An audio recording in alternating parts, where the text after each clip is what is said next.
Hey,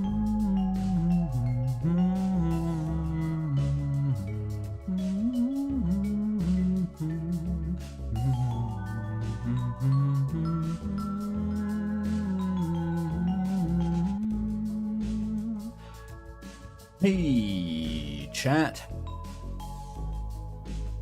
Guess what, chat? Deltarune last Wednesday. Ayo. Yeah, here we are. Truth Nuke. Truth Nuke. We already have 220 concurrents. This is gonna be big. This is gonna be a big one. Where the fuck do we even start, guys? I think I'm gonna yap for a while before we start, let people trickle in. You said I felt cleansed. Is that true? Is it still true? Yeah, somewhat. Somewhat. Before I get into my thoughts, I should get into, like, just reiterating the meta details of the stream so people know what this is and what's going on. So if you missed the description of the stream and the Discord announcement of the stream, this isn't a blind playthrough. This is my, like, third or fourth playthrough at this point. I have been doing very little for the past 3 days except playing Deltarune. And basically this is just me diving back in and showing off all my new shiny toys on, like, a public platform finally.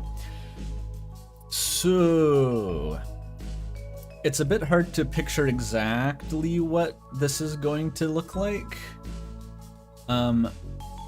Ideally, I would have actually waited a bit longer to play this, I think. I would have given people Saturday to play it themselves and then only streamed on Sunday.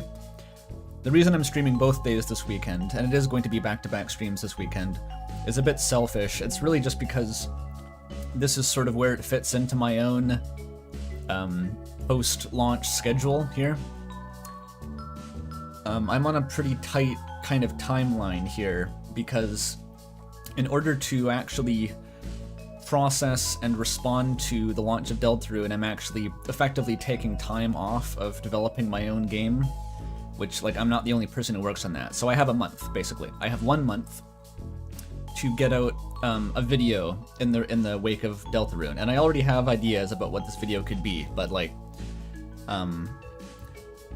basically I can't afford just to sit for a whole week and just marinate, unfortunately, and I really wanted to incorporate these streams into my own kind of reruns of the game. I'm going to be going back through anyway and digging through all these different things and trying to find footage and secrets, and at this point I felt like, okay, it's been 3 days, I really just need to discuss this publicly and sort of air my thoughts out loud.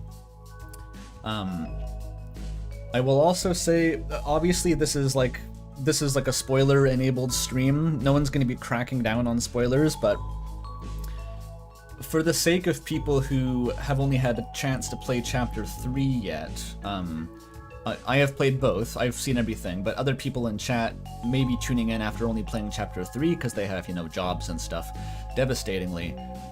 I'm going to keep the discussion mainly to Chapter 3 until I actually hit Chapter 4 on stream. And so I'd appreciate if everyone can kind of, I don't know, contain themselves a little bit from getting into the really big spoilers in Chapter 4.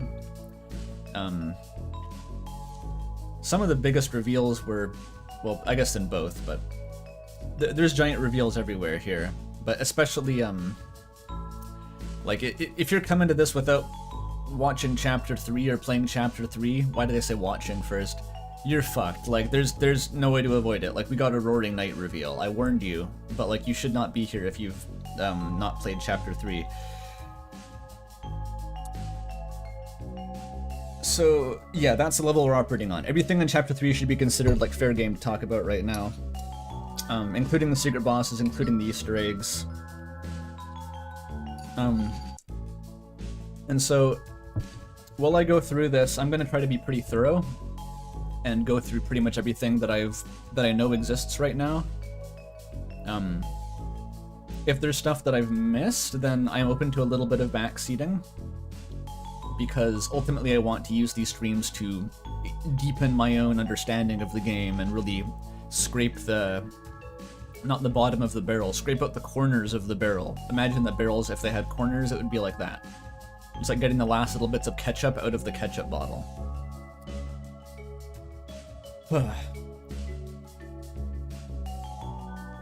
So, I guess I should start with my general thoughts. If it's even possible to summarize my general thoughts. I'm not sure if I can effectively. I was kind of hoping that playing through the game would be like a teleprompter to help me talk about it, because there's so fucking much that has been dumped on us. Like, chapters 3 and 4 are, like, they're longer than I imagined, and they're denser than I imagined. We were thinking too small, straight up. Like, as a community, I'm calling everyone out, including myself, really. When I said that I felt cleansed after finishing chapter 4, it was sort of a reaction of humility, I suppose. It was not that, like... It wasn't that the chapters specifically were going and sniping down our fan theories. It was just like, all of our theories seem so limited and lacking in imagination and scope. It just seems like they've been dwarfed now in comparison to the totality of what Deltarune actually seems to be. Like, people were thinking, like, Night Reveal, right, was going to be a chapter 5 thing, or like an endgame thing. Nah, bruh. Nah, it's neither like the trivial solution of Chris was the knight all along in chapter 2, but it's also not like we're gonna build this up. It's just like, yep, we're just getting started. No, I'm not talking about device theory. Device theory is not, like, it's barely a theory. Device theory is sort of like a very metatextual analysis of the whole game. I still think device theory is doing fine, guys, because that's, like, so high level. If anything, I think these chapters actually interact fairly little with any of, like, the super high level speculation about Gaster and stuff like that. It does have stuff to do with Gaster, of course, but if anything, I think chapters 3 and 4 have pushed back my perception of how directly involved Gaster might be in the narrative.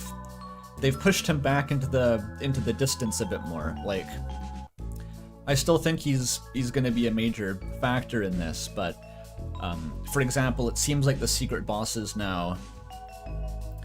I feel like it was a pretty mainstream sentiment before chapters 3 and 4 that Spamton and Jebel were directly given their power or driven insane, potentially by Gaster. That wasn't completely consensus, of course, but it was kind of what I would have believed by default, and now it seems very clearly that's not the case. Well, stuff like that. So that's like the super high level look into things. Now people want clarifications. Yes, I've seen both of the egg rooms. I've gotten both the shadow crystals. The one thing that I have not done, actually, is look at post-Snowgrave route stuff. I just have not I've not had time to do that. I do plan on doing it, and like I don't know, if people spoil stuff about that, it's like there's nothing I can really do about that. I'm putting myself out there. But I do plan on doing that myself, because there's not going to be time to do that on stream. Also, yeah, I know about the 1225 and the gumball machine. Molly told me to try that, but I have not seen what happens, so that's on my list of things that I'm going to actually react to, theoretically blind, on this stream. And I'll say I also don't know what Mike is. Molly told me how to find out what Mike is, but I haven't seen that yet, so again, it's like I'm not really expecting people to magically withhold that information, but if you want to see me react to it blind, then I guess don't yap about Mike too much. Because I'm gonna get to it on the stream eventually, and that's gonna be my first exposure to that. But that's basically it, I think. Pretty much all the other secret stuff that I know of, I have explored to my satisfaction. Anyone get a T rank? Oh, I get T ranks. I T rank shit.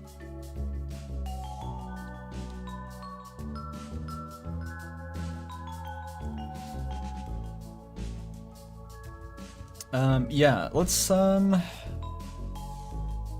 get into it, I guess. I feel like I could keep talking about generalities all day, but there's so much. There's just so much. And, like, there's no way to really plot a course through it all without getting tied up in knots, I find. I just want to kind of play through the game and let it guide me. Let it channel my,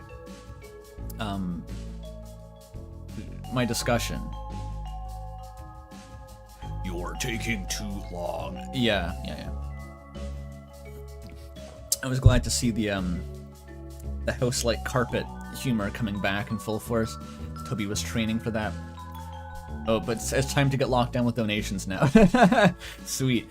We got €5 from Loki. Just gonna say Snowgrave delivers, and it delivers really hard. Probably the most substantial, since it near confirms some important info. Alright, well, ideally I would have played that by now, but this is not a perfect world, as a wise man once said. So, we're gonna cope. We're gonna deal with it. I'm not gonna be doing Snowgrave on stream because it takes so fucking long. I'm gonna have to replay all of Chapter 2 to do a Snowgrave save file. I don't have time for that. These streams take forever because I don't shut up. I never shut up. And another €11. Thank you very much from Hannah Kosin. Hi Andrew, love your videos and streams, though I'm still not through your backlog of VODs and this community you build. Can the people please get Piano Cam this stream?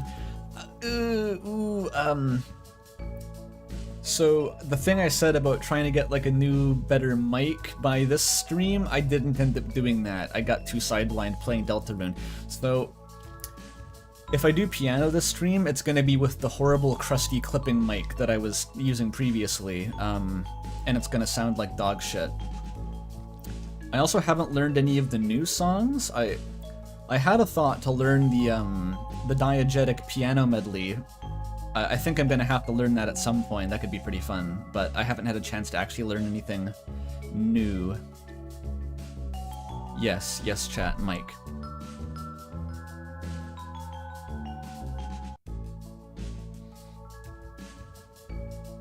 Is there a way to see my blind playthrough? Nope, it is completely off stream. I recorded it, but I did not have a mic plugged in.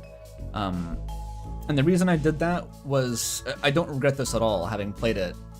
It's because it was very important to me to simply experience the chapters as my first exposure, instead of streaming them. Streaming them is very different. It's like showing them off. You have to be entertaining, you have to be on, you have to be constantly quipping and bullshit and memeing. Totally different vibe. I played through most of like chapter 4 with my mouth literally hanging open, mouth breathing, like it was that kind of deal. And that was the only way to do it. 100%. $5 from Teroid11 now, thank you. A frequent donator at this point. This chapter felt like a mass extinction event for theories, right down to the most unexpected things being what survived. To be honest, I don't even know what survived. That's what it's like, I was, leading up to the release of these chapters, I wasn't even that tuned in to like what the specific theories in the zeitgeist were. I kind of stopped paying attention to that like a fucking year ago, to be honest. And so it was less like I had a list of theories and I was crossing them off as I got contradicted. It was more like they all just seem irrelevant now. Like they all just evaporated in the wind. I was trying to articulate this to Molly the other day, and I was saying like we haven't been given a clean slate, but the slate that we'd been using previously, the dirty slate, has been revealed. Like the camera has zoomed out and it is now just like the center 1/25th of the full new clean slate, and it's like, okay, why do we still care about that slate? Let's look at the new stuff. I just want to focus on the new stuff and not think about like whether the fuck piles of Asriel's dust is canon. Like that's the last thing I care about right now. Hey, we got Courier. I was wondering if you'd show up. I'm assuming you've had a chance to play through yourself, if you're here, but good to have the gang together.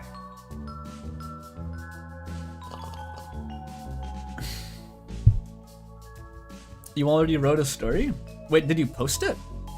I gotta check right now. I'm not reading it, but I was checking like yesterday to see if you'd somehow posted. Oh my god, you already posted it. You little stinker. You sniped me during my stream.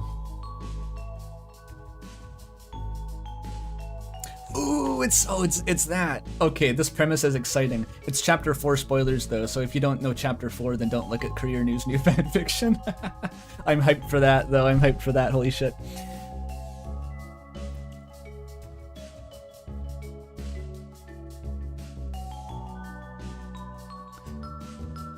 Can I link it? Sure, I'll link it. I'll link Career's New Fic. It's not going to embed or anything spooky like that.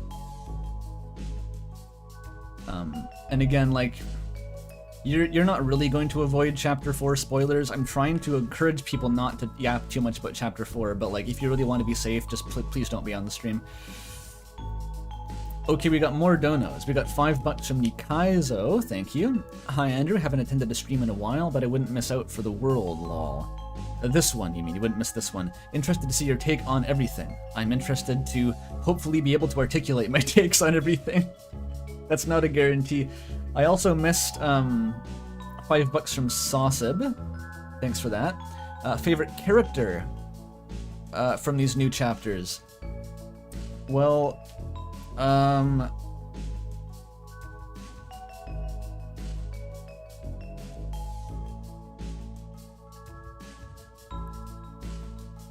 yeah, I haven't thought about it actually. I haven't really nailed that down. I think there's a pretty clear answer, but it's in chapter 4. You probably know what I mean. You probably know what I mean. And we also have $5 from Cooper. Thank you as well. Both these chapters didn't feel real to me by the end of my playthrough. It was amazing to see both. It was just an amazing set of chapters to me. It made me cry. I also felt that it was like, it was almost so overwhelming to play that it was like, it was surreal. I noticed that on a replay, especially chapter 4, almost felt more like I was just vibing. Because on my first playthrough of chapter 4, it was just like, it was like a shell shock washed over me almost. It seemed like surreal that I was actually experiencing this. And then on the replay, it was more just like, all right, let's chill and do the chapter, you know? Thoughts on the OST? The OST, I've reviewed it a bit. I haven't gone through and done like a full leitmotif analysis. I might do that on stream actually at some point if I really want to derail and take forever. It seems like most of the songs, there's like a huge number of really short, like 40-second long songs, which is a bit different from previous chapters. I think the previous chapters had a little bit more of a focus on the longer sort of background music songs, which that's going to make it harder to analyze a little bit. So I haven't really formulated any giant banger music theories on this. I know that people are going to be immediately asking for a sequel to the Gaster music video, the big one that I made. People have already been asking for that in comments. And I want to address that like preemptively, right? To me, the leitmotif analysis video is an obvious sequel in the making. People love that, and it's fun to make. But to me, that is like deep brain rot type content. That is not a video that I expect to make and actually reach any meaningful conclusions. It was surprising to me that I reached a meaningful conclusion, even insofar as I did by the end of the original Gaster music theme video. Gaster music theme, you know what I mean? That's not a first video, and also I just don't have time to do that now, so like that's just that's gonna simmer for like a while. Don't expect that anytime soon. Okay, we also have 18 shekels from Yahig. Thank you very much. For you to beat chapter 3 secret boss on stream without the special armor. Oh, fuck. I tried doing that. It's ridiculously hard. You basically have to no-hit some attacks in like the second half of the fight. And it's like a 5-minute penalty if you fuck it up. It's so rough. Even with the fucking Shadow Mantle, that's probably the hardest fight in the game right now. It's the diagonal slash attack, the one where the boss splits, the box splits diagonally. Like, how the fuck do you dodge that? And it does like 80 damage a hit. Sincerely, yeah, much harder than Sans. Like, significantly harder than Sans. Do I have major criticisms of the new chapters? No. No, they were beyond anything I could have imagined. They were ridiculously good. I made a diagram in MS Paint to show my review of the chapter's quality, and it's just like an arrow going diagonally up. That's it. They're just amazing. No notes, nothing annoyed me, they're perfect. I don't care. Like, they were perfect. I agree, by the way, Chapter 4 did have by far the strongest atmosphere of any chapter so far, or any Dark World especially. Okay. I'm actually gonna start the game now. And I'm praying to God that I don't get a headache. I've been fighting off headaches ever since the game came out. It's a combination of it being kind of hot and like eye strain or something, but I had a wicked headache a couple days ago. And I'm just gonna try to stay hydrated.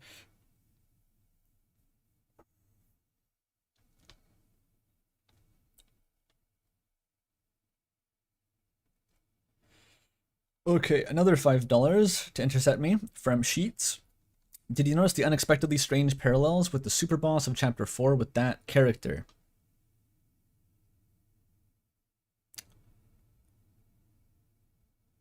With that character? You're talking in levels of code that is actually going over my head. I'm sorry. It's if you want to talk about chapter 4 without talking about chapter 4, you probably just have to not talk about chapter 4. I'm sorry.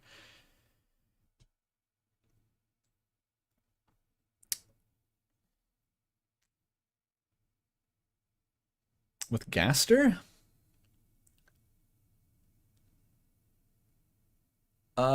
That's not something I consciously noticed, but I'm gonna have to unpack that. I haven't gone and like really I haven't actually replayed the second half of chapter 4 yet. It's just something I haven't thought about, I'm sorry. Okay, we're gonna go. We're gonna do it. This is gonna be loud for a sec until I turn down the volume in game.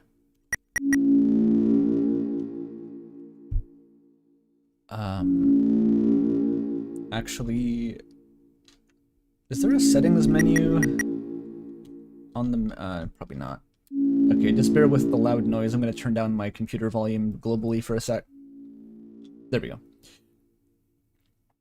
Oh, but we got $10 again from Broken Wagon Wheel. Thank you.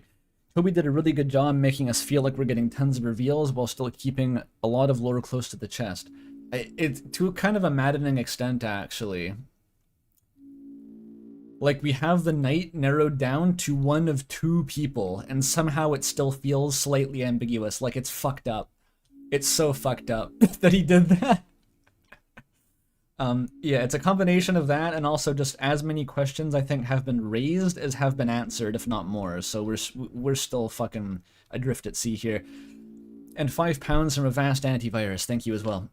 My dumb joke dono was missed previously, so ideas on the pipes, they're crawling through the pipes thing, it's unnerving. I don't know, I think that's just fucking for fun, I don't know. And what was your donation in the first place? I'll find that too. Which is, they're coming from the pipes, they're crawling out of the pipes. I don't know, I literally don't know. Okay, let's go.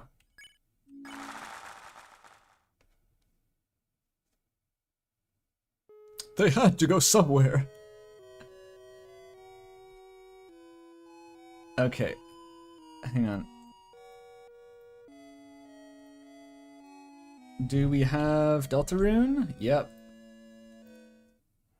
So it's still really loud for me, but it should be quiet for you until I fix it.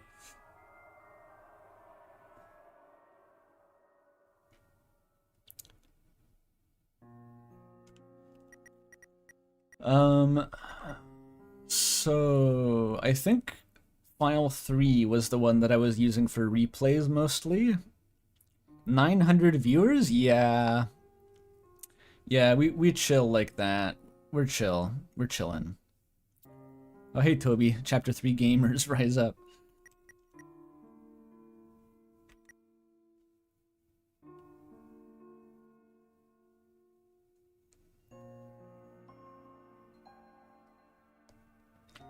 Oh, but first, another 11 euros from Hannah Kosin, thank you. If chat can suffer through noise music, they can endure crusty piano noises. Give us the decrepit piano cam, you coward, or at least give one guy the Lebkuchen voice. I'll do a piano cam later, if people really want it. But I don't want to derail the start anymore. We have to make progress at some point.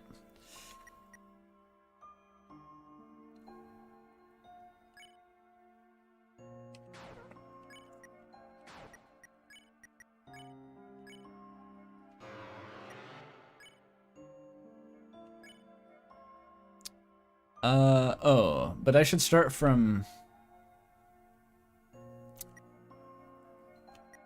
Wait, how does this even work? If I want to use a chapter 2 file, I can only use the file that's in the same slot, right? This still confuses me somehow. Yeah, I can't just move this to here, can I? Unless I go... Wait, can I load chapter 2 and then copy it? Oh, I can save in a different slot, even if I load file 1. Okay. Okay, it's so fucked up. It's unbelievably fucked up. I still cannot stress enough how much the system confuses me.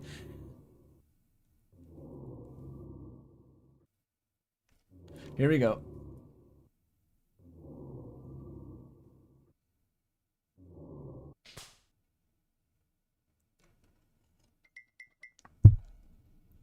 Remember when we thought Susie would wake up on the green room couch and not the other couch? You want to know my theory? I think this opening sequence with like Ralsei explaining the Dark World was actually a later addition to the chapter. Because it feels very modular and it happens like before anything else. So it's like I could see this being like originally they were going to wake up in the green room, but then Toby wanted more of an exposition dump. So he's like, no, they're going to wake up in the weird zone first and Ralsei's going to pop off. Theory confirmed. Huh? Chris? All the new animations in these new chapters, there's so many little sprite animations. It was like kind of astonishing actually. And also 5 euros from Saul, thank you. Soul versus Chris moment was so weird and cool. Also, I beat both secret bosses and I get to brag right now. Fuck yeah, dude. And yes, I agree that sequence in chapter 4 was, I think, the highlight of both chapters. That was actually like... It's impossible to even articulate what the fuck that was like if you haven't seen it yourself. It was just madness. It felt like it was like a scene from Election Trucking, but it was lore relevant. It was fucked. Absolutely demented. Chris, hey, wake up. We're in the Dark World.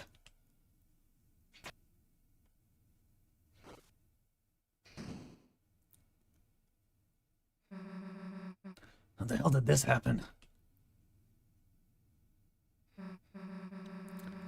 Well, who cares? This is another adventure, right? Let's see what else is around.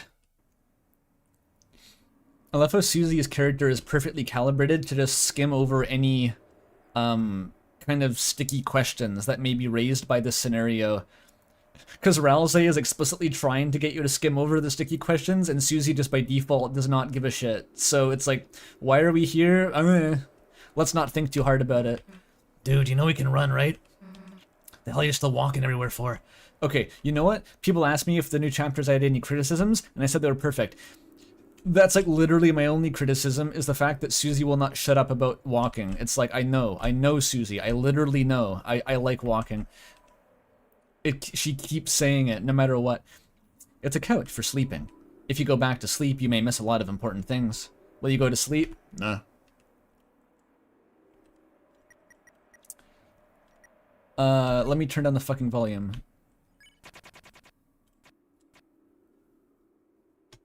Thank God. It was really distressing how loud that was for me.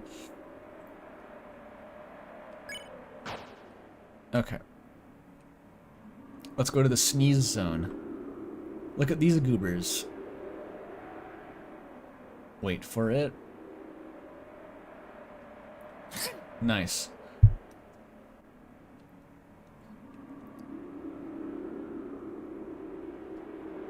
I don't know what the fuck those are. I think they're just like a nondescript darkeners. This whole couch area, Shudda talked about it being a sort of like more raw form of the dark world without like, it sounded like basically this is the natural form of like a couch dark world with just like dust and mold and shit. And then Tenna, quote unquote, tempering it with light is what built the theater. So like, to me that means like the actual TV screen being on is what made it more elaborate and overrode this sort of natural plane of existence. Oh, the couch is burning? Oh yeah, I did know that happened, but I've never seen it actually leave the screen before. A stale wind. You stifle a sneeze. You are filled with the power of not sneezing. Okay, now we save in file 3. Did it. Molly! Good to see you, Molly. Follow the couch. It does not... Nothing happens. It just disappears. It got eaten by the tentacles. Its fate remains couched in uncertainty. Why am I saving again? Stop it, stop it, stop it.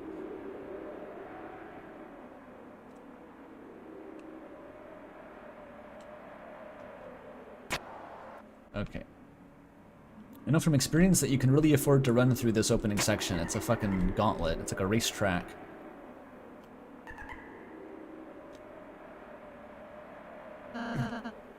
Wait for me.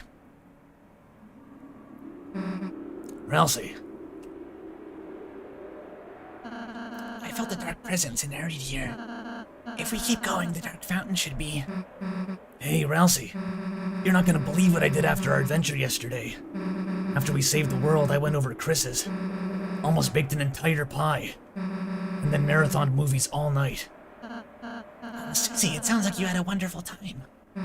Yeah, it wasn't awful, I guess. I want to hear all about it. Let's get going first. Oh, yeah. The pose. Yeah, when Ralsei just showed up without commenting on this, it initially made me think that, Ralsei was explicitly in on it with Chris. He still might be, honestly. He still might be. Like, I'm gonna tip my hand a bit early here and say that my single biggest point of wonderment and confusion, to the extent that this may be the topic of my follow-up video this month, is who is on whose side in this game, and literally what sides even exist to be on. Because Chapter 4 has thrown that into so much chaos that, like, Ralsei being sus is like, fuck, every character is sus. What is, like, if Ralsei betrayed us, whose side would he be betraying us for? And, like, how does he know that we're not already on that side? It's fucking insane. I feel like literally every character in this game, except for Susie, is, like, a wild card anti-hero. Like, there is no protagonist except for Susie at this point. They're all just following their own fucked up motivations, and they work with each other. Even the soul, even literally the player, I don't know what side I am on in this conflict. I literally don't know whose hand I'm playing into by doing anything. It's chaos. I got that out of my system at least, but...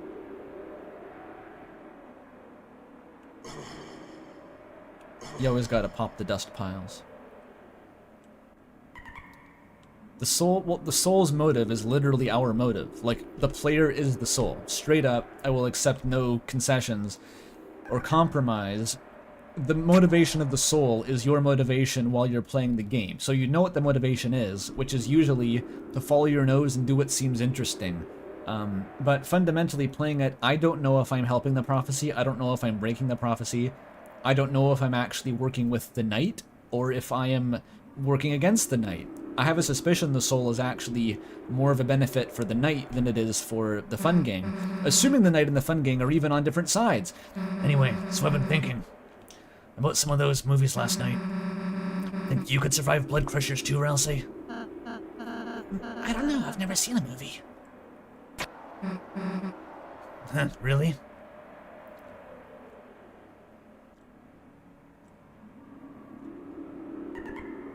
The Wobbler. Would you want to? What? You know, come watch next time. Movies. Oh, that would be nice, wouldn't it? Dude, Chris, if Ralsei hung out with us, you could do puzzles like this for us all the time. You know, if we ever found one in the light world. Sorry, Chris. You don't need a hint, do you? Classic puzzle.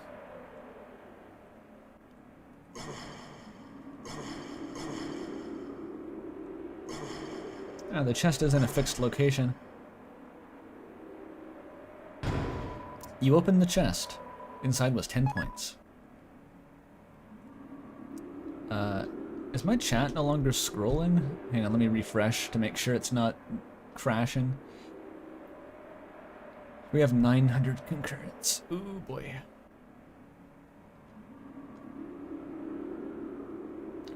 Excuse me? YouTube, please?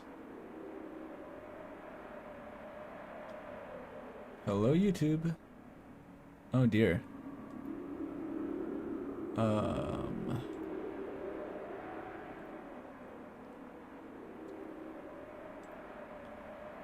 Okay, I have internet connection. YouTube is not showing me my stream's interface. Oh no, what's wrong with it?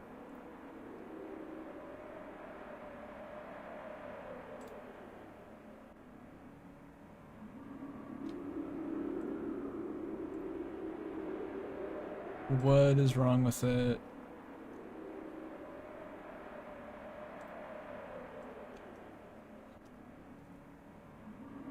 Oh, I got it. I got it back. I got it back. Okay, finally. I was refreshing the tab and just getting a white page. Okay, we're back. It's fine. Okay, it's immediately getting hot in here. I'm gonna open the window and hope that it cools it down. I hate hot weather.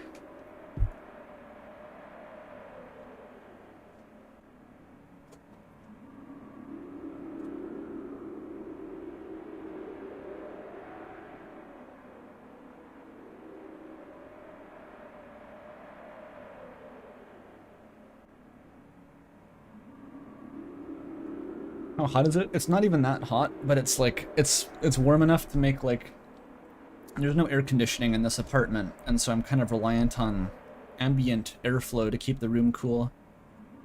It's hot enough that I'm starting to sweat though, which is, it's no good.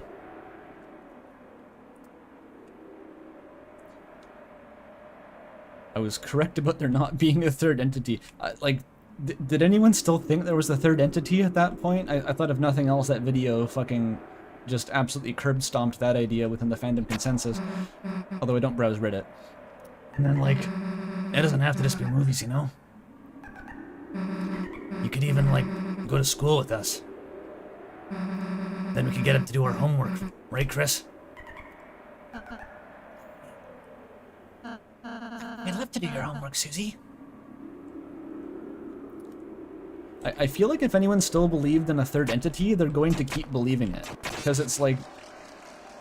It's kind of like the shit with the piles of Asriel's dust, is like people are gonna probably say, I haven't even looked, people are probably gonna say like, oh, piles finally deconfirmed, debunked. It's like, it was debunked in chapter 2 if you were paying attention.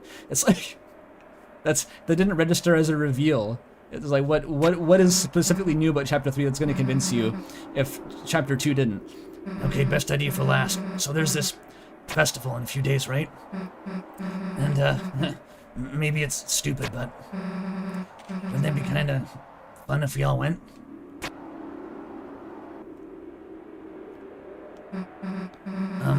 By all, I mean Ralsei too, obviously. Susie, I'd like nothing more.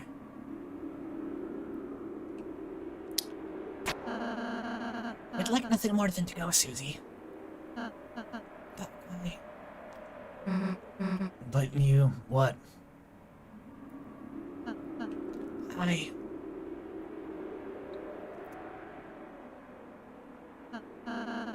don't think I could.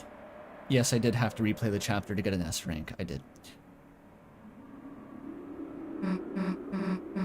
Yeah, I mean, it was. The festival's kind of stupid, you know? I mean, obviously. Just, Salsa was wondering if the spoiler policy applies to stream art. No, for the art, just do whatever the fuck you want. I think if people really want to avoid spoilers that bad and they watch the whole stream, then they can avoid the art. Again, the spoiler policy is not so much like Chapter 4 is banned, it's more so just like, ideally keep it mainly to Chapter 3 here. £5 from Beapic3 also, thank you. And that's a euro, actually. Don't want to get that mixed up. I'd say between chapters 2 and 3 and 4, our notion of the conflict and factions went from a game of chess to a game of diplomacy. Basically, yes. I think that's an accurate way of putting it. Where, like, the closest thing we have to a dichotomy, like two sides, is pro-prophecy versus anti-prophecy, right? But I don't think that divides the fun gang from the knight necessarily.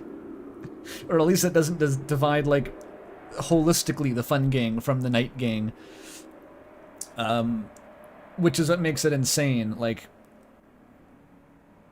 again, this is what I'm going to be going through as meticulously as I can over the next little while. And trying to hopefully reach some conclusion. just, I mean, we don't even have to play any games. We could just make a mess, cause some trouble. Just, I don't know, could be fun if you just went, you know? No, Susie, I want to. I just... I can't go.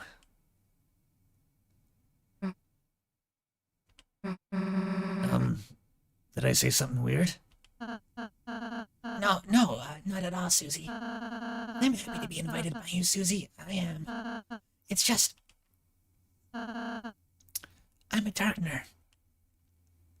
I can't go to the light world, even if I wanted to. Why? Because we... Susie, it's hard for me to explain this, but... Is Ralsei absentee father already despunked, by the way? I didn't even watch that before the chapter, before playing it. Is it already dead? Okay, so this is, like, definitely supposed to be Susie's bedroom, right?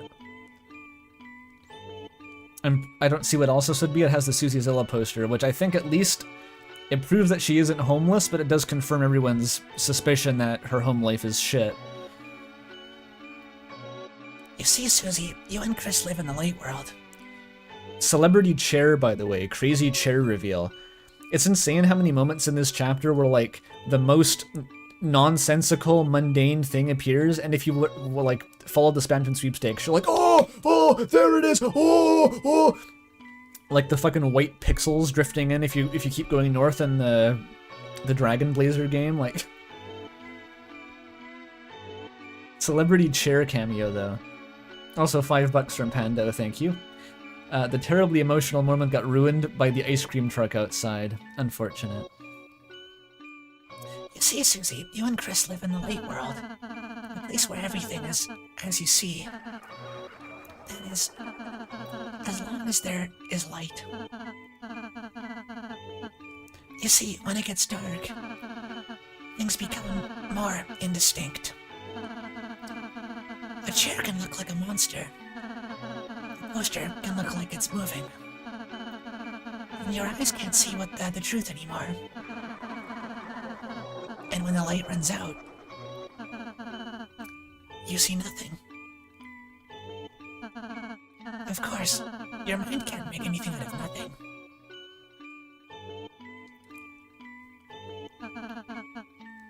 what if? What if it became even darker? Darker than dark.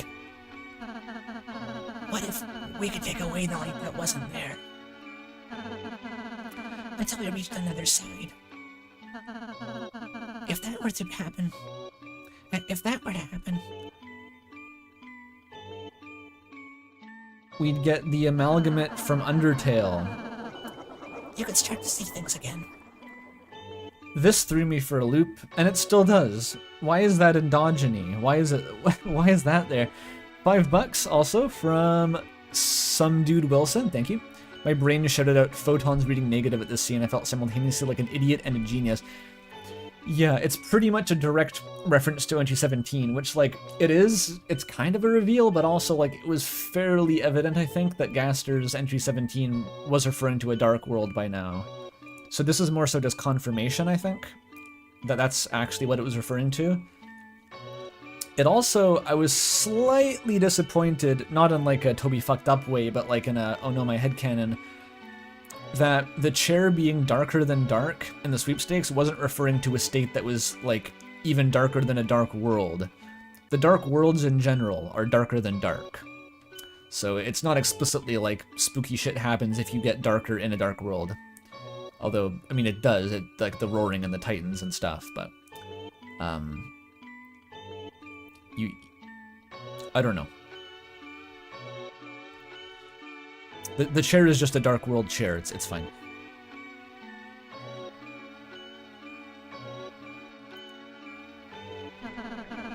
And hear them. Why is it water? Dude, the number of times that water and blue is brought up in these chapters, the Dark World water connection has to be something. And tears. It's like a chapter 4 super hidden piece of text, but like, there's a reference to a fallen star crying bitter tears, and that's what made the shadow crystals. I don't know if everyone saw that, but like, we sort of were suspecting this beforehand, but there is 100% a really deep link between water and shadow, and especially the shadow crystals and the night. Where was that? It was on the path to the Chapter 4 egg room. In one of the bookshelves. It was interactive for some reason.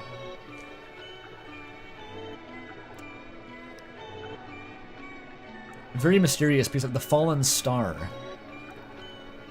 Which, like, we know, right? Like, the night, the shadow mantle makes you resistant to shadow and star type attacks, right?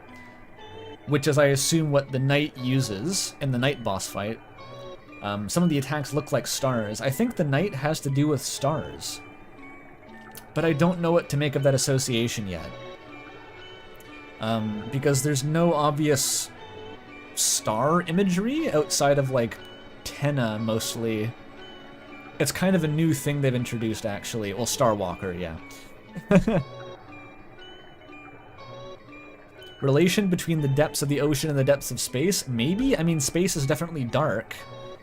Maybe that's just like, it's the ocean and space because both are completely absent of light.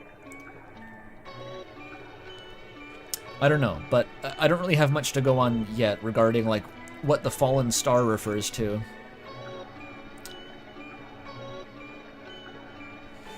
We've peaked 1,000 viewers. Alright. What's the hand bow? I don't know what hand bow is. You're on your own figuring out what hand bow is. And feel them. And apparently friend is endogeny from Undertale. Okay. Why is friend there? What is friend? I don't know. I literally don't know. That is the Dark World, Susie. An alternate view of reality through the lens of shadow. $5 from Breakfield. The brightest lights cast the darkest shadows in relation to the tears of a star. That's a Kingdom Hearts quote, but nice, or something close to a Kingdom Hearts quote. I kind of get what you mean, though. I get what you're saying. In other words,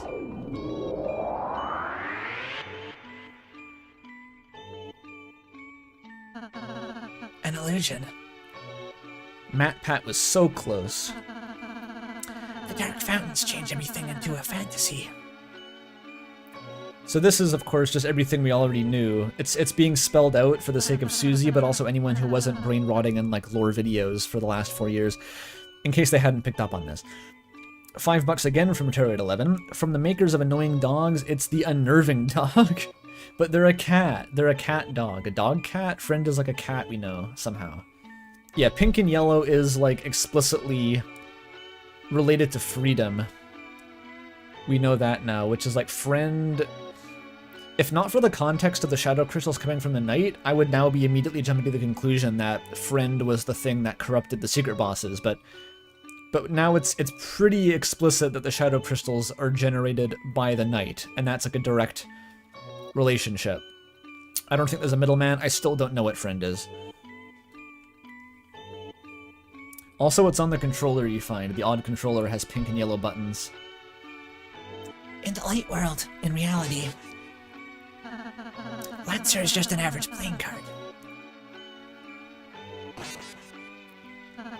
Queen is just a laptop.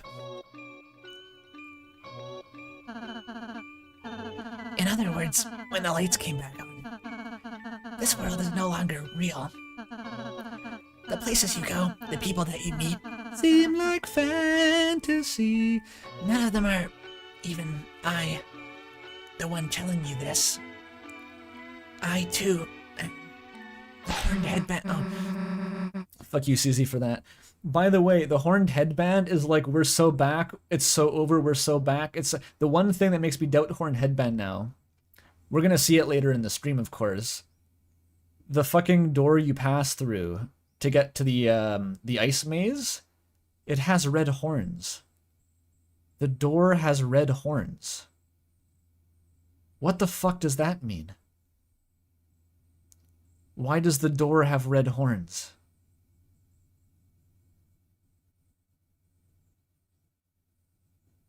The antlion? If it's the fucking antlion, I'm gonna shit myself. I swear to fucking God.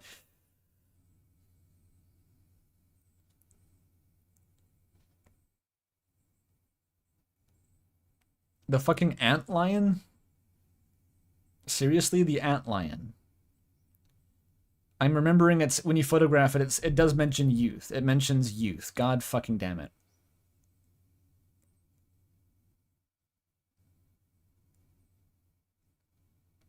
That can't be it. That can't be it.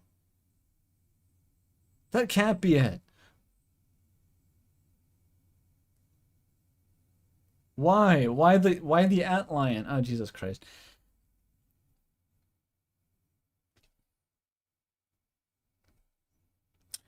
Okay, well, I didn't expect that revelation to be confronted with this stream. Oh, boy.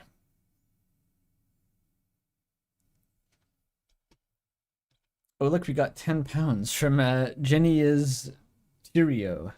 No, Genisterio. Oh, it's scrolling so fucking fast. It's scrolling so fast, I can't read it.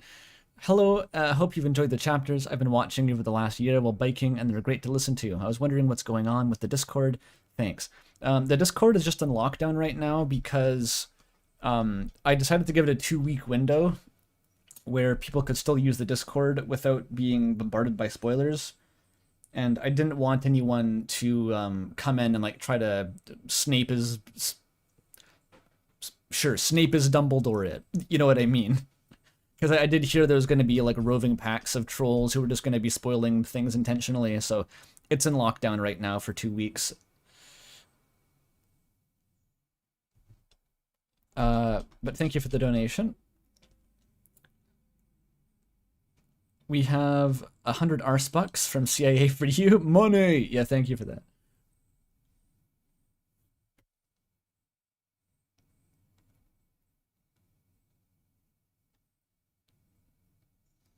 But Rousey... Oh, no, it's Susie. But Rousey, how can you say you're not real? I can see you. I can feel you. I can hear you. Normal objects don't have, like, feelings and stuff. That's right, Susie. They shouldn't. That's why I don't want you and Chris to worry too much about us, okay? It's funny, I was overjoyed to make friends. Then, selfishly, I started feeling sad too. Sad I couldn't be your friend in real life, Susie. You can't do your homework, that I can't go with you. I can't be there to help you when you really need me. Ralsei. I'm sorry, that's why if, you know, me and Lancer, we can't do it all, so if you ever feel like we're not enough. Oh, hey, Dort. Just forget about us and make some real friends, okay? God, the parasocial imaginary friend himself telling you to touch grass, that hits different. We have 10 R-Bucks from Phoebe, thank you. Minor chapter 4 thing, but it was implied that Chris maybe always has their knife on them. My first thought was, wait, is Ralsei the knife? That was actually a thing that was circulating a pretty long time before this. And I've always said that it can't be the knife, because if it was something Chris was carrying, if Chris is carrying an object that becomes a darkener, we see it detached from their body as a sparkle. Like when Rules Card and Lancer come into chapter 2, at least Rules Card, he actually gets emitted as a sparkle to show that he came out of Chris's pocket, so I don't think it could be the knife. If anything, I have thoughts on like what Ralsei could be, maybe being similar to like what the Knight is, but that's like super, super vague, and I don't really even want to speculate because it's just completely wild guessing at this point.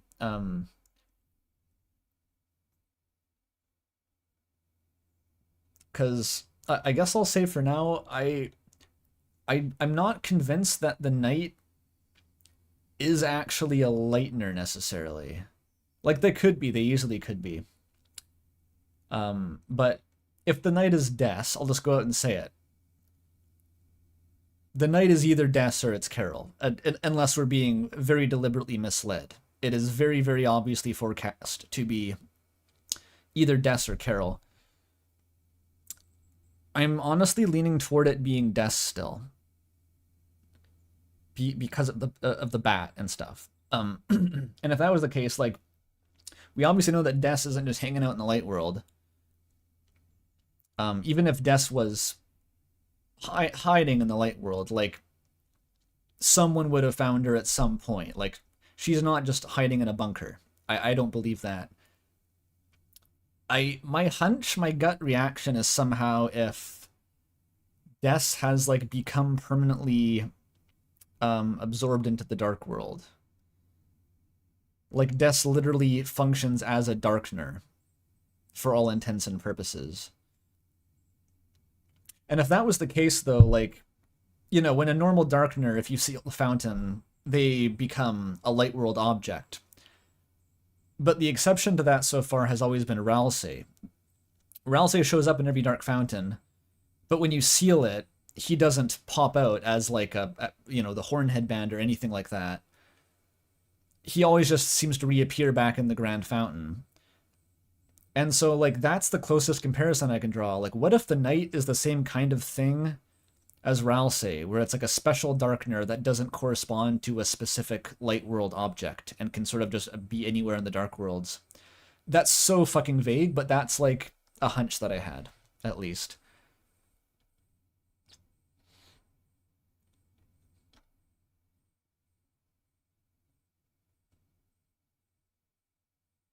Would there be any exceptions for P members? You mean party members?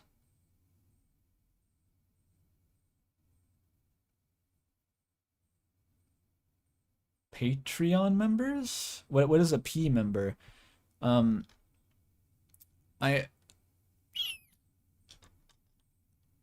P members. I guess if anyone wants to join, how about I open up a crack in the server for like 10 seconds, and anyone in the chat right now who wants to join can do so. Oh, but what if there's people waiting? No, I'm not going to do that. That's a security risk.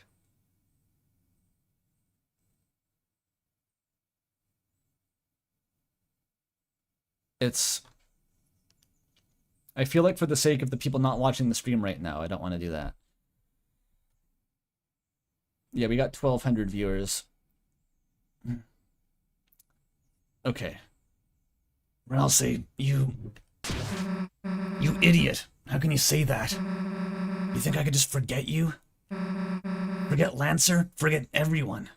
I don't care what you say you are. You're real to me, okay? Susie, I'm happy to hear that, but... Shut up and listen to me. No matter what you say, no matter what you are, me, you, Chris, we're a team, alright? None of us are gonna forget each other. So please, just...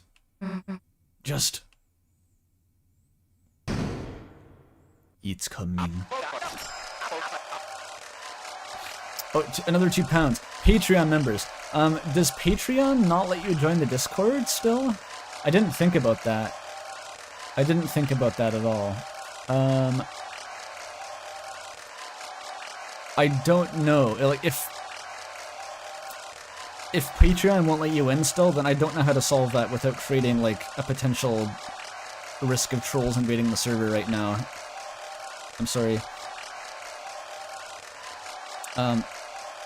We're gonna have the sound effect looping for a while. We got $10 from Breakfield. Thank you for that. Even when you can't see, all other senses make up for it as best they can. That's why it's fine that smells and tastes go unquestioned, because darkness is a site-exclusive limitation.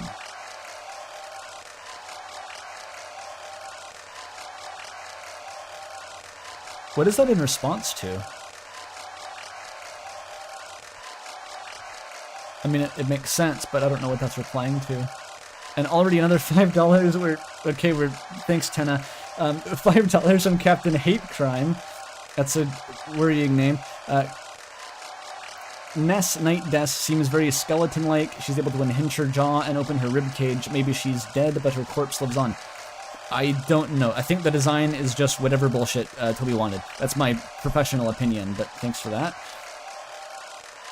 Okay, we need a Tenna voice. We need a Tenna. It can't just be Spamton again. Like, everyone knows Tenna is just Spamton again, kind of, but also it can't be. What about, something kind of like this? Something, man, transatlantic. You know.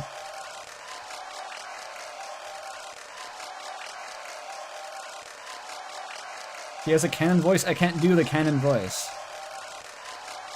Now, what an amazing performance. The audience has been brought to tears, folks. Who the heck are you? Haha, I was hoping you'd ask. Mike, play the VHS. Wise guy. Yep.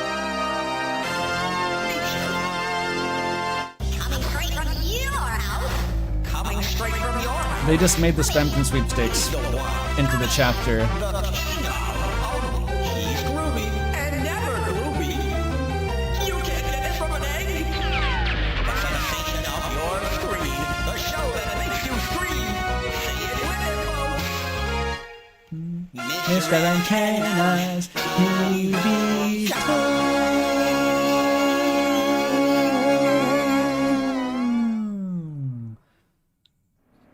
This was a little bit of a shock to the system, of course. I didn't see if, like, any RTVS people were literally in the credits, but that is straight up just, like, a Scorpy stream or something. I think Everdread did a lot of this. I don't know if the RTVS people were involved. And he just looks like that, yep. Yep. People were so weird, oh no, Tenna's just another little guy. No, Tenna is like a big freak. Big freaky guy.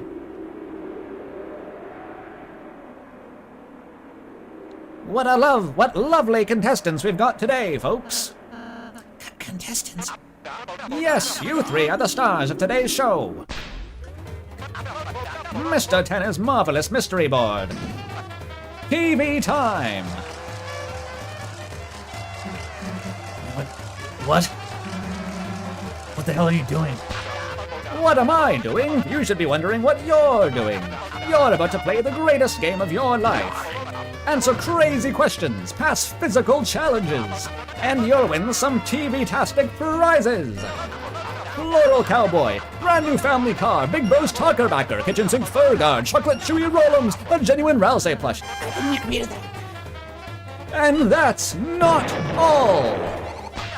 Hey, Dr. Tenneville, what's today's prescription? Why, it looks like a prescription for one grand prize! Let the gumball machine reel it come back, not icy secret boss. That's right! Today's grand prize is this season's most popular item! Encased in our patented mystery ball, this dark world's one and greatest treasure. Hey, but you want to know what's inside, don't you, folks?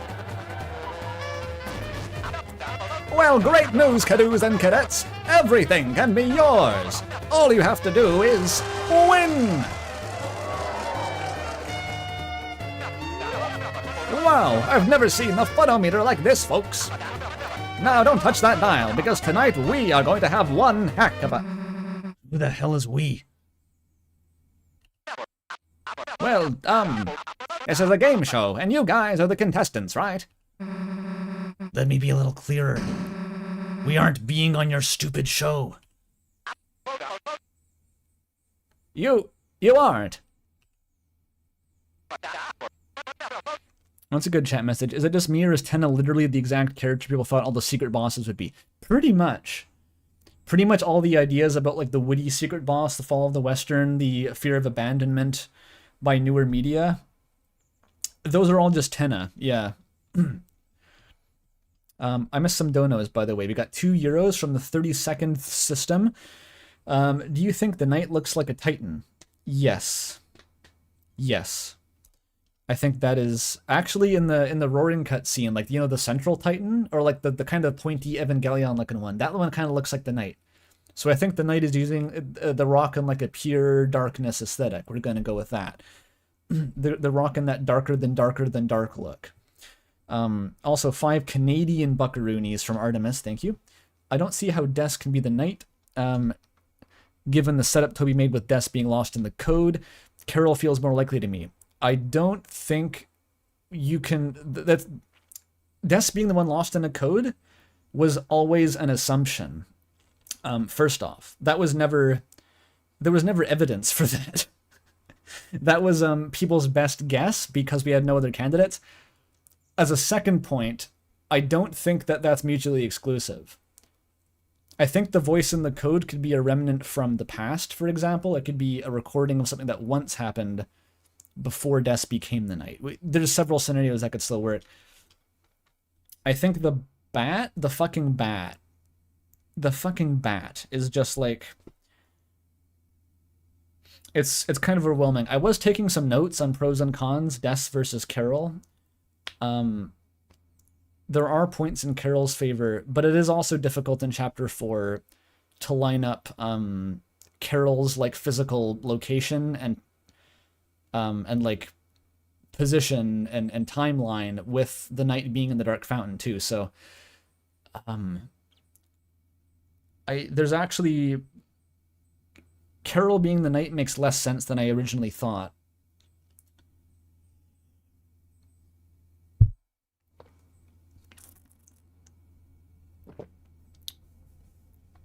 There's other things too, but I'll talk about that in more detail once we actually reach the fucking knight, maybe. Oh well, that's just hunky doody, you know. You do you. Meanwhile, I guess it'll be me in the logo. Haha. This is like one of the funniest gags in the chapter. I don't know. Just look at it.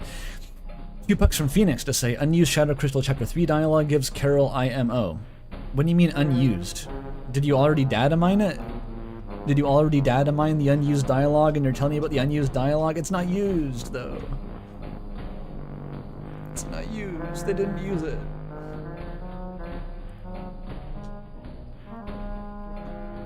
Susie. What? Susie, I know I can't go to the festival with you. If I still want to have fun with you and Chris. Elsie. Maybe Maybe we could just try playing this game. If we can't watch TV, maybe we can be on it.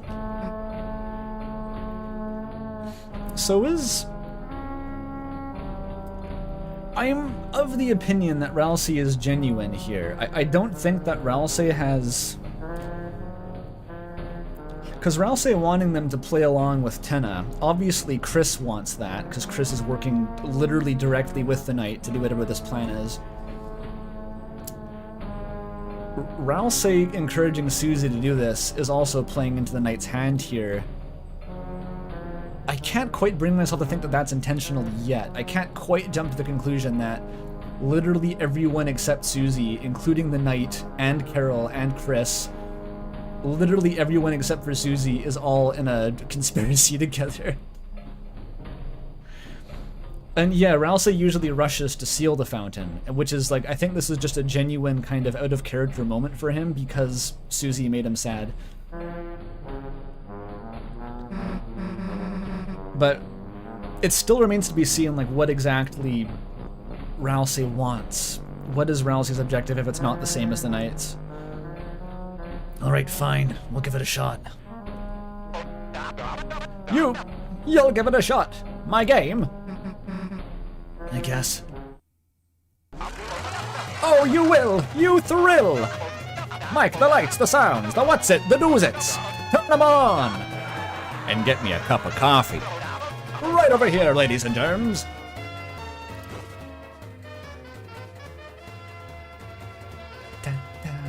Such good vibes, actually. This chapter is so chill to start out with.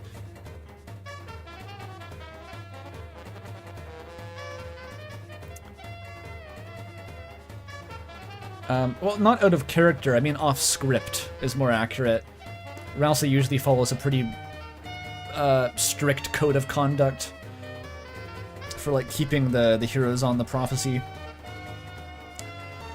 Ralsei is very clearly pro-prophecy, we can say that at least about him. He's like the most adherent to the prophecy. Susie is the least.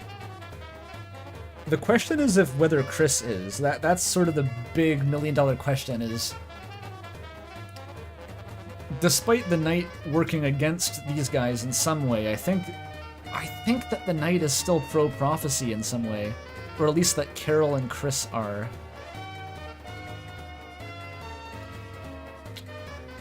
Okay, anyway, piss break. Real quick piss break, I'll be back in a minute.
back.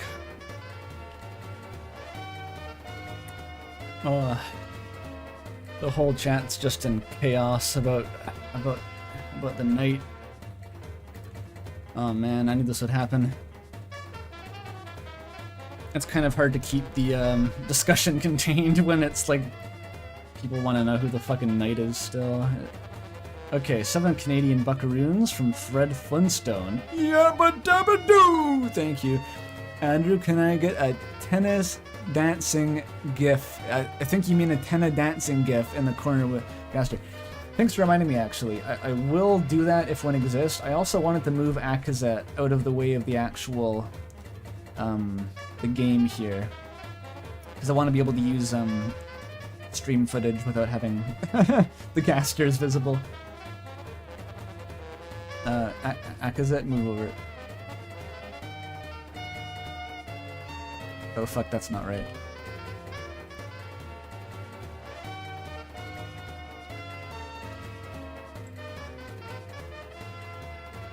Actually, Akazet can spin around, I think.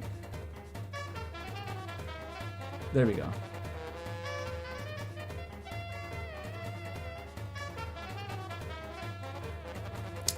Okay, you need to find a GIF though.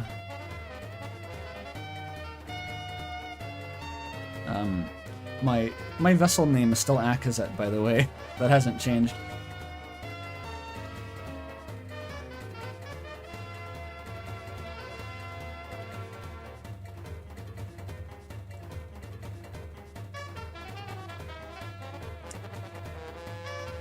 Oh, I think I got it. I found one. I'm in.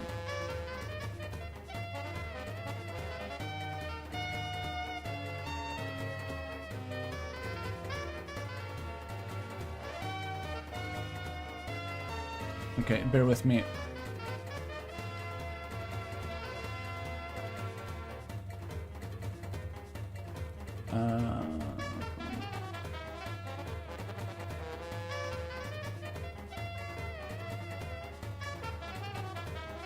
Yo, check it out.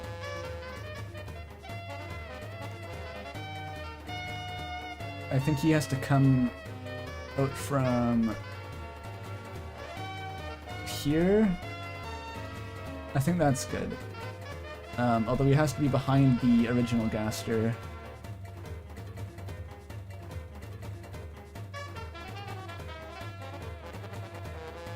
I think that works. Alright, we happy?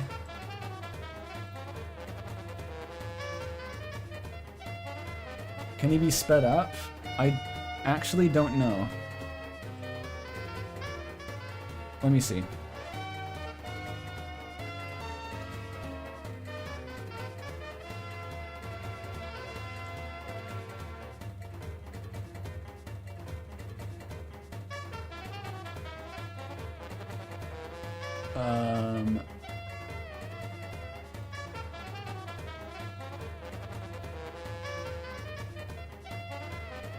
I don't think you can speed up a GIF in OBS. Which I think that's the same reason that the original Gaster is so fast, because I couldn't slow it down. It's like a 60 FPS GIF. Okay, it's fine.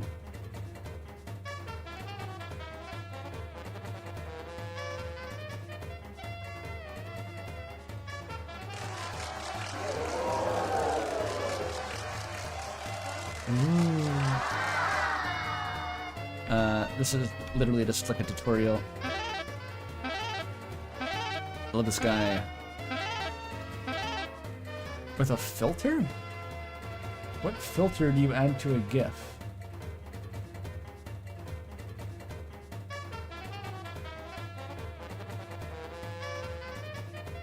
There isn't one. That's not real.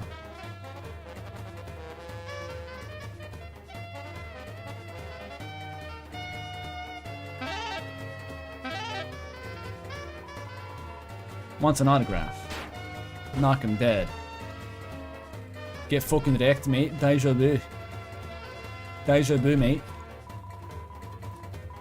Yeah, Chris, this world doesn't take cash. Instead, you'll earn points. Well, how about one last chance to use your dark powers? No. Your inventory gets full as fuck during this chapter. Never buy stuff. Everyone boos. Thanks, Shada. They're whispering in awe.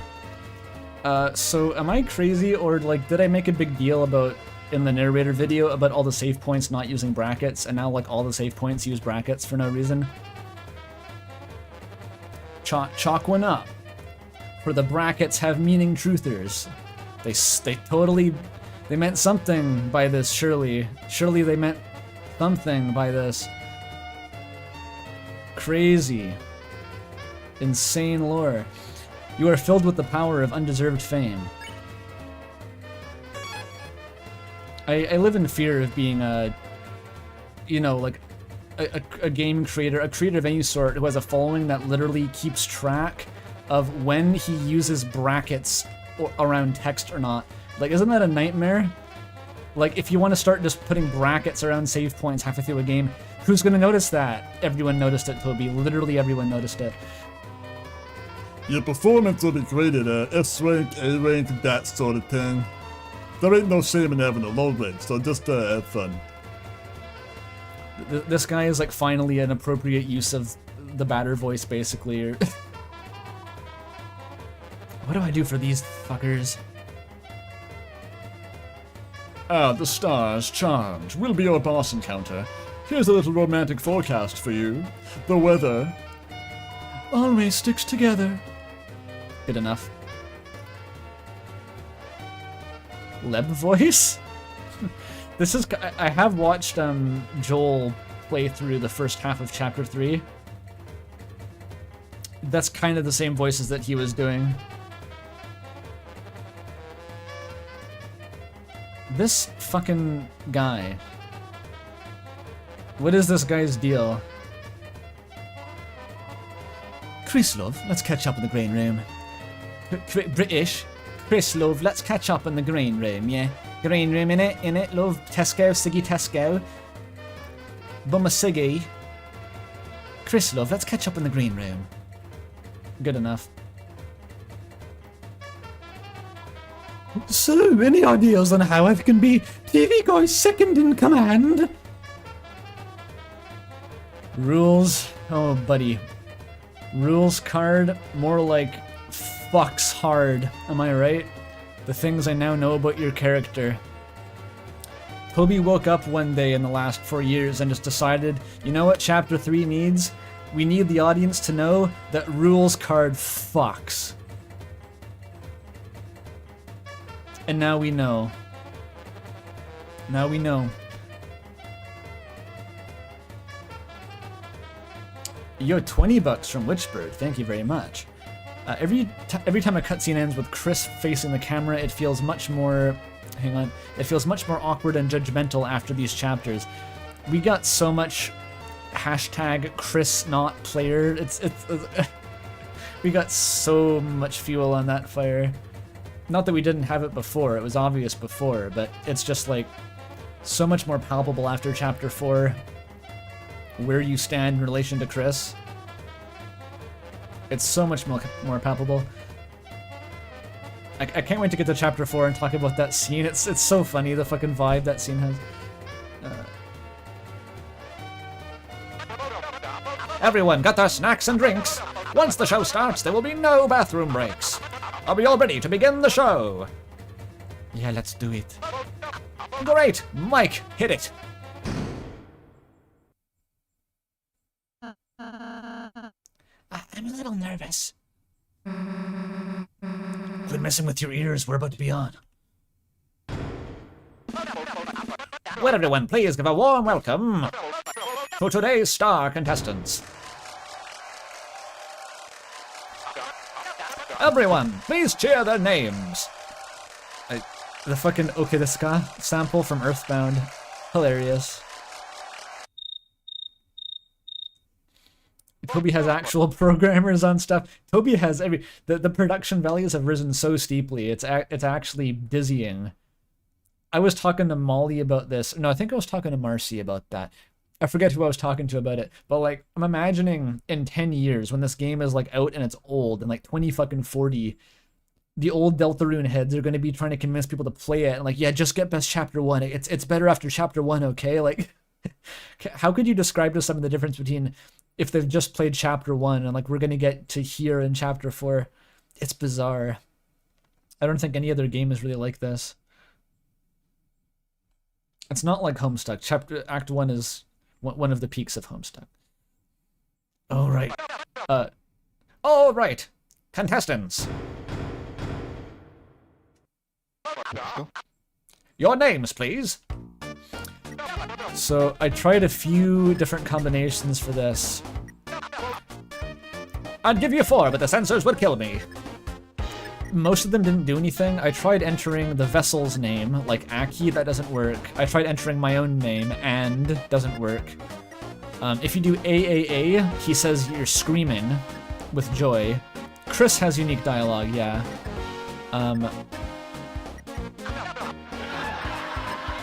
We aren't even at the first question yet, folks.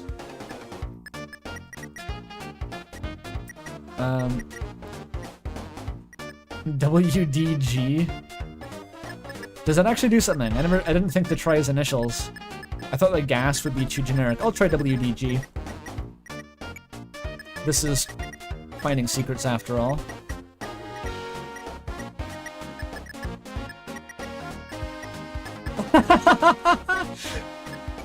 There's no... That's fucking clever. Alright, fair play. They know. Egg doesn't work either? We have so much new info about the Eggman, and somehow it doesn't make me any more or less confident that he is the same person as Gaster. Somehow it's still unclear. Lamau. Not allowed.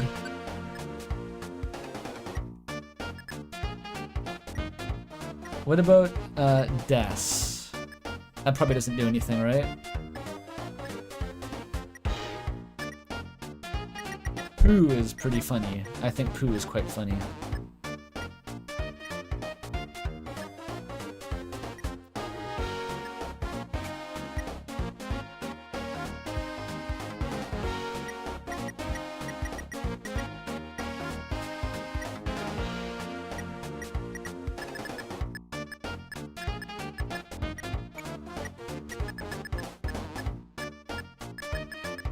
Where is it?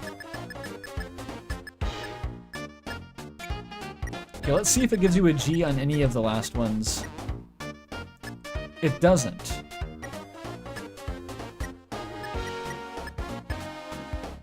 Literally, it's never allowed.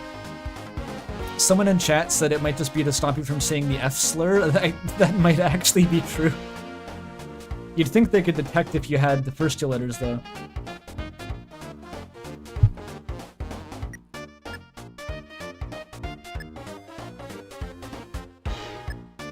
Does WDG count as a slur?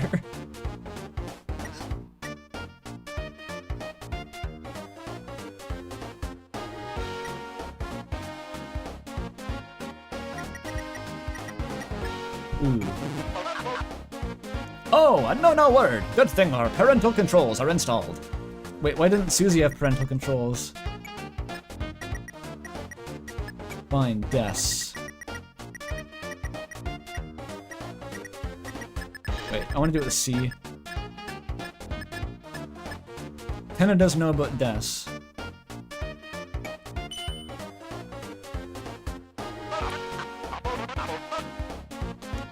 Alright, now for the introductions. First up, Prince from the Dark and 3-time accidental fluffiest pet contest winner, Ral Say.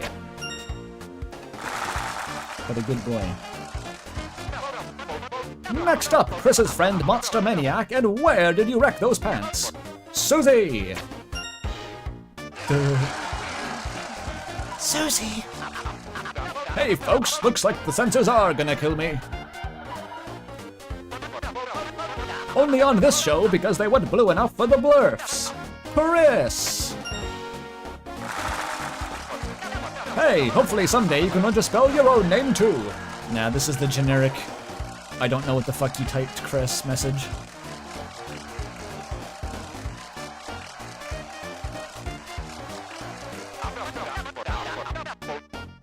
Now that we've all been improperly introduced, mic the board, please. Today's game show will be a virtual adventure through TV Desert. Each of you will use our cutting-edge proprietary controller pads. This is straight out of the Game Clam. That's just like a Game Clam controller. To control fantasy versions of yourself in a world that's so real you'll forget it's not. So obviously, right, this is just, the joke is that it's like a dark world within a dark world. It's like you're playing a game where characters are playing a metaphysical game in which they play a game. It's really goofy. But it's also, it's in line with what I and Molly and people have said about Deltarune before, in that it uses like dragon blazers or its in-universe games as a way of referencing back to itself. It's like a mirror version of Deltarune itself within these intra-diegetic like dragon blazer type games. To control fantasy versions of yourself in a world so real you'll forget that it's not. On your quest, you will fight battles, quiz quizzes, gain points, and maybe learn to love each other a little along the way. Now, don't touch that dial and don't stop those smiles because...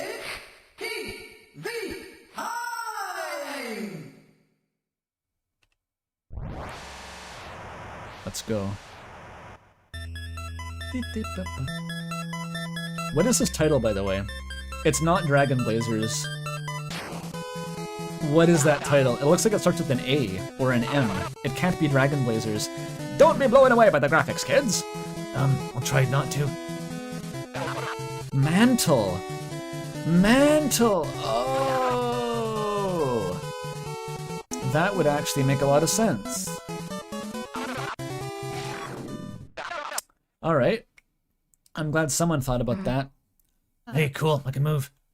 Wait, how do I... Fucked up that it starts you at the end of the level and then makes you jump into the Undertale hole. Looks like crap. It's cutting edge! No! Now, your future awaits! What is the... Is this like a this is like the Dan Olsen it's rude to suck at Warcraft video where like if you go left instead of right on this binary path, then your guild will yell at you and kick you out. You can just wait here? A hole, huh? That's original. What did she mean by this?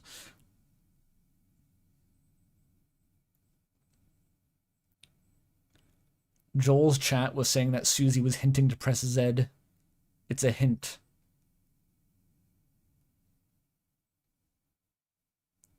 Does Sans crawl out if you wait long enough? Sans so totally fucks your mom at the end that, like, right? It's like not even a joke. Like, he totally fucks your mom.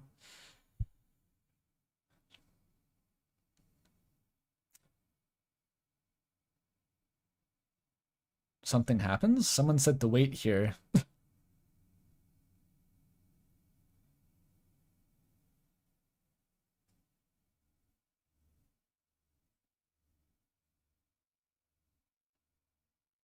Did I call Toriel being a wine mom? Honestly, there's a lot of stuff that I feel like it's tempting to go and claim credit for, because, like, you know, I wrote a fan fiction with it being the case, but, like, that stuff came true because it was, like, it was already kind of just indicated. Shay was doing a bit? Oh, never mind. Never mind. Is Shay in chat? Welcome to Desert! Talk to me for hints! Like, the stuff with, like, the Soriel coming true, like, that was just... It's really funny. It's, like, election truck unreal, but it's also, like, that was kind of just the way the game was heading. Alright. This fun area. We have to S-rank it, obviously. The place where it rained coming true is insane. I know it is. Vivat was popping off about that, obviously. Deservedly. I wear khakis with $5, just saying. I love how the title screen cinematic changes to the TV time, invokes those bootleg ROMs. Like, I can imagine what you mean. I don't have experience with those myself, though, but yeah, I can kind of picture that. Alright, so obviously I've gotten S rank on this twice already. I think I can pull it off. I know the strats. It would be very embarrassing to fail. Mostly just very inconvenient. Like a massive waste of time. It's a battle scene, folks, and our boys backstage have been begging to beat you down. But this ain't your normal Saturday night slam fest. Perform well and you'll get extra points. For best results, take no damage, win fast, and get gobs of TP. It's a battle of... Wait, he said that. You can compensate for bad battles by just farming points and getting the secrets.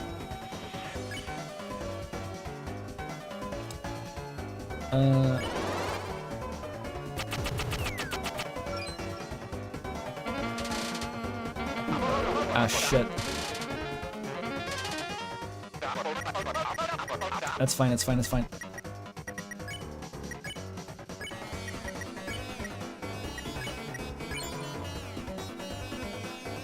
Wait, did I... Oh no, that's from the Chris's act, it's fine. Thought I fucked up.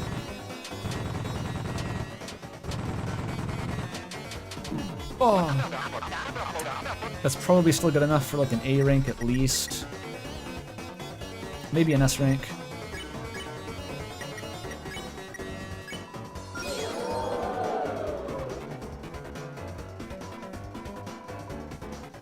The chapter 3 and 4 bullet patterns don't fuck around. They're pretty hard to dodge sometimes. There we go, S rank. I love the tube yogurt gag.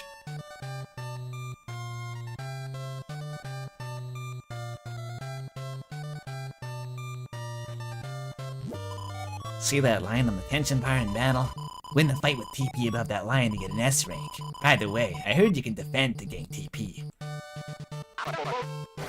Solve the puzzle quickly, speedrun, speedrun.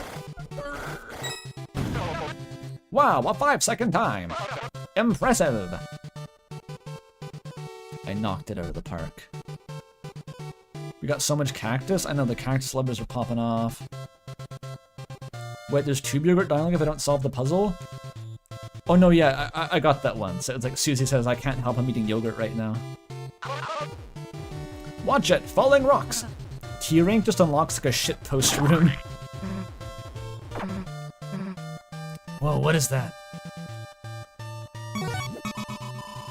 Susie got the power croissant. She can pick up shit. What, really? Obviously these segments, extremely funny, extremely entertaining, I love it, whimsical. The MST 3K format in front of the TV is like excellent. I'm drowning. Rouse A plush, fill him with liquid and throw him against the wall. I love that Toby is just quoting like brain rot, just occasionally when it doesn't matter.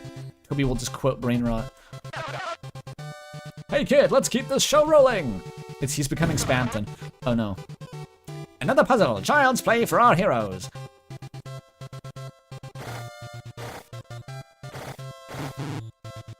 Fuck. I just wanted to play the laugh track, chat. Ralsei's abilities are just literally him being pushed around. It's extremely funny. Child's play? I meant baby's work. This is bad, folks. Don't worry, Chris. According to the manual, I have a special ability. If there are no blocks to push, then push me.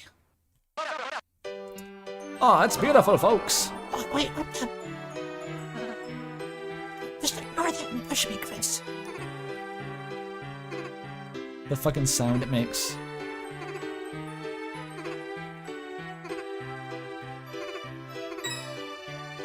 It's adorable. What a great puzzle, folks.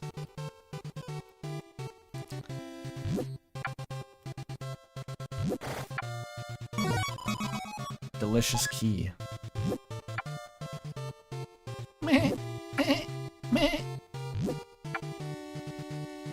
Something happens if you don't push? You know what? I swear on my first run of this game, I got locked out of this screen. I don't know how I did it, but when I came back out of the mailroom, there was a palm tree here. And I don't just mean in like the backstage version. I know it's blocked in the backstage version, but it's a glitch. Okay, other people in chat got it.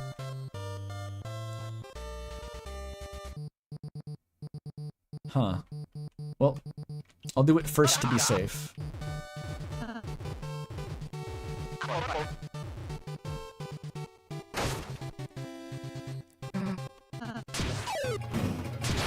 It's blocked the first time you play the chapter? Wait, what?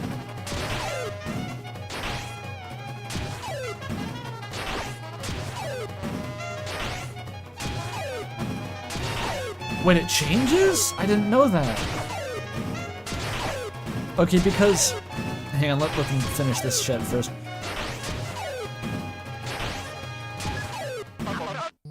Molly said that in order to see Mike, you have to reload Chapter 4. Like, explicitly you have to replay it on a save you've already beaten. So if the game is tracking that with weird differences, that's scary. That's scary.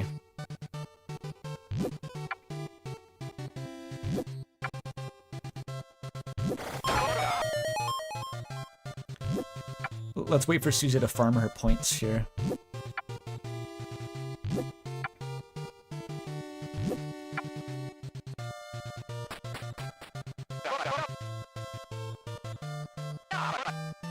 You didn't want to see it, that's cool. That's fine, okay, yeah.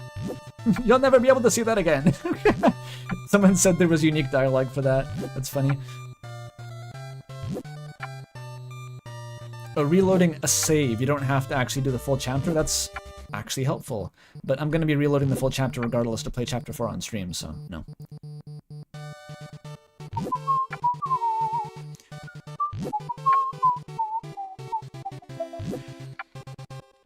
I think Toby made this whole chapter just because he wanted to compose, like, chiptune. I think that's literally why this exists.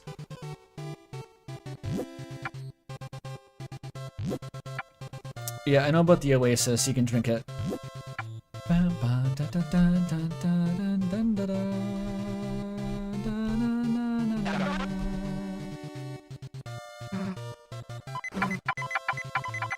Yummy. Hey, we've got a budget!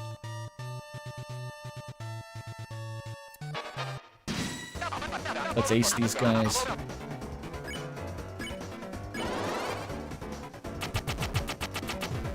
That was kind of bad. Ah, fuck. Also TP though.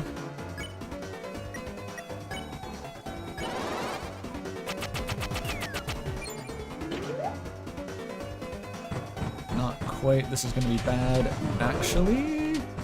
Wait, Ralsei died? Holy shit. Oh, it was because it took down from the bombs. That was rough. Can our hero is about to come back?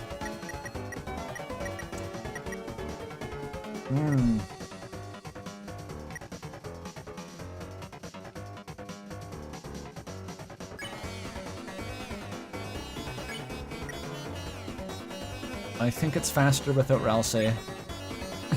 We just have to abandon Ralsei.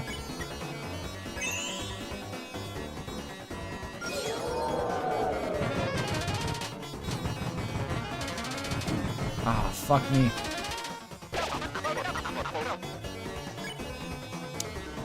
Pacifist knockdown.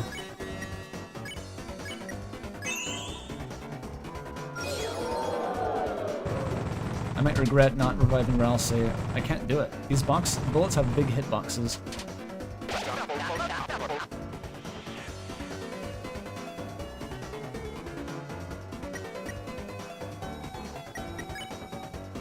$50.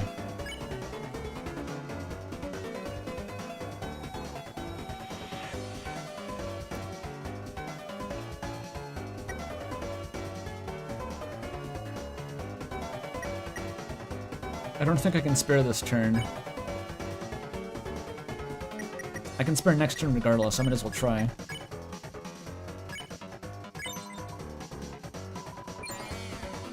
It's not enough. This is definitely not an S-rank battle.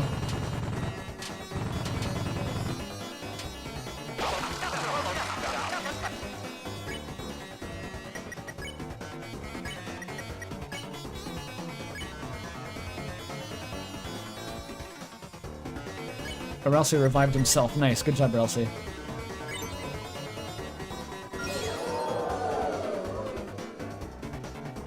We got 5 Canadian bucks from Vivi the Huntress, thank you. Even if you get Mantle on your first playthrough, you can't fight the Knight. In order to actually fight it, you need to beat Chapter 3 once on your copy. Really? Surely you could just close the game and reload it. Like, you probably mean you don't get the special game over dialogue where Gaster tells you to reload. Because you could still just crash the game and replay it if you wanted to. Chris spared Shadow Guy.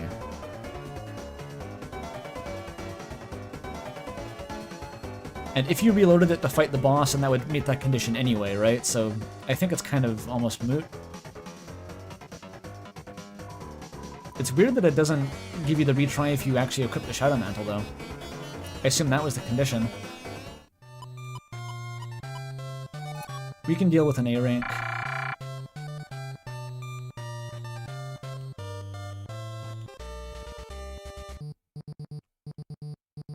Yeah, I know you can beat it without the mantle, but I assume the mantle is what would give you, like, the, okay, you actually want to beat the Knight now mode. $2 from channel to say you can also beat the Knight without the mantle. Oh, that's one I just read, and I had amnesia. I'm sorry.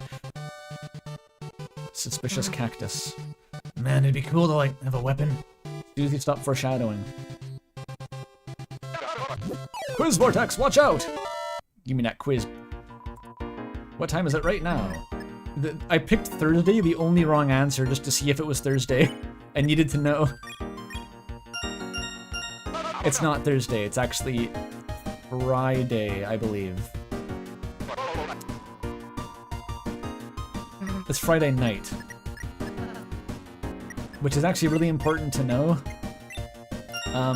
For the Chapter 3 Egg Room dialogue. Fucked up, right? That's right, this little guy costs $32. What's Chris's favorite food? This is fucked up. If you wait around, both of them answer chocolate before you enter pie. Nothing better than showering down with the family in the warm, warm glow of your favorite holiday specials, right here on TV Time. Now, let's see those results.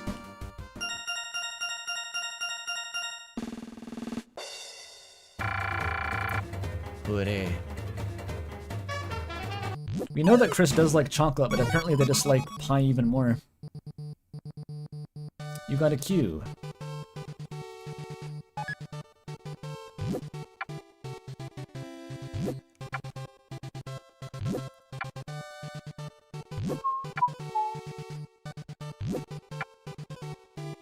Wait, Chris emotes if you go over pie? Oh, I didn't know that. It's like the Alfie's quiz show all over again. Where she's trying to tell you the right answer.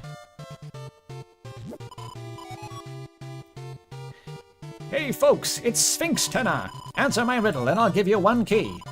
Is what I would say, but you see, it's a bit embarrassing. See, I'm missing my cues. Bring 2 of them here and I'll tell you. I'll quiz you. Know what else you're missing? Watch.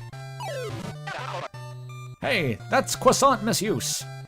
I never actually got that to happen before. That pot was always just infuriatingly sitting there.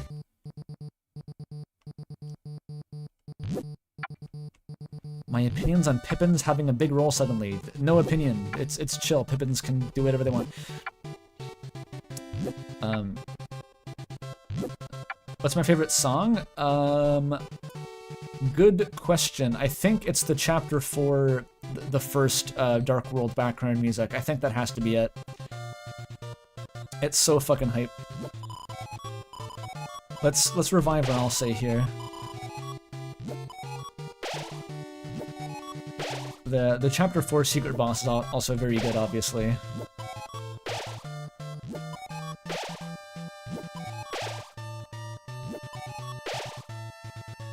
Well, you don't expect the Freedom theme to come in on a banjo, that's all I'm saying. That hit different. You sucked up all the Oasis with a straw. Tastes like sanity regret. The environment deteriorates. Oh, you sucked the water dry. You dare end our season of love? I predict a lot of pain in your future. I don't know which one's talking because they don't have dialogue portraits. This battle has a special win condition for our contestants. All you have to do is say I love to watch TV 99 times and you'll win. 99? Let's hear it. I love TV. Why is it called Guardian? I don't know.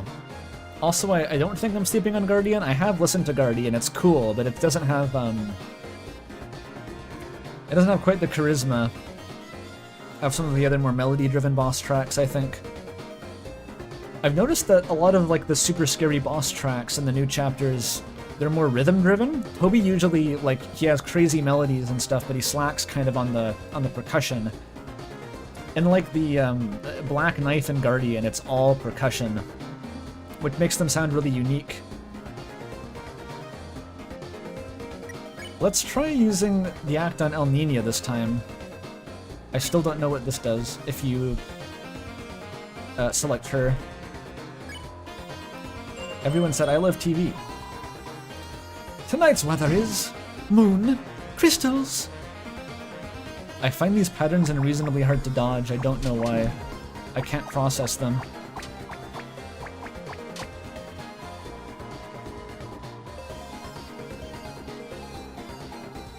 $5 from Saint Gelatin to say you interpreted Chris's throat tightening when you drink the hot chocolate as them being mildly allergic. You may be stupid.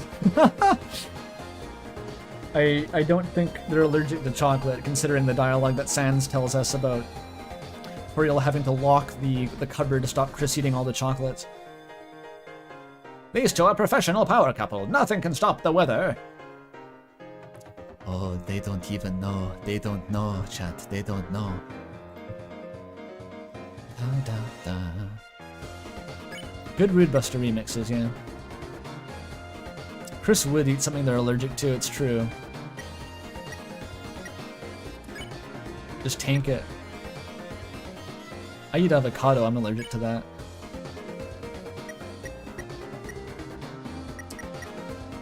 I'm not sure how many acts it takes to trigger their dialogue. I don't think it really matters. I have plenty of time to defend and get TP. Tonight's weather is sun drop.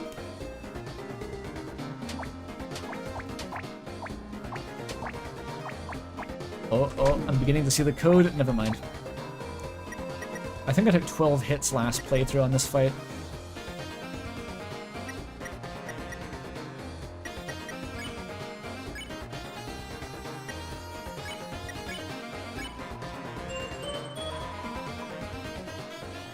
Today's weather. El Nina, your pose. Oh, I'm sorry, I couldn't help but notice they keep acting on me. Any cool reason? Oh, Dewdrop, it's just brownie in motion. The choices are random. Right, not to conflict. Not enough info to predict anything, haha.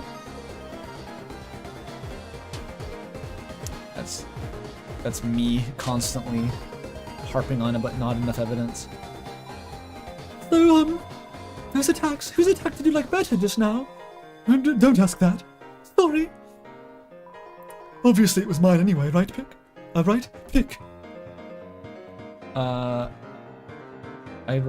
think that... Let's go rain.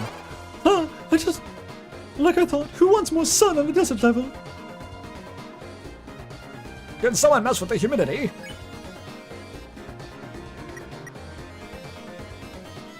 Oh, I haven't been drinking enough tea. Hang on, let me catch up on my tea consumption. I was sort of waiting for my tea to get cold today because it's hot.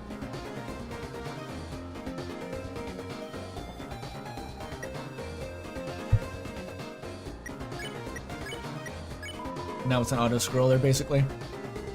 Today's weather, true as crystal. They're getting lopsided now. It's fucked up. God, I don't like this pattern. It's normal for couples to fight sometimes. Come on, Chris, tell him. There's like a live on TV divorce. It's so fucked up. It's actually so fucked up. Today's weather is truest crystal. This one too. Like what is going on in this attack here? Oh my god. Oh my god. I can't do it. I beat the fucking knight and I can't do these guys. You know this is extreme, right? They said they like to attack once. Aren't we partners? You should be happy for me, sweetheart. Listen, you two, the weather always sticks together. Shut up.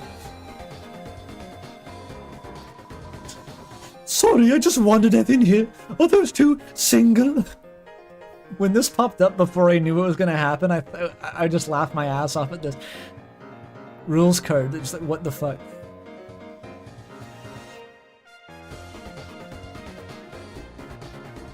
Yeah, I know that they're a straight couple written by Toby Fox, so they have to mandatorily at some point divorce. Mandatory. 3 and 4 are fucking funny, and I think a lot of the humor was just because my brain was being overloaded by what was happening. Chapter 3 especially just has really fucking good jokes though.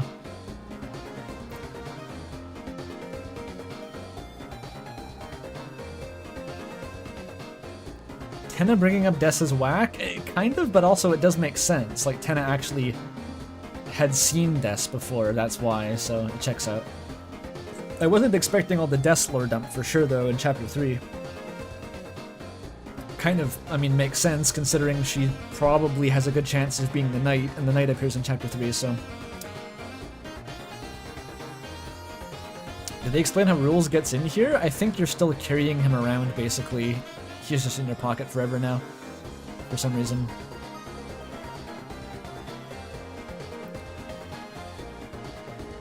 My Des or Carol Knight?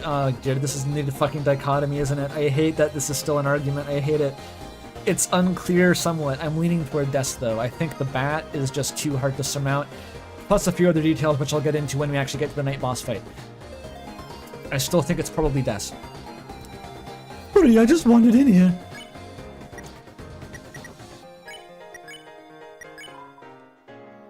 Finally, real weather fans. The sun isn't even a weather. It just sits there and looks hot. And the moon, it puts me to sleep. Weather girls are the way you've got it. These guys talk just like less fucked up Rules card. They were destined to be in a thruple. The Rules card thruple. I can't believe it. I couldn't believe it. I literally couldn't believe it.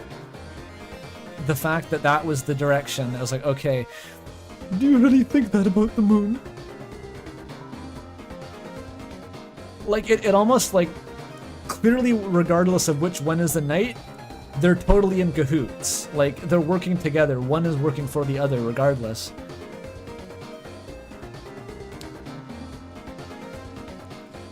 Yeah, and Rules is canonically hot. Inconceivable. All the fan art of people drawing Rules like an anime Bishinen protagonist, that's real. That's actually what he looks like. But he also canonically has a small ass. There's lots of weird things we know about Rules card now. Well, I hope you like crystals, because you've made yourself clear. We're through.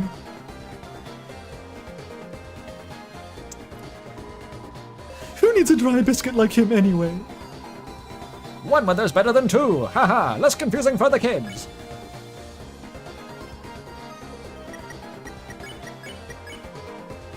They're just jealous. Who needs their attack? Watch. Oh no, it's coming.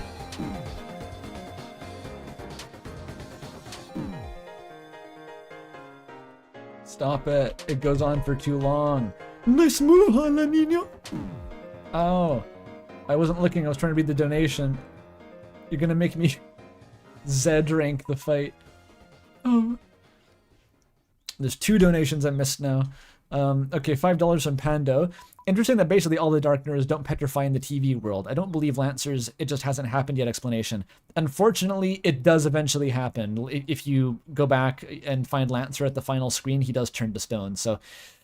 Incorrect. Good thought, though. $5 from Teroid11. The fandom consensus is, of course, its will into the blade and made Rules hot. Was that a consensus, or was that like 3 really horny guys? I'm not sure. Either way, valid. Thank you for the donos. You know what? It's actually, I think, a bug or an oversight. You can have Lancer in your inventory at the same time as Lancer has turned to stone, and he still has lines of dialogue.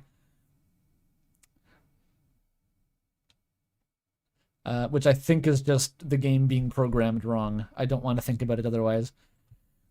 Oh no. What have I done? It's so dark without his shine. Our oasis of love.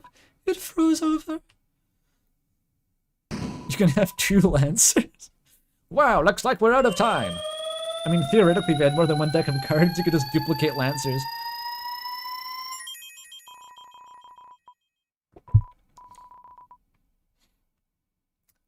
Oh yeah, there was a Rudin who was kind of visibly simping after rules in Chapter 1.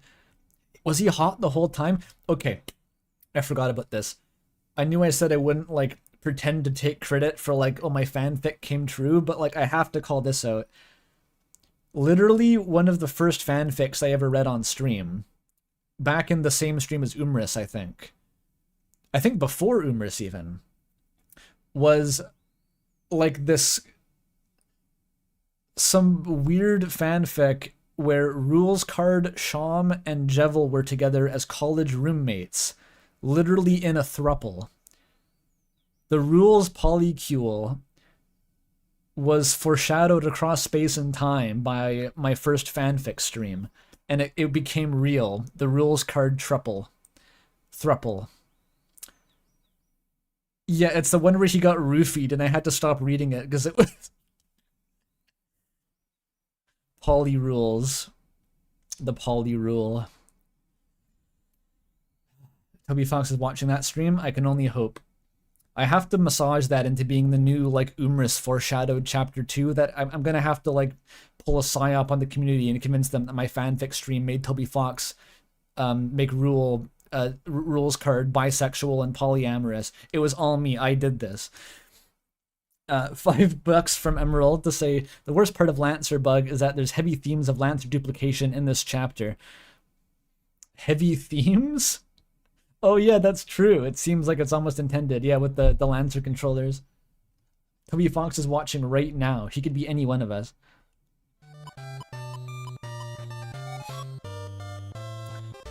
So I got S rank on 2 categories, and I got hurt so many times I still didn't get S. That's fine. You got the Mooncloud Stone. Hooray.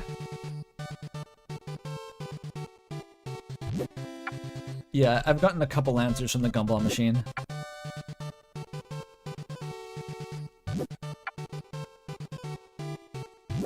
Nice work, Susie. This is gonna be slow as fuck, guys. We're gonna do this for so long. Ow, my bones. Where were the other keys?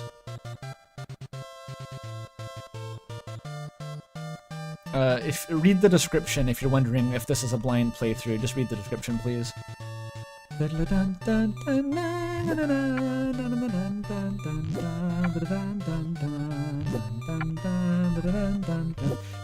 Okay, we don't have all day to farm points. There was... Ooh, another Quigs Vortex. Nice. That's the Sundada cactus that lived.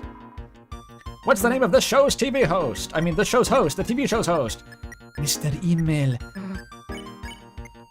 Fucking Susie. Haha, that's me, folks! Yes, there'll be a VOD. What's the highly memorable heading of Mr. TV Time? I'm doing the right answers to get the rank up. $5 from Ego to say, if you really think about it... Okay, never mind, I have to do this. What's the name of this kid? Seriously, I don't remember. Mr. Generosity. Why does Ralsei take so long to answer? Interesting, his name is Lancer.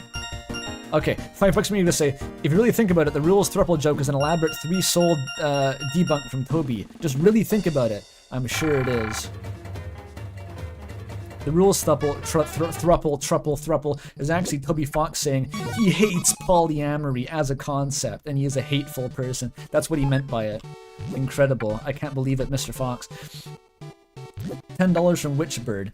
Did you see where Mortis Ghost had to put out a statement that he wanted Toby to references an off remake and to leave Toby alone? I didn't see that, but I'm totally not surprised. I am actually profoundly unsurprised that he had to do that. Thank you for $10 also. I'm glad that he's clarifying that, because I was pretty confident that that's how it went down behind the scenes, but I could see why people would be on Toby's case about that if they read it in bad faith.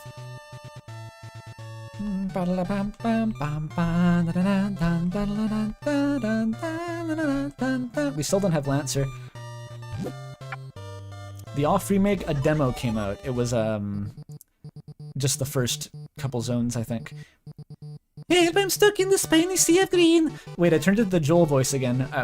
Help, I'm stuck in the spiny sea of green. Won't anyone free a poor innocent boy? I think I kind of figured out kind of a voice for him by the end. Hey, I got it. Joel's voice is still the best, but... Ho ho ho, you've rescued me.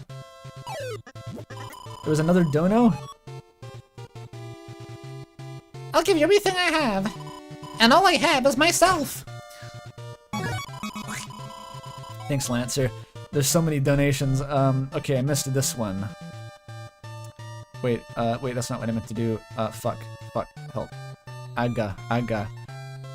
Any plans to make a new video digging for Gaster's theme in the new chapters or analysis? As I said at the beginning of the stream, probably eventually, but the music analysis is like high brain rot content. That's for when I've exhausted the low-hanging fruit, so don't expect that anytime soon. It's fun to do, but it doesn't really analyze that much of the game for how much effort it takes to do those videos.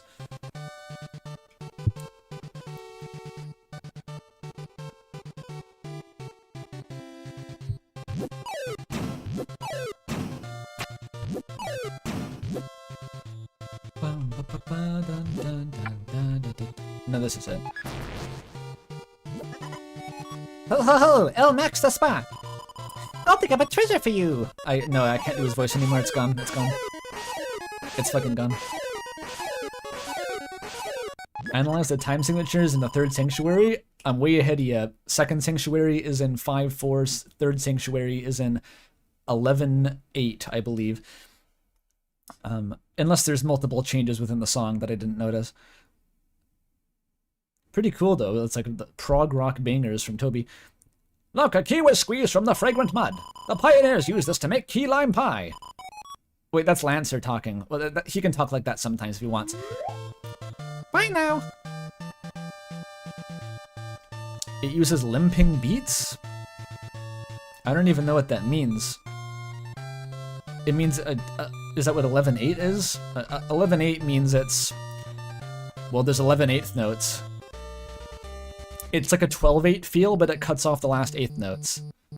So it's like 1, 2, 3, 4, 5, 6, 7, 8, 9, 10, 1, 2, 3, or I did it wrong. It's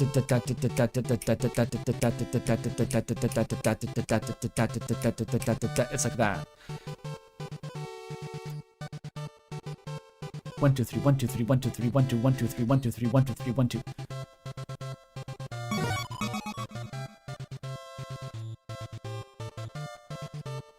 That's the same as Masked Man from Mother 3.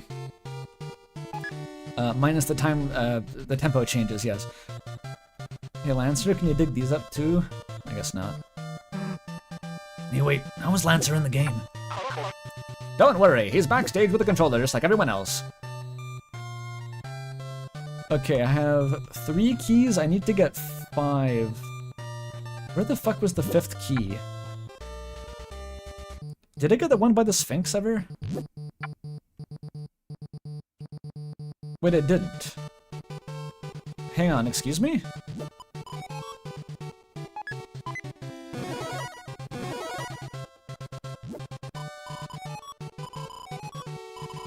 Wait, did I not do this? I thought I did this. Maybe I just hallucinated it. I hallucinated. The body is wrong.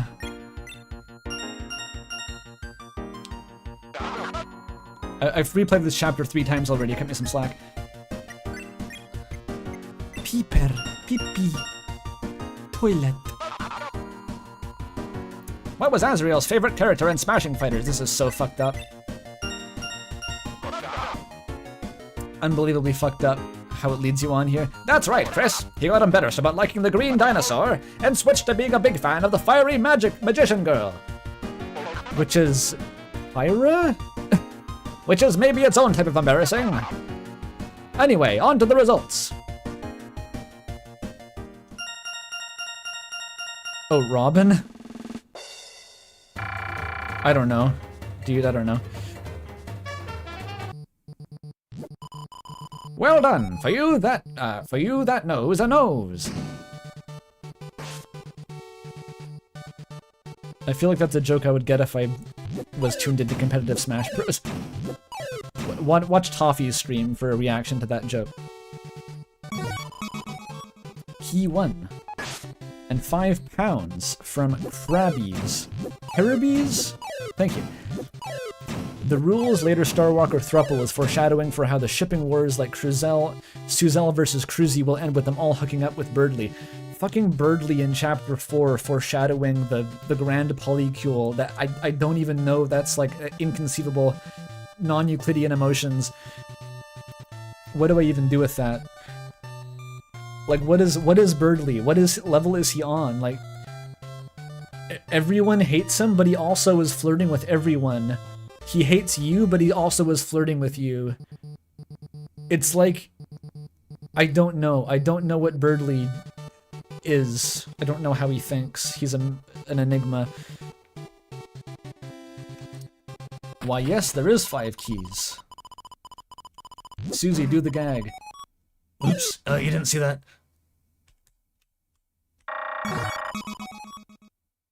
Delicious. Birdly smoking something homegrown. Exactly. Why not? You bought the dinner. Feel free to use it in battle. I like how it gets thrown in. That's pretty funny.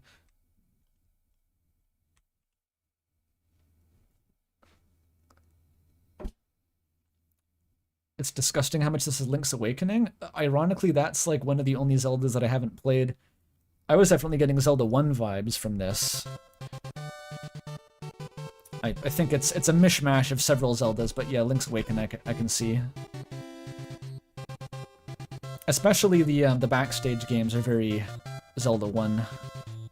Which was torment for me, because I was reminded of the fact that I'd never beaten Zelda 1 because it was too hard.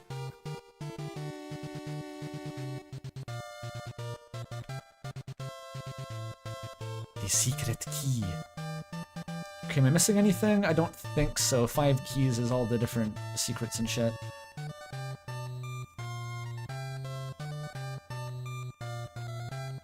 Oh, the mantle's named Nightmare internally, which is the boss of Link's Awakening. I was very curious what the fuck the mantle boss was supposed to be, because there's very little context for it. I did the mailroom, yep. There's so little context. It doesn't give you a name. It seems to imply that you've met. It seems to imply that it lives in the bunker, even. But, like, who is it, dude? It's the thing that Noelle would have found in her, like, blog anecdote if she had the ice key, right? You think the ice key was a Banjo-Kazooie reference? I don't even... Toby's thinking with dimensions that I don't have access to. I don't think it's friend. I think friend still is something fucking else.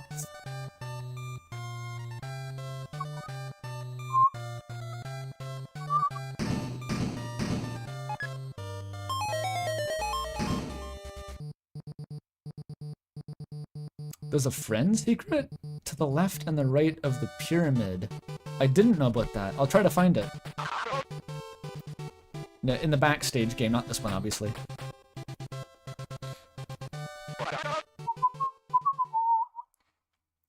This is it, your final test. You assumed the mantle was the knight? I thought it was Des talking to me at first, I gotta admit. So that's where that goes. But I don't know how that would make sense. That was mostly just because it was implied to be in the bunker. I don't know why I thought it was Des. I'm not sure that actually makes any sense.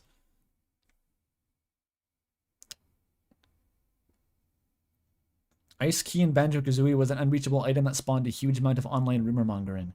Oh, that probably is. That probably is literally what it's referencing then. I think I have heard about that. It was one of those 1 of 10 million like Nintendo glitches speedrun explained videos that I used to watch. And still occasionally do. Beyond this door lies the physical challenge, a grueling encounter that will test all of your skills. Are you prepared for the worst? Yeah. Stop and swap. Yeah, I know about that. Okay, I guess. And so our contestants have spoken. What may be their final words? Kids, cover your parents' eyes, because after this, there's no turning back.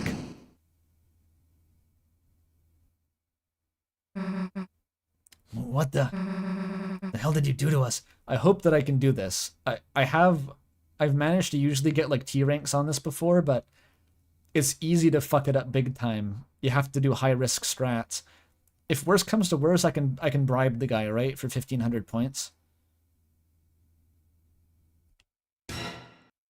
You have to do big stacks and target the weather guys. You know what? When this started, I couldn't figure out why Chris was hovering. They're just standing on the floor. I was like, why are they hovering above the bar? Ho ho! Cool your business, folks! Today's physical challenge is the cooking channel. Oh, okay, that actually kind of makes sense.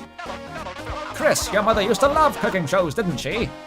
Oh, how she'd laugh glowingly along with each new recipe, feverishly taking notes on each step to make them for her family. As you and your brother pretended the chefs were bungling the simple parts. One thing I'm really glad we actually have confirmation for finally is that Asriel is not some like fucked up, like a pile of dust, not like Flowey, not a new guy, not Papyrus secretly. It's like Asriel looks like Ralsei looks like Undertale Asriel. It's just Asriel, okay. As you and your brother pretended the chefs were bungling the simple parts. Darn, I overcooked the water. Oops, no, I keep breaking the eggs. Oops. That was fun, wasn't it? Now, are you ready or what? Let's do it.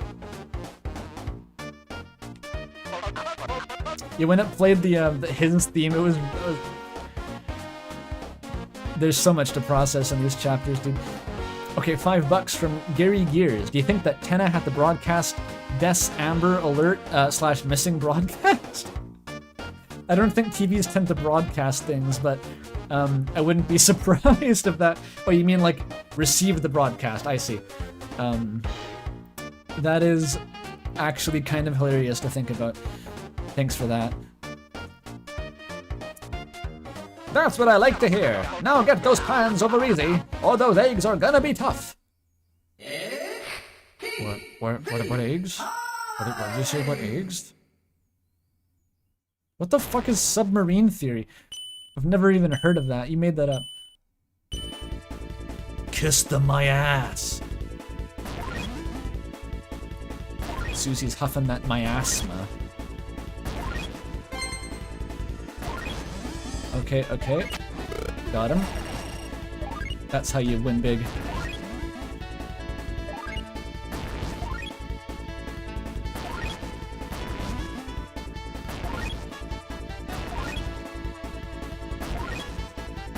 Woohoo, that was close.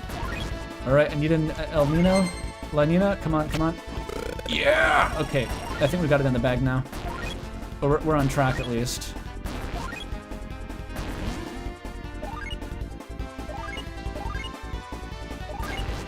Fuck. Okay, I can afford one of those.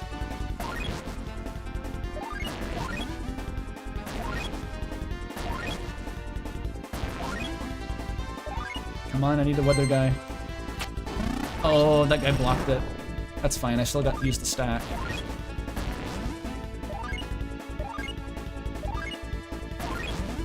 Come back. She just left. Come back, you asshole. Come on. Come on. Come on. Someone. Fuck it. Just barely not enough time. There you go. Fuck. That's probably good enough. No, I haven't tried 1225 in the gacha game yet. That's on the list for the stream. That's it! I think quick firing gives you a pretty low rank in general. Well, would you look at those smiling customers? They're happy as yet to be cut clams. And Chris, you're just as happy, aren't you? You remember how fun watching cooking shows was too, don't you? You like kissing boys, don't you? So did we win? What do you think? That was the most unforgettable show in prime time. Mike, show the results of the board.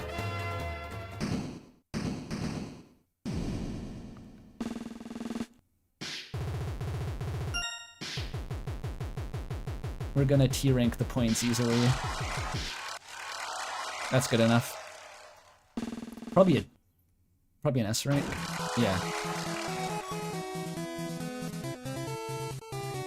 If I got S on the battles, I might have gotten a T actually.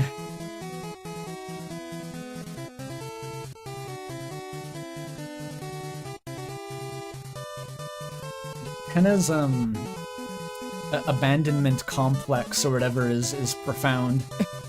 It really is just defines his whole personality. Look, Chris, we won! We won! Oh, it's over already. Damn, we were just having fun. See y'all next episode, everyone. Ralsei's so in character.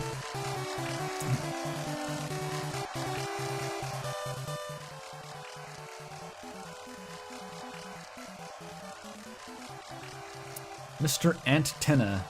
Special thanks. The dark fountain that gives this world form. Remember when everyone thought that it was going to be Mike Antenna? Like Mike Antenna, that was supposed to be the pun, but no, he's just Ant. First name Ant. I think Wingaster is back on the table, folks. I think Toby doesn't give a fuck. Stop! Stop! It can't be over already, no! The phonometer is still only at 80%. Huh? Ah, you see, that was just... Round 1! So there's more than one round? Of course, there's 2 rounds, 2! You haven't ever heard of a game show with just 1 round, have you? No one except Grandma really even watches. Exactly! It's preposterous, outrageous, it'd be bad TV. And trust me, I know TV. Huh, well, I guess we were having fun. Yeah, we can play another round. Can we change Susie's name? The mic barely picks up the Ralsei voice. I know, it's unfortunate. I would disable the noise suppression, except there's a fair bit of noise coming from my window and stuff that I don't want to get picked up. And now a word from our sponsors. Excellent transition. This place is... How do you like my green room? It'll take some time before round 2, so relax and enjoy.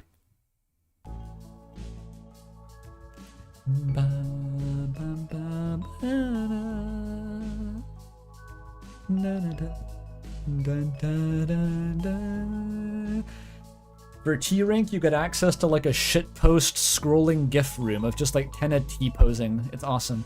But there's nothing particularly informative about it.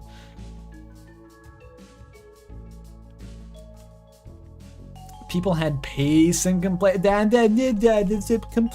I don't give a flying fuck what people didn't like about these chapters. I don't give the smallest shit. If people wanted better than this, they can, I don't know, play a different game. I'm doing the fanboying thing, I know, but like I don't care. I literally don't want to hear it. Ripple on the walls like soft music. You're filled with the power of relaxation. That was the right file. Yes, I saved to the right file. We got another 5 pounderoonies from Caribbees, thanks. Tenna feels like a secret boss who somehow ended up in the position of a main boss. It's also pronounced car rabies. Oh, nice to know. Yeah, this chapter 3 really bucks the structure of the secret boss and the weird route. It feels like the secret boss became the main guy, and the weird route became the secret boss, if that makes sense. Because the path to get the Shadow Mantle really feels like a weird route, but it's not actually a weird route, it's just the Shadow Crystal route, so... It really is a weird one. That's what Toby meant by this being an unconventional chapter, I suppose. It doesn't have a lot of the normal standbys that you'd expect. You don't need the I know, but it's like, it's clearly intended to be the path to get the Shadow Crystal as you do the mantle first. I'm not going to try beating the knight without the mantle. I did try it a little bit, and it would be a nightmare, no pun intended. Like, it's doable, but it would take so fucking long, and it would be so frustrating, just like, because I kept getting like halfway through the fight, and then just getting one-shot by a couple specific attacks. And that's it. Then you restart. It's so fucking painful.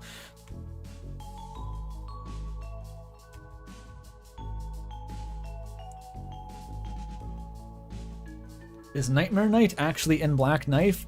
So Black Knife is a remix of the Legend. But it sounds like the Legend already sounded pretty similar to Nightmare Knight. And I think that the Black Knife remix actually accentuates the similarities. So I think we kind of got our Nightmare Knight will be the Knight's theme. I'd say like that's at least 50% came true. It's a remix of Chase. Chase is referencing the Legend motif still. It all boils back down to the same motif.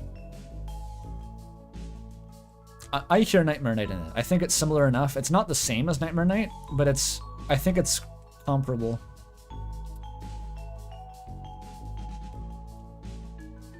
Especially the percussion track too is very kind of frantic, like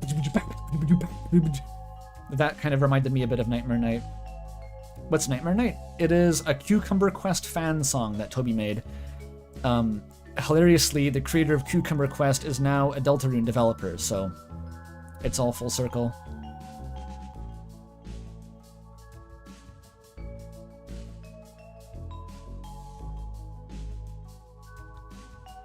Chris gets a damage bonus when the party numbers go down? I didn't notice that at all. I didn't notice a damage bonus. Not a dev, they just make concept art? That's a dev. I think dev is a general enough term. If you work on a game, you're a developer of the game. You can specify programmer if you want. They're not a programmer.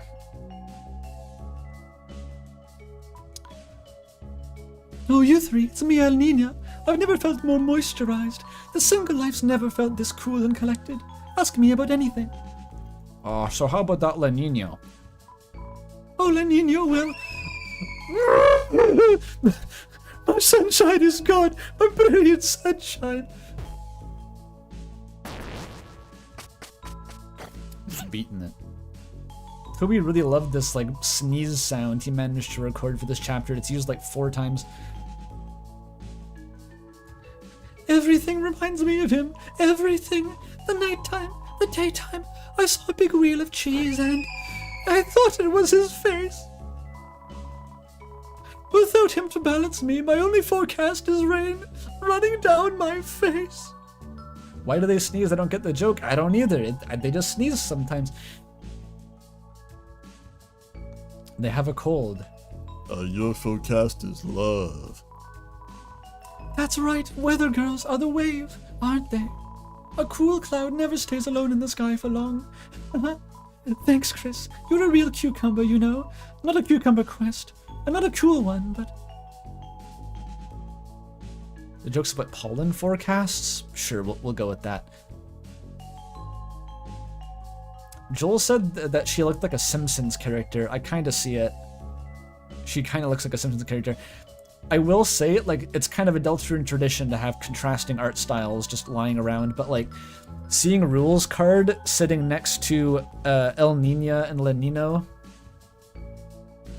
I think that's their names, like, his art style is so comically different. Like, he looks like a 2-dimensional cutout, and these fully, like, rendered, voluminous, rich pixel assets. Pixel ass.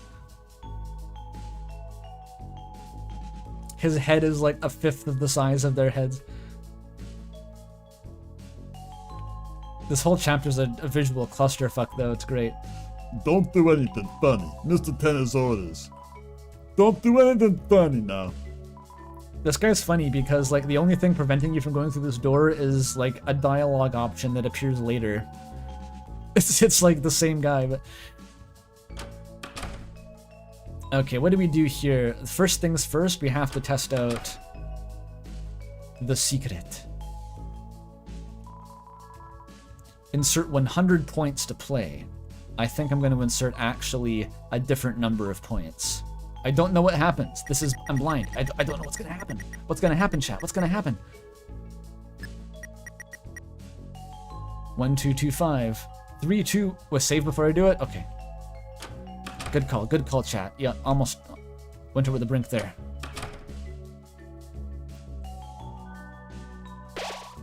Good call.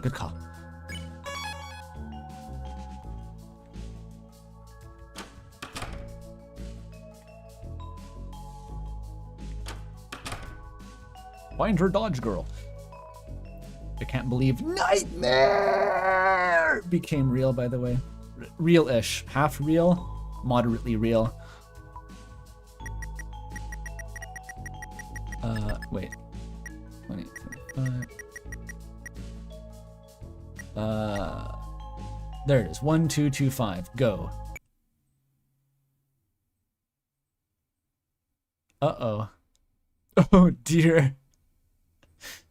Oh, we fucked up big time, Chris, and by we I mean me, because I am exclusively controlling your actions right now. What, you can go in there? I didn't think that would happen. Ruh-roh.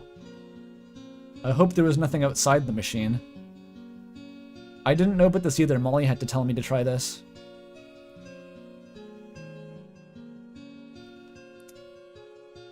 Clearly a Lost Girl theme, yeah. Lost Girl is used in like half the scenes of this chapter. So is Girl Next Door. You know that Girls Next Door was actually quoted with a scene with only Chris and Susie if you go to the diner? What are the implications on the Gaster theme? What are the implications? I don't know.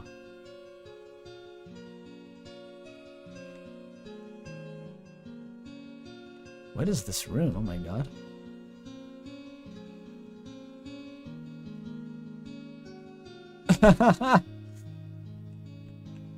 It's a metaphor. The illusion of control.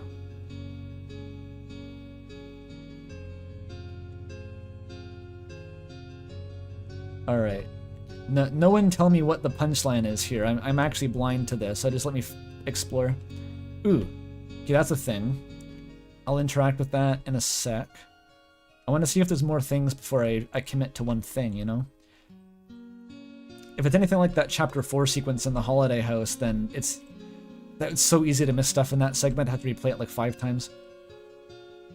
That probably was the only thing.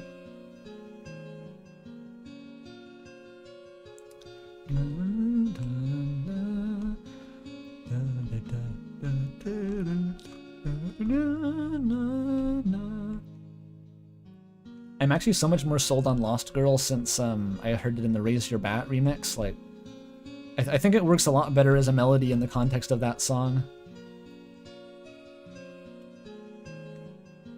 Joel did a cover of that, by the way. It's in his YouTube playthrough that he uploaded. I was hoping he would do the lyrics too, but it's just a guitar cover. You used the machine. The capsule came out. Inside was something hard like lacquer. It was a small, dark triangle. You tried to take it, but it slipped through your hand. And you couldn't find it anymore. So that's either a shadow crystal or a black shard. It's unclear if they're equivalent. I don't think they're equivalent. You couldn't find your hand.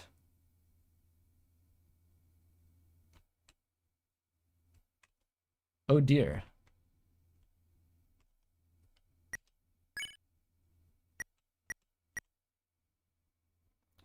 A guitar pick. What an interesting idea. I don't have it.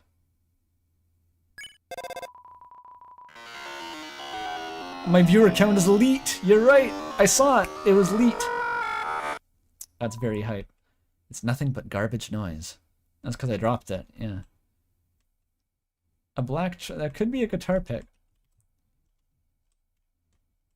This is getting very confusing, mixed metaphors at this point, though. If like we have dark crystals, and we got the black shards. It's a dark shard and a shadow crystal, I think. Actually, they're different things.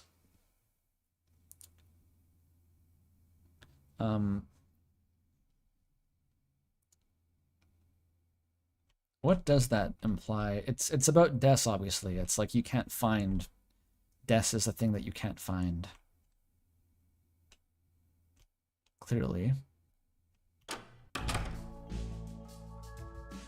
And that's that.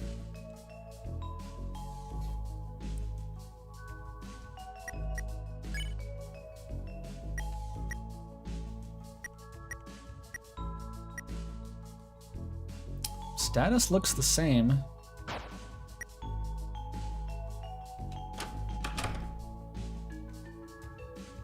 You have to do it multiple times. Oh. It's just gone.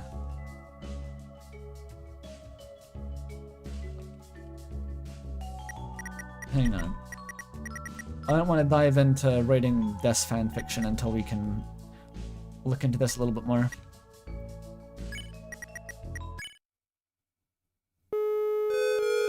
There's no in-game persistence. That's loud still. The device layer. Molly, this is device theory evidence. The device layer doesn't use the same volume settings as the in-game layer.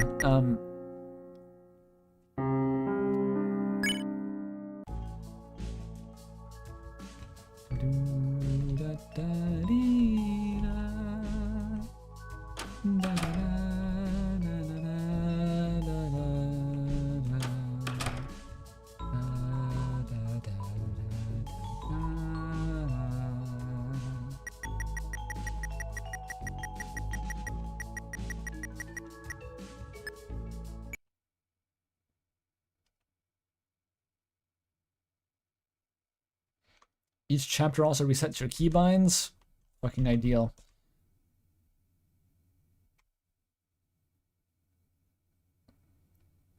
I don't think there's allusions to the soul being like a hand. There's allusions to the knight having long hands, and hands of the knight, the man who speaks in hands, is a thing, which hilariously, Rules card has hands in his dialogue boxes now, uniquely among any character in the game. Rules card Gaster, Truthers, Feast, if you want, I guess. But I don't think the soul is ever related to hands. Yeah, the Shadow Crystal lets Chris see through their hand.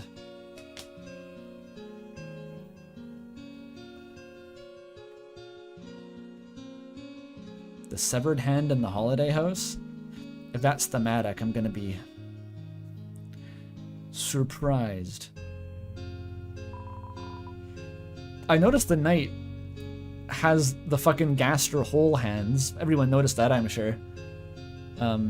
Like, just straight up the Gaster stigmata. That's not even a thing that Gaster has. People just kind of imagine that's what Gaster has, but sure enough, the knight literally has the fan and Gaster hole hands from hand plates or some shit. Wonderful. Also, $2 from Momo, thanks. Gaster is bisexual and polyamorous confirmed. If that's what your takeaway is, then I support it. Okay, what did we get this time? This is now like a Genshin Impact stream. 5-star roll, come on! This machine is due for a big one. The capsule came out. It's the same one. Bad luck.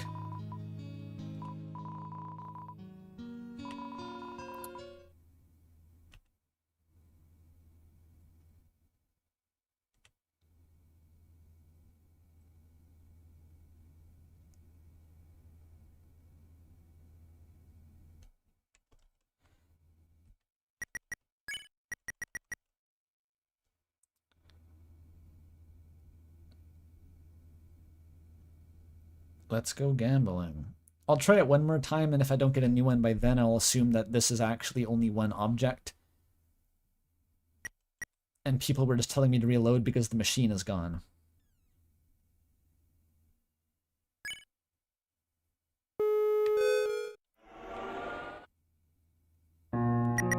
It falls out of your hands because of your stupid hand holes.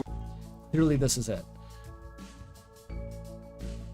You know in Koru Observer, there's also an implication that the Obesk have gastro hole hands? And it's like, why? Why would they be like that? People argue about it on the Discord server, it's fun.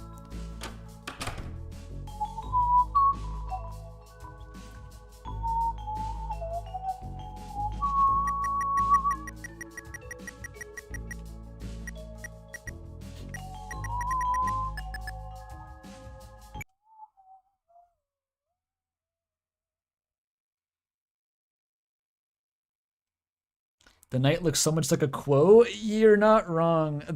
Okay. The knight looks like a quo Obesk from Koru. What does this mean? Nothing. It means nothing. Just don't worry about it.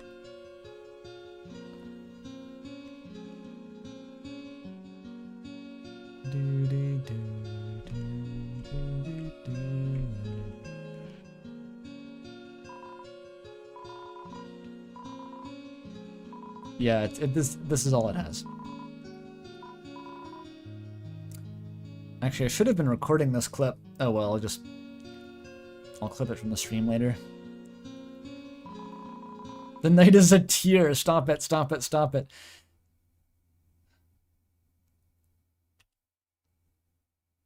We've already sucked the piss out of this scene completely. And by which I mean taken the piss.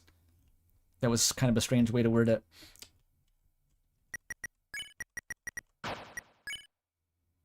Yeah, nothing changes.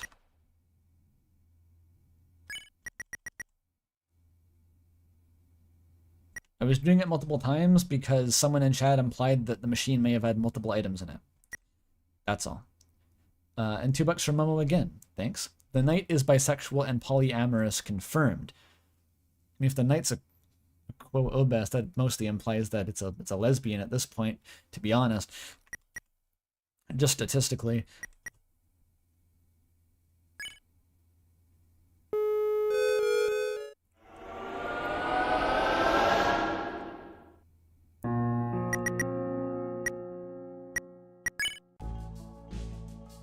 Okay.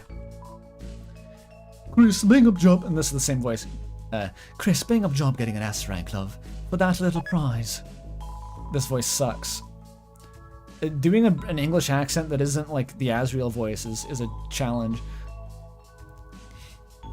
In it, pip pip cheerio, love, cavalry's there, cigarette Tesco.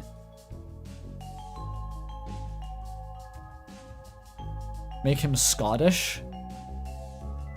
That could be funny, actually.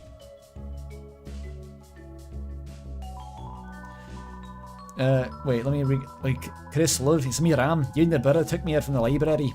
Now, how are they all? Queen still bossy, Switch still got a mohawk, and that salesman. Okay, this is... I'll warm up, Right, the store. If you want anything, just use the points.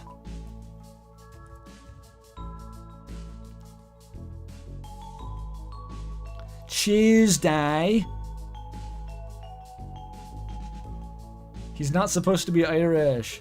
Ram is not a woman. Ram, what? You're not. They say he. This is the new Ralsei is a girl theory. Ram was a woman. What is the deal with Ram? This guy's confusing.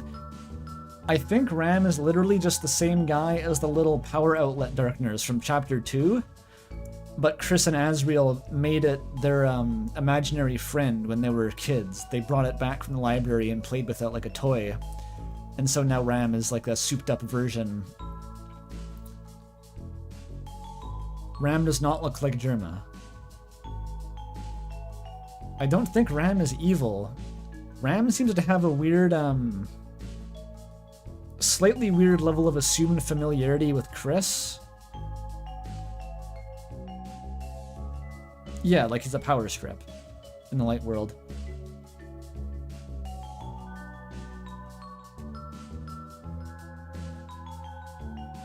But I think Ram is mostly just like trying to work outside of Tenna's purview.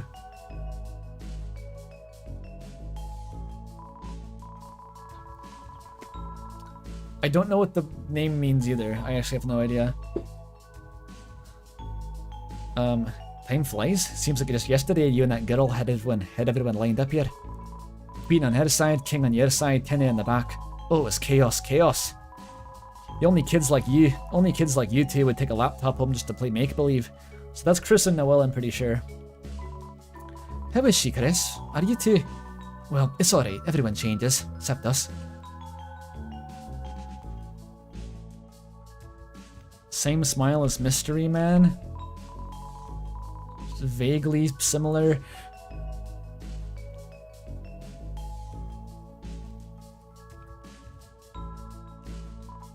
You can't actually buy anything here.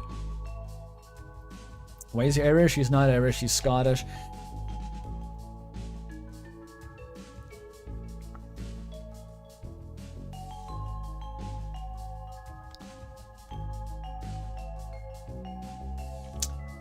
And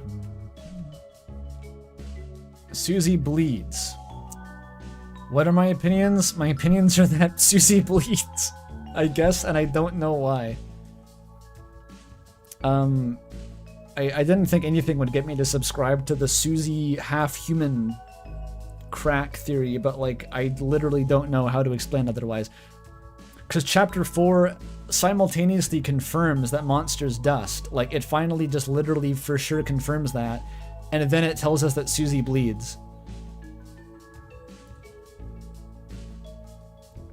I don't know. I literally don't. Doesn't Noelle bleed? No, Noelle doesn't bleed. When does she bleed? There's a Megalo Easter egg? If you listen to the piano long enough?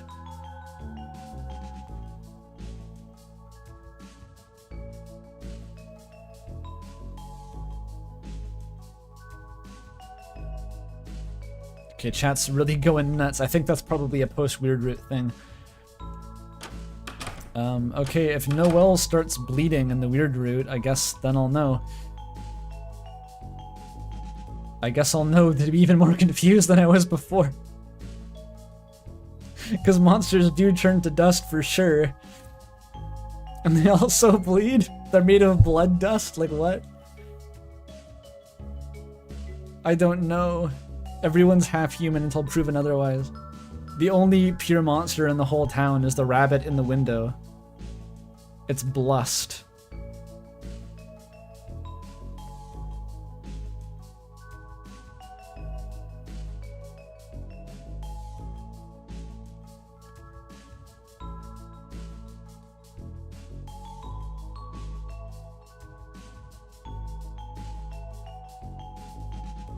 And why would... I thought that the blood stain... You can clean up the blood stain in Chris's room, right? That's kind of like a thing.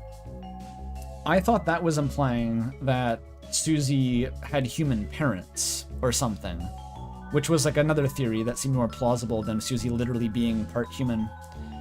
It's like, okay, if she grew up in a human household, she'd know about blood. And the reason that it never got cleaned off of Chris's carpet is because Toriel doesn't know how to clean bloodstains because she's a monster and they don't bleed. I thought that's what it was implying, and then it's like, no, Susie bleeds, by the way. It's never gonna make any sense. Just never.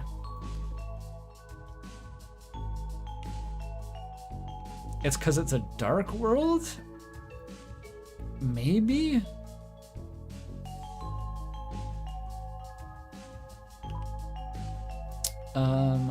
Hang on. I need to take a quick intermission here. I'm getting hungry. I'll be back after getting a bite to eat. Don't touch that dial, 1300 viewers. Hang on.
And back. Alright, chat. I've made advances in break time yogurt technology. I now figured out that you can cut a banana into the bowl of yogurt with granola, and it becomes like banana yogurt with granola. It's pretty good. Keeps your potassium up. Potassium. I've heard that potassium deficiency can actually cause muscle twitches. Like if your eye twitches, I've heard that can be caused by a potassium deficiency. We got $10 from, hang on, some dude Wilson, thank you. I assume that Deltarune monsters' bodies just replicate biology while intact, barring species-specific exceptions. Given the blushing as a function of blood, shivering is burning via energy via muscles. Well, I'm pretty sure people in Undertale blush. I don't think Toby gives a shit about that. Like, how do you blush through fur as well? It's like furry logic. So I don't think blushing makes much sense, but the fact that they literally bleed seems to make it recontextualizes things. If they don't bleed, though, there's still the rabbit. There's still the rabbit in the window who says, if you're a human, does it hurt to be made of blood? I don't get what it means. We got $2 to ask if there's any wrong save believers in chat. I don't know what that is.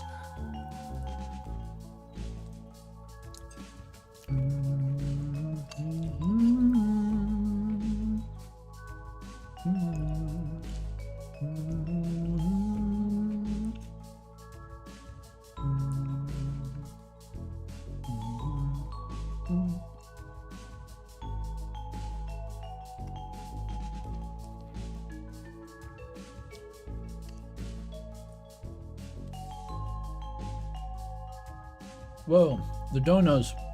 The donos. I'm trying to eat. Hang on.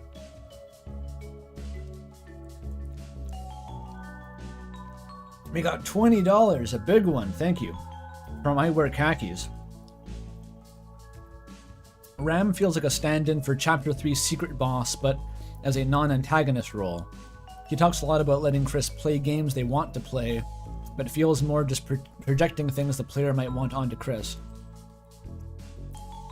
I think that's actually kind of accurate. I hadn't really put that into words before, but Ram's relationship with Chris seems to be kind of one-sided. Like, Ram assumes a lot of things about what Chris wants, but it seems like a lot of it's driven by wanting to feel special to Chris in the same way that Tenna does.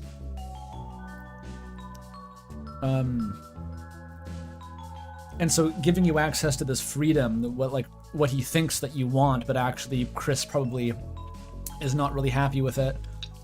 I think you're onto something with that, actually. Yeah, Ram does explicitly mention freedom.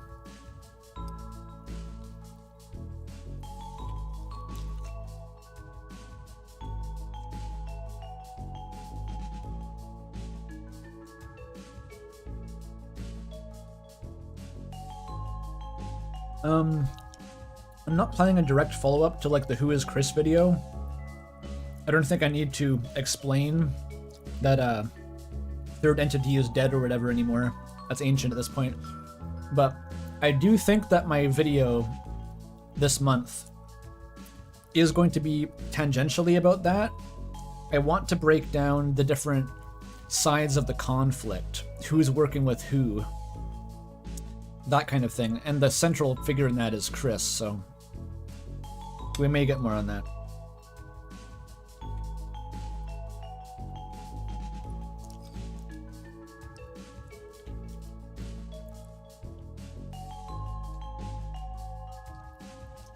So, did you delete that? I'm gonna talk about it anyway, fuck it. Yeah, the phone call that uses Chris in third person. I think that means it's a group call. Honestly, I think there's multiple people on that call, and that person wasn't directly talking to Chris. I literally think it's like the night and Carol and Chris are like in a Discord chat, like something on that level of like literally just that. Because I don't know how else you make that make sense. Why would the knight just say Chris in third person if they're talking to Chris? And I think that a lot of that conversation probably only makes sense if you consider it in the context of like 3 people or more colluding and forming a plan. You can't imagine the knight on the phone. I don't know if it's literally the knight, but I think there's more than 2 conspirators.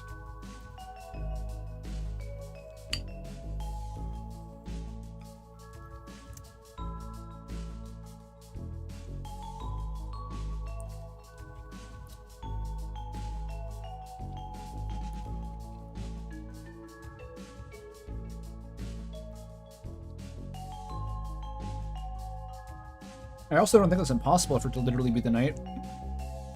They seem to act in an animalistic way. But just as much as that's evidence against them being on a Zoom call, I think that also acts in the, if you're going to go down that route, it also acts against evidence for them being Carol. Because the knight's mannerisms are nothing like what Carol looks like.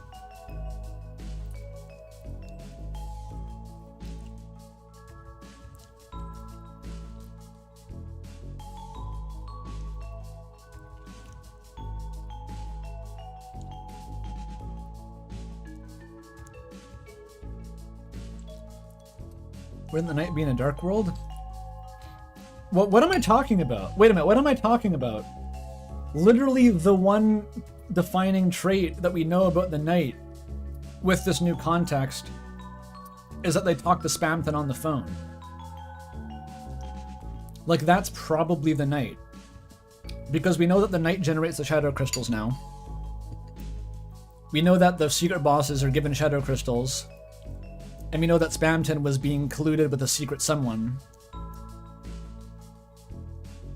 Literally the voice on the phone.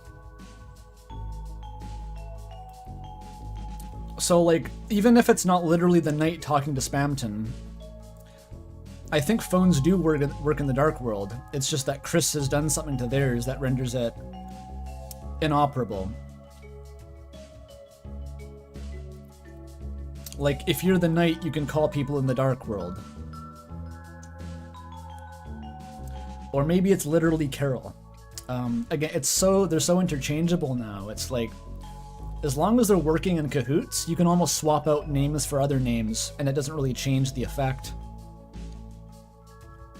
The point is that they're working in a conspiracy.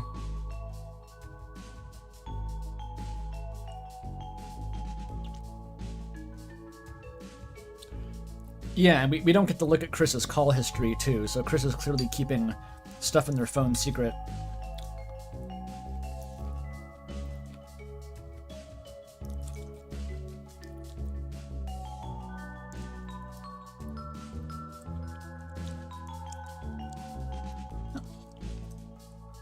Well, Chris can't be the knight, because Chris fights the knight at the end of chapter 3. Hilariously, I think one of the big takeaways about the knight that we learned is that the knight doesn't necessarily make the fountains. Like, you don't have to make a dark fountain to be that world's knight. It's not a title. It's a specific guy. It's like the opposite of what the multi-knight kind of theory was. But also it's kind of the same. Like, they function as a multi-knight, but only one of them is officially the knight. It is one specific guy. Chris is the square? Something like that.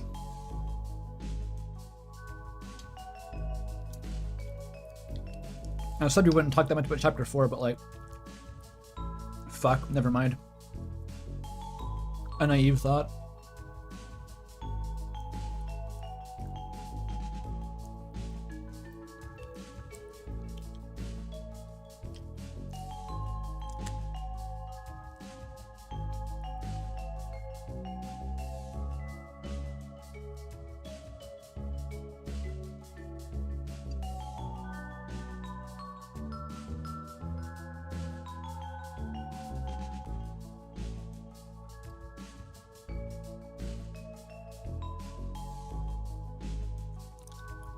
Yeah, I noticed that. The knight is crying during the opening of their battle, which that ties into that dialogue I found about the fallen star crying the shadow crystals. So that cinched that for me when I saw the knight like actually visibly crying. I was like, okay, shadow crystals 100% are generated by the knight. Confirmed. Like we get that.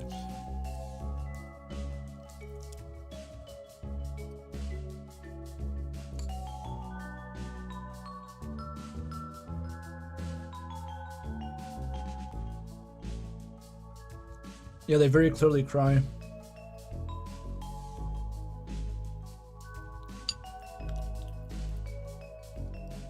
Does it imply Chris is a star? I'm not sure why that would figure in.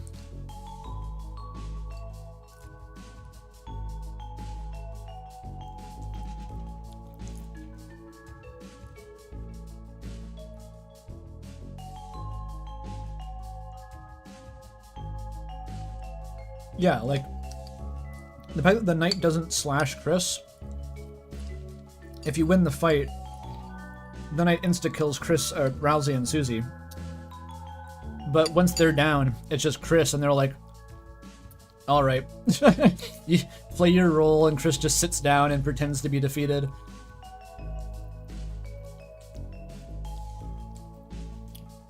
She knighted Chris? You could read it as that, or it could just be like, there's a sword to your neck, so sit down. It's kind of the same gesture with this resolution of art.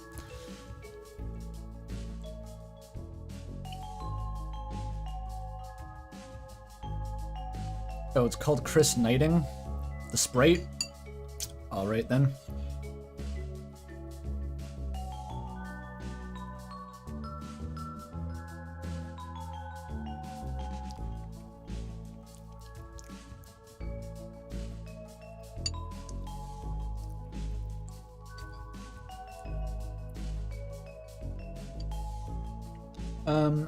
That's a confusing thing I'll get into later. Chris seems, or the Tenna refers to both Chris and the knight as having a deal with him, which that just further cements in my mind that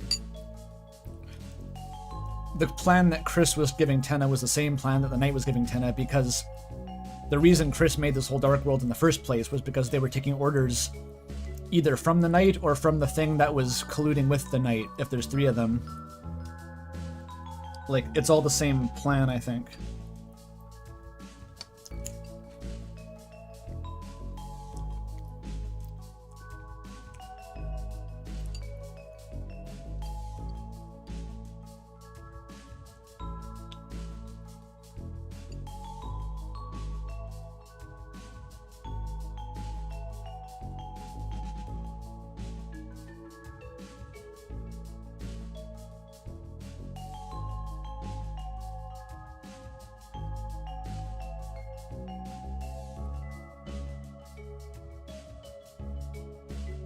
No, it's not a three-knight theory.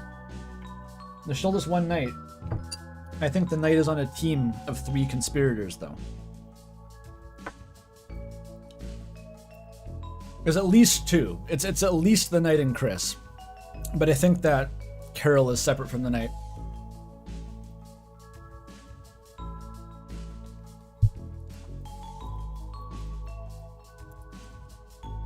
We're gonna go around in circles otherwise.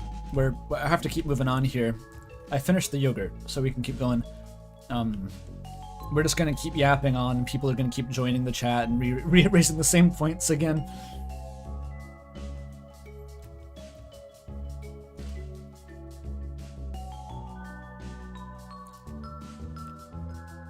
When we got the Carol name reveal, I have to admit, I didn't even register it as a reveal. Like, I had to go back and do a double take and be like, wait a minute, have we been calling her Carol this whole time? Like, I had already internalized it as being Carol, I have to admit. Despite what I said about Halloween.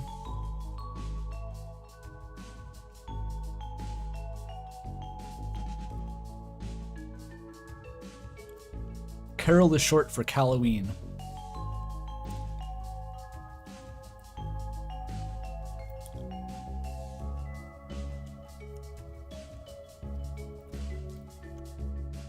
Huh.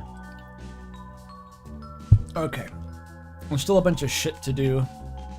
Let's just blast through the gotcha machine. I have like a strat for this.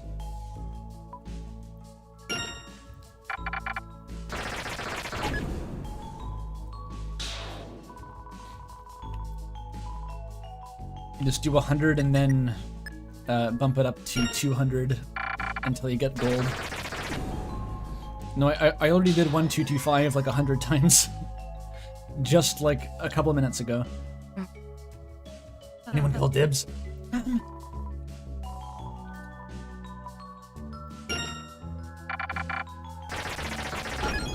You can't enter 66. Tension max. That's actually quite useful against some chapter 4 bosses, I assume. I didn't really realize what those were supposed to be used for.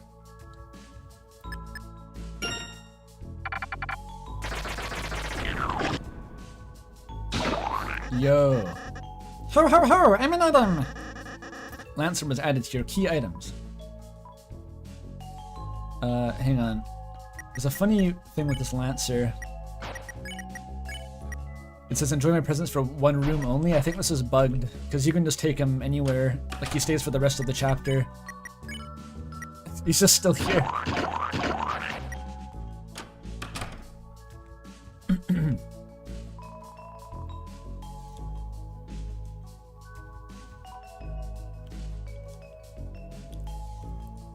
He just narrated? Good for him.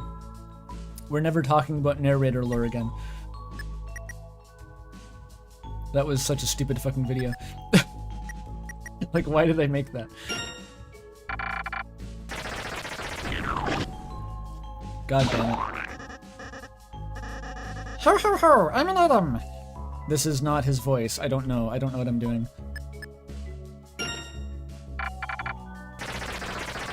Wait, I did that wrong. Okay, deluxe dinner's not bad. I'm bungling my strat big time. Let's min-max it.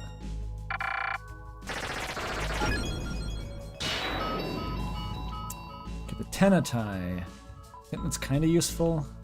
I've done this like 4 times already. So.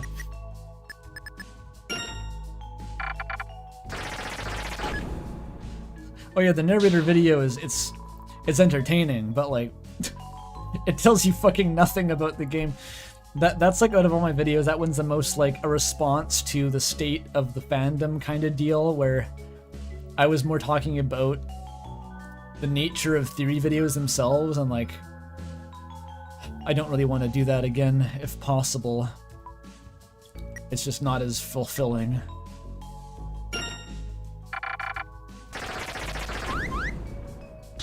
Ooh, these ones are exciting. A fortune. These are the ranks from lowest to highest. C, B, A, something, S, and of course T for TV. C-Bat. Why is there a big space around S? T is just for bragging rights, so don't sweat it. Anything lower than C is just asking for it. So 2 hints on this machine actually... They're actually, your best bet of getting to the egg in chapter 3. Getting to the egg is like the last thing I figured out in this chapter. It's really hard. But 2 hints do point you toward it.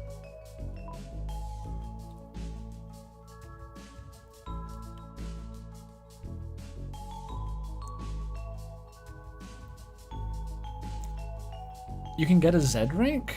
And you get Spamton's old room. Wait, should I do that? Will it still give me the S rank room?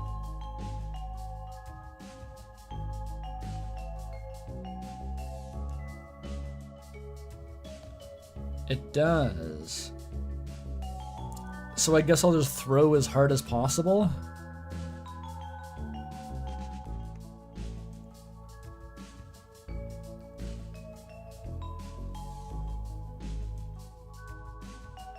Huh. It's hard to get.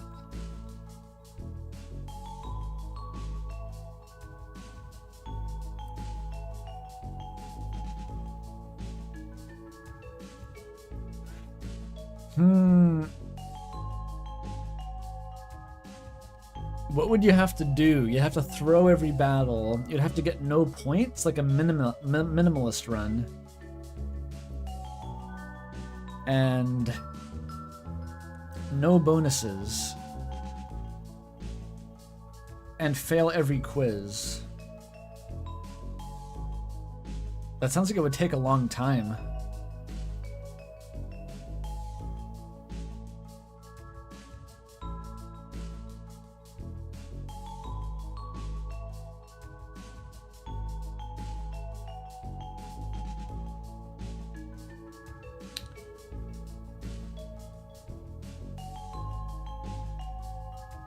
I'm probably gonna fuck it up if I try it. That's what I'm thinking.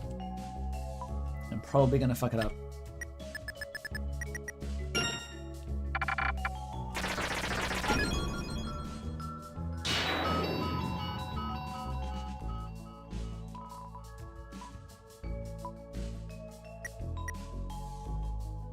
I'm out of points.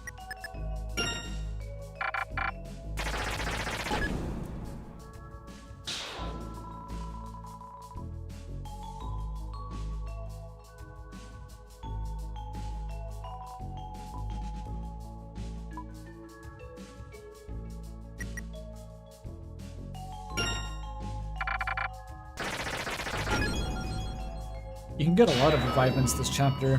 I think I went into the night fight with like 5 revivements. And you kind of need them. Although you have to get pretty good at dodging the attacks to be able to beat it, so it's not like the most relevant almost if you have healing items. Really, you just need Chris and Susie.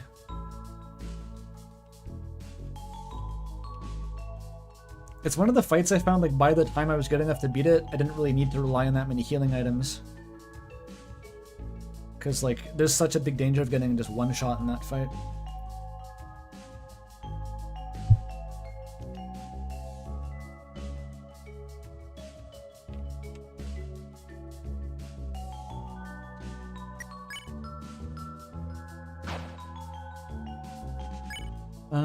Okay, let's review armaments. I'm gonna get rid of the mannequin for fuck's sake.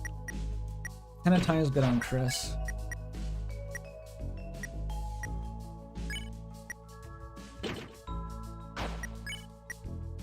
And Rousey's dripped out, basically.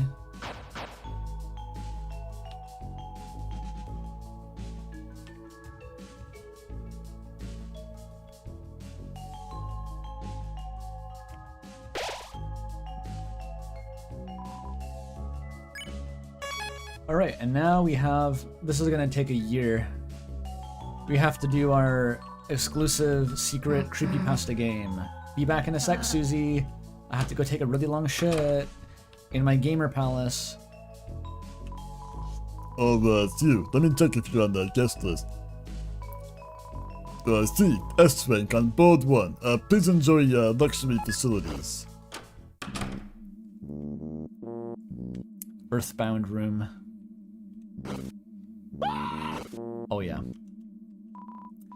Who'beeth, if you want to buy an autograph, get it in line.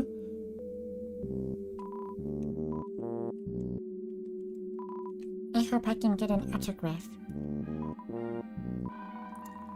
Someone from behind the curtain pushed you away. You felt something spiny stuck in your hand. Cactus lore goes crazy.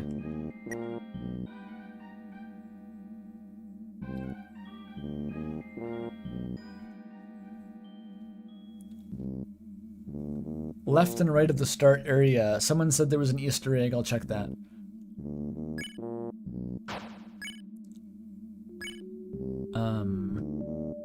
It's probably better to have the bounce blade for most scenarios because it's higher defense.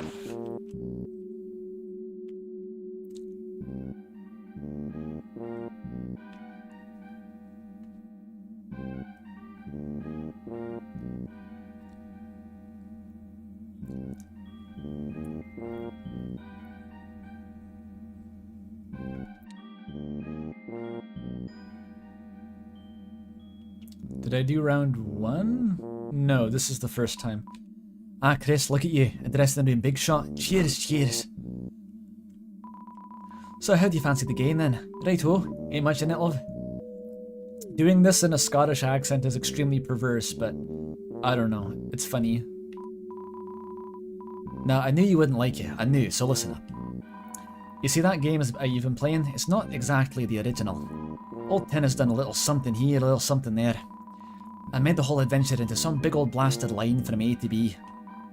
Primo boring stuff.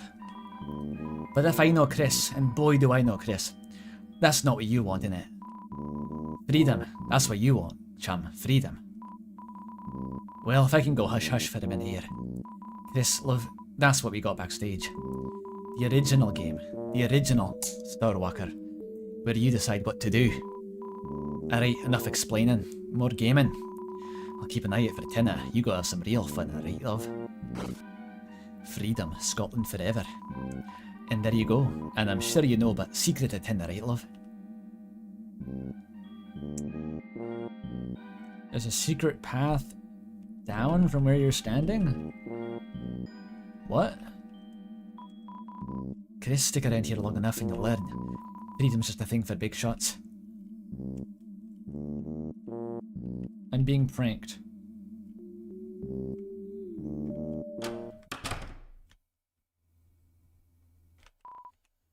Act 1 schedule. Actually, I don't think I recorded footage of the first 2 games when I did my first playthrough. I'm going to start recording this. Oh wait, I already was. When did I start recording? What the fuck? Alright, I'm going to restart recording. I don't know why I was recording. Act 2 schedule is scrolled underneath in red pen. You can check behind the curtain? Oh shit. It's a manhole. It won't open. Okay, I didn't realize the manhole was supposed to have deepest lore. Because you go into a manhole at the end, but... Alright then.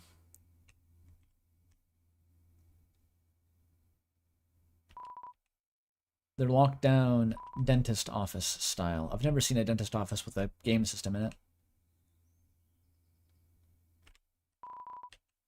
Looks like a game console. Play it. Yep.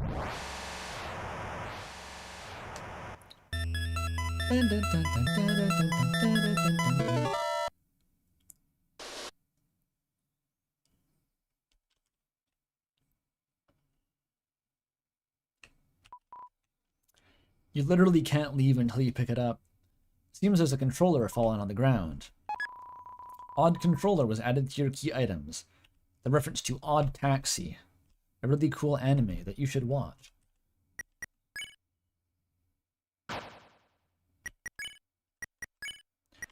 And pink and yellow buttons, of course. It's the Spamton controller. It's the secret boss, freedom theme, image friend, creepypasta controller.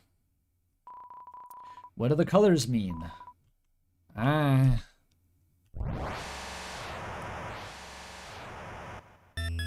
That's yellow and blue.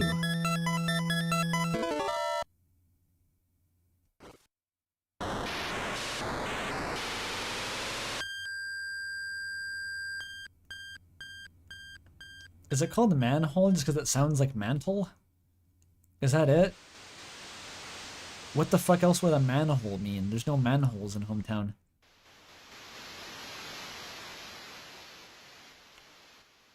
Okay, people were saying go left or right from the starting area? How do you do that?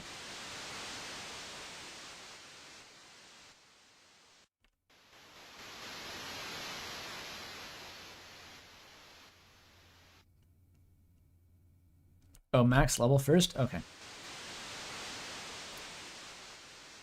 So this is spooky, right? Everyone knows it's spooky. That's like a tutorial.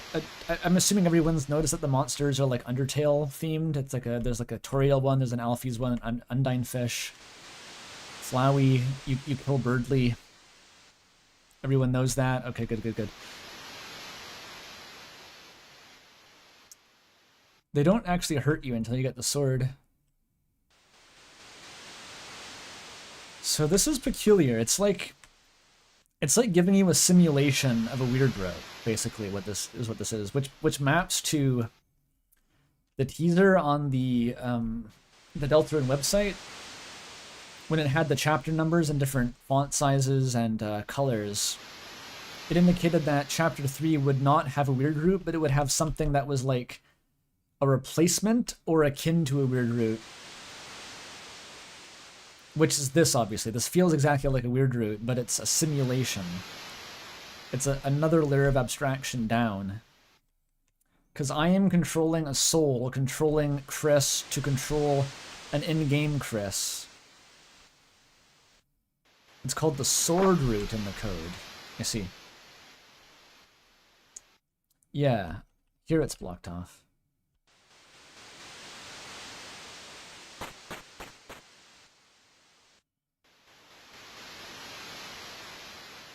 I'm pretty sure the secret room is after you get the sword, because you can't get in there before.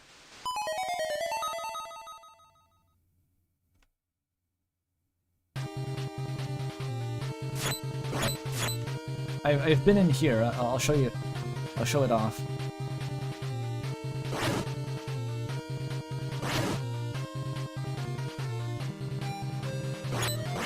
Is this a darker world? I mean, meta-textually, it kind of is. You raise a good point there. This is kind of the closest we've seen to a dark world in a dark world. Ow.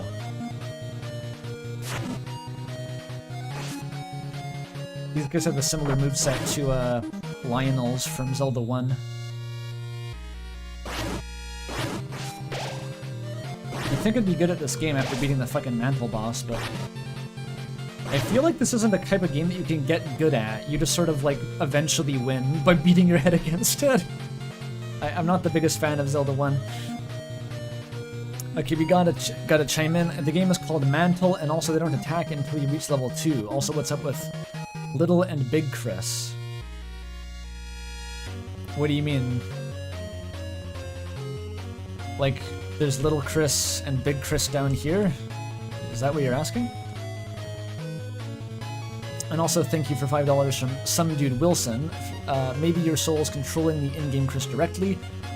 It is, yeah. Like, Chris dies when the in-game guy dies here. So the soul is directly controlling this now, but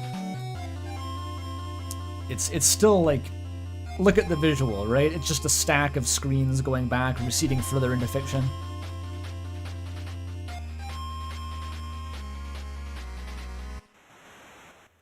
Like, when Chris leaves the screen, what's going on? Oh. I don't know. I honestly kind of don't know how to interpret that.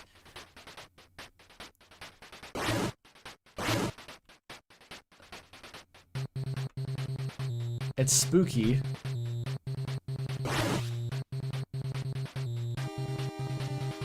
Yeah, the wave noises, that's the same sound you hear in the Spamton Sweepstakes, in the Glacier Room.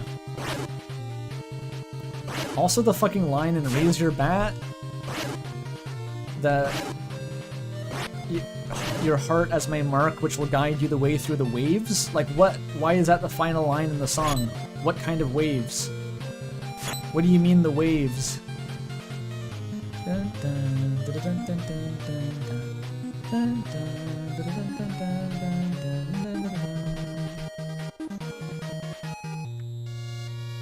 The shot? Become stronger. How have I not seen this?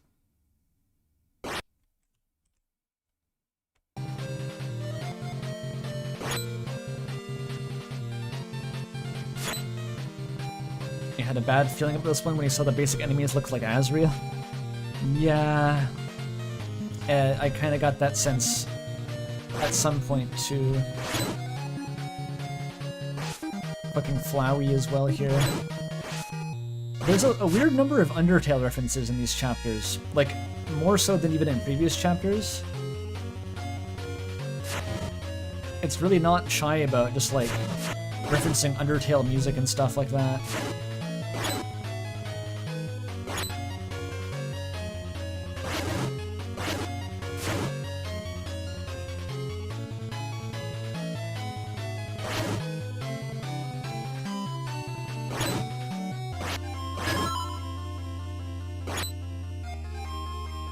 Still can't break trees. Hobie's gonna more and more drop the bit that Undertale's not the same game as Deltarune. It's like, it just was the whole time. Of course they were related, of course it's a shared canon. You actual moron. You believed the tricky Tony, the Tony trickster. Why can't I kill the bird? Game sucks. I'm pretty sure killing the bird does nothing. It's actually optional.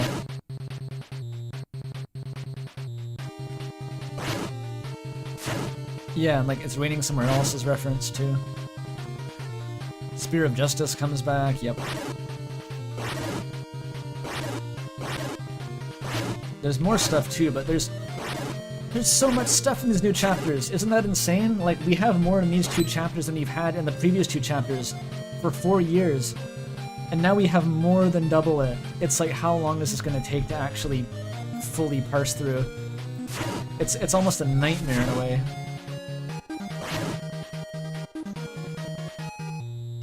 Boop.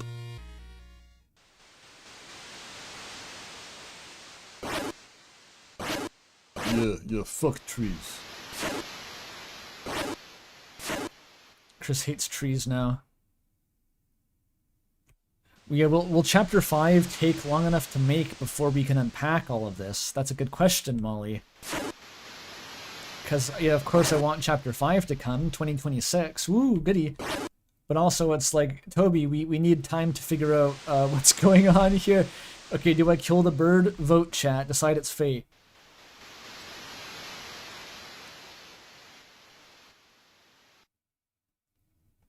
Kill, kill. Literally everyone says kill. Okay.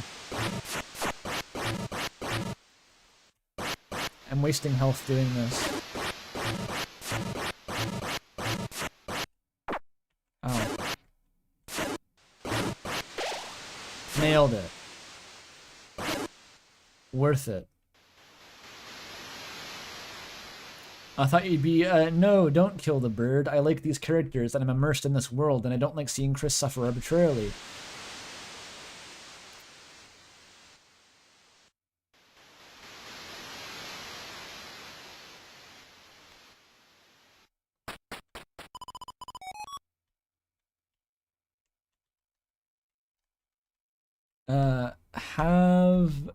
Having fun? This seems to be the theme of this new pseudo-weird route. It's very similar to the Undertale Genocide route, actually. Ooh, look at that. Where it's constantly asking, like, are you doing this because you are compelled to? Do you think it will achieve something? Or do you just want to? And the honest answer, of course, is that you just want to. You're curious. And the shadow crystals being useful is mostly just an excuse. Like, you get the shadow crystals because you want to fight the secret bosses. You don't, it's not the other way around. And so it's familiar. It's a familiar set of themes to be exploring here. $2 from some dude William. Consider, I am immersed, I just despise Birdly. That's also valid. Chapter 4 is completely merciless toward Birdly. I keep thinking I'm going to see the kind and sympathetic version of Birdly. The redeemable version of Birdly, the one that people want to be friends with Chris and hang out with in real life. I don't think he's in the game at this point. I'll keep waiting, chat, but I don't know. I haven't seen him yet.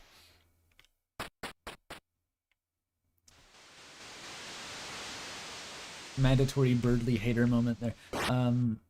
Where is my text? Waiter? Waiter, my text?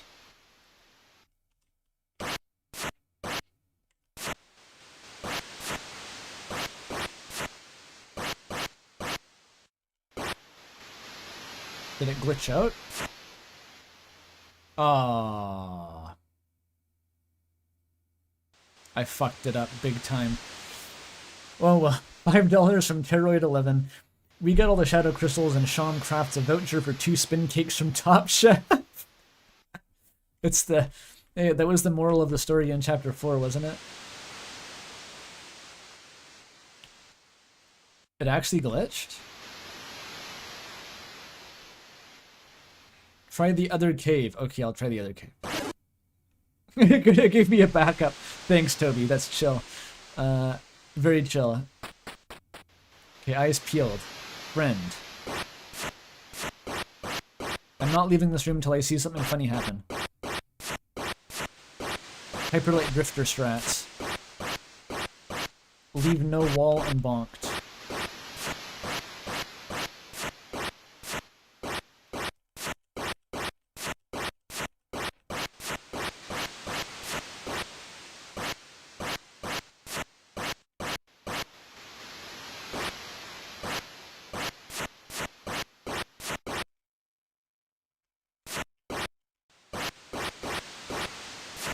$2 in chat. Is this a blind playthrough? Thank you, and read the description.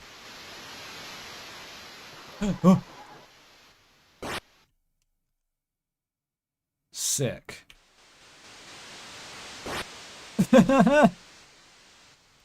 That's what you get? It damaged me? I didn't notice.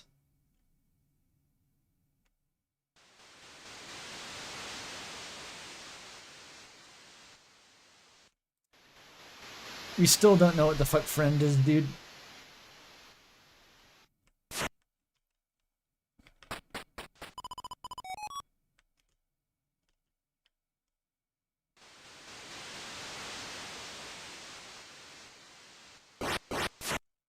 Nah. Okay, I'm gonna go everywhere and do everything. That's the sense that I'm getting right now.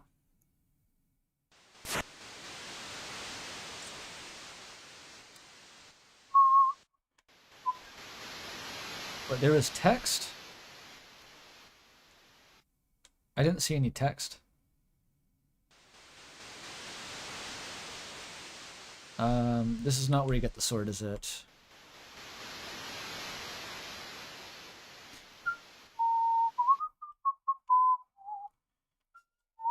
No, wait, I saw the text in the shop room.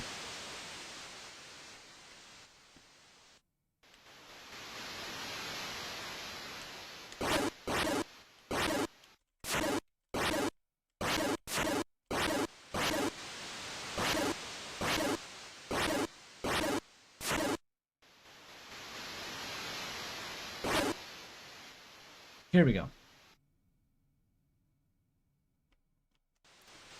I'm not sure what the win condition here is, actually. I just kind of fucked around until I got the text. Oh, is it in all of them? It's just in all of them. Okay, never mind. I spent so long here doing nothing. See you soon. God damn it.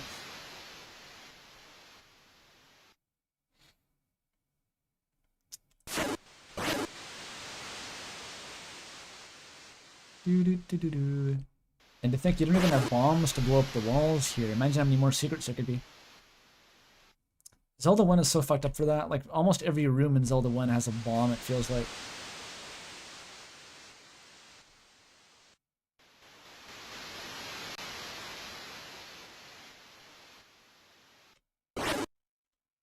Oh, I thought that was a secret. It is in fact a rock.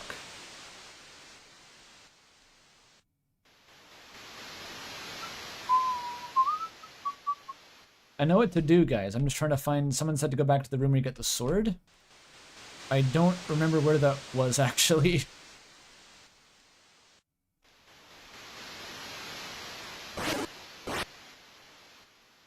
Ah, fuck. I fucked it big time now.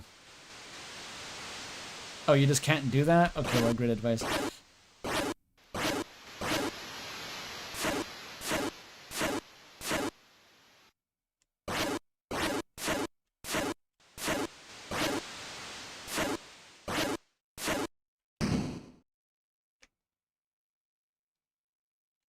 You got the ice key.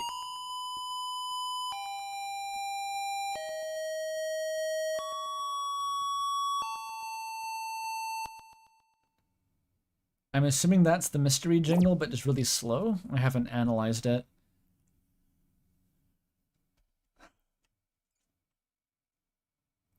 Na, na, na. Andrew, was it good? It was beyond expectations. Exceptional. One might say peak fiction. Peak fiction within peak fiction.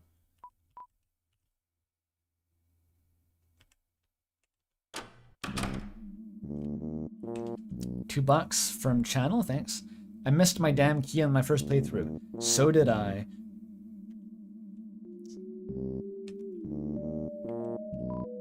Chris, how was it? Lots of fun?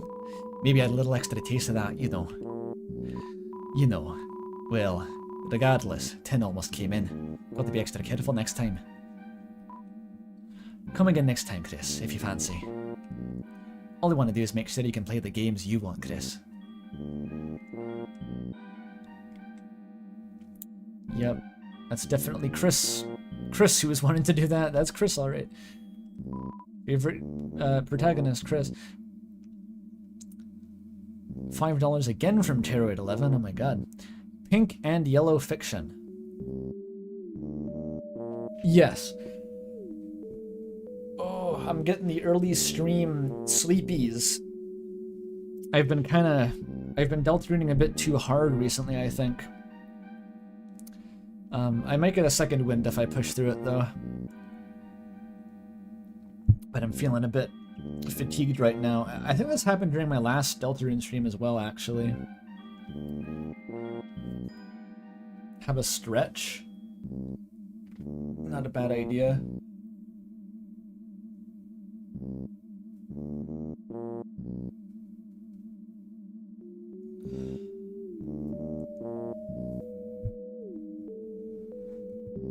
And then I went for 24 days, something like that. That was a very long stream last week. I almost forgot about that. 15-hour stream. 5 push-ups every time I die. That was 10 jumping jacks, I think. That's a lot easier than 5 push-ups.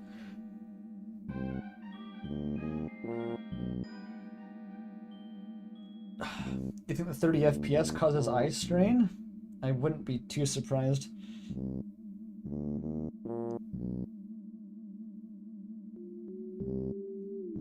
I'm getting up at 10 tomorrow to watch the Xbox showcase for Silk Song. Dude, Pickles, my man, if Silk Song comes out tomorrow, it's actually coming out whenever the fuck I'm done with Deltarune this month. The release date of Silk Song is whenever I'm done playing Deltarune.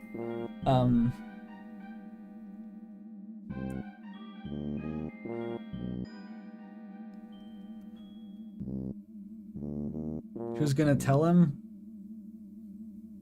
What, did Silk Song come out or something? That'd be pretty funny.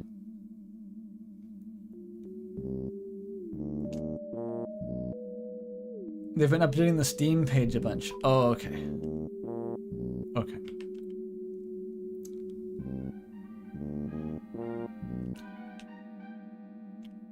Okay, I stretched, by the way. I was stretching just then. I feel somewhat better.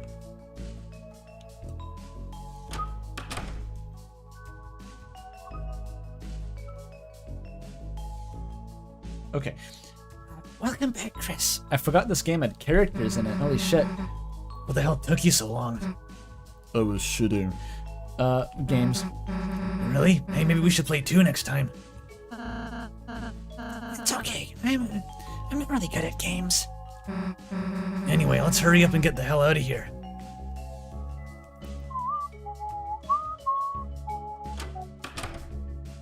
Is there anything cool down here? It's just like these... There's 2 fucking best bros down here.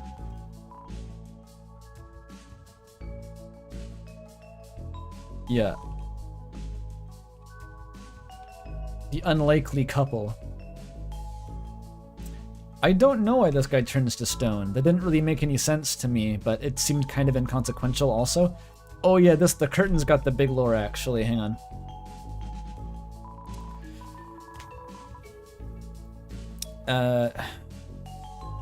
I thought of some voice for this guy, but I fucking forget.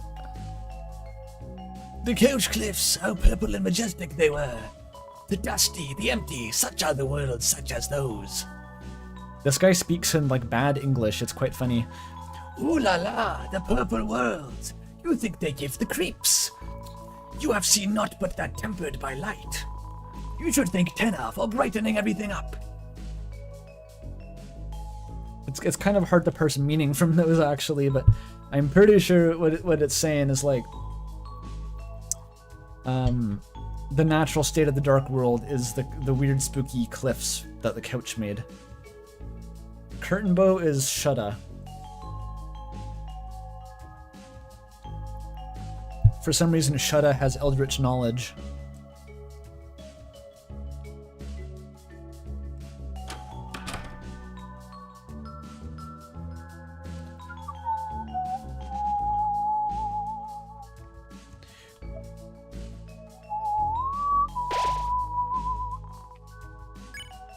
Okay, I think we're ready to proceed.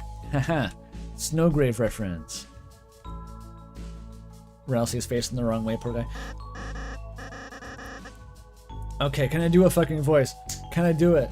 Can I do it? Susie, other people, you look so cool gaming. That sucks.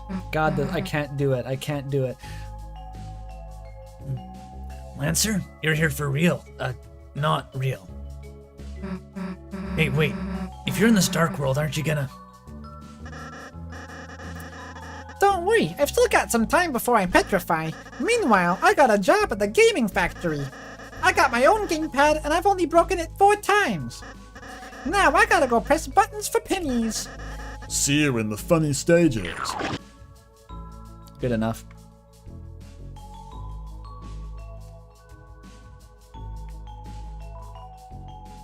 That way. Did I miss anything obvious? Ah, it's Jar Jar Binks. God fucking damn it. I hate why if I just did the Joel voice, this would all be so easy. Hello, I am Lancer. Where is a hot dog? I know about the egg. Yep. Hey, there's 10 on stage over there. Oh, the water cooler. For fuck's sake. What is the water cooler bit? I legitimately don't get the obsession with the water cooler. Like, I don't get it. It's for drinking water. You know, get some hints about the next board. Anyway, let's go. Wait. Chris, maybe we should let Susie go. And just watch from here. So I've seen both branches of this dialogue. I kind of forget what Chris and Ralsei talk about here.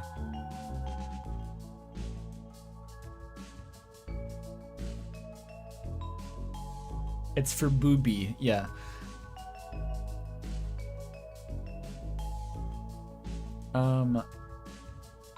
Wasn't it about your face? Chris says that Ralsei's face is familiar.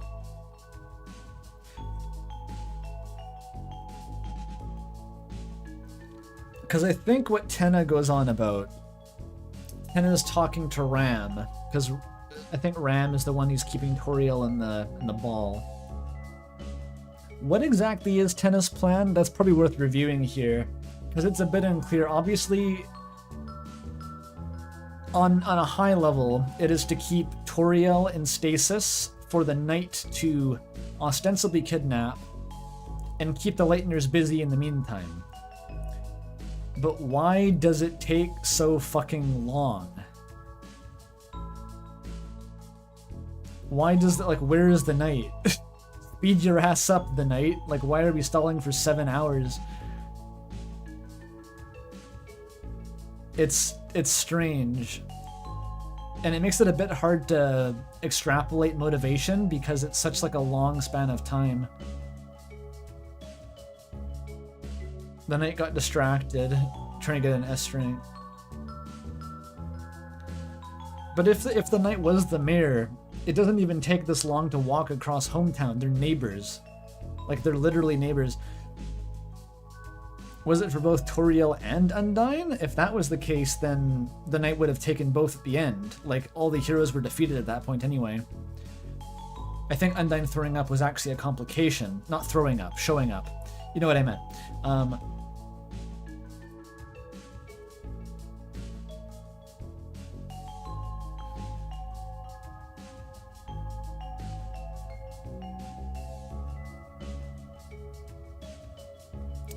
I just wish there was something more concrete about like why the delay was actually necessary, because that would explain a bit more like mechanically how the night operates, but as of yet we just have to kind of assume it's an arbitrarily imposed delay.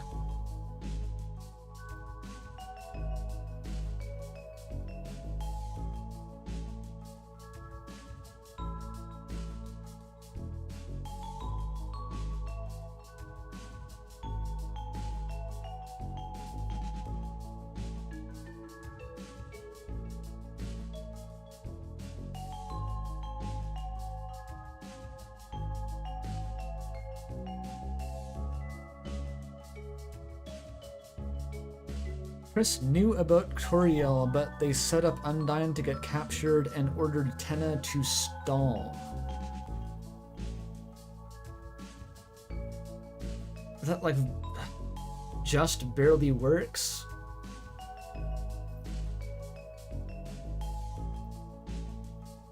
That's a huge leap in logic, though. Like, why would Undyne showing up explicitly mean that they wouldn't need Toriel? And if they need Toriel anyway, then stalling isn't going to do shit.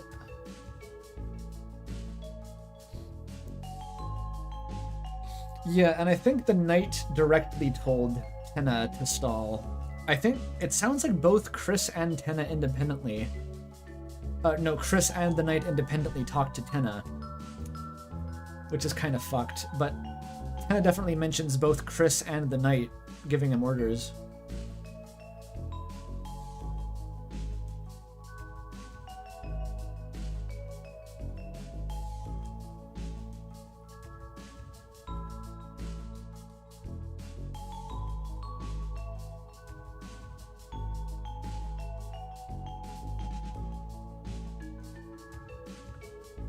Why did Chris open the doors?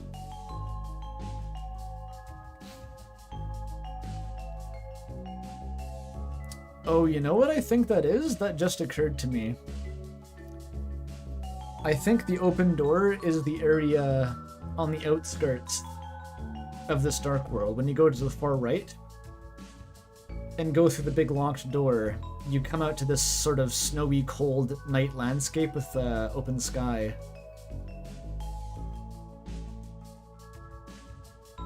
That's probably what the open door was for the knight to enter. Right. And that's why Undyne appears there, because that's the threshold. That's actually it's like the open door lets other people into the world.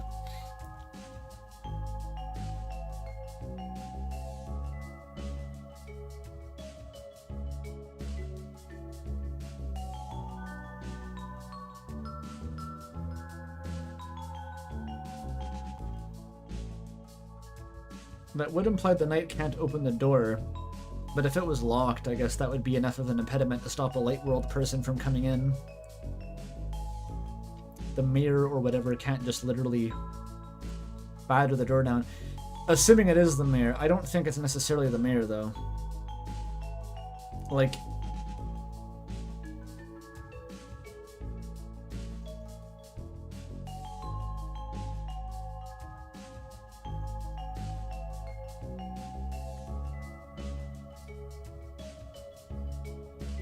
Well, I think the Chapter 2 era theory that Chris opened the door to prompt Undyne to come in immediately still holds up. Because if Undyne came by and the door was closed, she might just knock, see that everyone is asleep, check on the car, and leave. If the door is open after you got a police call, then like you're gonna check in the house. So the open door is, I think, at least to get Undyne inside.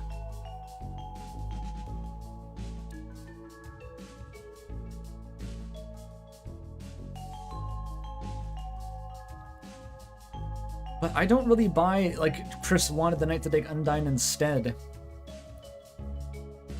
Because if they need one or the, like, they need both, probably. If they need a Toriel, like, what are the symbols? Assuming the symbols correspond to the things they need to get into the bunker, we have, like, the pine tree, we have the police badge, and we have the Deltarune. And, like, if they needed Toriel, then Toriel must be the Deltarune.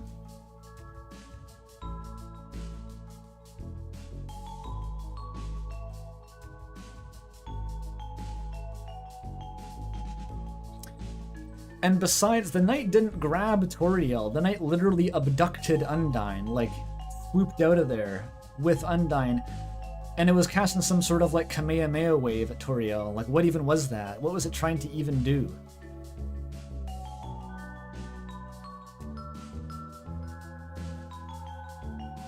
We still don't know shit about this. Like, the more I think about this scenario, the less it makes any sense that the knight actually was trying to kidnap Toriel. A tractor beam? It wasn't sucking. Toriel wasn't moving. The knight didn't need a tractor beam for Undyne, it just turned into a fucking eagle.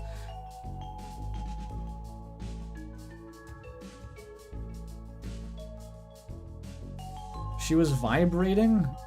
Again, just why? You don't need a tractor beam for Undyne.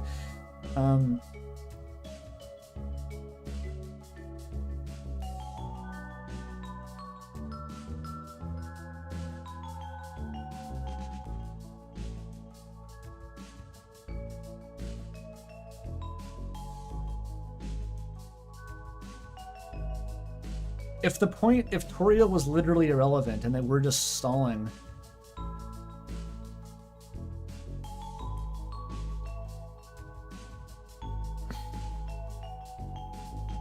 then that would make sense in a way. That would keep Chris's actions still aligned with the knight's actions, and it would explain why Tenna has to stall.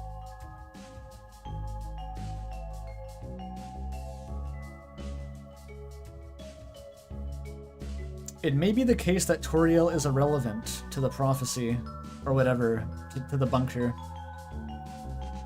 Because the Deltarune is the most ambiguous one, right?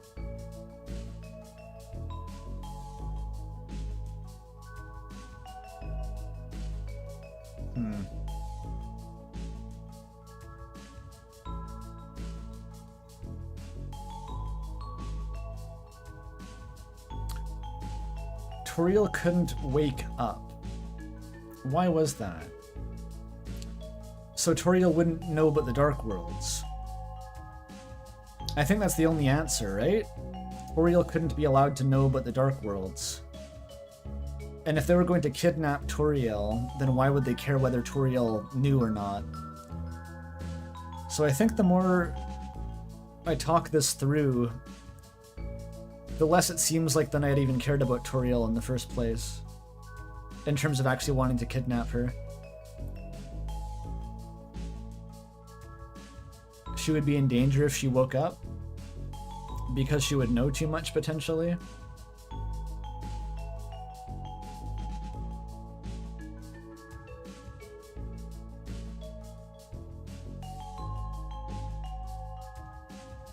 Are adults in the Dark World powerful? Well, apparently not Undyne.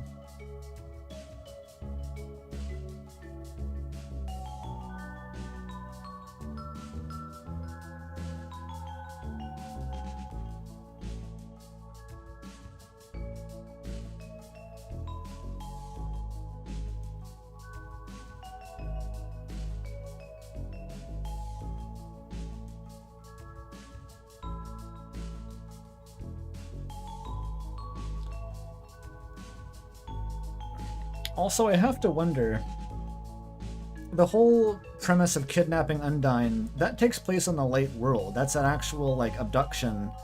Undyne is taken across hometown by someone in the light world to the bunker. What was accomplished by getting her into a dark world in the first place?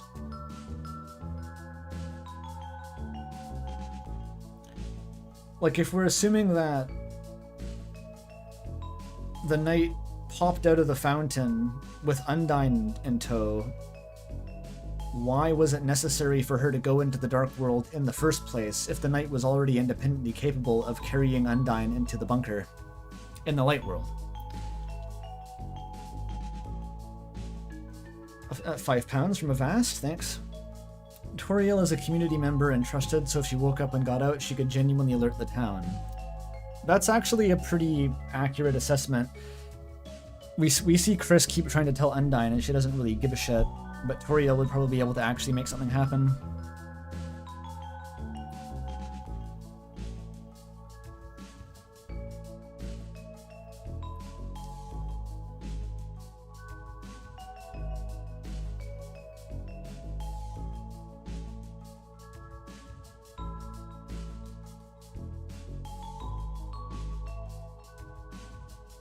The knight swoons her in the dark world. I think it would have shown that if that was meant to be the implication, right? Why wouldn't it have the knight smack Undyne into like the Family Guy death pose like every other character and then take her away? Instead, she's like yelling at the last second until she goes off screen.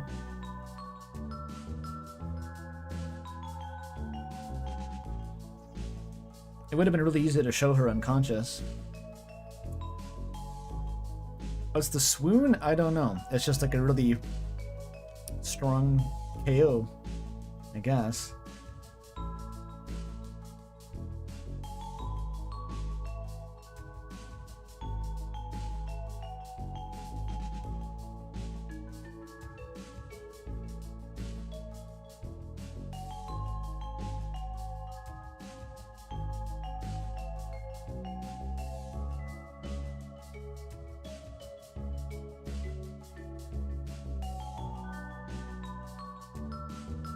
Swooning literally means fainting.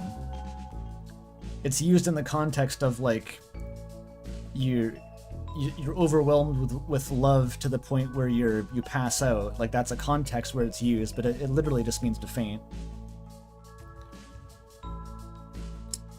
Paul Blart Mallcop donates 5 Great British Pounds to say, if the knight wanted Toriel in Chapter 3, why didn't they just try again in Chapter 4? That's also true. There's like a big point made in Chapter 4 about Toriel was never actually even in danger.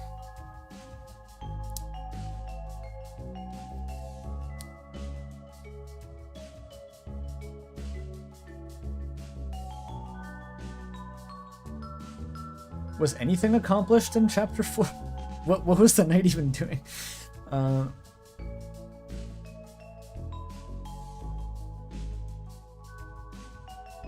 If that was actually a happenstance, like a complete accident that Toriel wasn't in the Dark World in Chapter 4, then...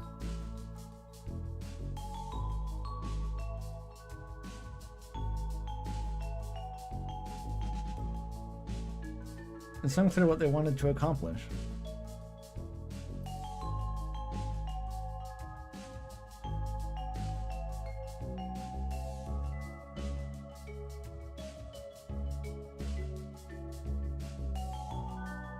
Sans trolls the night.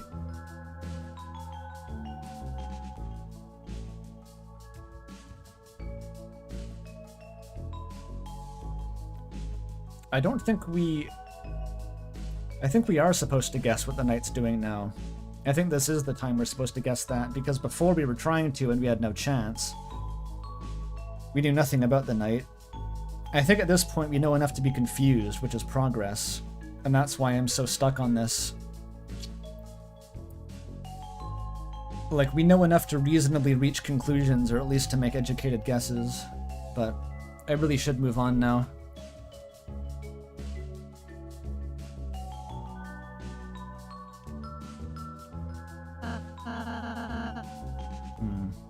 This has not helped my awakeness level. Oh no. Like, chill with our eyes closed? No, you fucking dumbass. Sure, we can chill with our eyes open.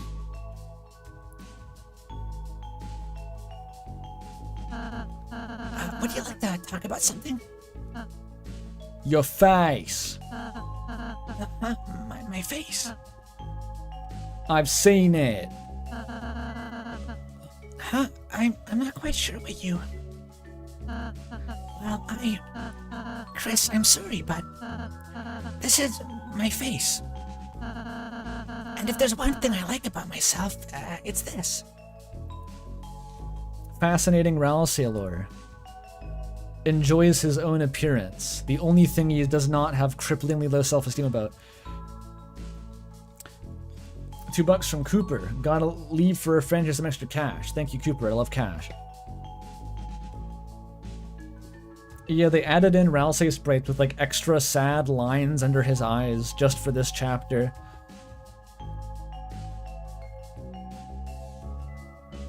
He's gonna gradually interpolate toward like the hollowed out Wojak face.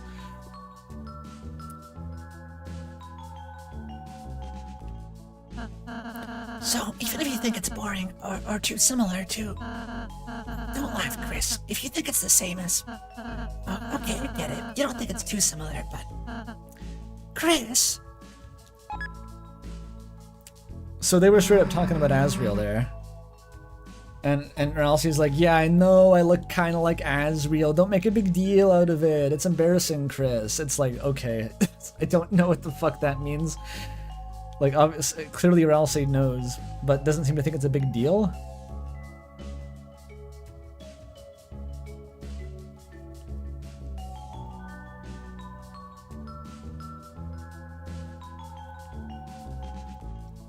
Yeah, what did Chris do to make Ralsei go, Chris?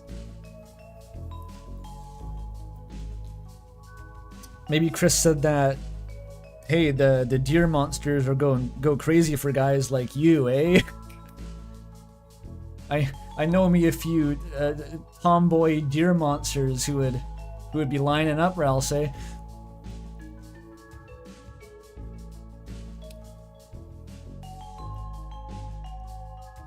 Yeah, Chris. Well, you know, Chris is like world's leading Asriel expert. Of course, they would know the difference between a Ralsei and an Asriel.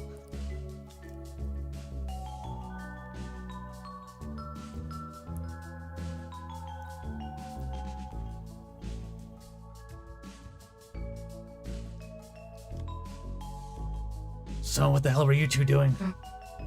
Talking. No, closing our eyes and trying to think about Susie. Okay, weirdos. It's the same response for both. Oh, that's it. That's true. Chris is trying to shut down your goat monster racism. They're like, no, they don't look the same. They're both just goats.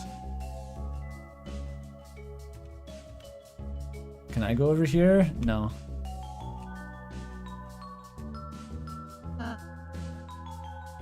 Yeah, let's do it. No, actually. Wait, I selected the wrong option. I meant to go and fight the water cooler. Oh well. I forgot this guy was in the game. TV-tastic! Let's rock and roll, folks! Welcome back, everyone, to the show that'll make you scream at your screen. TV time! Today's episode is brought to you by our sponsor, the gushing pillar of darkness that gives us all form, the Dark Fountain. Now available in unsettling obsidian and pulsating rainbow. Now, Mike, the board, please.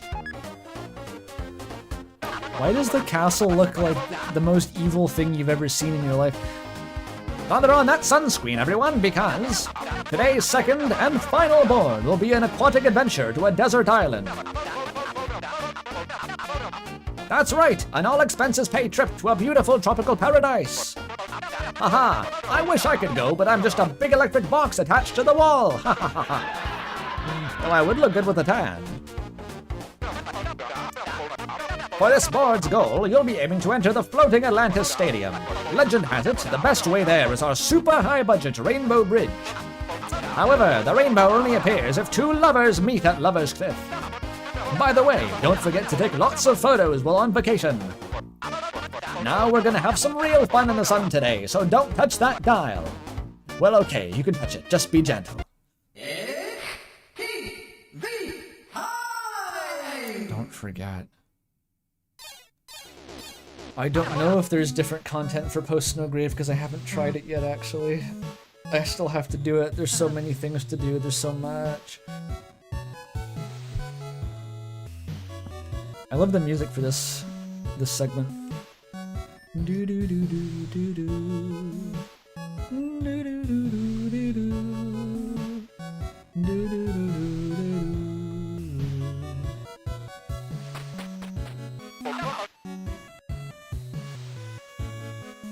Welcome to Koda Koda Shrine.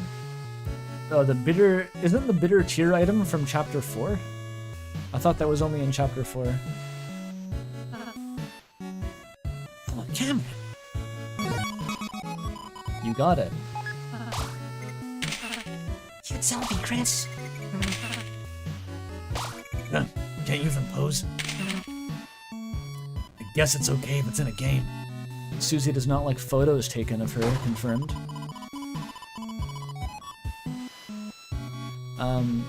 Yeah, I'm aware that it saves the photos in your files somehow. I think Molly told me about that.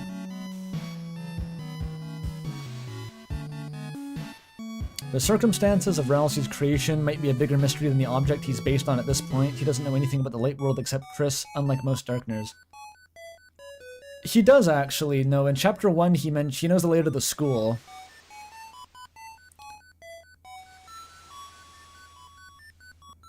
I more so read it, like, it seems like in the new chapters it really opens up the Darkners just to having casual knowledge of the light world.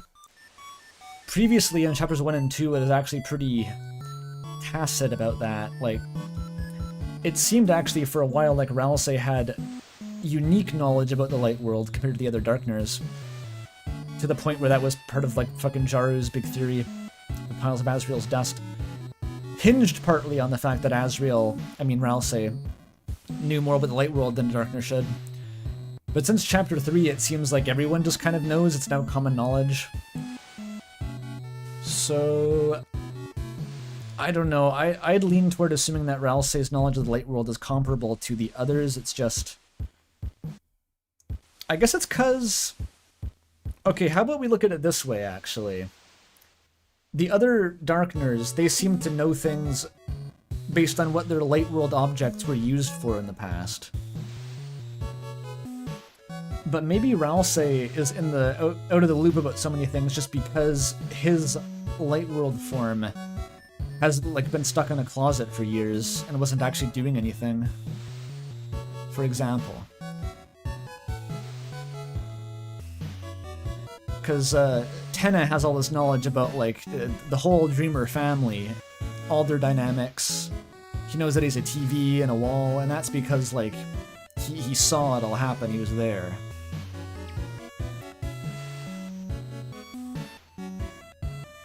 I think when you're created... Oh, you mean as a light world object. His light world object was created recently.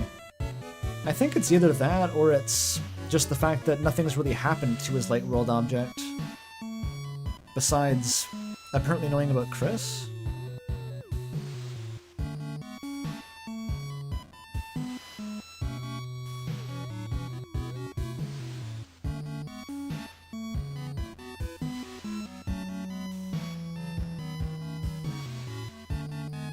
I hate that the fucking headband doesn't seem to be supported by this chapter. I really don't know what to make of that.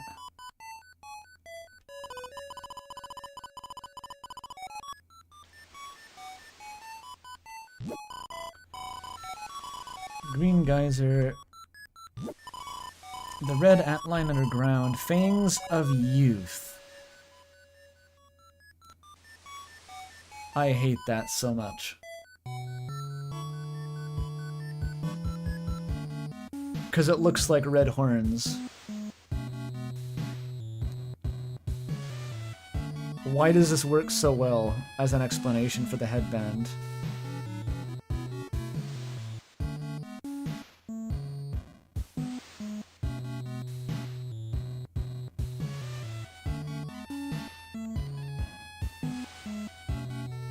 Fuck that.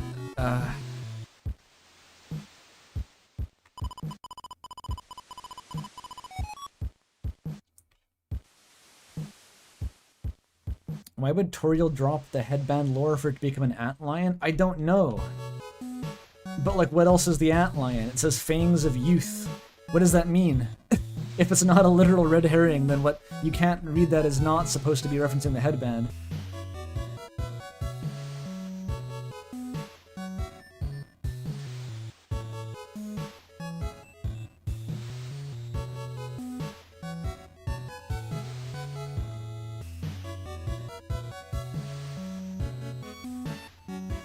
They could be literal baby teeth?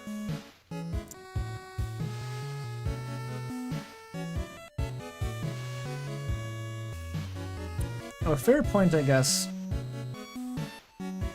The things in this game within a game aren't explicitly one-to-one with real-world objects, but still, it's so weird to reference it. Like, if the horn headband was meant to be Ralsei, why would they make a fucking antlion that was also riffing on the same thing. It's just so weird.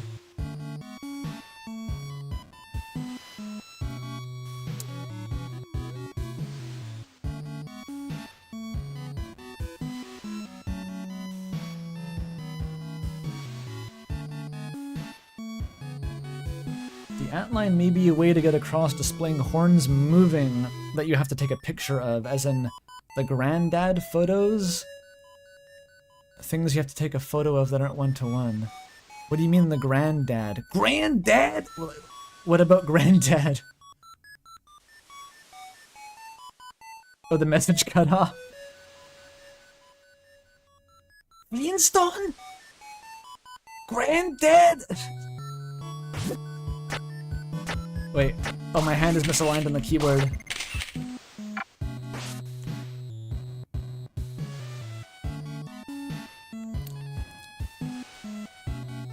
There was a Seven Granddad reference? Oh no.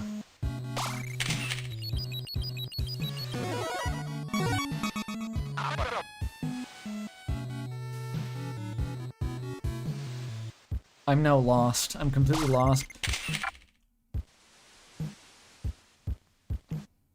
Why don't King or Queen know Chris if Chris used to play with them at home?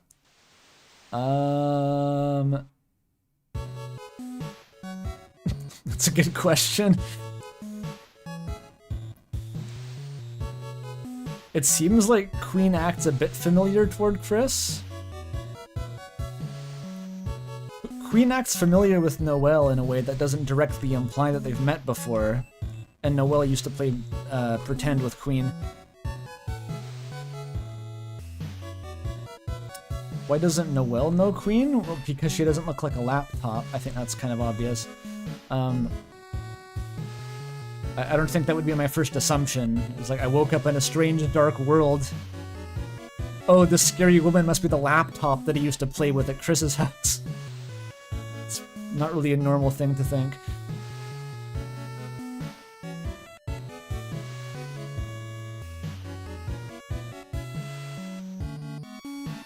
Where do you put the new eggs? I don't know. Am I ever gonna finish this chapter? -1. Look guys, I'm lost. I didn't mean to make a shop. I don't know if you can do anything with this block. I've never found a use for it. Yon crud! I have nothing!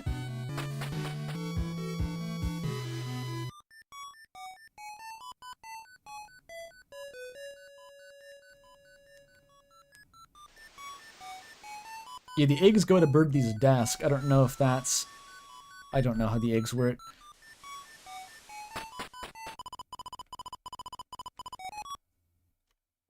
These are all useless.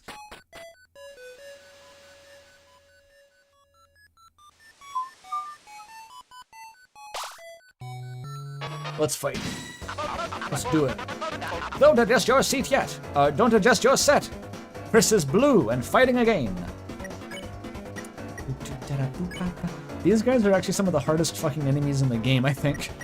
My personal opinion. But you can do a one-turn spare as a strat.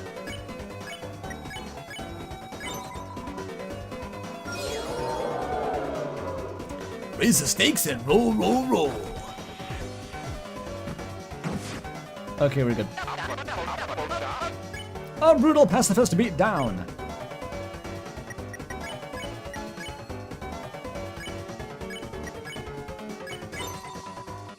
There we go. They were cut from chapter 1 for being too hard. I can see it. No, the TP! I forgot my TP. I knew it was too easy. The actual strat is just to do that, and then grind TP for 2 turns. I'll be fine.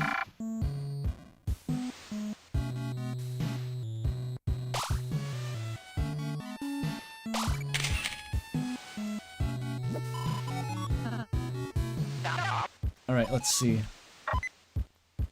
Beauty. Another pyramid? What? We have to keep we have a budget to keep in mind.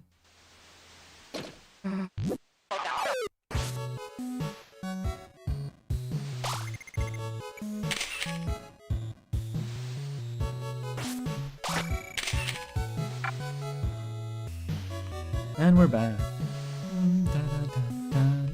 I do like the music here. I spent forever trying to figure out a way. This is when I was trying to get to the egg room. I was trying to get like this raft into an unintended spot, or to get the raft you unlock later into this lake.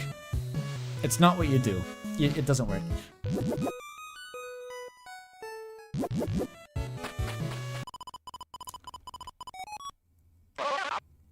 Susie, wanna buy it? What? No way in hell. I wonder if Ralsei buys it if you wait long enough. Why are your eyes different colors, Ralsei? Is that the chromatic aberration? Yeah, it's chromatic. He's not gonna do it. Hey, you look great. Ribbon selfie, maybe for a second grader.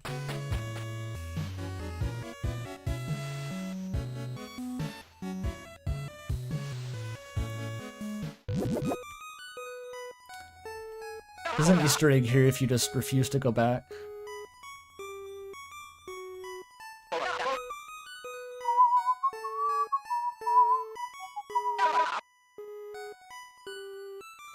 I'll dock points!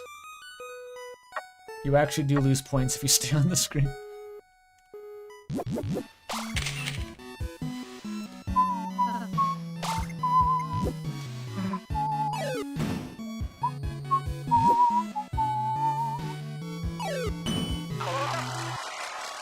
Nice.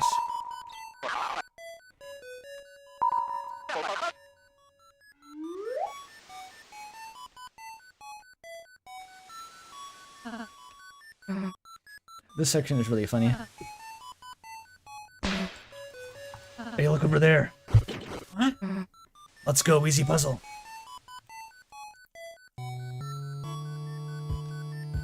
You can't leave the screen anymore. Ew, Chris, stop trying to hug Ralsei. Chris? Ralsei wouldn't run out of character. You have to stall until Ralsei turns into a surfboard, obviously.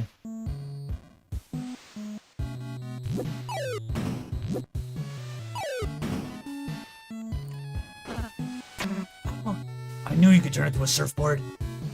This is an epic reference, by the way, chat, to Mario and Luigi's Superstar Saga, in which Mario can horrifically deform his brother Luigi's flesh by hammering him into a metal like mold with a hammer, and his body becomes a surfboard that he then rides around on.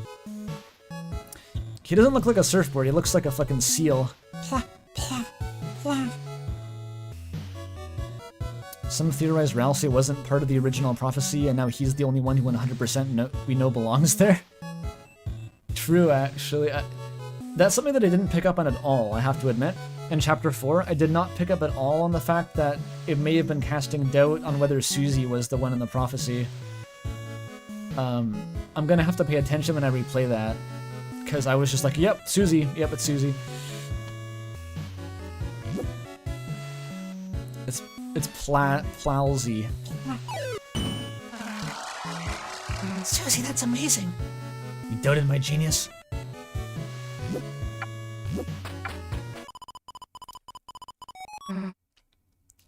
Huh, pizza deodorant for nerds. Hey, Ralsei, it looks like Chris is trying to tell you something. I think you, I am, you know, I'm not exactly sure I would even require that sort of thing. If it's for you, Chris. God, Ralsei has the same dynamic with Chris that Noelle has with Susie. They're complete pushovers. They're just playing on God mode. Ew. I'm gonna read the instruction manual for a bit. Hey, what the? Wow, Susie wears ribbons? Chris, you dumbass, why'd you take that? Take it off. Wait a second, your controllers are... Hey, look out, Chris, enemy. Susie, you can't use Chris's controller.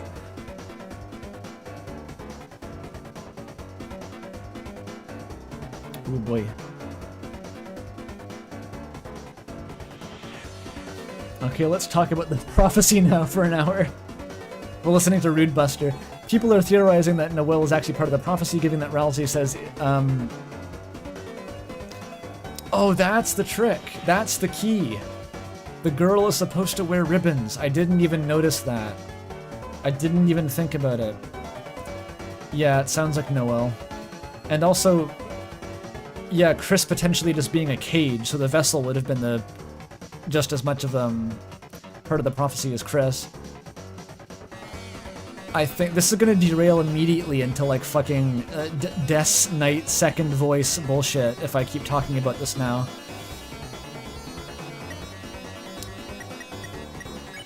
Have to resist.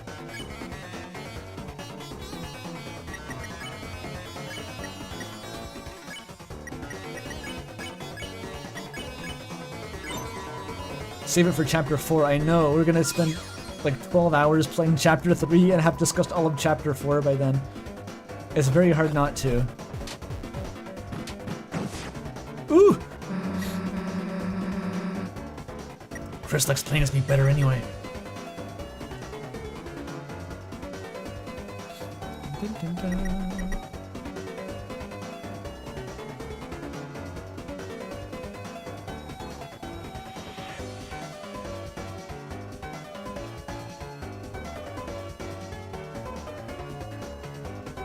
Has anyone gotten into the weird cave when you get the ocean raft? I know what you mean, and I don't know. I thought maybe you could get there in the backstage game, but I forget. Dun, dun, dun.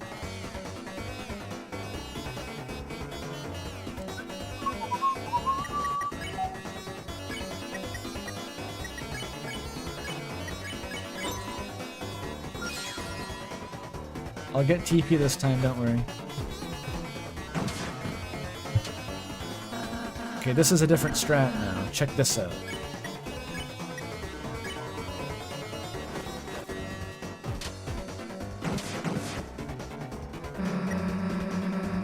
Actually, I don't even need a different strat. I thought I'd have to bribe to finish it. Never mind.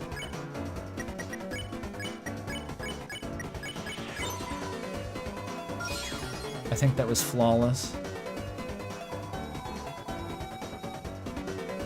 I think Rude Buster and Lightner's Live would be fucking impossible to play. Yeah.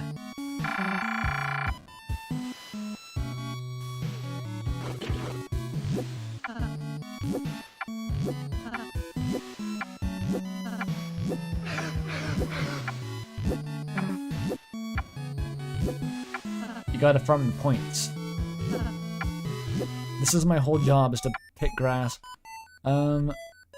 So you can get dialogue from the conch shell if you are Chris, but I think you can go back and get that anyway. So it's more fun to play as Susie. Yeah, your job is to touch grass.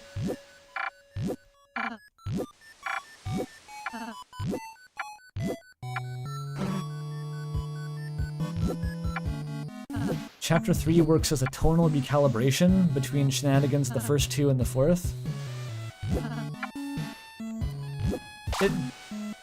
It does. I'm trying to think, like, chapter 3, it's simultaneously very lighthearted, but also, like, quite dark. It's like both. It's very concentrated. It's like, it doesn't really have much downtime in it. I still felt the transition between 3 and 4 was kind of jarring if you didn't take a break like Toby recommended. Yeah, this thing. Oh fuck, I broke it. Oops, ah shit. I didn't think it would break. God damn it. It has some cryptic dialogue about it washed up with what looks like glass. No one wanted it. And it plays you the sound of the ocean, but it's just repeating the only thing it knows.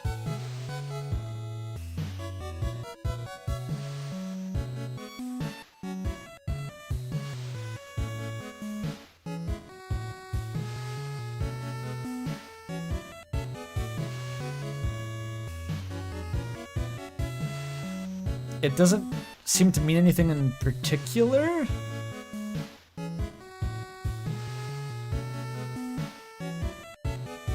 No, you can get the moss still.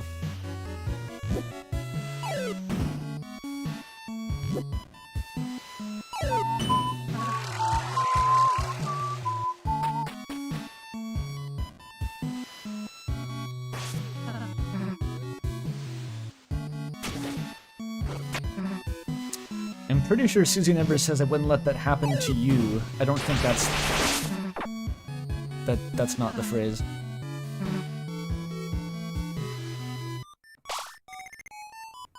That fucking antlion I hate.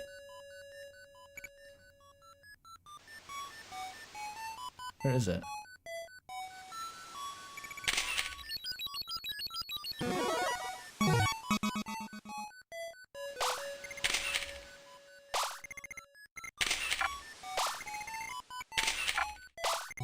You can farm points from the blue ones.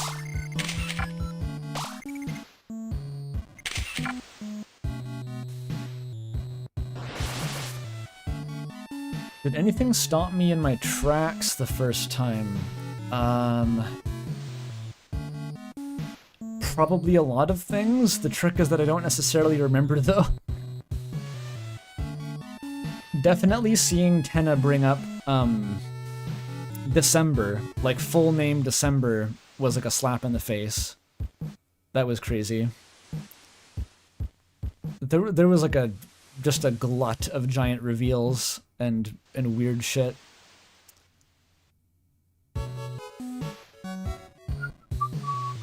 And I'm not talking about chapter 4 stuff here, just chapter 3 really.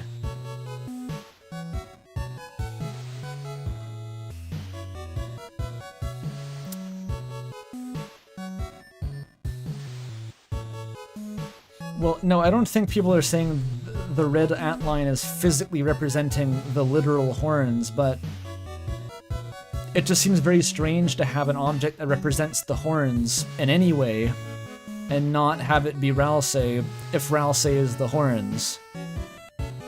Like, why have a second thing that is Ralsei for no reason? That's weird.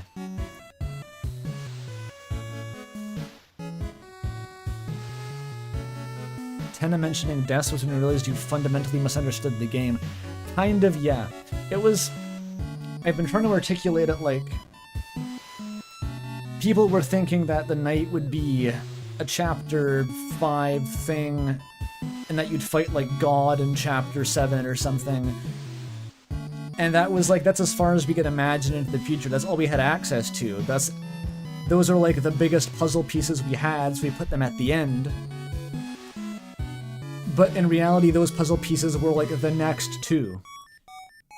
And the game is actually larger in scope than anyone previously could conceive. It's like, so... We never had a chance. Ending of Still Wakes the Deep type bullshit. Why would the horns be in the TV room? I don't know. I don't know. It could... Someone said it could be a reference to the photograph of the horns on the fridge. Maybe. Maybe. Moss, by the way. It was consumed. Damn, good catch. That's why Chris should be playing. Back! I apologize to the viewers. Sorry kids, no falling peaches, they expired. They were rocks. Those also expired.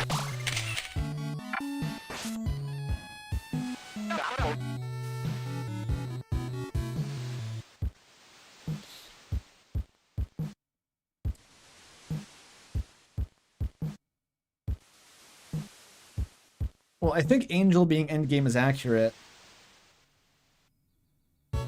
I was kind of dancing around directly saying what the boss in chapter 4 was. Because I'm trying to keep that at least a little bit, not under wraps, but... I have a feeling that people will try to watch this stream only having played chapter 3.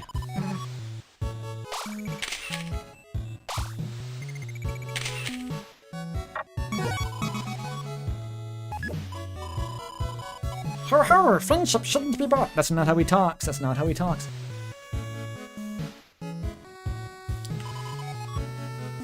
But if you have to, Goody did it dirt cheap. I'll be waiting in your items for some cheap dirt of my own. Dig, dig. Yeah.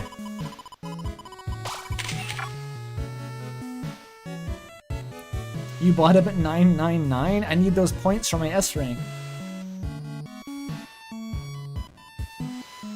The flower being cut in half is divorce reference? It does look like flowy, but yeah, it is kind of divorce-like. A divorce-like object.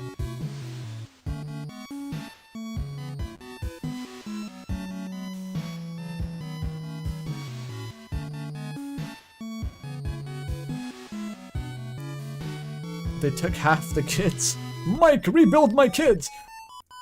One of the funnier lines in the chapter.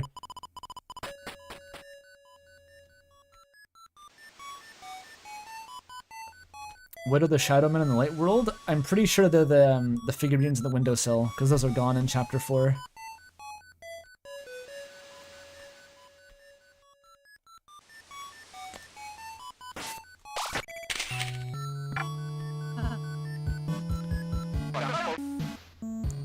I'm so frazzled here. Trying to keep up with this like high-octane lore discussion and actually play the game is like really not good for my brain here. It's rough. No, this is where it came out.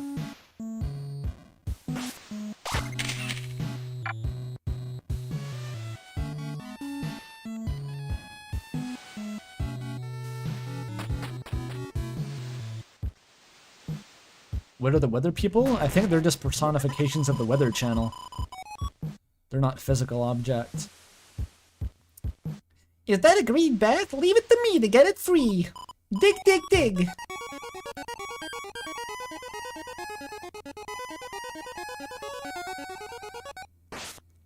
They come to Castletown because they feel like it.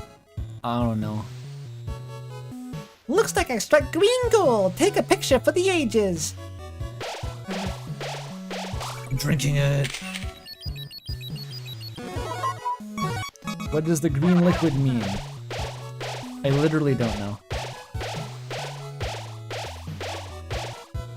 I don't even know if this is supposed to be particularly allegorical. Like, there's not much I can really look at Henna's boards and map them onto, like, yeah, this has deep implications for the lore.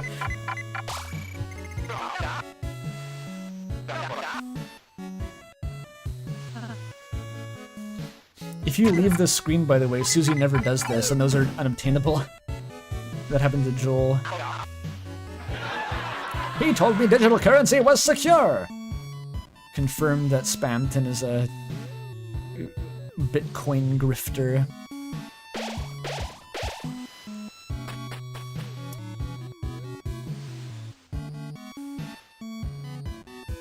The green liquid is Toriel's alcoholism. You're too late. The Queen already symbolized that in Chapter 2. Every new chapter is going to be a different metaphor for Toriel's alcohol addiction. Everything in the game from now on is a metaphor for Toriel being an alcoholic. Okay, what am I? I'm at 4 photos. I win. I win.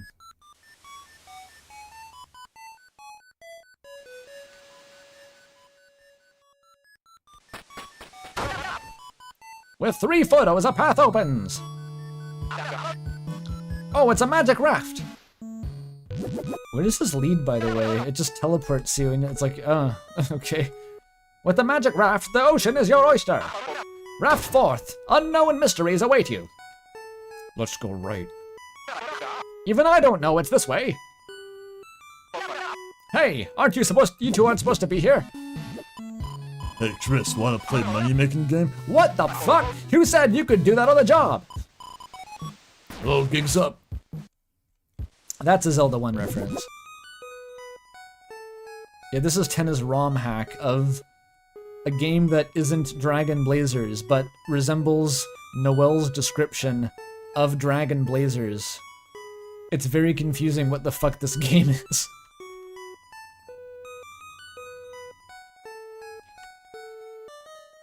Yeah, when are the Dark World's gonna start symbolizing Sans fucking your mom? I need some allegory for that. Maybe this room symbolizes that, actually.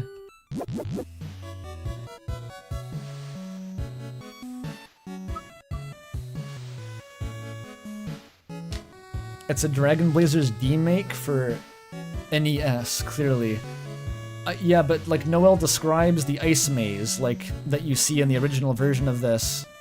Noel describes playing that in Dragon Blazers.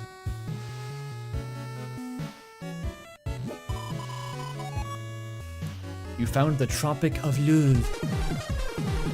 This music is straight out of Superstar Saga. Like, this is what every fucking song in Superstar Saga sounds like. It's so good.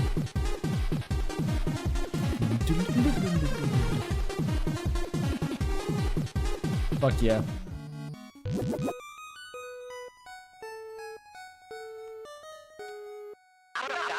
So, the Tropic of Love. Anyone else think it was cool? Anyone? Why does everyone hate the Tropic of Love, dude? I thought it was cool. The physical Dragon Blazers cart changed into whatever the fuck this is? Is that what happens to a video game in a Dark World? It just becomes like a different, slightly similar video game? Sure. What the hell, sure. Yeah, this is where you're supposed to go. I don't think so. Hey, dude. It's fiction within fiction. View. The depths theory confirm. It the depths. I've already waited in the screen for like 30 seconds to see if anything would happen. Nothing happens. You should see the shit that I was trying to do with the night boss fight yesterday after I got to the egg room. Fucking hold your breath and head left. I was like selecting the hold breath option, and then I was like holding left and counting 100 seconds on a stopwatch. I tried that several times. It doesn't work.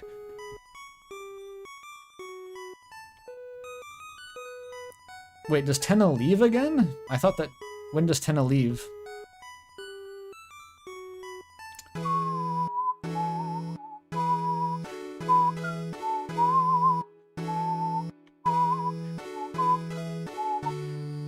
No, once the Rainbow Bridge opens, there's statues behind you that block you. You can't go back.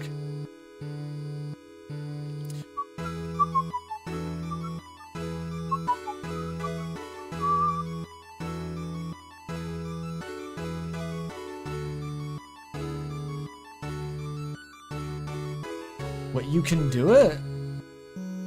Fucking... okay. Fine. I do want to look at the weird cave, though. That's the thing I haven't actually gotten footage of.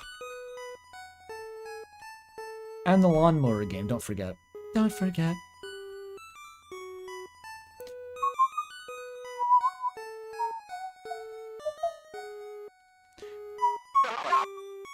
When I said explore, I didn't mean this much. Come on. Stop backseating, Tenna. You're really getting a kick out of this, huh? Yeah, I'm sick fuck like that. You should know that. You watched me grow up, Tenna. Whoa, what's in there? Nothing. Ignore that. It's just a leftover.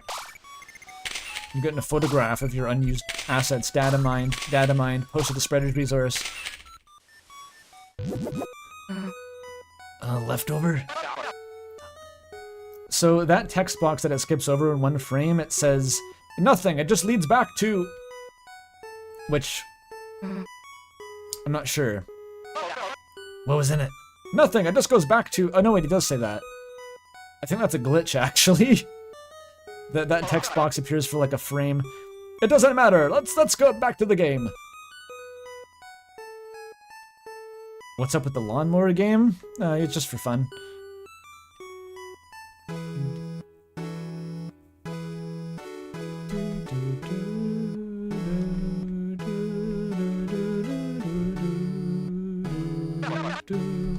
Yo!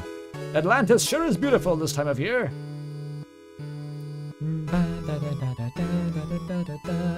Okay, lawnmower first chat, one step at a time.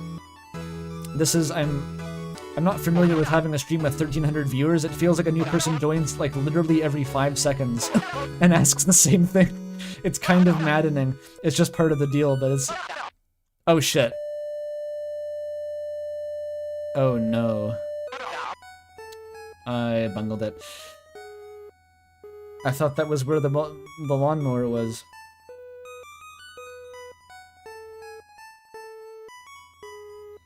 Wait, it still works, but there's a wall now. I'll try again later.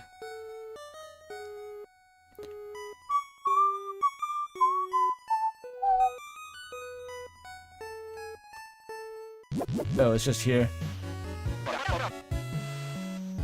Okay, let's go. 1 million points. This is how you get T rank, baby.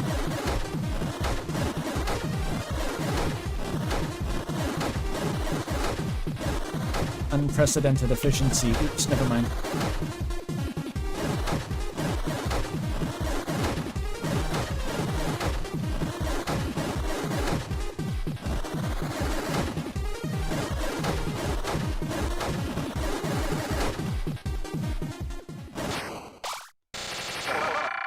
A score of 430. Impressive.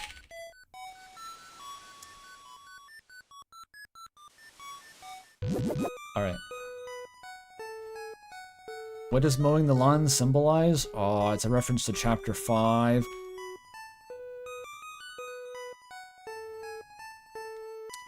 I'm supposed to go here.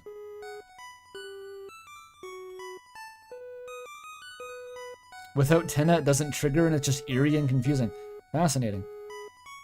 Wait, where was I? I'm lost, actually. Tenna help. Tenna put me back. It symbolizes Toriel's alcoholism.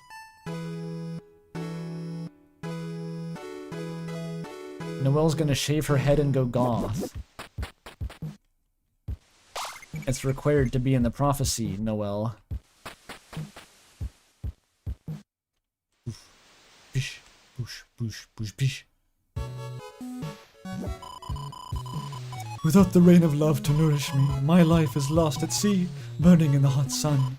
Oh woe, no SPF can save me from myself. What? Do you have someone to show me? Yes, close your eyes. Okay, I'll try anything once. Riki Lamino.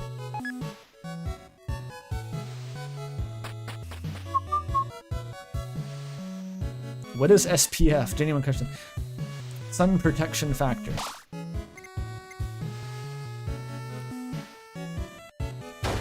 Oh shit.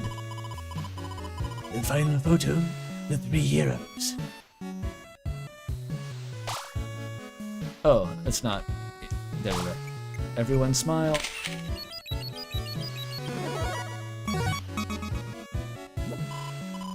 Fabulous, a mugshot of you 3 criminals. You took my camera, took the moon, and even took the clouds. Now what you're going to be taking and taking. Could you at least take a photo of me? I see you've met Shutter, our camera thing. Now, action! Let's fucking go. Quite a lengthy fight, actually.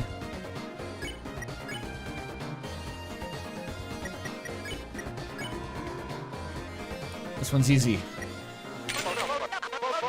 A perfect shot! Don't know who wants it, but still.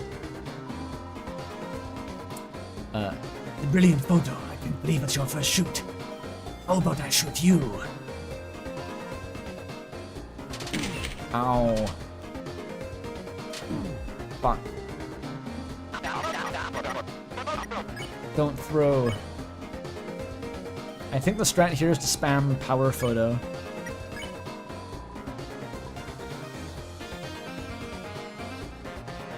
Fuck, too far away. There we go. Ooh la la! Was my smile always so beautiful? The camera added 10 pounds of pure happiness to my teeth.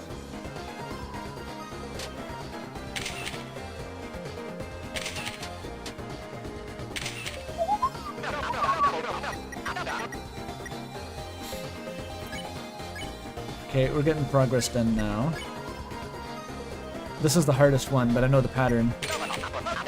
It's right after he jumps. That's all you gotta do. The exquisite lancer for our collection. How about a fashion photo with a little monogram boy later? Oh, too much moisture, dude. This is like a Toho pattern. Get one for your funkiest home videos, folks!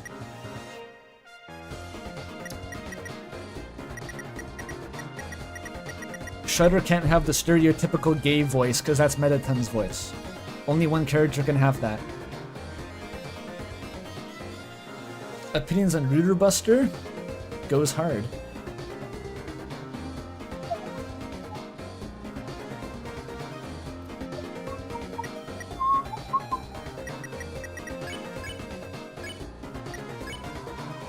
Explosion. A perfect shot, but are we still on TV, Y7?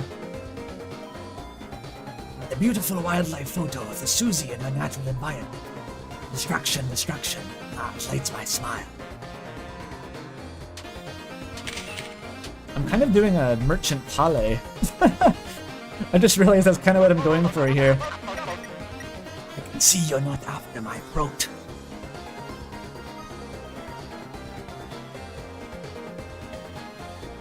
Exclusive lore for all the Ram fans in chat. That's how I picture Puko talking.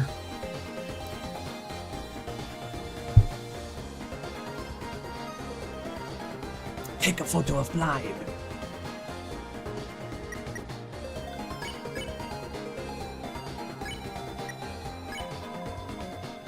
Ralsei. Oh, this one's kind of hard actually. Where is he? Where the fuck is he? Oh, there he is. A perfect shot! Don't know who wants it, but I thought Ralsei was marketable. I thought Ralsei was the one who said we could sell this. Ooh la la, Ralsei. I would recognize that silhouette. Well, I would recognize it in multiple places, I suppose. What did he mean by that? Unclear. In fangamer.com?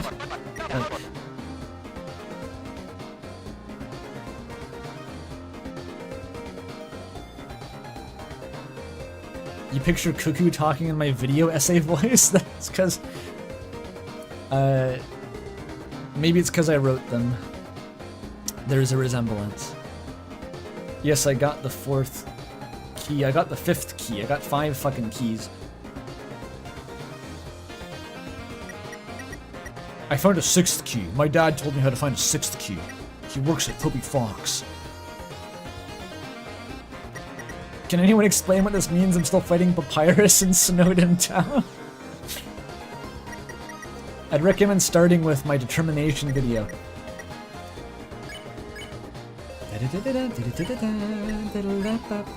Ralsei is getting completely benched here, but it's okay, he loves that. All 3 heroes. Easy as fuck. oh, the whole family! Mike had me in there later. Most lovely photo, my album. My heart are full. Normally my photos are all grey, but you've turned my sky blue, blue, blue. I forgive you now. Adieu in the name of the love.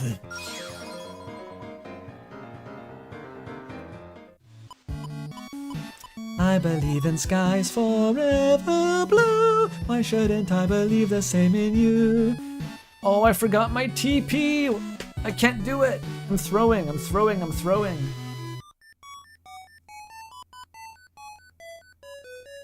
I never remember my TP. I think the points can carry me still, I hope. And I'm gonna T rank the music mini game. I'm like cracked at it, kinda. This is my big gamer flex. In like the version you can play later at Castletown, I got T rank on every song on hard mode first try. I'm just built different. And or maybe it's just a really easy mini game. I'm not sure, one or the other.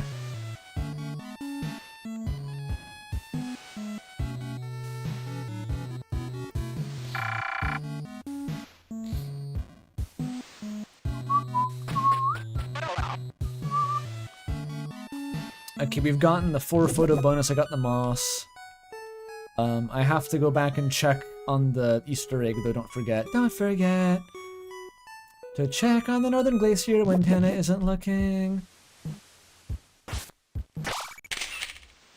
The lawnmower game also farms your points up. Alright, this is it, folks. Come out, you two. Alright, open your eyes.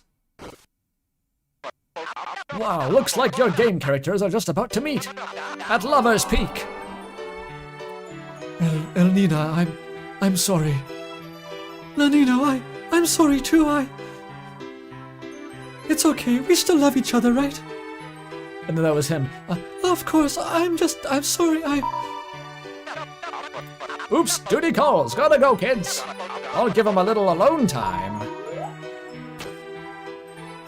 Sure.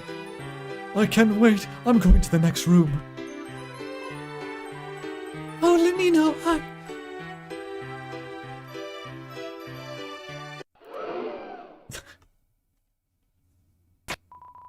This shit. Rules card doesn't have visible hands, so they had to put it on his head. Blood pumping, follicular action. I think the input compensation of the rhythm game is just that, like, the notes have, like, half of the fucking board on either side that still count as hitting them. It's actually ridiculous how lenient it seems. So you must be the ex. Who the hell is that? I'm sorry, I thought we were. You didn't, so I. Let me saith. Let me saith. He's speaking in hands, Gaster. I know, I can read at the room. Please come hither.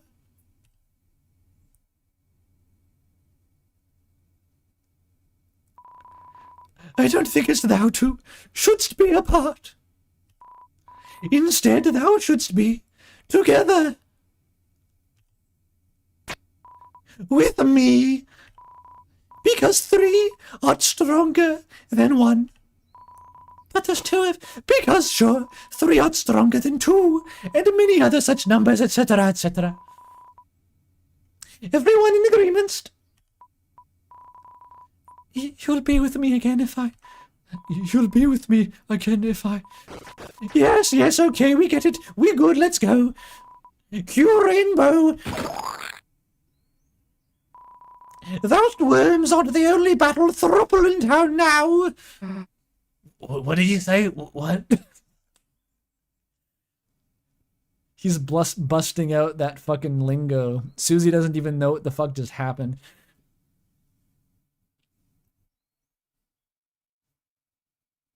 Alright. Yeah, bye. See ya. Okay, bye.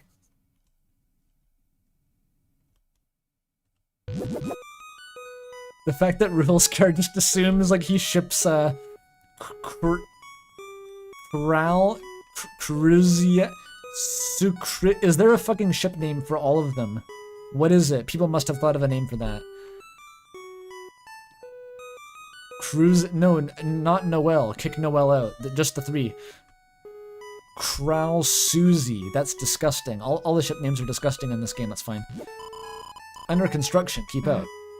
He's not there. Now's our chance. Thanks, Susie. I wonder what happens. I've never seen this.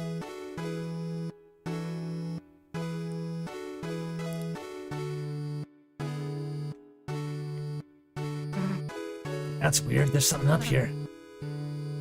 Ralsei, do you know what this is? What's your ellipses for? What happens? Something has to eventually cut you off, surely. Why would Ralsei know about this? Oh, I thought there was a cutscene.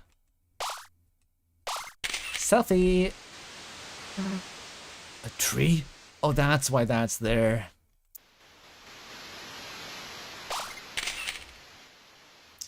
Gosh darn it.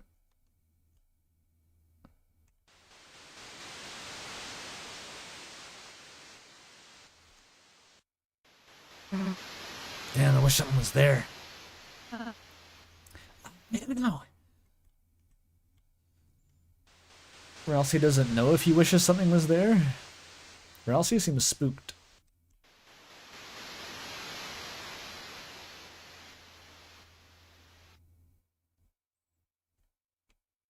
The Deltarune. Ralsei absolutely knows about this. Well, I guess I'll find out on my post-Weird Root run that I'm going to do after this for another 20 hours. I didn't talk about what my first playthrough looked like. On the day that Deltarune came out, I literally played for 18 hours. Not straight, I took breaks and I ate and stuff, but like 18 hours, and I only got about halfway through Chapter 4 because I replayed Chapter 3 immediately to get the S rank. So that was like 2 full Chapter 3 playthroughs and Chapter 4 up until like 60% of the way. It was a lot. And then I woke up the next day and played for 6 hours to finish it. And then that night I had like a just absolutely horrible headache. I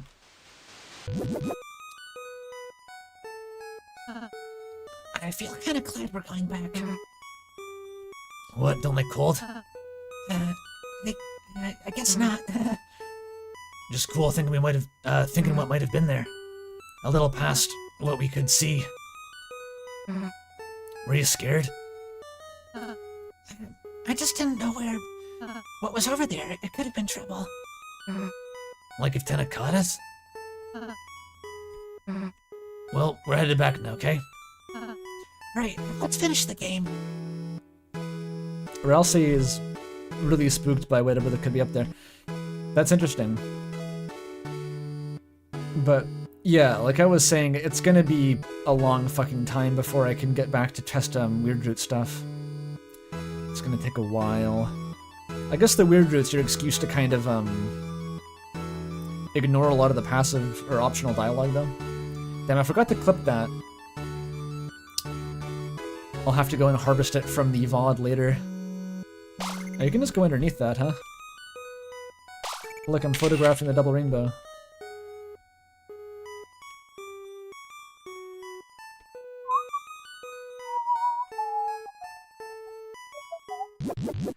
What if you go back with Tenna again? When does Tenna... Oh no, he comes back on the rainbow. I mean, I might as well fucking try it. Why not? I'm back onto it. No. We're going back. He brought the statues back. Fucking...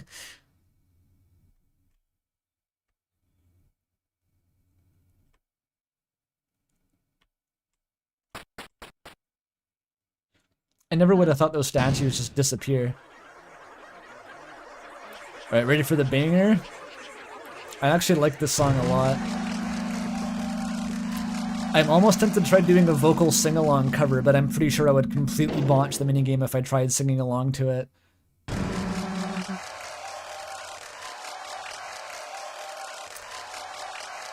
I did write the lyrics down.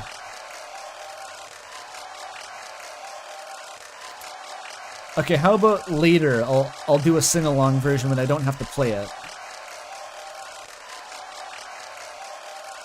I'll do another version later. No, the lyrics... Ralsei censors the lyrics. You have to actually go frame by frame and like get the lyrics before Ralsei sings over them. And they are deepest lore. Like, not even kidding, they are extremely weighty. Are you ready to rock hard? Can we rock soft? Strike a cool pose. Glamorous, yeah. That's right, get out your lighters for the lighteners, ladies and germs, because it's time for a crashing, banging, booming, crooning rock concert. Oh, Chris, remember December? Yeah. Oh, that little musical prodigy.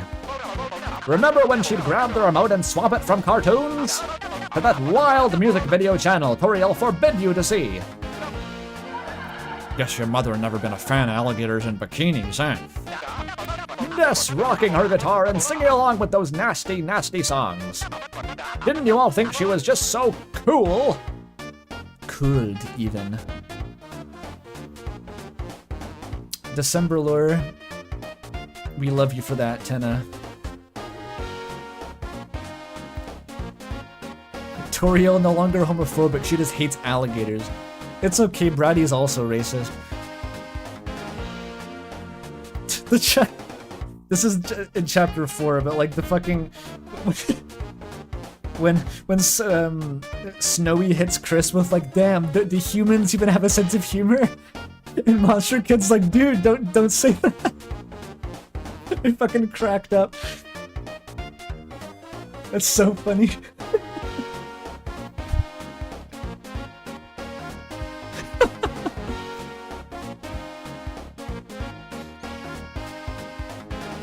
Didn't you all think she was so cool?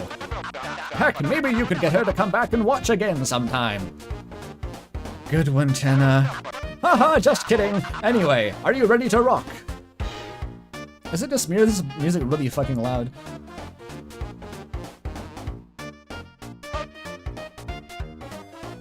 No, I'm good. Alright, sound checked, drums loud, boys fluffy. Ralsei, get those lyrics ready. They seem a little inappropriate. Do I have to? Is Ralsei approved, or does he not want me to know the secret, like, death lore? Because I want to know the death lore. I'm not going to try to sing along. I'm going to bungle the minigame if I try to sing along. I won't do it. I'm not going to do it. I won't do it, chat. Too bad. Now, audience, give it up one last time.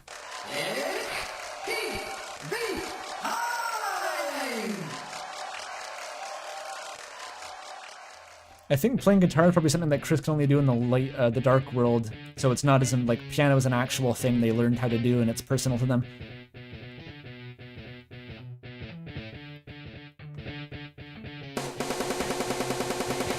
Maybe...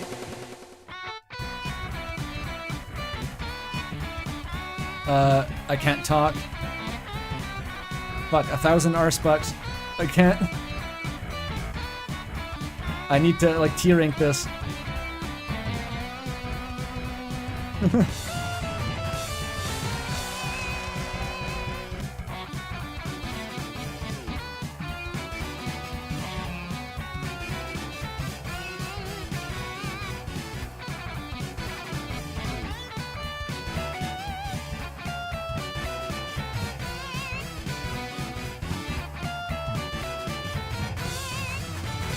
Okay.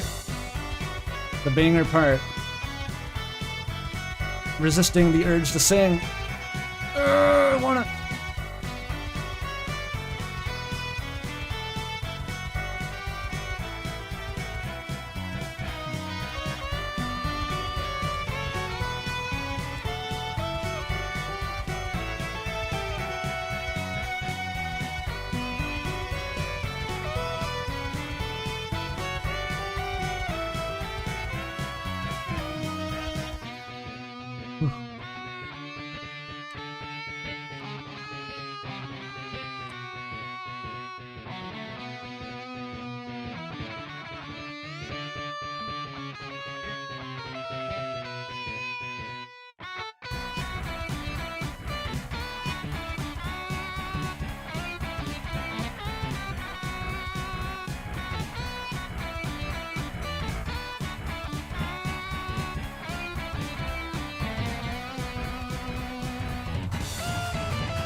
Flawless.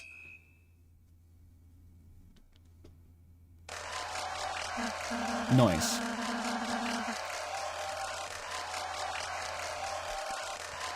Well, I missed all the lyrics, but I'm a gamer. Wow, they loved it. I'm starting to feel like a real rocker. Yeah, that was sick. Though, lucky I was carrying you guys. We barely passed. Susie, are you serious right now?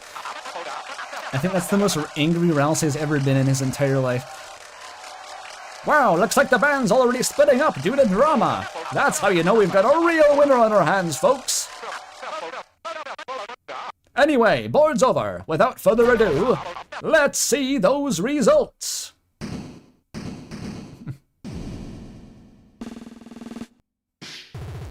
At the end of chapter 2, he was pretty pissed. I think he was more angry just then.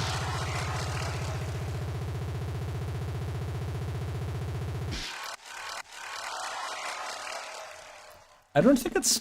Is it even possible to get to 30k? Because I hit every note. got a T rank. Not half bad. We can see the funny room now. Oh wait, there was a dono, I forgot.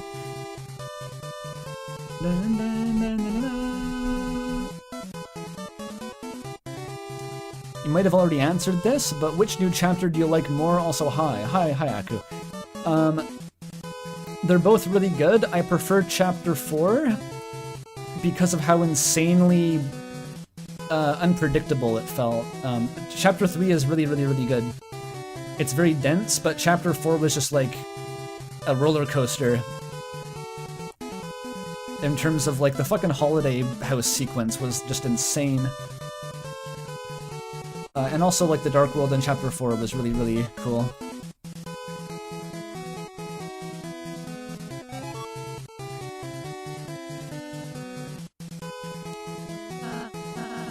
Finally, the game show is over. Even if that concert was a bit rocky, playing music was fun. Yeah, it kind of makes me think we should have our own band for real.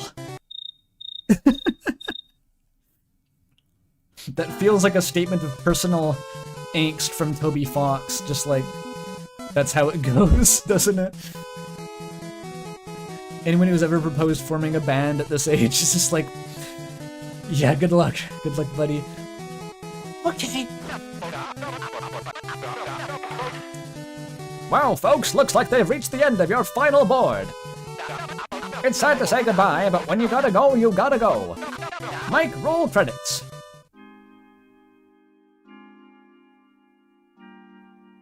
Very chill.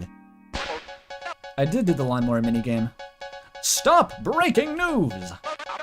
Due to your speed, viewer donations have been pouring in, and we have met the special incentive. Kibugi.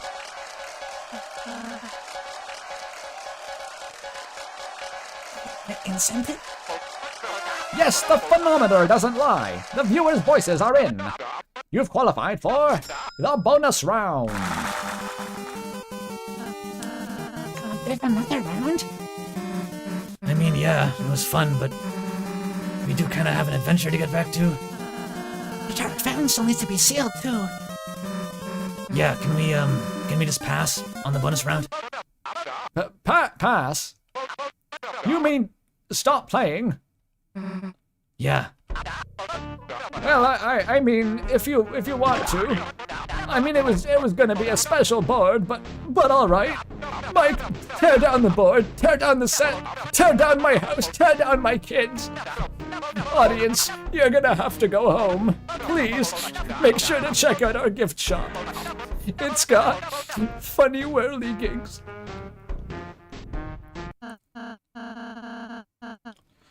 Yo, the viewer donations are rolling in from Teroid11 with $5. Andrew's bank account, I'll say, yeah, really.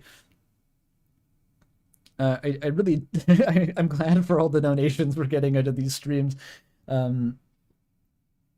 It does help out. I'm very grateful for them.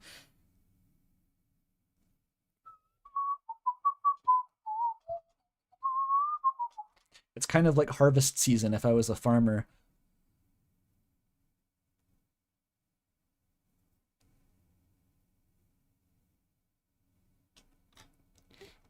Wait, do you know secret lore about the bonus board being completed behind the scenes, Courier? The bonus board was almost fully coded and scripted already? I haven't heard about that. Oh, was there actually going to be a third one? Then he's like, no. Oh, wow, that would have been a lot. That would have been a lot. Chapter 3 already felt really fucking long when I played it for the first time. It's shorter. Oh, that's where the Chapter 3 mini, like the cowboy mini games comes from. Oh, that's probably it, yeah.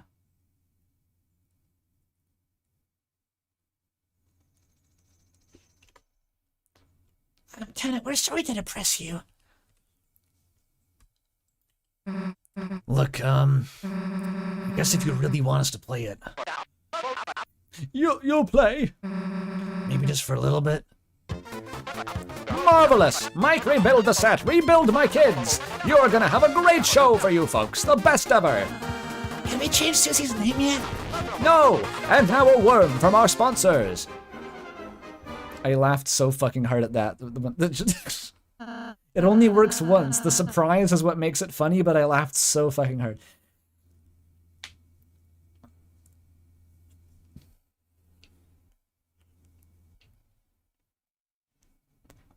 I suppose we should get ready for the next round.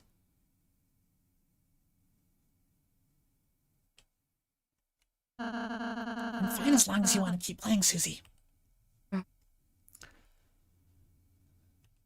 I mean, the last game was wicked fun, but I get the feeling this will just keep going until it gets old. Feels bad, but let's go tell him this time's gonna be the last, okay, Chris?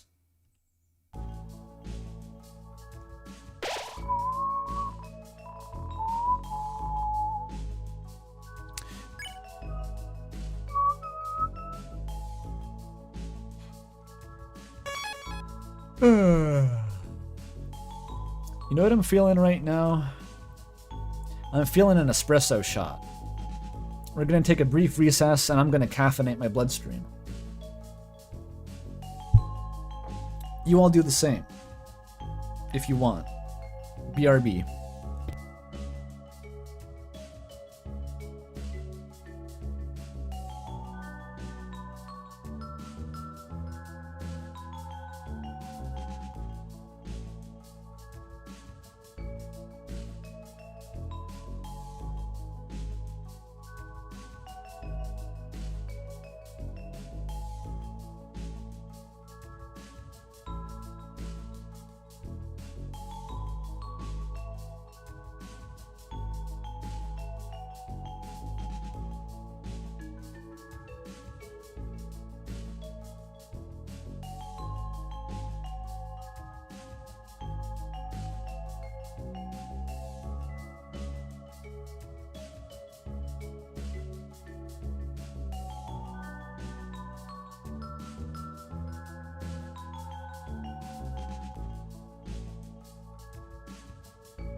Ow. I instantly burned my tongue on the espresso. This is devastating. Just immediately. I didn't even give it time to cool. Ow.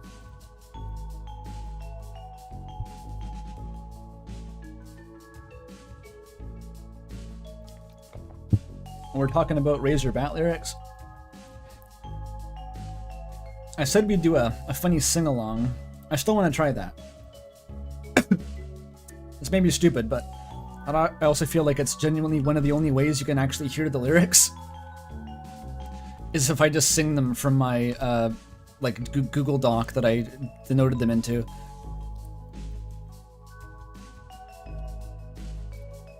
Let me find the instrumental version. Well, there is only an instrumental version. Redo the minigame? Oh, true. I guess I just miss every note and fail the minigame. Yeah, you can't see, you can't see. Okay, let me get my lyrics.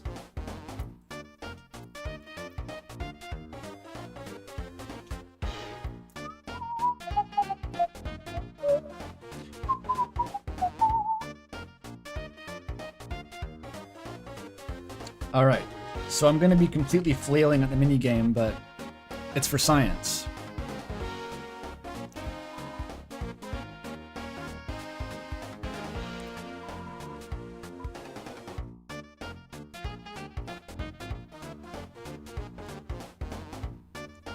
But you won't hear the guitar then? That's a problem. That's a problem. What if I just play the MP3? Simply, okay, I'm gonna try to do it. I have to try to sing it and play it. The lyrics are like on the other monitor though. I guess it's funnier if I try it. Did it does.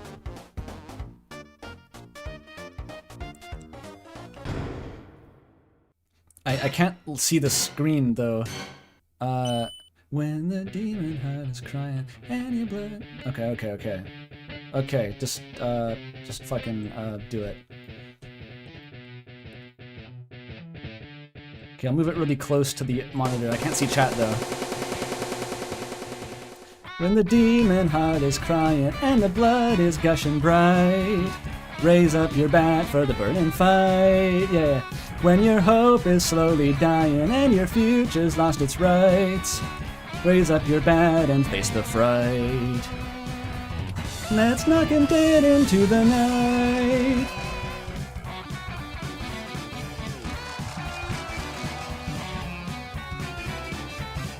Reminder that I can't see chat.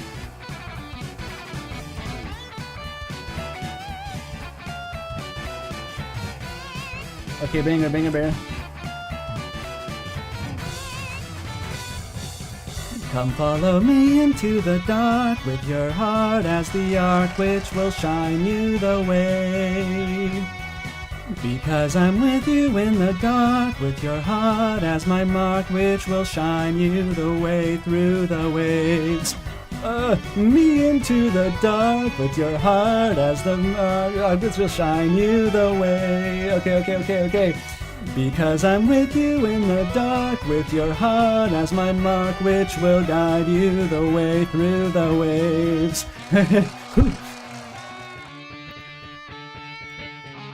So like deepest lore?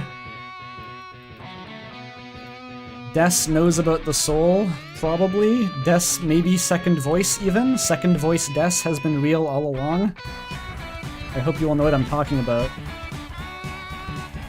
There's a bad and burning fire. It's some more lyrics, fuck. When your hope is slowly dying and your future's lost its rights, raise up your bat and face the fright. Let's knock him dead into the night. Okay. I hope that was, enrichment. So, like, if the heart is Des's mark, because, like, obviously the song is being sung by Des, I still S-ranked it. God damn, I can't be stopped.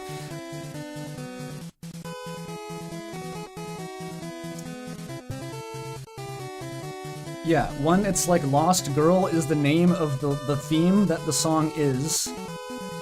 Okay. Uses a bat. There's only one character associated with the bat. It's Des. Which, I kind of can't believe how much the bat ended up mattering, because, like, that's literally one line. As far as I know. Which...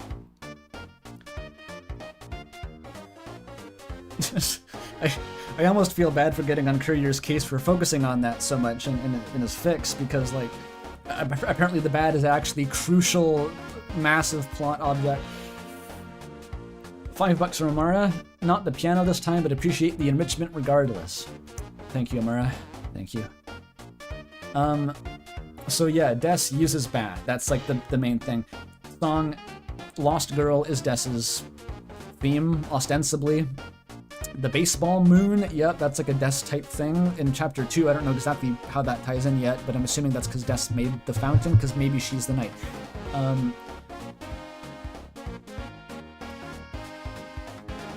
But Katana, no, I'll stand by this. At the start of the knight's fight, the weapon, for a few moments, is unmistakably a baseball bat. It transforms into a sword after that, but it's literally a baseball bat.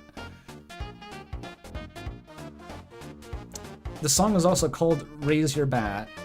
It's rather direct. Yeah, you're not even wrong, chat member. Fanon was actually kind of on the money with Des. Somehow, Fanon was actually kind of calling it.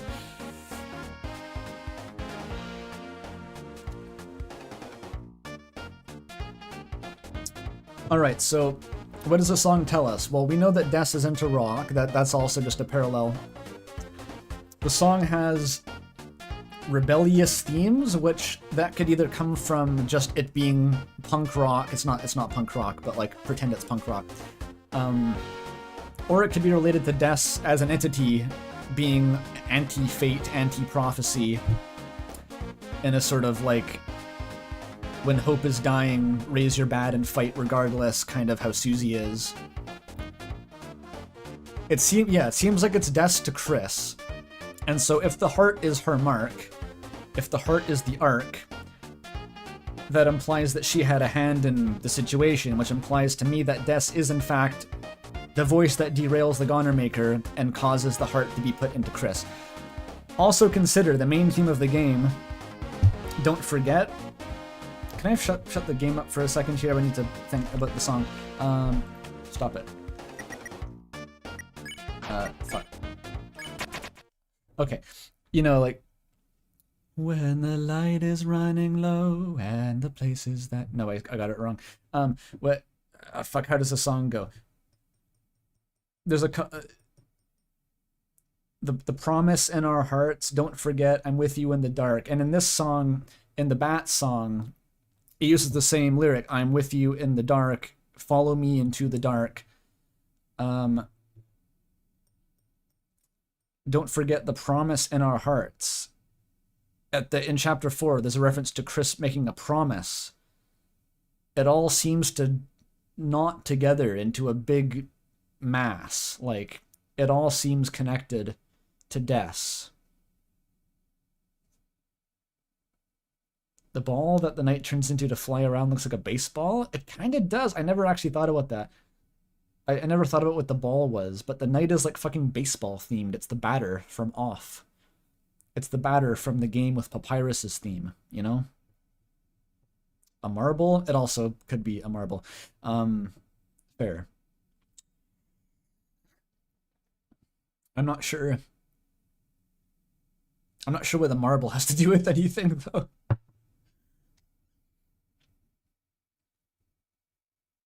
The baseball moon is already a thing. Wiffle bat theme? Should I just look up what the fuck a wiffle bat even is? I'm not even sure. Is it the same as a baseball bat?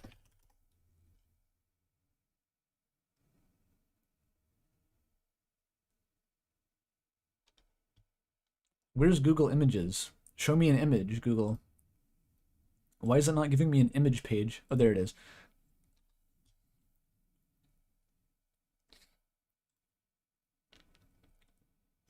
Oh, it's just like it's just a baseball bat made of plastic.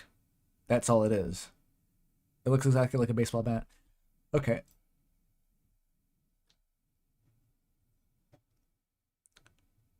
How is Des connected to baseball? Through one fucking anecdote in chapter 1, I think, where Noelle talks about how when Chris was little, Des would smack them with a wiffle bat when they were harassing Noelle. There's also a wiffle bat in Des's bedroom. We see that eventually.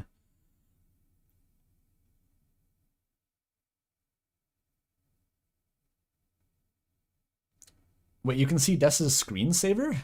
How do you see that?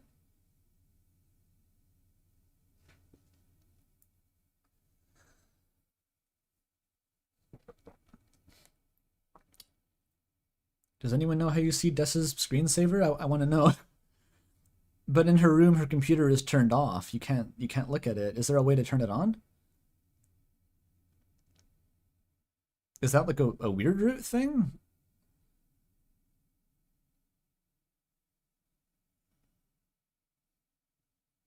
Noelle's screensaver was like a dog puppet, Susie says. That's like a green puppet. Oh, Noelle has multiple screensavers? Oh. I didn't know there was more than one. Alright, well. We'll get there eventually. Okay, so clearly, I don't think this is really worth debating. I think Des is like a bat elemental entity. Clearly, Des has an association with the bat. The knight uses a bat. To me, that is like the single biggest piece of like. So Des is the knight, right? Like, I'm not sure how you get around that exactly. We know that the mayor has like a katana for some reason, but like, it's a bat. Like, it looks like a bat. Katanas don't look like bats. Well, yeah, the antlers, but like, there's multiple characters with those.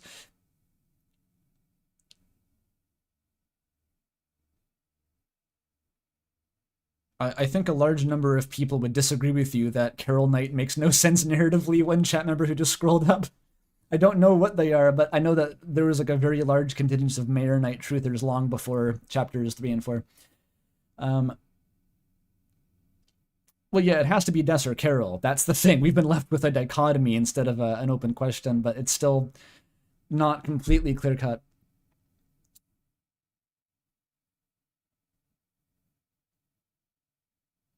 It's called a black knife. I mean, it's called a black knife, but it looks like a bat is the point. Like, a katana could be a knife. It looks like a bat, though. Rudy, it's Rudy. No, that would be a twist.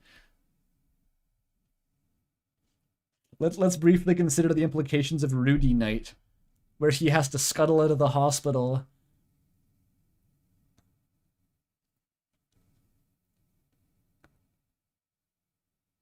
Does he have an alibi? I mean, like, you never really see him outside the hospital aside from chapter 4. The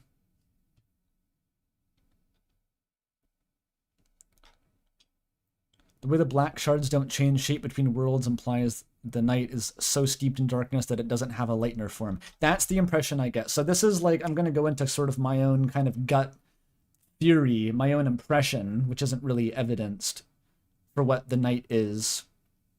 I got a hunch that it was Des, but in such a state that she effectively is a darkener, or at least can't leave the dark world, which don't ask me how that works with the end of chapter 3, because we've already talked about that a lot, and it's like, it's kind of unclear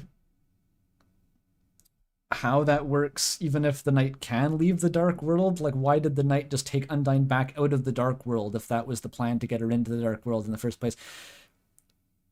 Hard to picture what the knight would do outside, unless like fucking Carol Holiday was just like waiting with a pickup truck there to throw Undyne in the back.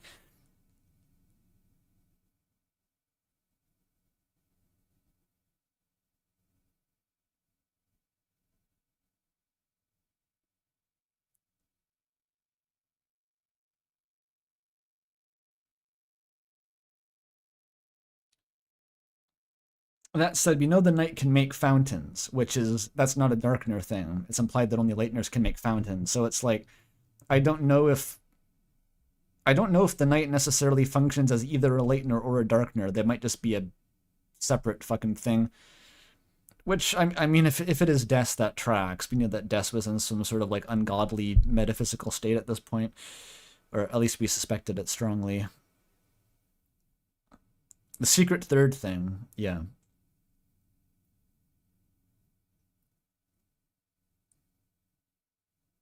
Well, no, the knight is not Chris. It's literally called the Roaring Knight. Like it says in the narration. Like it's called the Roaring Knight. I'm not sure we can get any more explicit than that. I'm not going to listen to people denying that the thing called the Roaring Knight that you fight in the Roaring Knight boss fight is not the Roaring Knight that Sham calls the Knight. It's like I think we can disqualify that line of reasoning like immediately. I was a Chris Knighter. Okay, Chris, this isn't like coping for Chris Knight. This is like, it's just obviously Chris.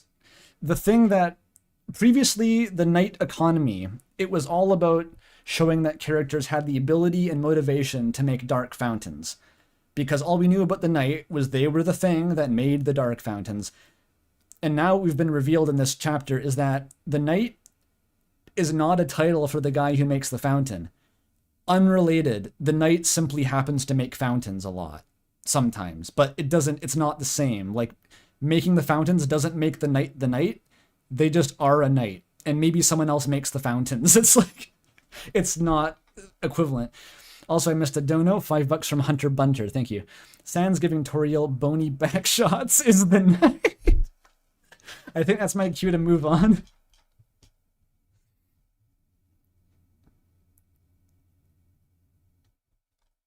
That's my cue to move on.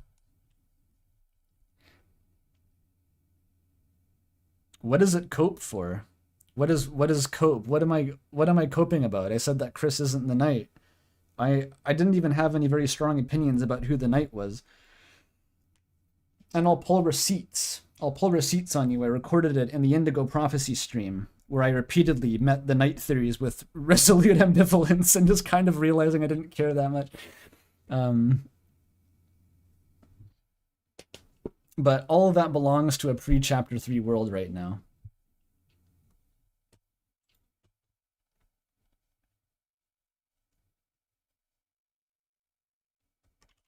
Oh, you just misheard? I forget that on a stream this big, someone joins every 5 seconds. I have to keep remembering that. Okay, another $5 from Cheating. Considering Dragon Blazers is based on the prophecy, Dragon Blazers is based on a book based on the prophecy. Susie mentions one of your party members' sisters getting cursed. I think Des got cursed. I think that could be what it refers to, honestly. Yeah, that doesn't seem too far out of left field. Yeah, I wasn't disappointed at all when you got like, oh, the Knight is Des. I was like, fuck yeah. In fact, I'm pretty sure on that Indigo Prophecy stream, I explicitly said, like, whoever the Knight ends up being, it's going to be set up and executed in a way that makes it satisfying for them to be the Knight. Like, the reason we're all grasping at straws in Chapter 2 about, like, this Knight headcanon, this Knight headcanon, is because we hadn't seen Toby Fox just fucking do it. And sure enough, end of Chapter 3, he fucking does it. And it's just, like, self-evident that it's cool. And it's like, okay, we didn't need to fucking think about that. We didn't need to cope and seethe about it. It's just fucking, that's the Knight, it's cool. It's probably Des. I was like, okay, fuck yeah. It's all it comes down to sometimes, you know?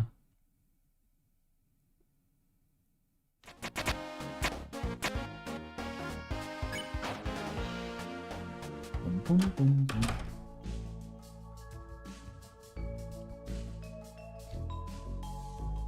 All right, let's continue.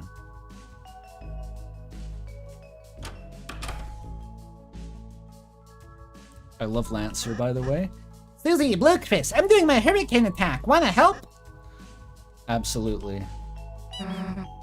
Obviously.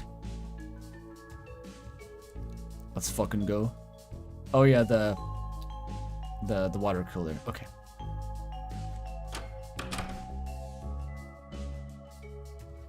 No, you didn't miss the tier rank room. We talked about the night for like 10 hours. Here we go. This is what it's all about.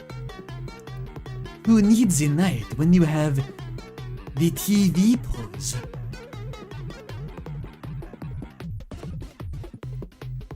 Sometimes Tenna is just spammed too, sometimes for a treat. $5 from Sky, Drawn Marionette, thank you. Sorry to bother, I've been trying to send... No, don't be sorry for giving me money, don't be sorry. I've been trying to send donos to get your thoughts on a theory, but YouTube is blocking me for reasons I can't parse. Can I send a Discord DM? Yeah, please do. Have I been missing your donations, or has YouTube actually been blocking them? Yeah, I can't see any donations from you, so I don't know what's up with that. It hasn't been charging you, has it? That's fucked up if it's... I don't know. Yeah, DM me though, it's fine. I'm fine taking DMs for people, if people want to ask me stuff, that's fine. I don't really appreciate DMs just making small talk. That's the one thing I tend to kind of go like, okay, no thanks. PLN25. P20 plan bucks. I've never seen that before, but thank you for whatever that currency is from Conductor PKL. Deltarune fans will see the night and say, clearly that's not the night, that's Chris Deltarune. I guess so. I guess now that's a thing. I don't know.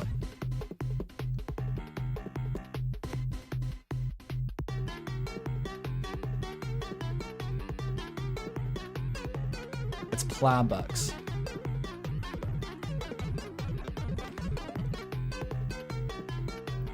I think the reason that it's so debatable and people like to debate it so much is that the definition of what the night even ever was is unclear, and it still is kind of unclear, except that like we literally have the battle text box that just says it's the night.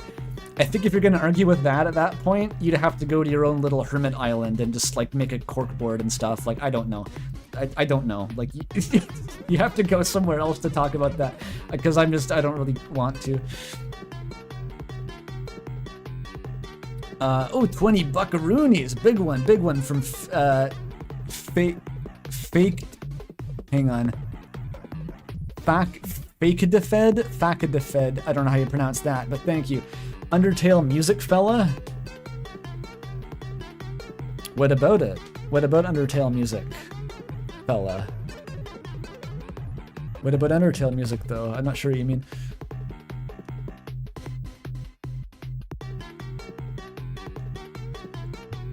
The music's melting your brain.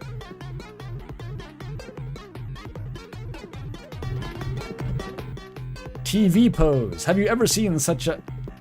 That's all that's in this room.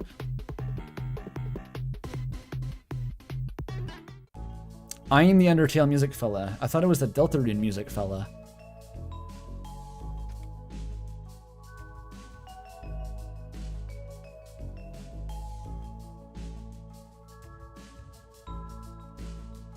Can you do the T? Oh yeah, it does hurt. It kind of stretches the tendons in your wrists. Ow.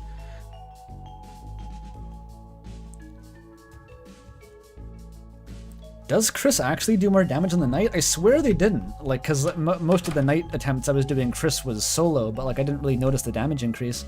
How did I miss that? The cooler! Stop talking to me about lore, chat. I need to fight the water cooler.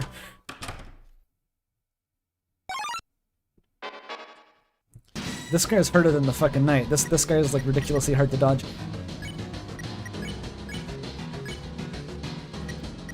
With its own remix of Rude Buster for some reason.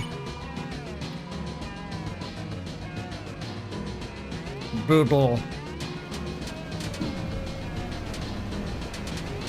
These bullets have gigantic hitboxes. I don't know why.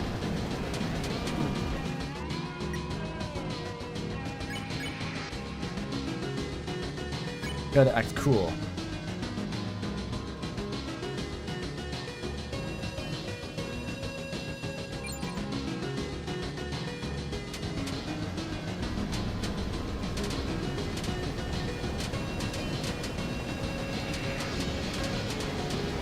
Am I missing a joke? Everyone in the comments or the chat is replying to the Undertale music fella. I don't get it. Someone explain the joke.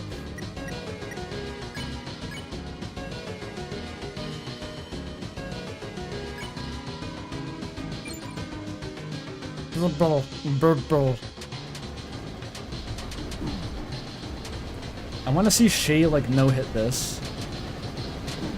Harder than the Knight.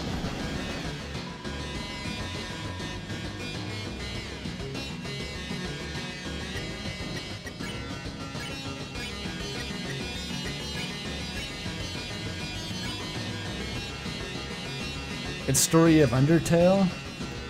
I know Story of Undertale. Whoa, whoa. It's a classic. You should be able to go between those. They're too big. Toby, decrease the hitbox size. Please, Toby. Please patch the game.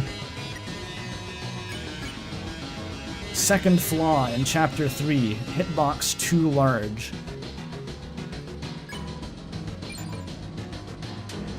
Okay, I did it. That's the first of like 20 water cooler fights. Oh, I'm kind of gamering. Oh, never mind.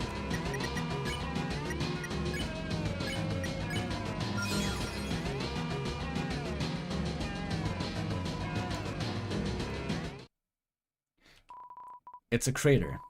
I found 200 points. Yo, 2022, that's a reference to like several years ago. C is for crater. Water is scarce. Wars will be fought. You're the kind of person that drinks from an oasis 8 times. He says that even if you don't drink from the oasis 8 times, I have to point out. He just like reads your personality.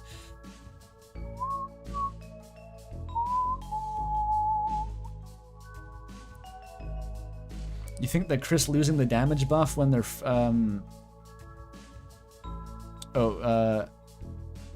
losing their damage debuff when the friends go down is proof that they care a lot about these two. I think that's true. I think that Chris does, like, Chris working for the Night Gang, as I've been saying, like, that doesn't mean that Chris doesn't have, like, other motivations. They're not just, like, evil. I don't even know if the fucking Night Gang are evil. I don't know why they're doing their shit. But Chris clearly is working for them somewhat reluctantly. It seems like every chance they get, Chris actually does express a desire to protect Ralsei and, well, mostly Susie.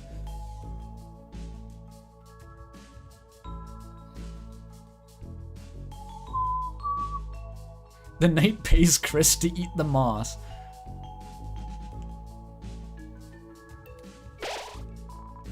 Alright, I did it. God, I wish it wasn't so fucking hot in this room. It's not even that hot outside, it's just like... no air conditioning, man. Let me open the window again, I closed it to do my concert.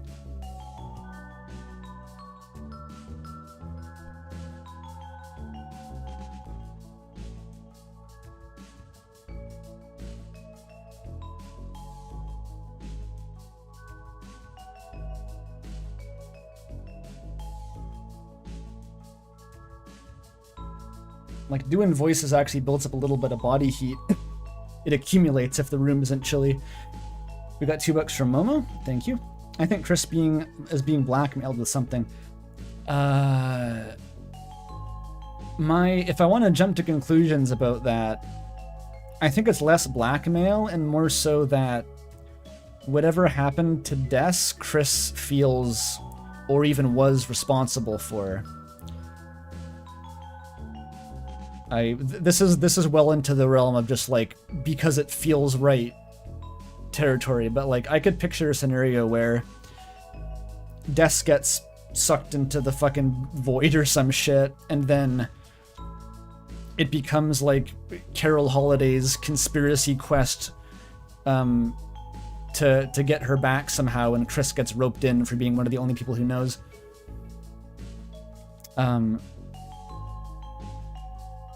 Chris warming up to Ralsei when he begins showing doubts in his role. The I don't matter, and that's okay, annoys Chris. Could be. I'll replay chapter 4 and try to pay attention to that. I wasn't really paying that much attention to the dynamic between Chris and Ralsei specifically.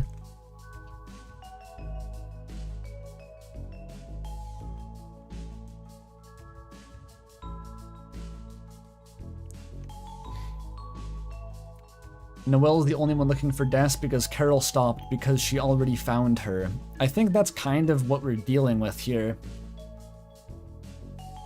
Like Carol knows what happened, but can't really act on it outside of this sort of clandestine bullshit. And it seems like Asgore kind of too, but like they're not together. They're not working together. $5 from Dawson as well, thanks. At the end of chapter 4, you can hear someone playing Lost Girl on guitar on the opposite side of the lake, which Susie comments on. I never heard it. I sat there in dead silence wearing headphones with the volume turned up. I never heard anything. How do you know it's Lost Girl? Can you hear it? And in which case, how? No one could hear it. Wait, you heard it?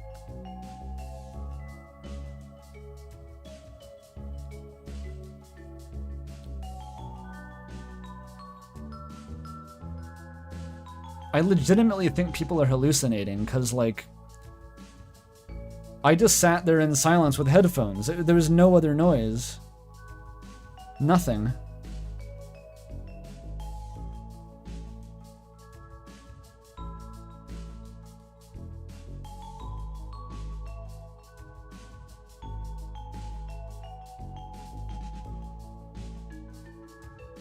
What if it's dependent on some bullshit, like a fun value? That would be such a pain in the ass, oh my god.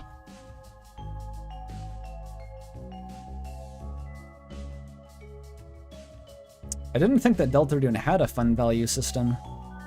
Unless it got patched in. Sad value.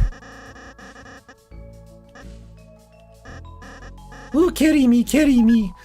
You picked up Lancer into your Lancers.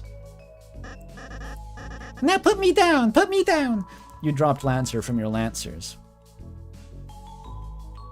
Tony's trick. Oh my god. Yeah, we have a reloaded save detection system now, which is terrifying and horrifying. Maybe it's that. Maybe you reload the save to hear it. This is Tony's new favorite trick. Reload your save for different results. Maybe it'll be different next time. Yes, Ram as a present. I can't string any thoughts together, I'm sorry. I'm very bad at maintaining a train of intention between conversations.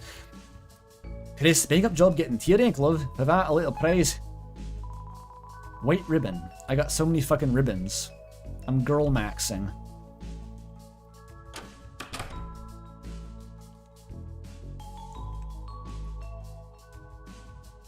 We don't have Shadow Mantle yet either. There's still like an hour left of content before I can go back to the final board. In the once upon a time, there was a land like purple cliffs, a frozen waste, watery basin, a metal desert. So this is referring to, if anyone missed it, the kitchen. This was the theory people had that actually the kitchen was symbolic of Undertale. Like you go from Snowden to Waterfall to Hotland as you go from the fridge to the sink to the stove. The thing is, in this context, the freezer would be on the left, but we see the frozen waste on the right side, which I think is still the door being open. So I guess this is explaining why it's not the fucking kitchen dark world, which I guess that's cool.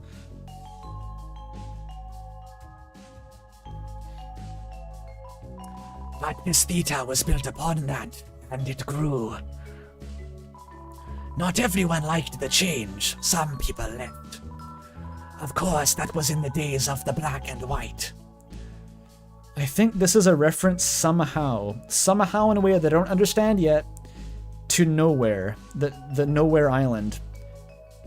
It eludes me what it means, but I feel that it has to be connected. Some connection between photocopies being in black and white, Nowhere Island, and that comment. $5 from Mr. Cool 9090, thank you. The Lost Girl Lake thing must be dependent on Onion-san progress? That's what I gotta guess. No, I did all of Onion-san's quest, but as far as I know, Onion-san doesn't show up anywhere after chapter 2. I mean, if they do, then tell me, because that's clearly something I missed.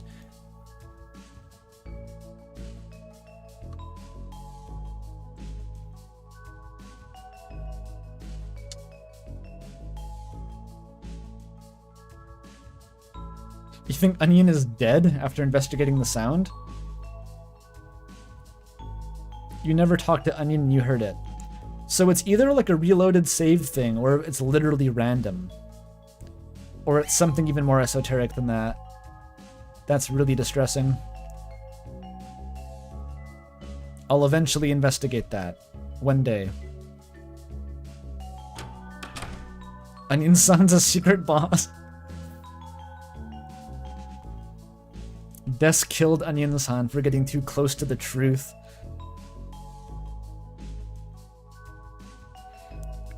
Doesn't taking any picture in the Atlantis game add an image to your app data folder?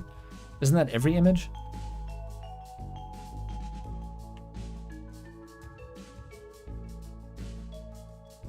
It's the last photo.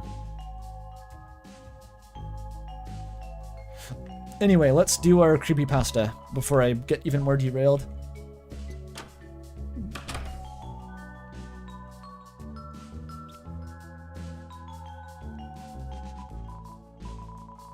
Oh, it's you. Let me check if you're on the guest list. I see T-Rank on board too. Please enjoy our luxury facilities.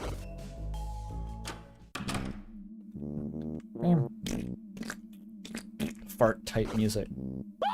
This guy's still fucking changing, come on. Someone behind the curtain is talking. Can I look like this? Can I dream like this? When you move to listen, suddenly they stopped.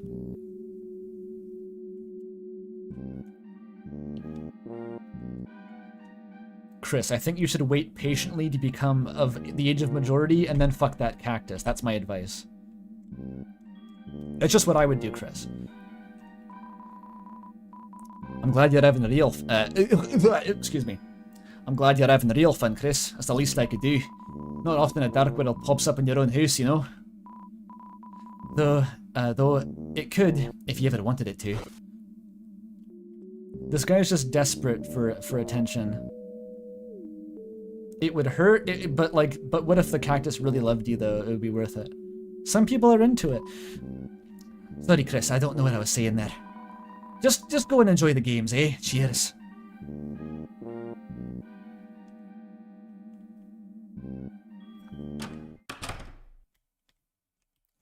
Oh, this was,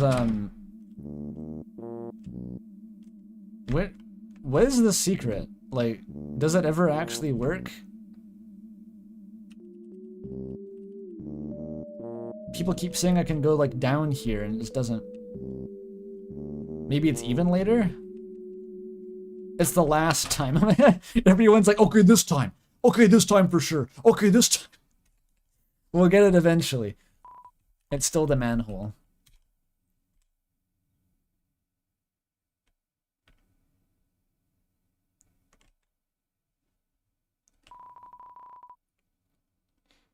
Looks like a game console. But wait first, another donation from DumbPro555. Cool, with $5. There's 2 more donations. Hang on. In regards to the Ocean Song thing, I checked the code, and to my understanding, I think you have to sit down, wait a while, and then do it again. I'll try anything once. Another one from Sky, $5. Thank you. Sorry to bother again. The Discord DM I sent is related to the night and chapter 4 if you'd like to wait, but I love your thoughts on it whenever. Oh, like on stream, I see. Yes. Okay, let me check actually if that's would be a donation otherwise. Where I need to find my Discord. Hang on. It's closed.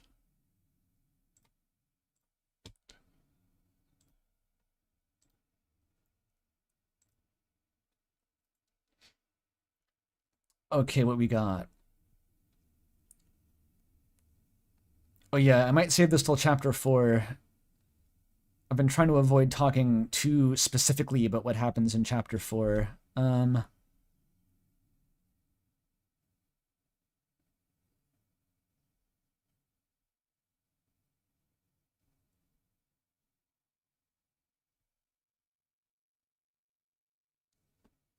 It's basically you're saying like Des is a Dustner. but whose dust was scattered too far to become a coherent entity.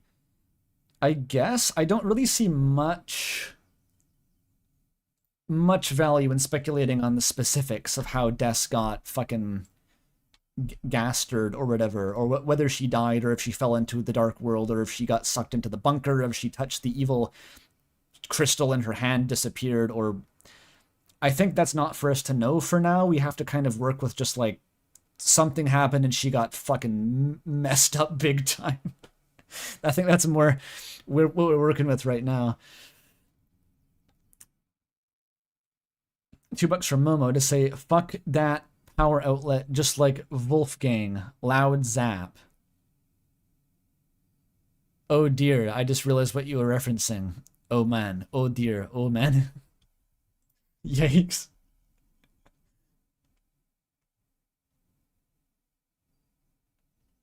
That wasn't the viewer's theory. It was like someone talking about another theory. I didn't say it was a waste of time. I just said it was like, I don't know. I think it's like it's the kind of detail about like, you know, when Jaru was going over piles of Asriel's dust, right?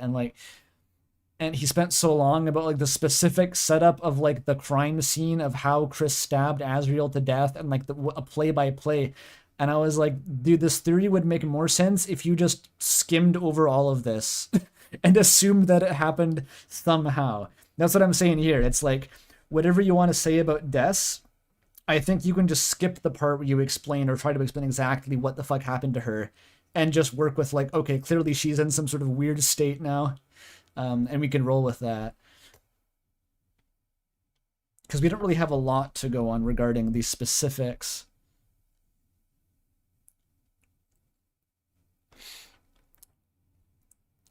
Looks like a game console. Play it. I personally think that whatever happened to Des was more elaborate than simply dying. It was something a bit fucky. It seems to be implied that it had to do with the tree. Like, the new context is all pointing at something really crazy and bad happening with the tree guy.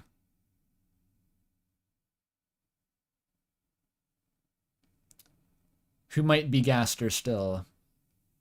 I still don't know if the tree guy is Gaster. I don't fucking know. The tail that must not be followed. A pointed tail. What does that mean? Literally, that's new. Follow the pointed tail. I'm getting ahead of myself, sorry, but like, it's weird. Yeah, Chris definitely knows what happens. It's implied that Chris is like maybe even repressing the memories, Omori style, but I imagine that Chris on some level knows exactly what happened to Des.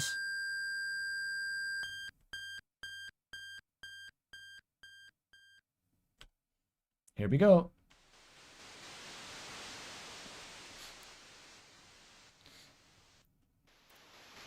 I'm not so sure if Noelle actually knows either at this point, because I thought that, like, the therapy pages on the new sweepstakes update, right? Like, I thought one of them was for Noelle and one of them was for Chris, but with the context of Chapter 4, both of those were Chris-related.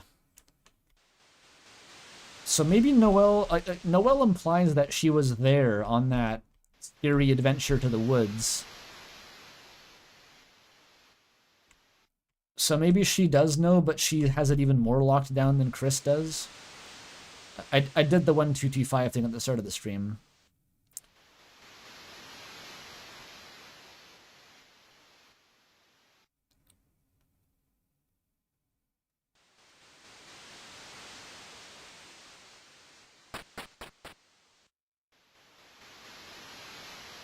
Is there anything to do before you get the sword? I don't think there is.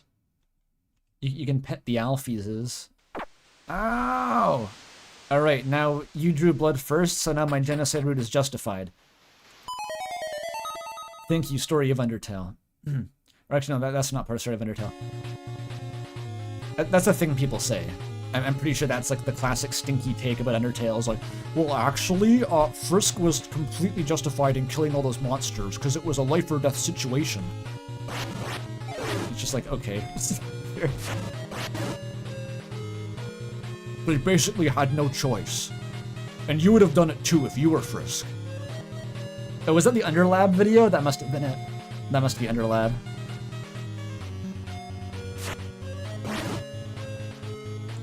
Realistically. Think realistically. It was a fight-or-flight response. All the caves take you back here. It's weird. Which makes me think when Tenna says that just leads back to... He meant like it would just go back to the cave in the middle because it's on the original game, but I kind of want to test that if it's possible to get there.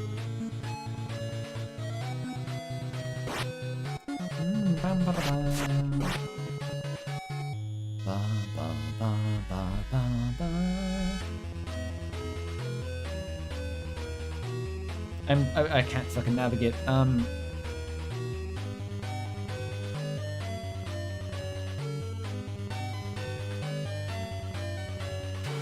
here we go.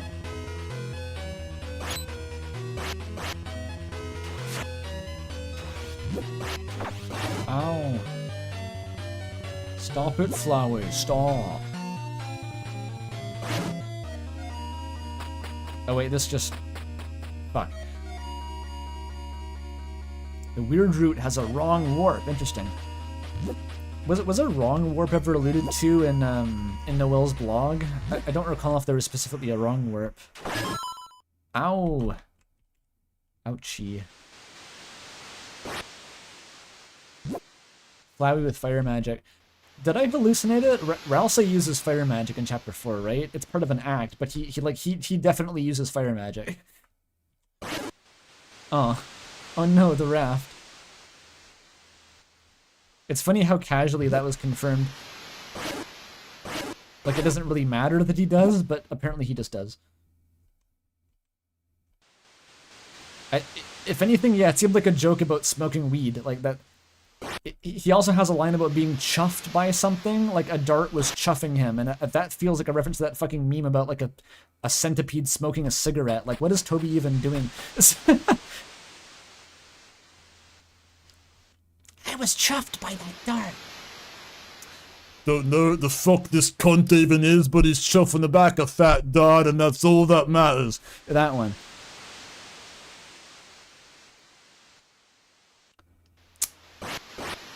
How do I get back to it? Oh no. Did I fuck it?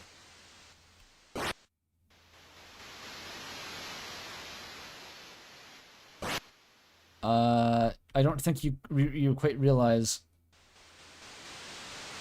Oh, the other raft. It's the other raft. But I fucked it. Like I can't explore the water now. I wanted to explore the water.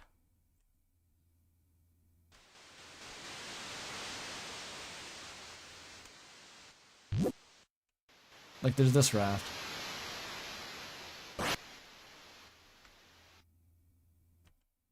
Okay, I'll go up the waterfall. Oh, you come out of here. That's... okay, it's actually quite simple. It's actually surprisingly simple.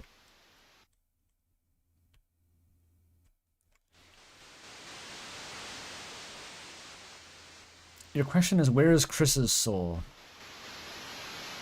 I don't know. I don't know. I don't really want to go back to thinking about that. I did my time. I don't think there's really any answer forthcoming.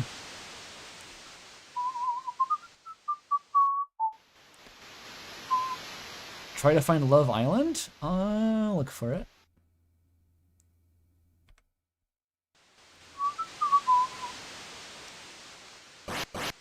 There kind of is no east.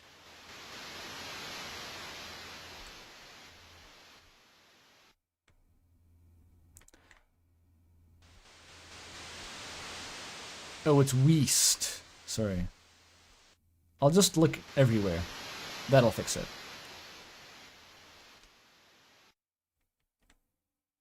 Oh, you mean west.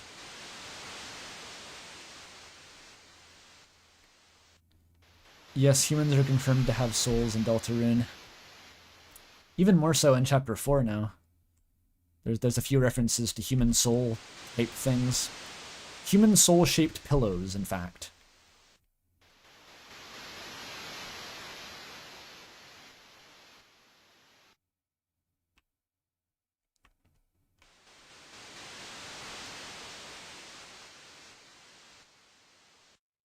Okay.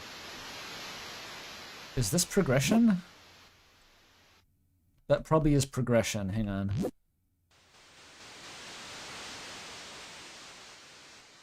Am I a depth first search or a breadth first search? It depends on the context. In a context like this, where I have low brain power to spare, it's depth first. But if I'm actually being careful to get everything, it's obviously breadth first is the way to go, right?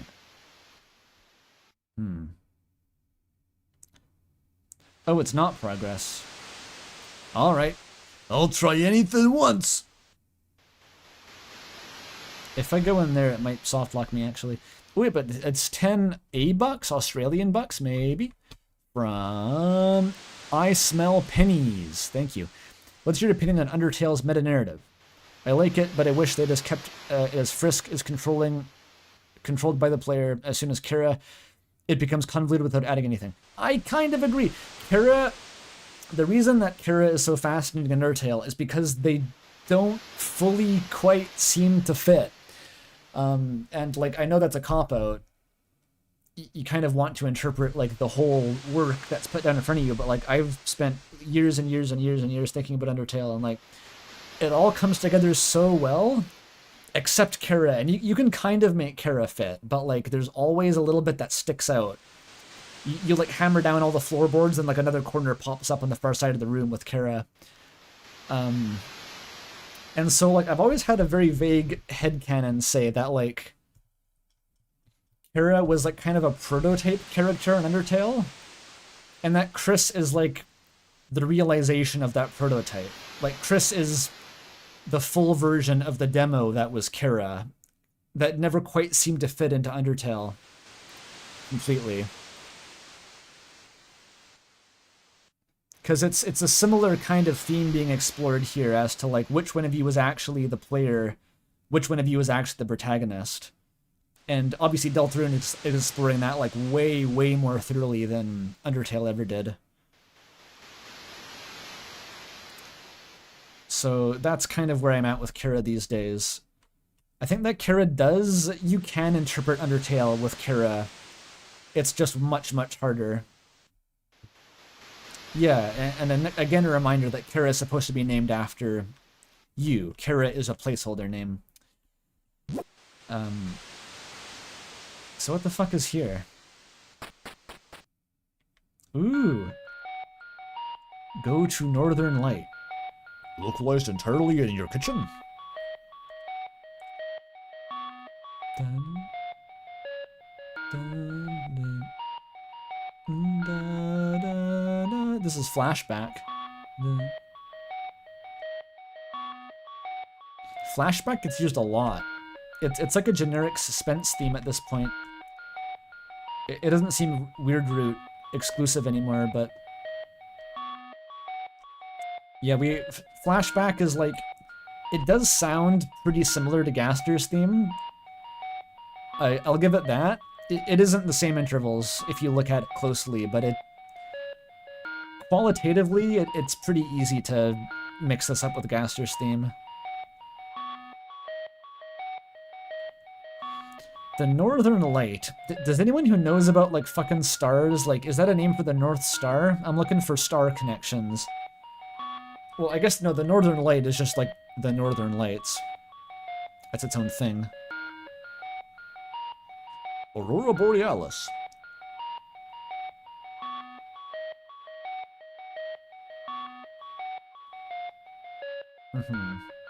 It's kind of its own thing, yeah.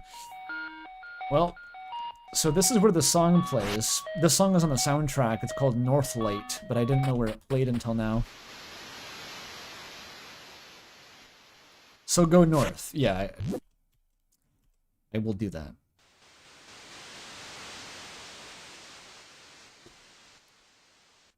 Is the lawnmower game still here? Probably not.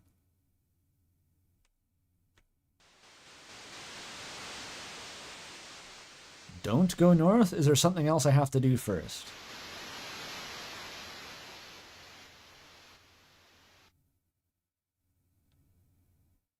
Find Love Island?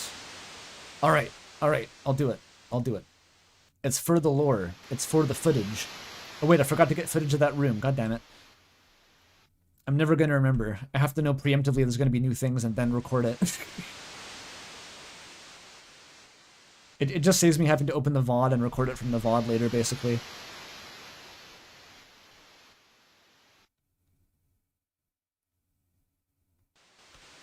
Oh.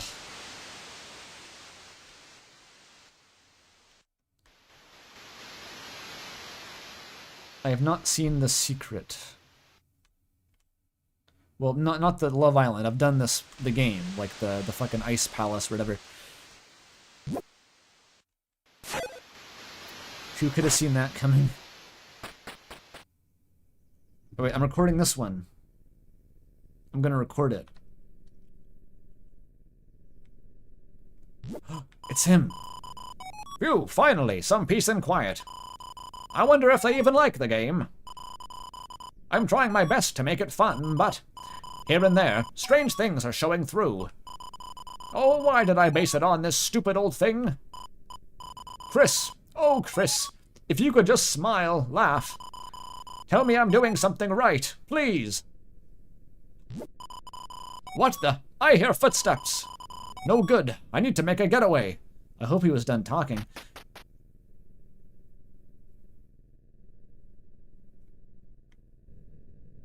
Does he keep going if you don't move? I hope not. I'm paranoid after the fucking chapter 4 scene where there's like a million ways to cut off the optional dialogue that goes on for 2 hours if you just don't move, like...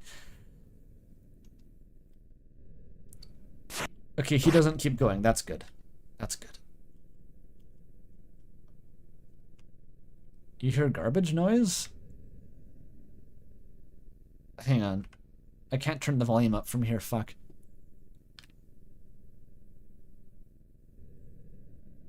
I hear something.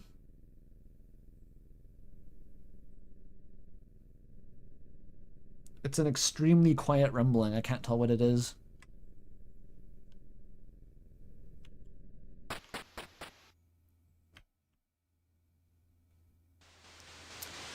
Yeah, several of the previous rooms had black text hidden in them, Dork, but I think this one is different. I don't see any of the black text here. Oh, we got $8 from Aussie. Thank you. What do you make of the parallels you can draw between Mantle and Deltarune itself? It's peculiar that the original game is more Weirdroot coded. If anything, I think the parallels between the original game having more freedom is Undertale. Like, I think that's honestly what the allegory is. It's like Undertale was the original, you could do a genocide route, it was based on freedom.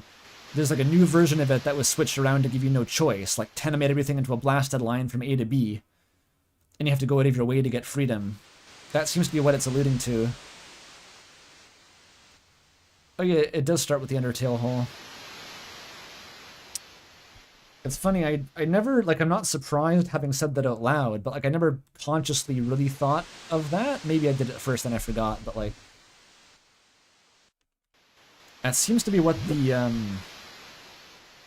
closest symbolism you could compare it to is, or I don't know how to articulate it. Because way back from the early days, everyone was talking about, like, or maybe that was just me, like, what did Gaster do? Did Gaster make a ROM hack of Undertale? What the fuck happened? And I think we all kind of collectively forgot that question over time. And maybe that question is going to be raised again over time, as the game goes on, and being like, yeah, why is this just Undertale again, actually? Why is it just Undertale again, by the way? And that's why Gaster is endgame in Chapter 7, and it's going to be Undertale again. Just you wait. Just you wait. Anything is possible now.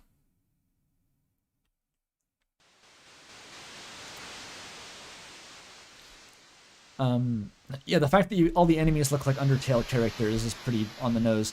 And you do a genocide route to become strong, number goes up. That's very... The weird route was always very similar to the genocide route, thematically. $2 from Momo, thank you. Deltarune is Gaster's Halloween hack of Undertale. Kind of. If anything, it seems like the reverse. Undertale had the greater capacity for edginess. At first, anyway. The whole thing with Sans is still in the corner with every lore explorer trying to figure out what the fuck's going on with him. Exactly. I still hold out hope that Sans is going to be plot relevant. I still hold out hope. Because, like, if Undertale's plot relevant, then Sans probably will be too. Fuck that tree. Deltarune swears more, which makes it the Halloween hack. You're not wrong. It says booby and titty and ass.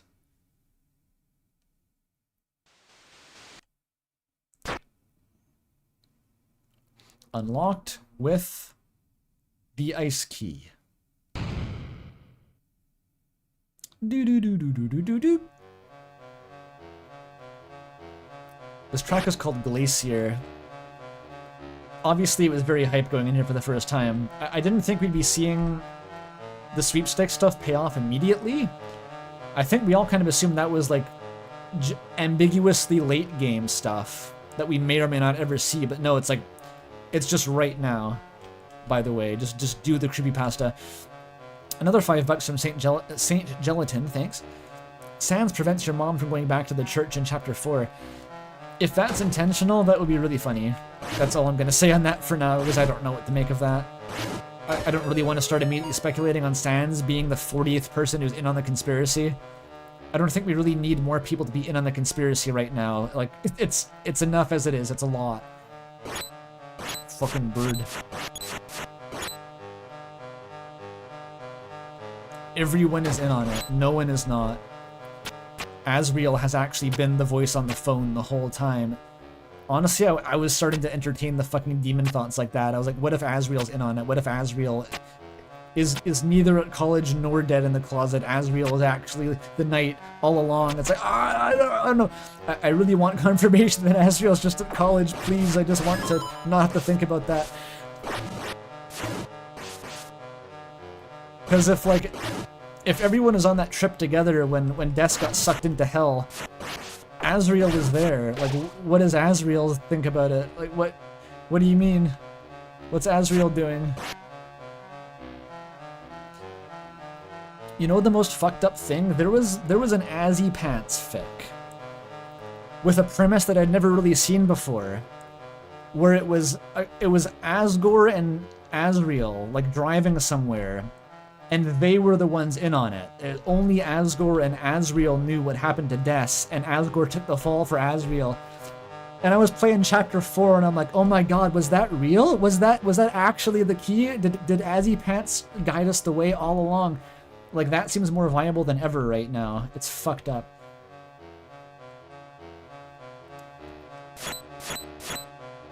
Another $5 from Sketchbeard, thank you. Sans is the is the Lovecraft PL that gets drawn into the weird cult stuff. PI? Oh, the Lovecraft private investigator that gets drawn into the weird cult stuff. That could be funny, actually. I do know what you mean after thinking about it for 5 seconds. Follow the white cloak. Thanks. What if you die in this, by the way? I guess you just reload like in the boss fight? I was afraid to die in this because I thought it would like soft lock me, it would lock me out. That's usually a good state to be in. If a game can make you afraid to die because you're unclear on what the stakes are, you think the consequences are permanent, it has power over you. I admire how often Toby can get you into that mindset. Or, it works on me anyway. These are fucking Binding of Isaac enemies. Which are, I think, based on Zelda enemies in the first place, but you know. Yeah, I was freaking out at this part too. I was like, yeah, we're doing it for real. it's tense as well. Like it's easy to die in old school Zelda. It's not like a particularly hard game, but it's like janky and you die pretty quick. The Forbidden Path began with the ice magic. I saw someone earlier say that in an original vision of the game where this released concurrently with Chapter 2, this could have been meant as an actual hint for how to do the original weird route, which is fucked up to think about. Because this is actually a more explicit allusion to how to do the weird route than the weird route ever got in Chapter 2. Another $5. Oh my god, it's rapid fire from Ermengarde. Thanks. Could this game be based on Asriel's game ideas, which are in turn inspired by Dragon Blazers? The bunker shows up because Asriel knows about it. I don't think it's that literal somehow. Like, it's implied that Asriel was never enough of a game developer to even make like a working prototype. And I think that's mostly just Toby Fox self-inserting about his like childhood attempts at making RPGs that went nowhere. Because anything that's based on the Light World can be explained as like it's taken from the memories of Chris and the other Lighteners. I think that's all you need. It doesn't need explicitly to be Asriel's game, because I don't really know why Asriel would make a game like this specifically.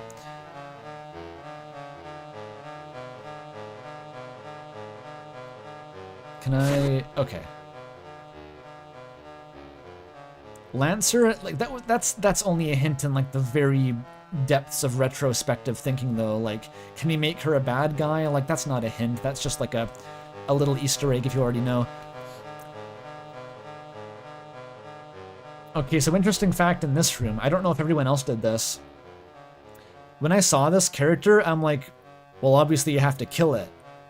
And I spent like probably 2 straight minutes just stabbing Noelle over and over and over again with a knife. And I was like, oh, you're not supposed to do that. Then I felt kind of bad. I felt kind of bad for that. I was like, oh, sorry about that. I didn't mean to stab you 200 times with the sword. I thought I had to. You can stab her as much as you want. It's kind of fucked up. Okay, everyone did that. That's good.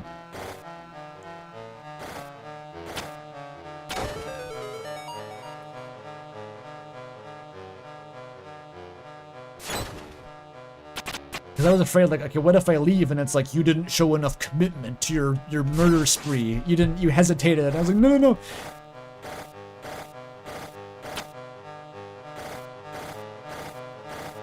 Can you kill Noelle? No, she's invincible. Unless maybe if you stab her like 1,000 times, I don't know. But I stabbed her a lot, like for a while. I was stabbing like consistently. It is thematically accurate. You achieve the Snurger route by abusing Noelle, but I think it's sort of meant for you to fall into that trap. Fuck you, Flowey. What a horrible creature, tormenting a poor innocent youth.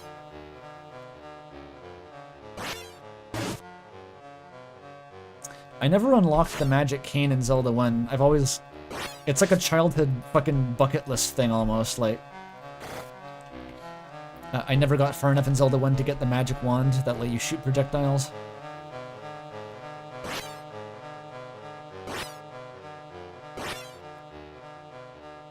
Yeah, the noise she makes when she casts the magic does sound kind of like crying or something. It's by far the most useful item in the game. I've always thought so. I'm like, damn, it would be so cool. And I had the magic book that makes it stronger, but I had no magic wand. I had the upgrade and not the actual item. It was agonizing. But I can never beat the Wizrobe dungeon. It's too hard. Is this a Snowgrave run? Nope, this is not a weird route. In a traditional sense. It's a video game allegory for the weird route, but it's not related to the weird route directly.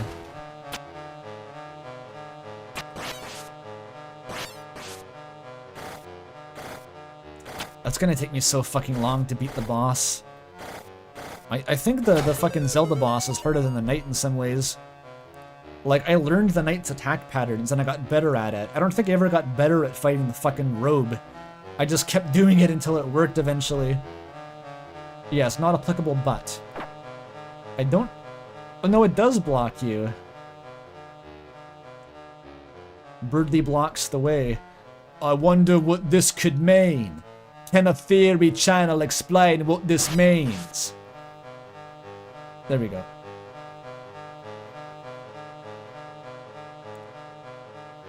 The night took you hours? Yeah, I think it did take me longer to do the night than the mantle fight, but I have a suspicion that on a replay it's actually going to take me longer to do the mantle.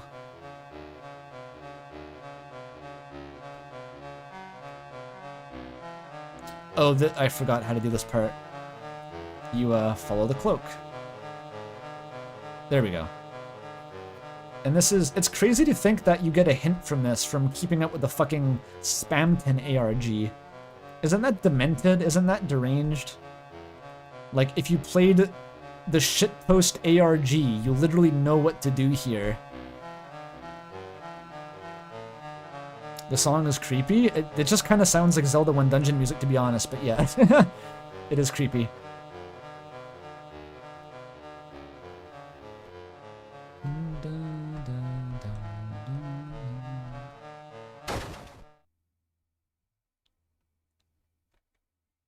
The room gives you a hint too. Yes, true. But like, you don't need a hint if you're spammed and pilled. Okay, and this, make up your mind game. Is the horned headband the antlion? Is it Ralsei? Or is it this random fucking door? Why does it look like that? What does it mean? Why is the door the headband? How many things are the headband? There's 4 triangles? Oh, wait a minute. I didn't notice that. There's 4 fucking triangles.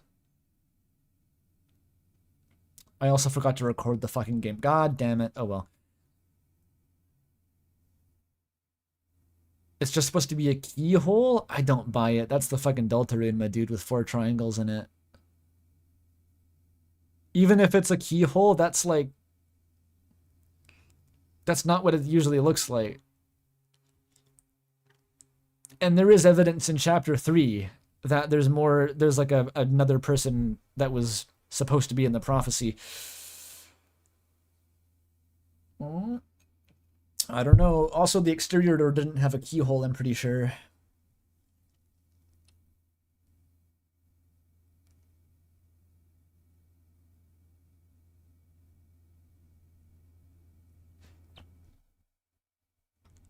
$3 from Aussie again to say 4 triangles and original Deltarune 3 real.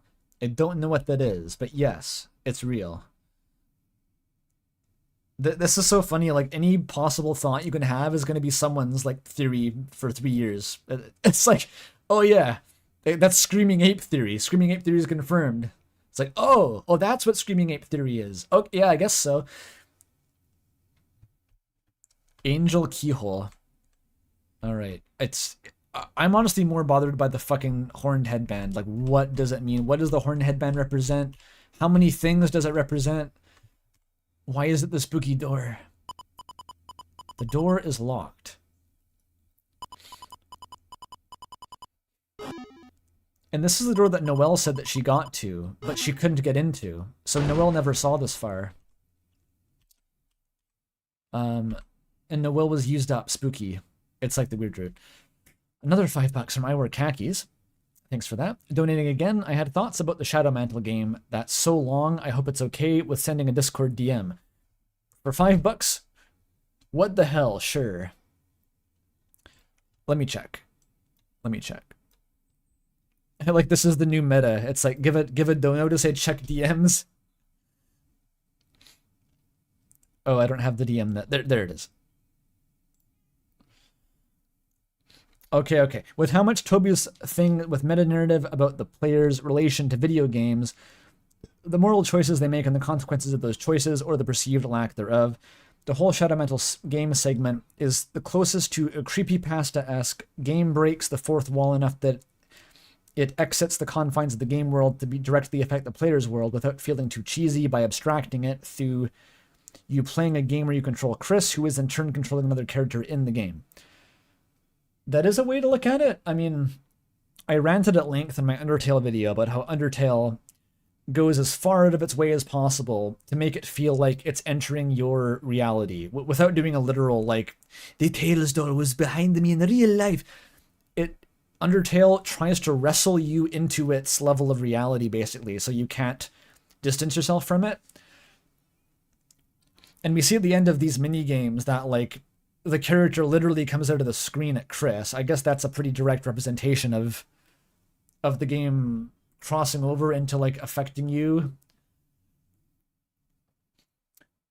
It's interesting. It's a bit vague to try to pick apart exactly what it could mean, but there is a little bit of room in Deltarune and also Undertale to explore. I'd say more in Deltarune even. Actually, no, Undertale does it a lot too. It's not just about how the effect of a player on a fictional world. It's also about the effect of the world on the player. It's saying that, like, even though you have an infinite power gradient over a fictional world, that doesn't mean it doesn't have real power over you. Like, it can't literally come out of the screen and kill you, but it can affect your actions. It can manifest itself as real consequences in the real world because you're playing it and you're engaging with it and you're letting it have power over your emotions. And in that way, it does actually manifest as a force in reality. And, like, Deltarune is playing with that further, I think, through the... that's kind of what Ralsei and the Darkners are about. It's Ralsei saying, I don't matter, I'm not real. Then Susie saying, it doesn't matter if you're real, you're still my friend, you're still, like, affecting me. You still matter to my life. And One Shot actually kind of explored these same themes with its taming of robots. The concept of, like, in One Shot, they had, like, AI robots, and the only way to make a robot sentient was to treat it like a person for long enough. And I think that was pretty directly a metaphor for, like, just if you project onto a fictional world and you imagine its characters are real, then they will, in a way, become real to you because you've given them, again, power over your emotions. It seems like that's what it's getting at. It's both the power of reality over fiction and, like, kind of a sinister sense, but also the power of fiction over reality in a more optimistic sense. It seems like Toby Fox is a big believer in that you can actually impact people's lives through fiction, which is demonstrably true in my case, like in a lot of people's cases who played Undertale and Deltarune and got turned into actual fucking freaks by the game. I'm talking about myself. So, but I think most people watching this, that should be a little bit relatable anyway, is that, like, a well-placed piece of writing can fuck you up good. So, yeah, I think it's not, like, concretely tackled in the way that, like, you know, determination is time travel, is saving and loading. It's not that concrete, but those themes are definitely strongly present in both Undertale and Deltarune. Another £5 from Adri. I spent so long talking about the last donation. We have a new donation. Gotta love it. Thank you. I have to go soon, but I don't know if this is noted on the internet yet. During the rules weather fight, idle the first round with Lancer. Idle? Just, like, do nothing? Just wait. I'll try it. I'll try that. Thank you. Okay, I'm minimizing Discord. We're going back. We're going through the door. Something cool happens. Okay, cool. Good. Yeah, the guy in chapter 4 just self-inserts as Toby in T-poses and explains Toby's philosophy about stories. Yes. Maybe it's not quite meta text. Maybe it's also just like he just kind of says it. Fair, true. You have a good point.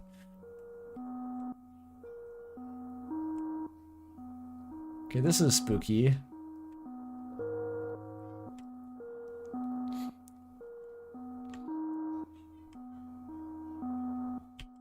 It was a self-insert, but like in a cool way. If I make a game like this, I'm gonna make a self-insert that's just like all of my opinions, but also cool.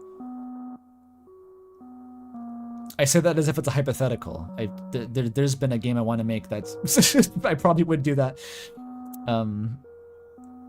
I've got my own fucking childhood Deltarune dream game I'm going to sit on forever, don't worry. Everyone's got one. Well done. You found my secret hiding place. But there's nothing here. Is there?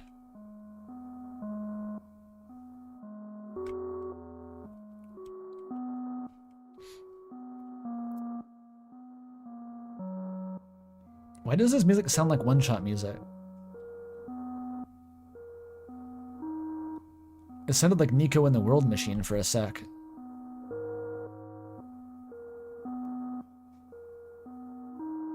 It's slower Northlight. Huh. What does this mean? What is the point of having a... You found my hiding place, but there was nothing? This feels like it has to be some sort of meta thing. It's like you were waiting so long to see what was in the door that Noelle couldn't get through, and it was nothing. I don't really know how to take it. Or you found my hiding place could be death. I also had that thought of like, you found me, but there was nothing here. This could be recounting like, well, surely Chris didn't literally try looking for death in a video game. I know I can move up, but I'm talking. Does this imply that they tried to find death somewhere, but like it was too late, and it was actually death was even further gone?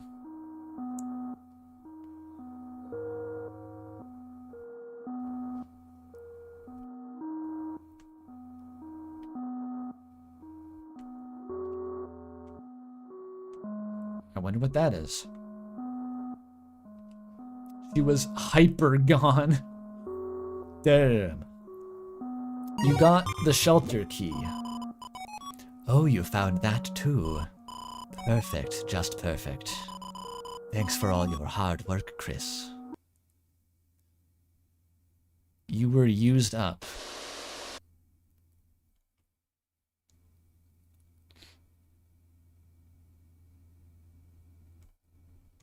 That's a bit spooky, a little bit. That's Omen posting, yeah. I kind of read that as like, if Chris has been roped into some sort of deranged conspiracy to I'd probably get Des back or save the world, do the prophecy. I'm gonna go with get Des back. Good working theory, right? If Chris has been roped into someone's deranged plan, and they're essentially being coerced into it, like that's essentially like they're probably gonna like it's gonna use them up. They're facing the consequences for pursuing this path. It's gonna cost everything. It's kind of what it's saying. If you go down the path, it's gonna cost everything. It seemed to be the weird route. Yes. One or the other, or both. Take your pick. I don't know. Yeah, Chris being used up is, I think that's generally an allusion to like we're essentially using Chris as a tool. Especially on the weird route, but like I wonder if it also applies to the situation not on the weird route too, a little bit. Because we're controlling Chris either way to do something. Like even the weird route, we're controlling Chris to do a different thing, but on the normal route, we're still playing into someone's hand. It's like when gamers try to be apolitical and they end up being hardcore centrist. It's like that. You can't not do something. You're the soul. You're always going to further some narrative by playing the game. It's just like what narrative? Does that make sense? Like Chris is always going to be used as a tool to some end.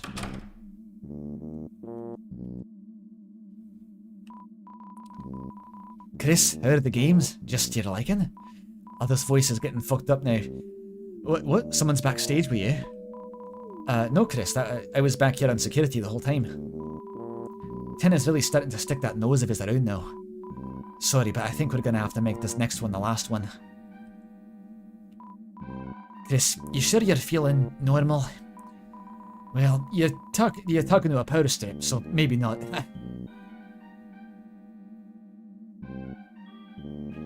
Scottish accent is wild. I'm just different like that. I'm not your average Deltarune streamer. In my world, it can be Scottish.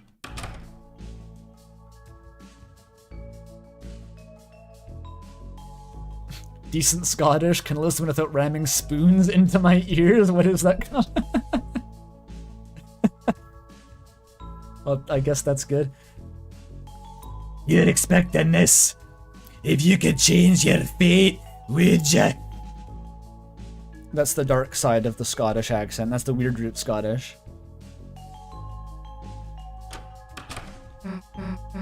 Hey Chris, you're back. Dude, Ralsei, Chris is back.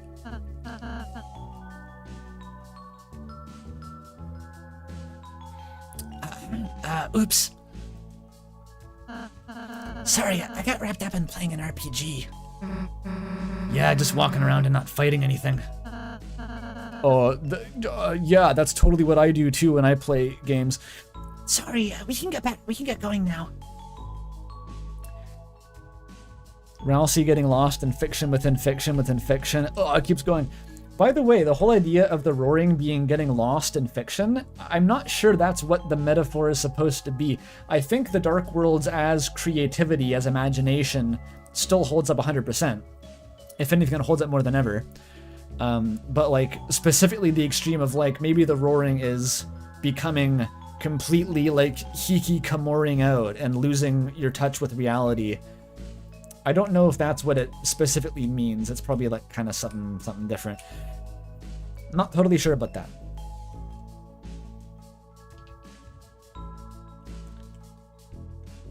It seemed to imply like it was more just about the dark itself, like not as a metaphor, just like actually it's just really fucking dark and scary.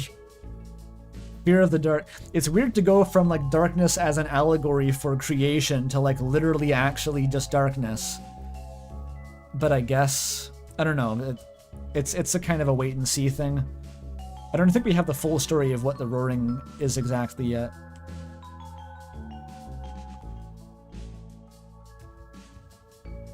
The roaring is when no bitches.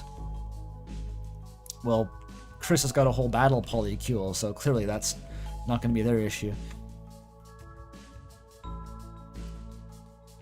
I did feel kind of bad for... I mean, I've said that, like...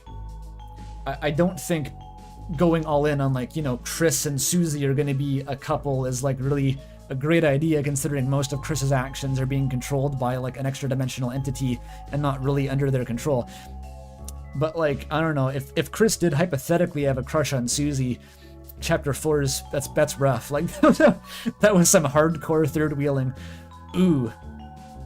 Like the explicit comment about like, hey Chris, we're gonna be finding this phone for a while. Maybe go look in another room. I was like, damn. I hope that's not your end game, Chris, because that's rough. That's really funny.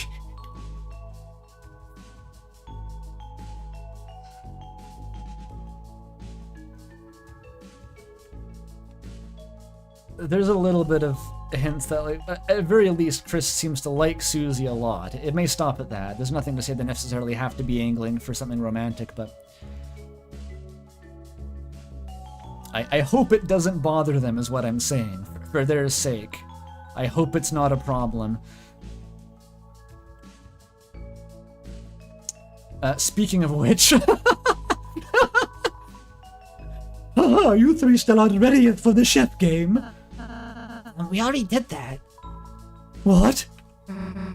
Yeah, like on the first board. Where were you? Doing my freaking makeup. I mean, I knew that actually. Perhaps I just like it wearing clothing on purpose. I don't even know what he means by this. Like, what was he talking about? Does Ralsei still blush if you overlap with Chris? Like, okay, Susie, don't look. I'm testing a theory. Don't look at him. Don't look what's gonna happen, Susie. Don't look. It's private.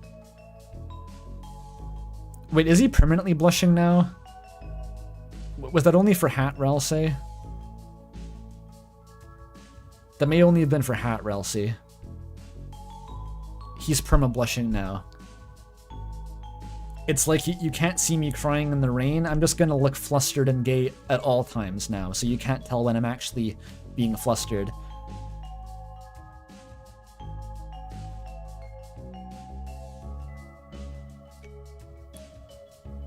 What, touch noses? Am I being baited? I'm gonna boop the snoot. Is this it? Am I doing it?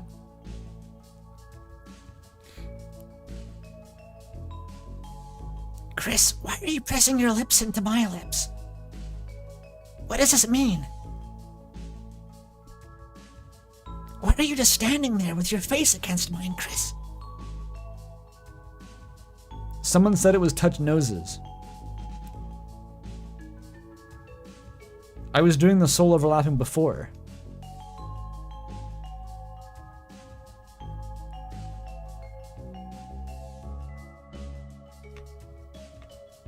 Like this?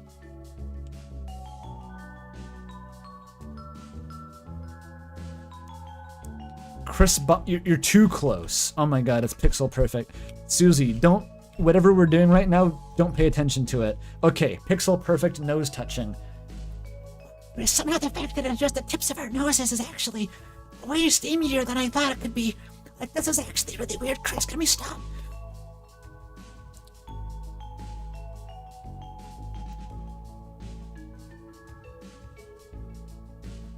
It's bugged, it won't work. We have to wait 3 minutes every time just to see if it'll work. And hold our breath and count to 100 backward while holding left.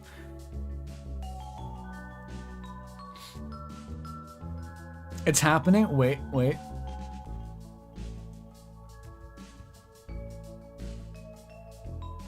Toby, waiter, where is my incestuous ship bait? Where is my vaguely creepy ship bait, Toby? It's not good. It doesn't work. It doesn't work at all. You're taking too long. Fine. I did the dialogue. I think I did everything. I did everything before this. I got my gift from Ram. Okay, let's blow this popsicle stand.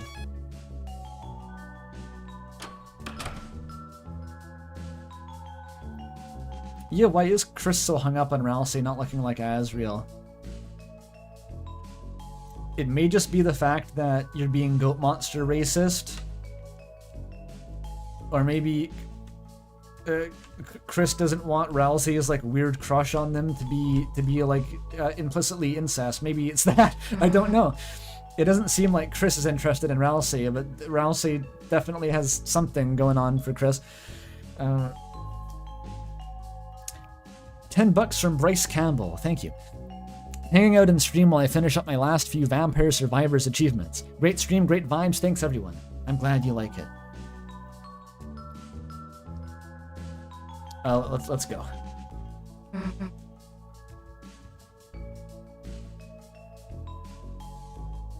Yeah.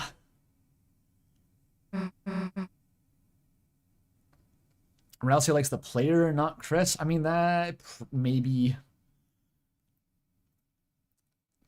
How much of a thing can you really have for a floating soul? I mean, that's actually a really bad question. The answer is like as much as you can possibly imagine. But maybe Mayor Holiday has some opinions on that actually. Anyway, Hey, Tenna. ask Monica.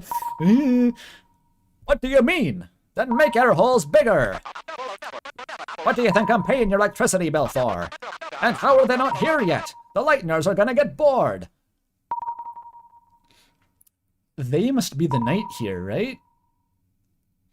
Even Tenna doesn't know. We talked for 10 hours about this previously. How the knight may in fact simply be stalling for Undyne to show up and Toriel was a decoy. Because otherwise, literally, why did they take so long?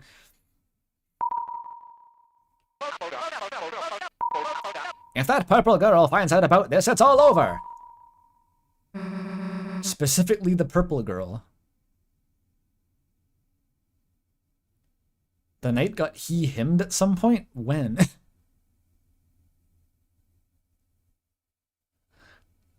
What are you talking about? Susie, Chris, Susie, Susie, sweetheart, hey, what's the trouble? What was with that phone call? Oh, that, no, I can't believe you, heard. You were, we were just planning a special surprise game for you. You didn't hear what it was, did you? Nah, I gotta go, actually. Everyone's talking about the knight's pronouns. I think we're safe to assume that the knowledge of the knight's preferred pronouns does not come bundled with the Dark Fountain. I'm pretty sure they're just saying they because they don't know. I think we can be safe with that assumption. I gotta go, actually.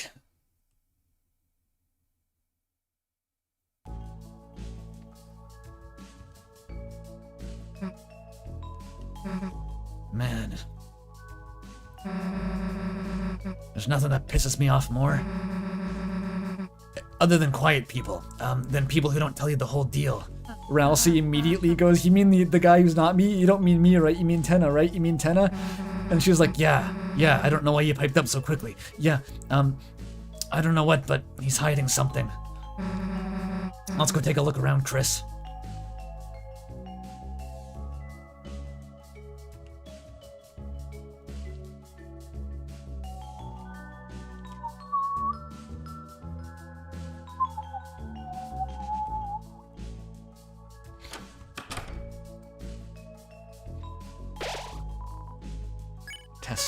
Tessellating. Have you gone to talk to Tenna with just Chris? Is that here? Chris, you really want to talk to Tenna? Oh yeah, I think I tried this before. Whatever you want to do, I guess.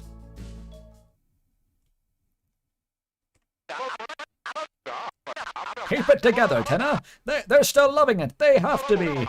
Classic TV never gets old. And Susie, she was so excited. Maybe he cares about Susie because Susie seemed to be the most into TV.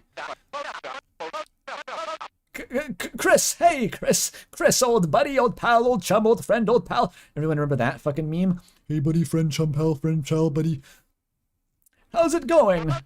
It's going great, isn't it? Everything's just hunky-doody. Haha, where are your, buddies, your pals? By yourself, huh? Don't you just wanna, haha, keep them company, hee. Home slice, bread slice. Oh, hey, would you look at that? My beeper's going. The silent beeper. It's a new one. I gotta be going now.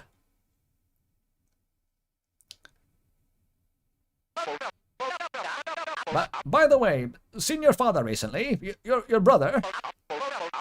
We still got that cowboy program, the one your dad likes. He was, bouncing you on your knee as you watched it together.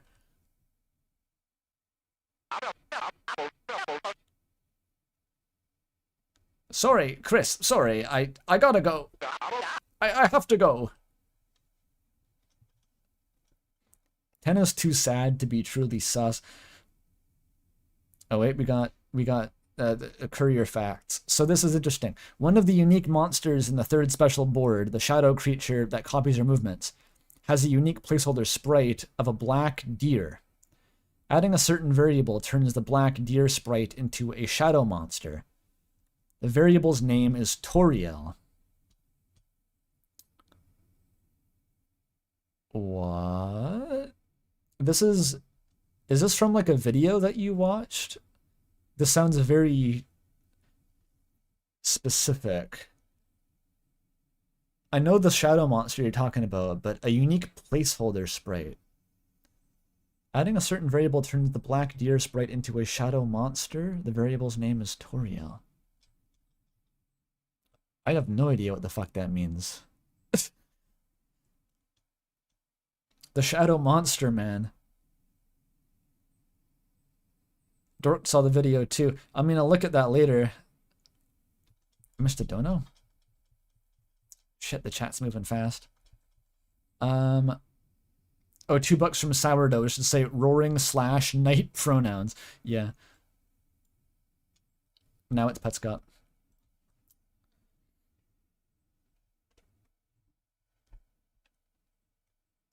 I befriended your mom and became a shadow monster man. Sans would do that.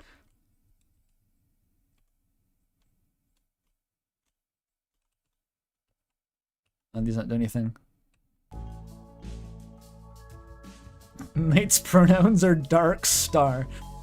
Alright, the jokes write themselves, don't they?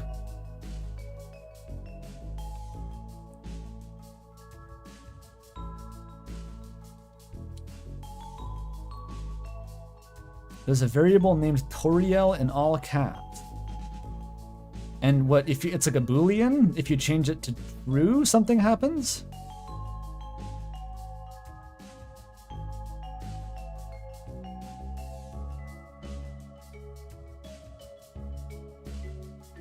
But what does a placeholder sprite refer to? Like, in what contexts would the sprite be used? Like, how do we know that it's a placeholder for that thing?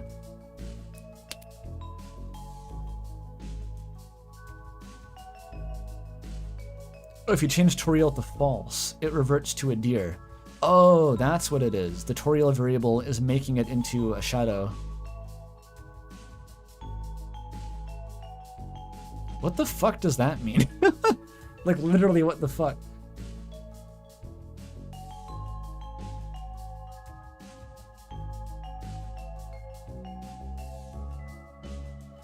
Toriel being responsible for turning Des into the night? Oh, okay. That's a lot, but it's because Toriel dated Carol in college.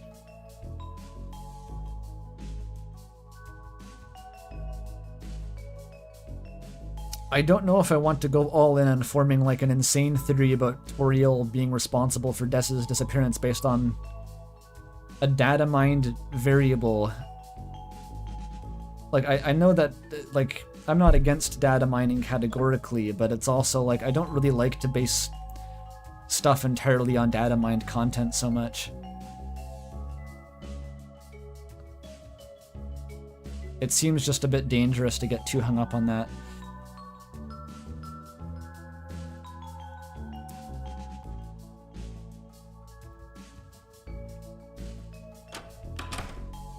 It doesn't seem like Toriel likes Carol, by the way. Like in church, Toriel refers to her as your wife, then Rudy corrects her as Carol, and then she refuses to use it again and says your wife a second time. That's like, ooh. Okay, there's something there.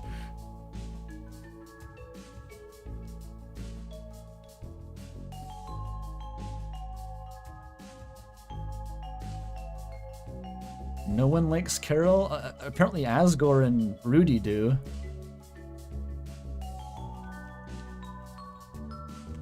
But not Toriel. Anyway, this is too much Chapter 4 stuff. I have to go into the secret area. But not before reading this €2 donation from Bazakas Roland. Thank you. Why is Tenna quasi holding Toriel for the night? I don't know. We talked about this for like an hour beforehand. It was... I don't want to go back down that path and get derailed again fully. No one gets inside Mr. Tenna's orders. I mean, no one gets inside, Mr. Tenna's orders. Seems pretty suspicious to me. Fight. Mr. Tenna said if anyone wants to fight, then don't fight him. You and me are pals, got it? Now smile. Crazy. He's on that Gerson magic. He's just like, you can't fight me if I don't want to. Okay. Don't fight. What? You're being awfully suspicious. Better teach you a lesson.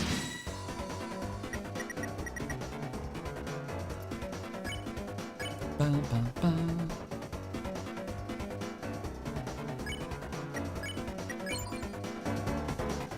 Loud mode.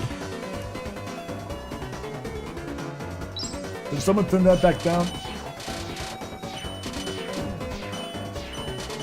This is what we call aura farming.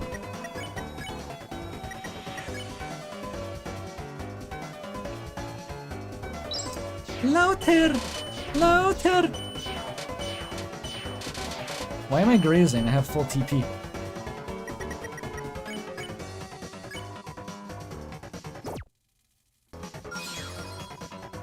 Panther? Panther can chat? Panther.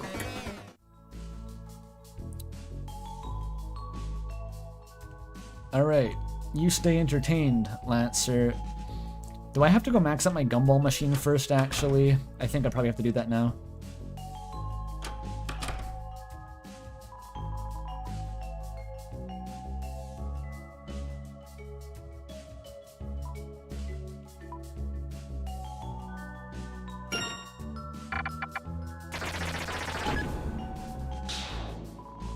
You can do it at the end? Whatever. I'm already here.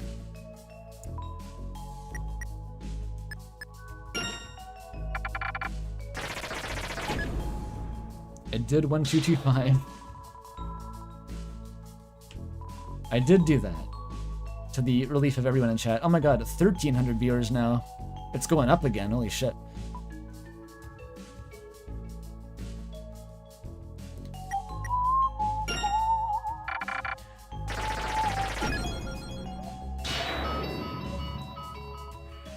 Exec buffet.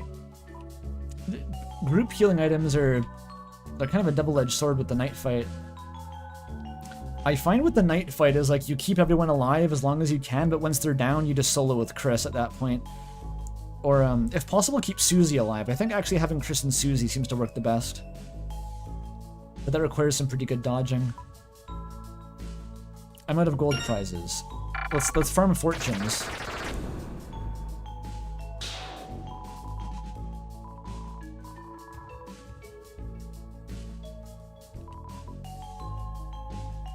Oh, just Susie and Ralsei? Huh. For some reason I thought that Chris just had to be alive. Because, like, the Shadow Mantle... does the Shadow Mantle reduce the damage across the party? I'm assuming it's just on Chris, right? Oh, you can just give the Shadow Mantle to Susie. I never even considered that. It seemed like RP fail. I never considered it. I think to be cool, you have to put it on Chris. Arbitrarily, that's how I feel.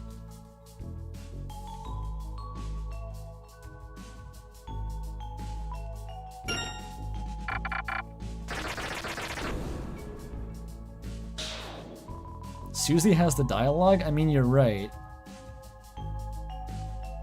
I think I'm gonna put it on Chris and then just keep Susie alive regardless. That's what I did when I actually beat the knight the first time. Chat member is so cozy in bed. Good for you. I'm happy. You received a fortune. The aqua spirits trapped in the coolers are beautiful, and best of all, recyclable. This is just a chapter 4 teaser, I guess. Weird. I still haven't seen all the fortunes.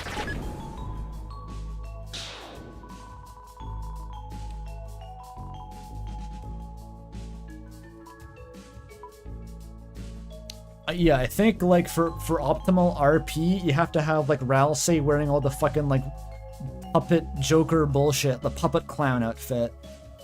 You have to have Chris in the full, like, Shadow Mantle black shard looking like an Elden Ring Black Knife assassin. And then Susie has to be in the full, like, you know, Hammer of Justice bullshit. That's RP win.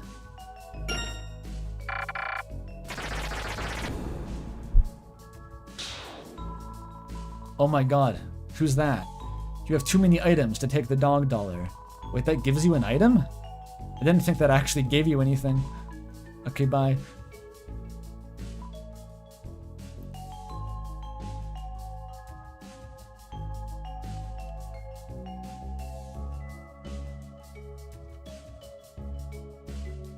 To me, the Shadow Mantle is like one of those items that even if it gets outclassed later in the game, I'm still gonna keep wearing it because of the effort justification of how long it, how fucking hard it was to get.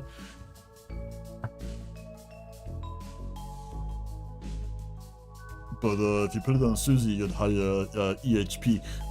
Yeah, sure, but like whatever.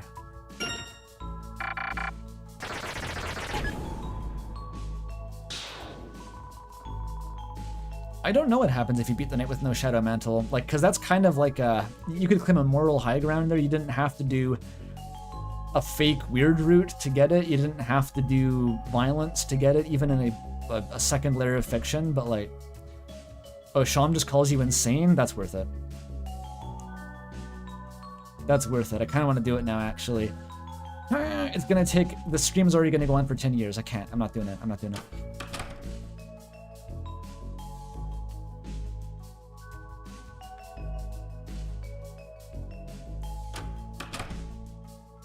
It would be so frustrating. If you want to go watch me play a boss for like 10 hours straight, go watch like my Elden Ring streams when I did the DLC. Okay, that's what it's gonna look like.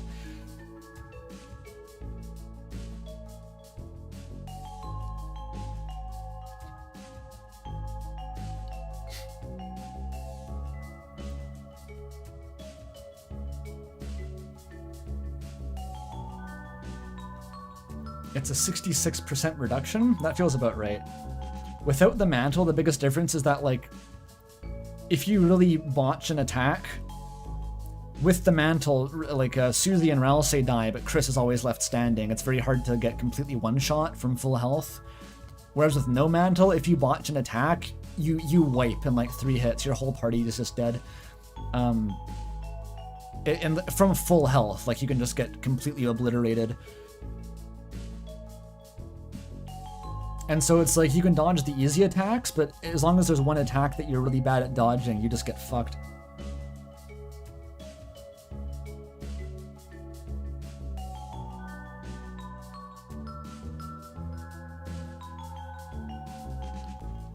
Get the mantle, but don't wear it. That's funny, actually. I'm getting the mantle regardless. This is a funny interaction, by the way, I forgot. Oh, damn, I locked out of it now.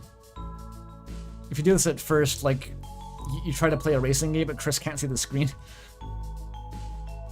$2. It's so much fun doing it mantleless, says Channel. I'm the judge of that, personally. That's my decision.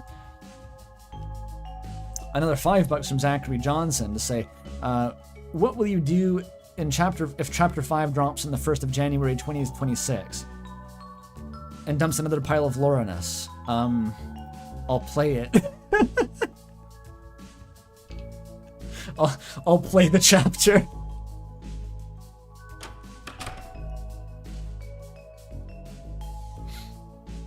I won't have time to make very much, I was gonna say content, very many videos about chapter 3 and 4, but I'm just gonna play the chapter, dude. I talked to everyone else. Let's go.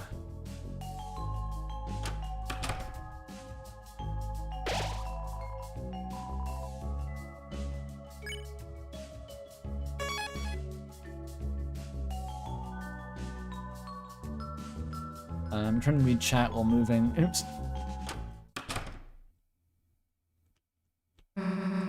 Where the heck is this? It's kind of cold in here.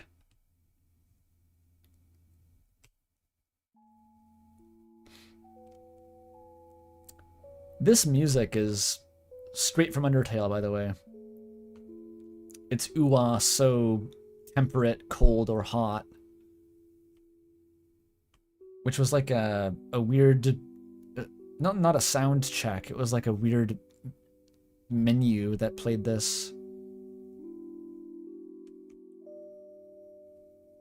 It fits, but it's like... Why? It's very strange. I don't think you get anything interesting if you just, like, if I just memorize the code and do it. This is a Toriel lock.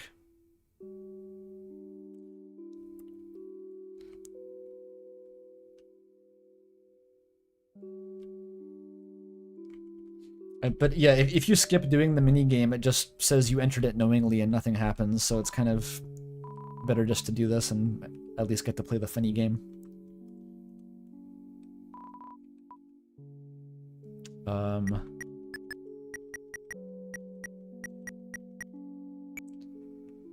Ooh, so close.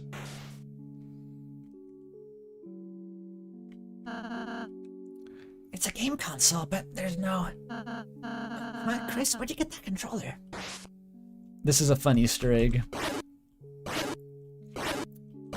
This only happens if you do the pseudo weird route.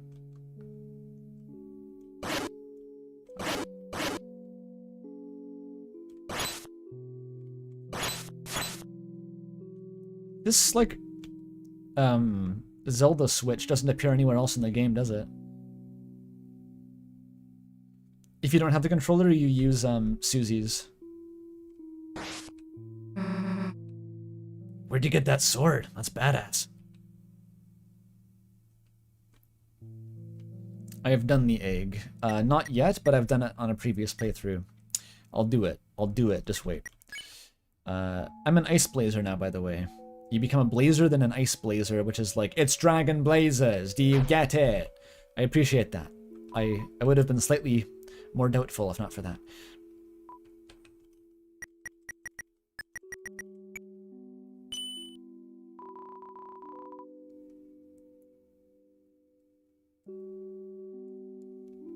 You're locked out of the egg if you get mantle? Yeah, but you can just do the egg first.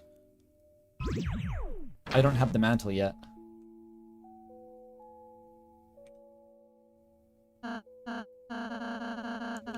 Chris, since now seems like a good moment. We haven't really been able to, discuss much for a while. I wonder if you should, ask Susie how she's doing.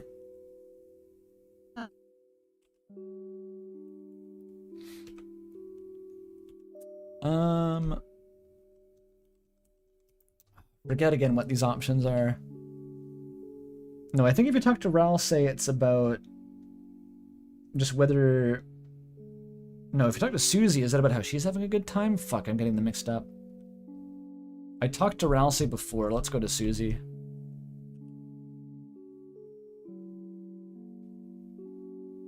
This isn't even like close your eyes and let me talk to you in private, Chris. It's like just go and talk to her.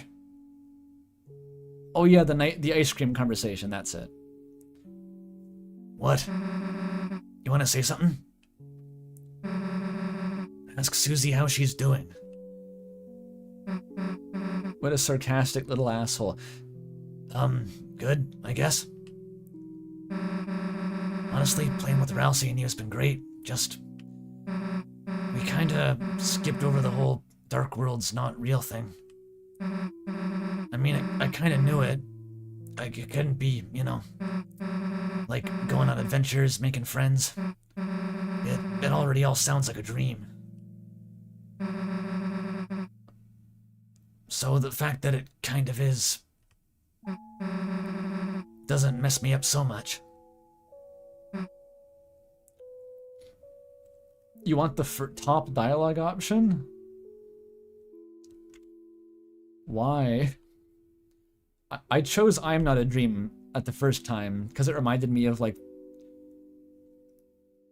Whose meme is that? I Will Never Be a Memory? Is that fucking Sephiroth?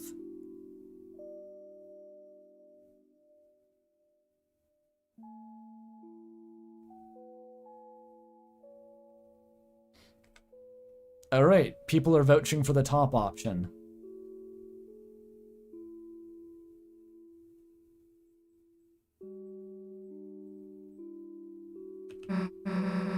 Like you're one to talk, idiot. You got so few friends. Your mom was even happy you...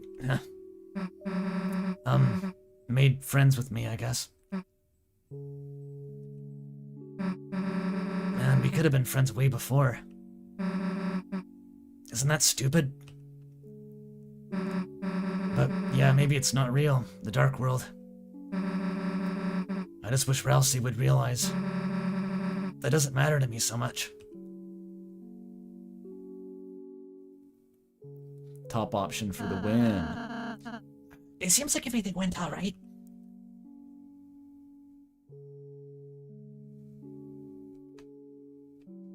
Thanks for your review of that conversation, Ralsei.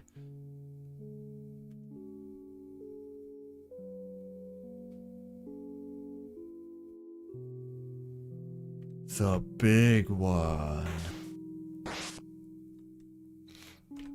I wonder what the code could be. Can you kill the key, actually? Oh, never mind, you can't go back up. I think you can probably kill the key if you want. Real Blueprints Patriots will already know the answer.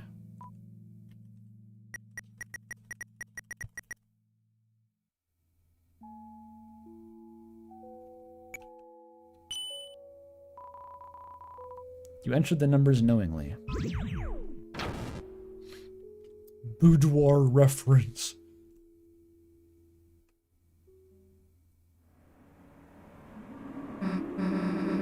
Damn, who turned on the AC? Where the heck is this? Yeah, and for like... And this is what I meant about some subtler details being kind of like Death's Night. It's like you enter December holiday into the door that leads to the room in which the save point says, you feel the cold night's presence. This never bothered you, in fact. And then you fight the knight who uses a baseball bat. It's like, and there's a fucking Christmas tree in the room. It's like, it's a little bit of, you know, it insinuates a little bit. A lot of them also work to imply Carol, of course, but like the fact that the door code is 1225 is pretty on the nose. Did I see the Peepus? I did not see the Peepus. I still have not seen the Peepus. The bat connection? The bat... I keep forgetting how subtle the bat is. It's a piece of dialogue in Chapter 1 where Noelle talks about Des hitting Chris with a wiffle bat when they were tormenting Noelle before. And also there's a wiffle bat in Des's bedroom. $5 from Pteroid once again. Does Pteroid have any money left at this point? Holy shit. I'm starting to think that the knight might be Papyrus with a pipe cleaner duct taped to his head. It's the only way. Clearly the knight is Asgore, and his horns change shape once he transforms into the dark world. Slow mode is on 5 seconds. Yes, Toby.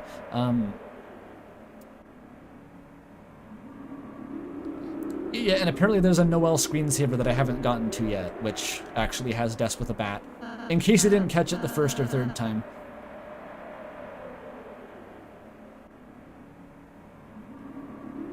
This set, there's something strange about it. Wait, look over there, you two.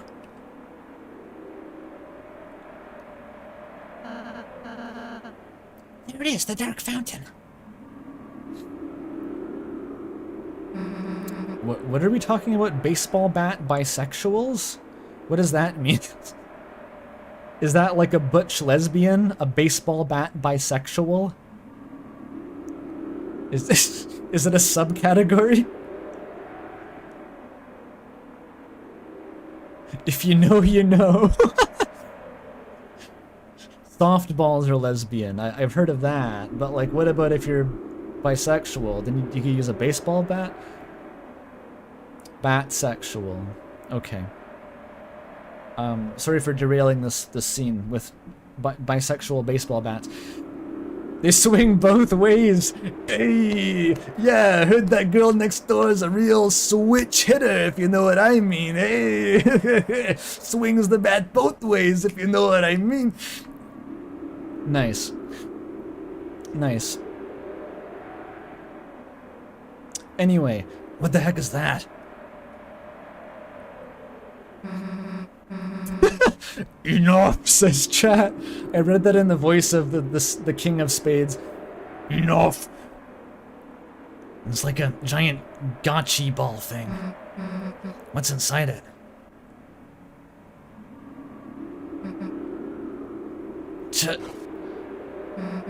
Toriel. Chris, what the hell is Toriel doing asleep in there? We were so busy with the game, I forgot that obviously she'd be part of the Dark World too. Then, Chris, we have to get to the fountain right now, or... Toriel is just in her fucking Queen of the Underground outfit like everyone predicted, by the way. Of course. Oh, Toriel! Phew, there you are, still sleeping like a little angel. Haha, who the heck knows what I'd do if you woke up? I'm sorry, we gotta do this to you, Tori. You were the last one to really give me a good look back then. But hey, that's show business. Nothing stays big forever. Without a little help, that is. That's why you're gonna be our little trump card. So this is the closest thing we can... This feels like it's important to understanding what the fuck Tenna thinks is going on, because it's like... Our trump card. Because Tenna made a deal with the knight to put Toriel in the ball. To keep Toriel and stall the Lighteners, right? The knight told him this. Is Toriel supposed to be the trump card to stall the Lighteners? Or does Tenna know what the fuck Toriel is for? Like, what is the trump card? Who is it being played by or against?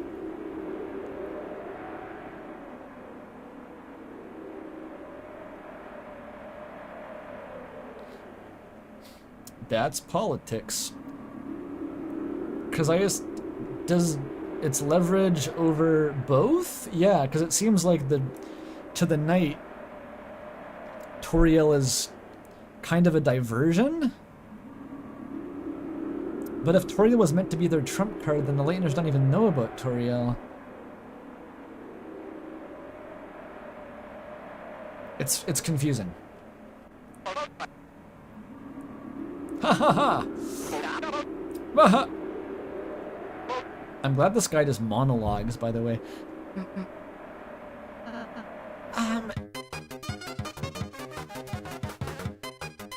Very funny.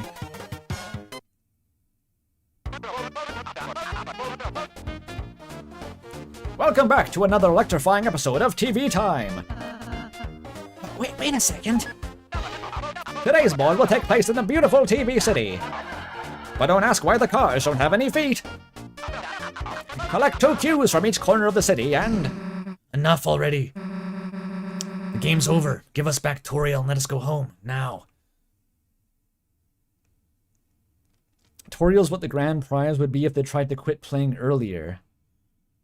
It's weird that, like, I can picture that happening, but it's weird that it doesn't. It's weird to have, like, this would have been the leverage to keep you playing the game, but when they stop playing the game, they don't try to use Toriel's leverage still.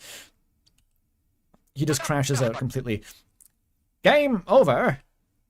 Mr. Tenna, I'm not certain what your plan is, but... We'd like to go seal the Dark Fountain now. Toby had to cut shit for pacing? Maybe, honestly. Maybe it was switched around a little bit, because, like, he did cut the 3rd act, so maybe this is actually kind of butchered. I could maybe see that being the case. And then Toriel would have been more obviously, like, what they were doing the 3rd game for. Maybe. Let's go with that. I think the show's gotten a little old. Old?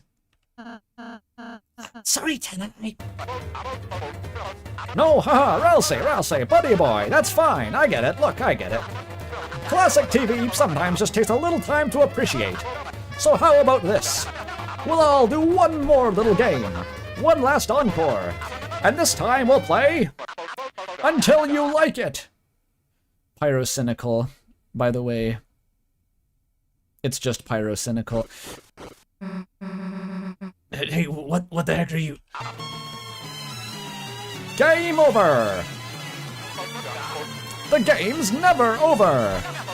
And if you don't want to play anymore, it's time for me to take control!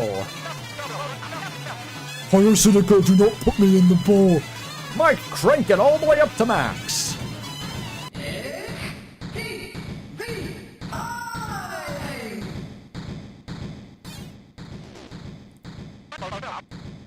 Unlike Pyrocynical, Tenna made it to board 2.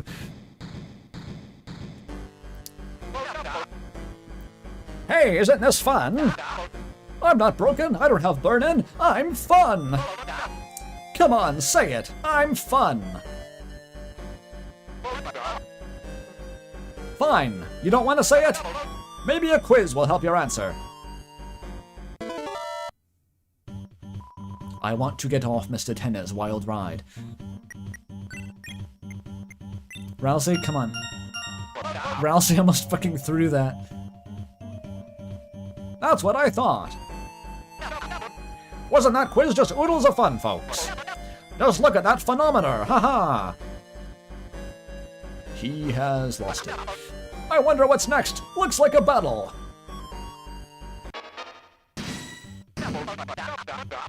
If you don't answer, he just, like, attacks you. We've got a very special battle for you today, folks. Very special indeed, haha. All you have to do to win is say I love TV. And, haha, don't think you'll be able to try anything funny. Ever read this contract? Says you guys are my actors. And that means you've gotta act. The rules card. Now where the heck is my debit card?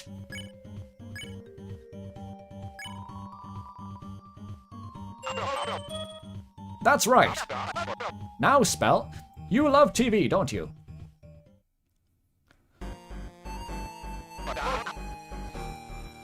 Phew! That battle was a workout. Let's never fight again. We're a happy family, aren't we, Chris? Chris? Hey, look, behind this door lies another physical challenge. Get ready, folks. It's just easier if you just go along with what he says. Ah, Chris, remember when your brother was here? You used to spend so much time with him. With me.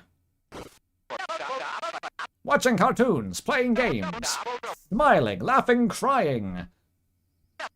Why? Why don't you do that anymore? What? He went to college? Well, why do you have to go and do that? You can learn anything on TV! Yes, the instructions. Right, the instructions. They're coming out the pipes. They're crawling out of the pipes. Where are they going? I don't know.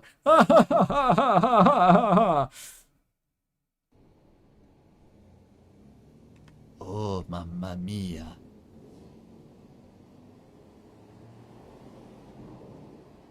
That tofu.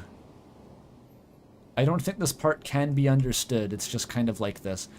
If this part can be understood, we'll understand it retroactively in Chapter 5.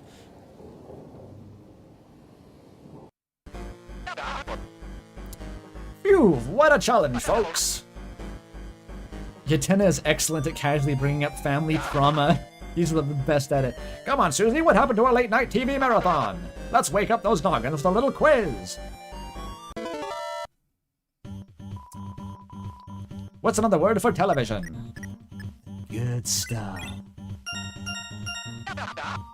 Ralsei has a different answer for some reason. Okay. No, better than email works. I'm sorry about the pipes. I knew I shouldn't have done it. But you know, every pipe goes somewhere.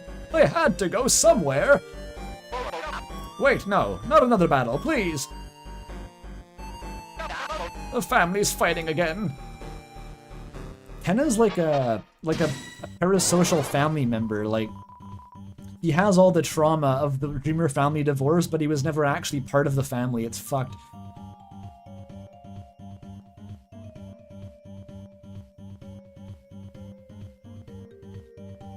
I love TV. That's all you gotta say. I'm gonna shoot you in the face instead.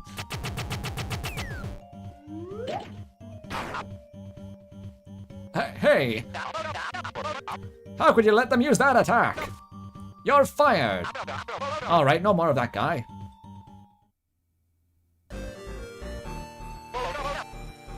I know what you need. To get your minds off this, and your eyes back on me. A little music. That's right, show tunes. Chris on the piano. You love it, don't you, folks? That's right, a musical challenge. And this time it's... Oh god. Oh god, it's coming. The music is coming. I can't stop it.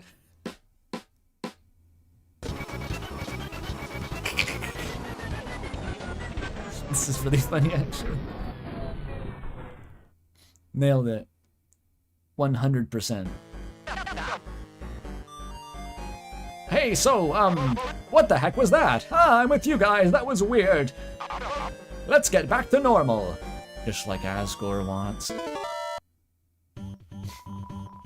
What's this button do? I don't know. Ralsei? You didn't have to go the extra mile, Ralsei. You press 2 more down inputs to get there. Mike, how about we only have quizzes from now on? Or, we could have a battle. Great, great. Love it when you listen to me, Mike. Love it. Does Mike even exist? Now, where the heck is my debit card?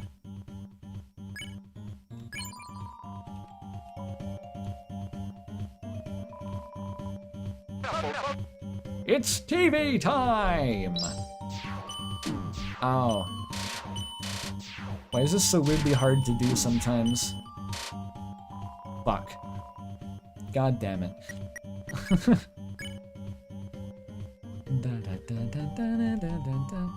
I've never tried mute, actually. Whatever, just check. It's TV time!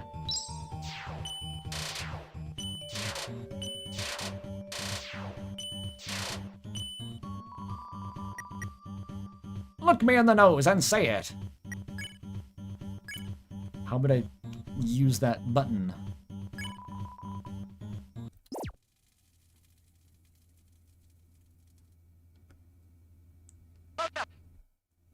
Am I gonna stop after this? I'll probably push through until the end. I don't know if I can do the fucking night in time. I think the night shouldn't actually add that much time on. It should be like, it should be less than an hour. Because I've already done it.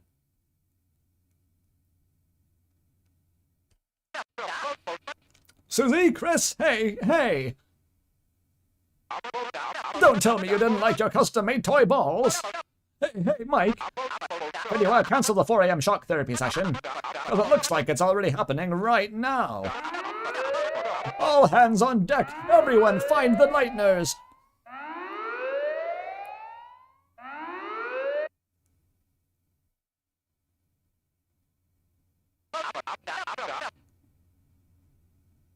Where are you? My contestants! You have the whole overworld part? Oh no, I know. I know. But like if it's like a 12-hour stream, that's acceptable. That's within parameters. It's the weekend. And my room is only getting cooler as the sun goes down, which is nice. Where are you? My contestants! I'll give you a funny gloop that gets stuck on the carpet. A lifetime supply. Come back! What?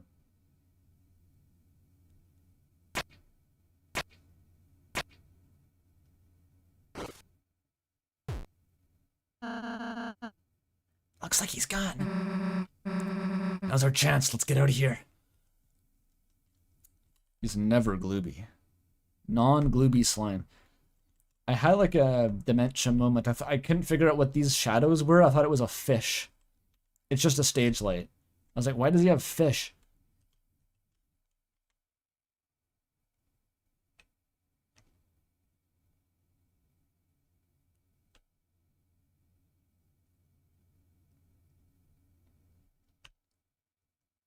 I just wanted to have a good time and I'm feeling so attacked right now. Meanwhile, the night, I came here to attack people and I'm having such a good time right now.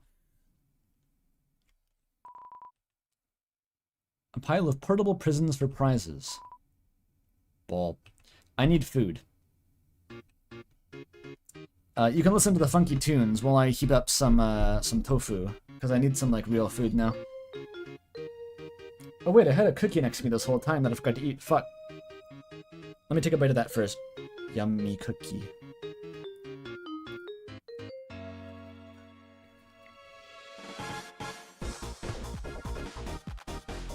Very Death by Glamour kind of song, you know? Glamorous. Okay, BRB.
Hey chat, I'm back.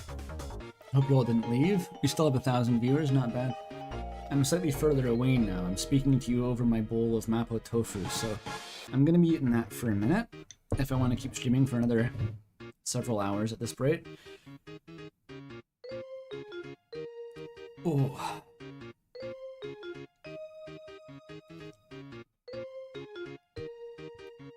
Yeah, 1,000 viewers. Only about 10 times what I normally stream to, don't worry about it. It's Deltarune Day, everyone.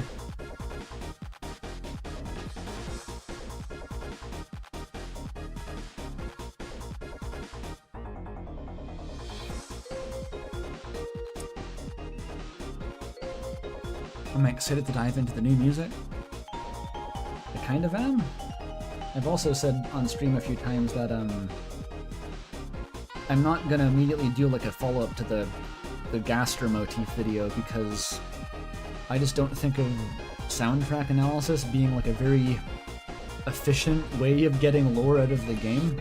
It's kind of a fun thing to do when you've exhausted anything else you want to talk about, but it's not like there's way higher priority stuff than looking at the fucking leitmotifs right now, so I'm probably not going to get to that anytime soon. At least in a video form. I could talk about it on stream maybe if people are interested. Just live.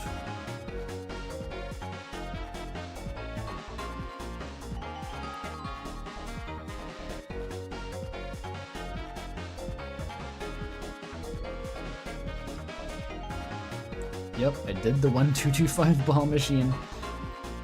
Thank God every specific individual person in chat is here to remind me. I would have forgotten otherwise.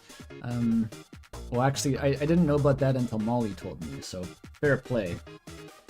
But I did check with Molly. We swapped tips on things that we'd missed.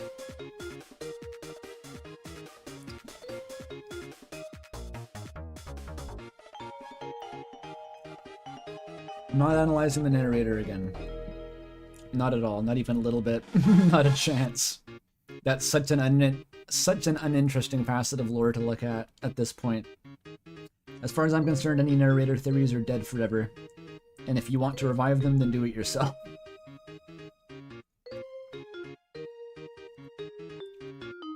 Sequel to the Determination video? I have no idea what that would look like. No one's mentioned Determination since Chapter 2. I think that video stands up, works fine. Nothing wrong with it.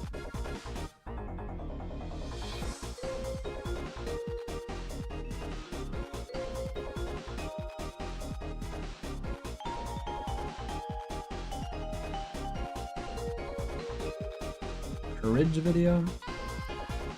I mean, I've been saying I think my first stab at making a video about chapters 3 and 4 is going to be dissecting the different... It's hard to articulate. The factions is the best I can put it. What sides there are in this conflict. Because beforehand we knew that we had 3 good guys and a knight who was maybe bad and an angel, who the fuck knows what that was. And now it's like, okay, well, one of the 3 good guys is actually 2 guys, and one of them is working with the knight, and the other one is doing something else that is unclear. And Ralsei is also doing something else. It's unclear which of those 2 versions of Chris Ralsei would support, or even what the knight is trying to do that is different than what the Fun Gang is trying to do, because they both follow the prophecy. It's like, I want to somehow try to make sense of that.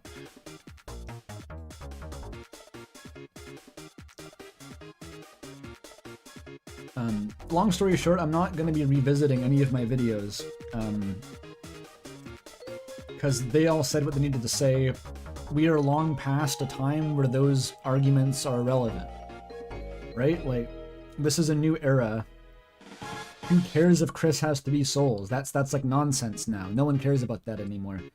We have way bigger fish to fry.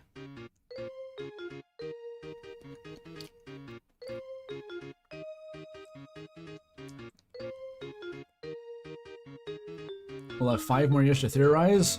Oh, did you not see Chillin? Did you not... Do you not know? Oh dear, who's gonna tell him?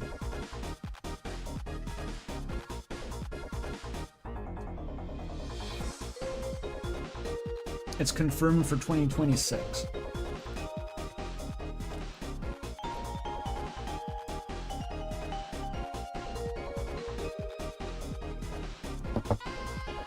So we don't really have that long.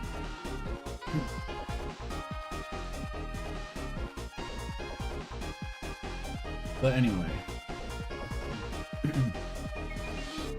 Until Toby delays it.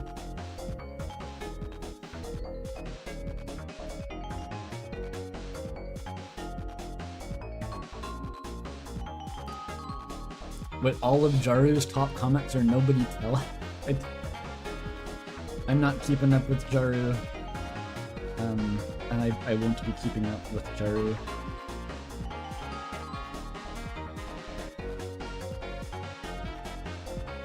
Yeah, Toby's never promised a release date and not delivered. He achieves this flawless track record by never promising release dates. It works great.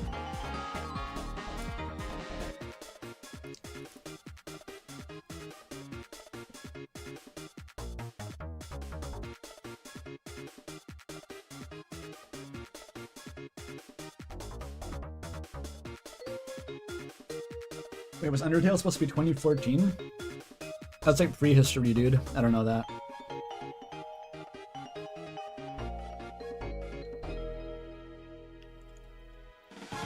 Did Silk Song come out yet? Oh, that was supposed to be tomorrow. Silk Song's coming out tomorrow, right? Right? For sure?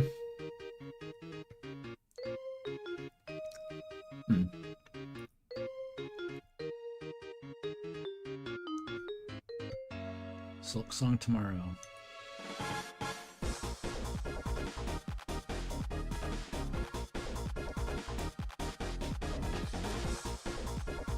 What? I think I made the Mapo Tofu a bit big this time. Like the cubes are a little bit bigger than ideal. They didn't absorb as much. It was also, I think, like medium firm tofu. Whereas I think I maybe used soft before. It's not quite as good as it could be. Still pretty good.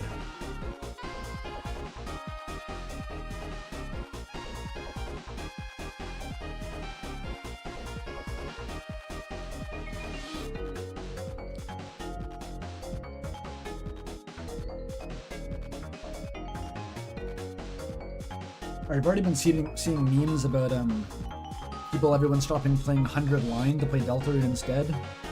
Imagine if Silk Song comes out. You don't need this fucking traffic jam. Just wait, guys. You've already kept us waiting for like 9 years. Just like wait a little bit longer, okay?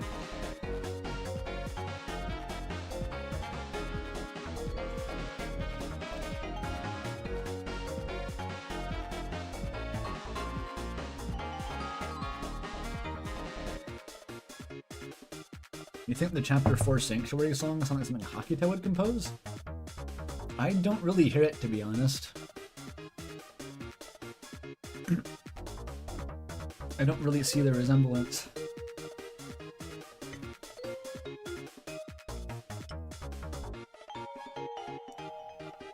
I haven't played 100 Line myself, by the way. I don't really have any interest in playing it, but there's people on my server who are into it.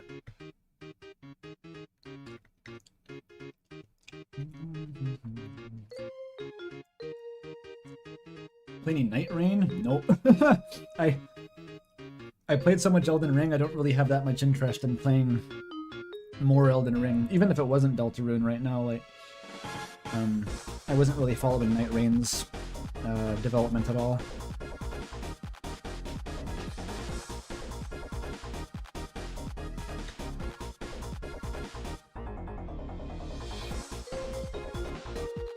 How does one obtain as legendary an amount of Undertale Deltarune knowledge as you? I don't think, well, right now it's not legendary, it's just... I mean, I've been doing very little for 3 days but playing the game, so I have about as much knowledge as you could without, I guess, immediately looking up a bunch of, like, secrets compilations. But I don't feel like, even for chapters 1 and 2, I never had, like, the most knowledge of Deltarune. I can claim that a bit for Undertale. Like, I legitimately spent 2 years with no hobbies other than Undertale, and I knew, like, fucking everything in that game at one point. But I never quite reached that level with Deltarune. It's always been more specialized, like, what am I looking into right now?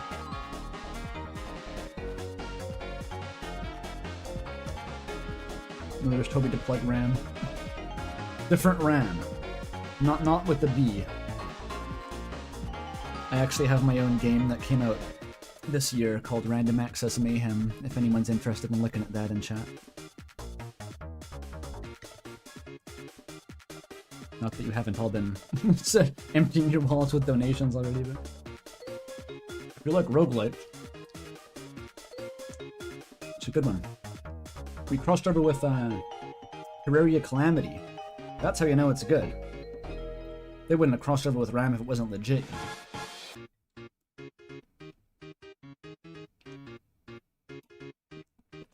It's an early access. Wait, you didn't know that game was mine? How did you get here? Wait, do you... So you bought RAM, but you didn't know that was, like, associated with my channel at all. I have, like, devlogs about it on my channel. That's pretty funny. Will it get a Switch port? Not unless it makes a lot more money than it has.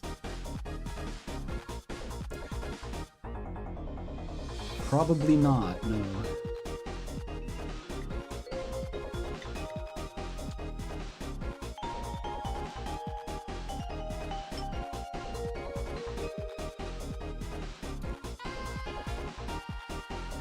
Console ports? Well, it's not about being expensive.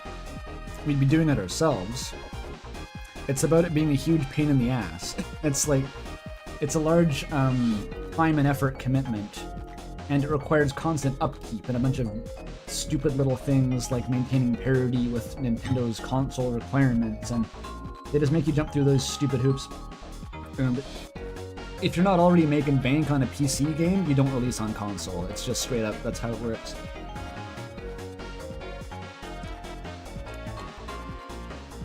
Like, indie games only get, like, obligatory console releases if they're fucking Deltarune or some shit, but they're just guaranteed to be successful.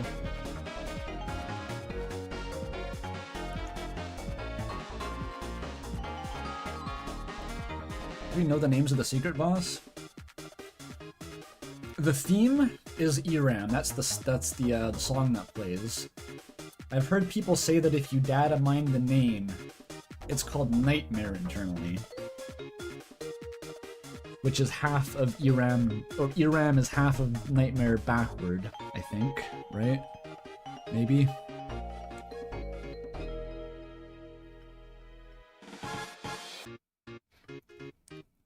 You've had it in your wish list forever? Cool. A lot of people have had it in their wish lists forever, according to our metrics.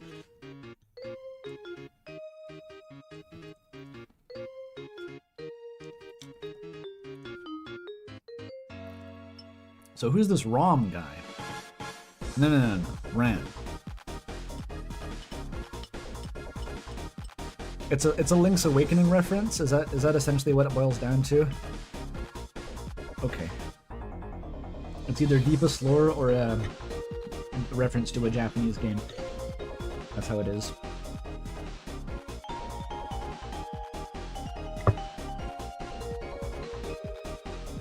They just released a patch?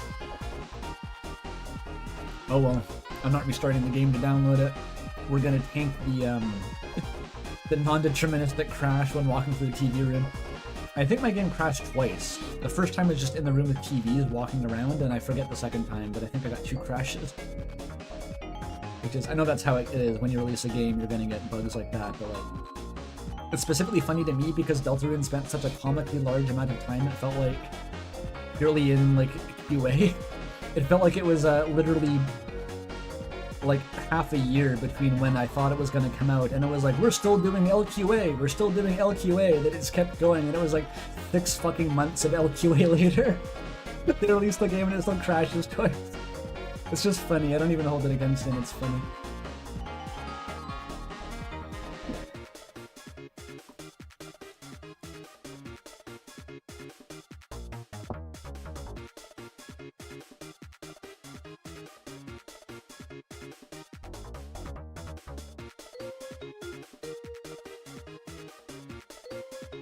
The patch notes are vague. You can't be worse than fucking FromSoft. Fixed an issue that may occur for some players under some circumstances. Fixed an effect that was behaving incorrectly under some circumstances.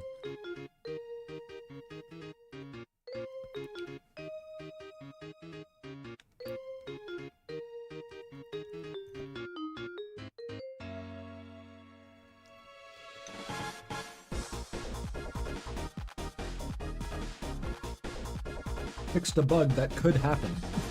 Maybe. Trapped in the closet? I think that's an issue a lot of people face in real life. I'm glad Toby at least fixed it.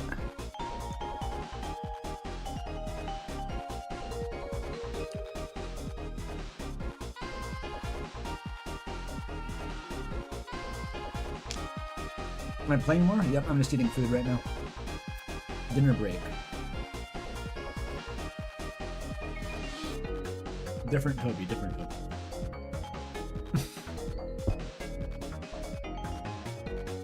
Patching the game to make it more gay. Thanks, Toby.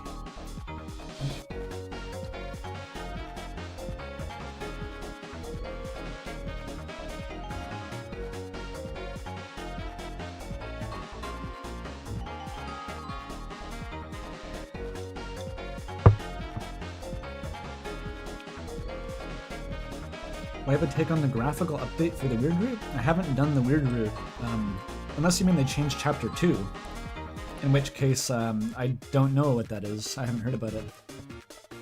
I'm still having to go, I still have to go back and do my Weird Route runs. Chapter 4, huh.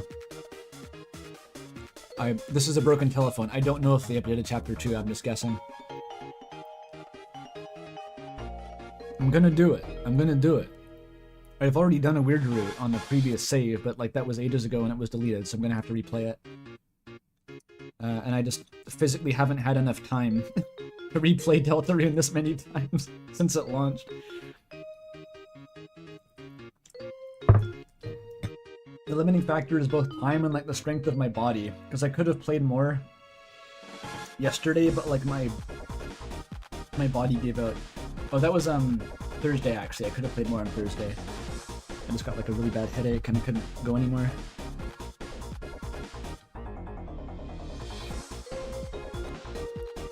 How ominous is this graphical change? What do you mean it was a change? If it's Chapter 4, what?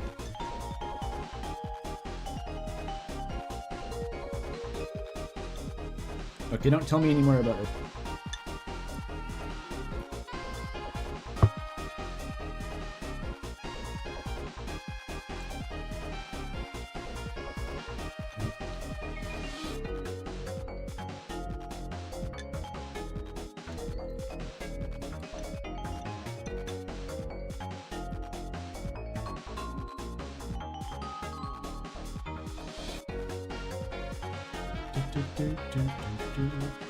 Opinions on the Curdly teases.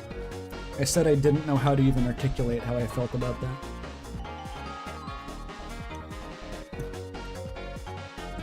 I don't know.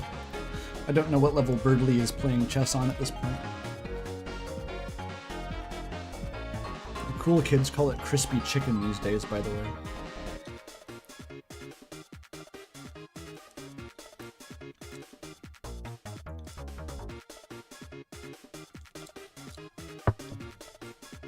Most popular ships have gotten teased? I don't think you can remove popular from that sentence. I feel like every possible pairing has been teased at some point. There's fuel if you want it. Unless it's Asgore Toriel. In that case, you have to set yourself on fire.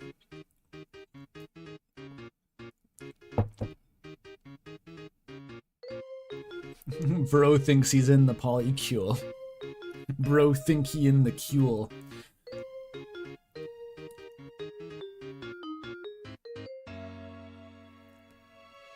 Birdly could drop the eggs husband line.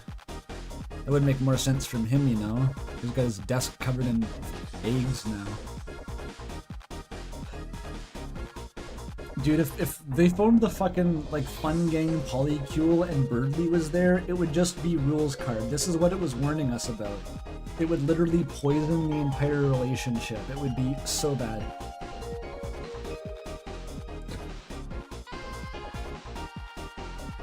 People think that Birdly got character assassinated. Who the fuck are they? What game are they playing? Birdly has been nothing but a character assassination whipping boy since he appeared in Chapter 1. He has never had any moment that was not character assassination. Why do people take Birdly seriously? I don't get it. It's like Toby is telling them to divest, sell your Birdly stocks. It's not endgame. He's been begging them that this guy sucks, and they just won't. He's just gonna keep getting worse until the fucking game ends.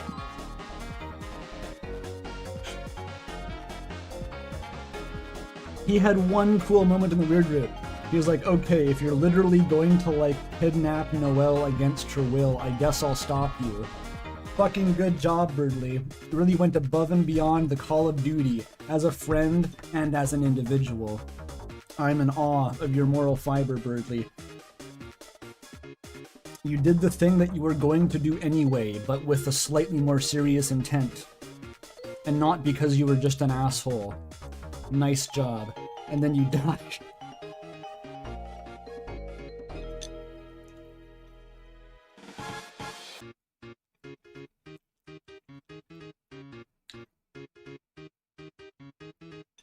Yeah, that's it. Birdly has one moment where he's like, okay, my redemption arc starts now, and then he just doesn't. Like, nothing else happens. He's like, I'm not actually smart, and he goes back to being like the most just fucking whipping post character you've ever seen.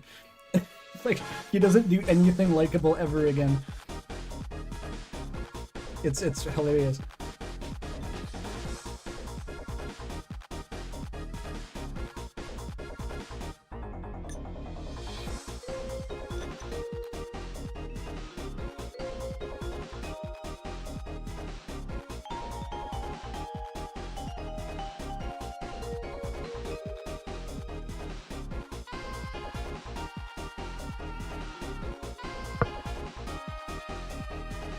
I do just like Birdly. I came out of chapter 2, and I was like, I don't like Birdly. And I'm like, everyone doesn't like Birdly, right? And then everyone's like, no, we like Birdly. You're a weirdo for disliking Birdly. And then I feel like I got gaslit over time. I'm like, everyone's defending Birdly, he must not be that bad. Umrus was just out of character, he's not that bad. And then I replayed chapter 1 and 2, I'm like, yeah, wow, he's kind of just that bad. And then chapter 3 and 4 just doubling down, he's like fucking exactly the same. Like, nothing has changed my opinion on Birdly in like 4 fucking years.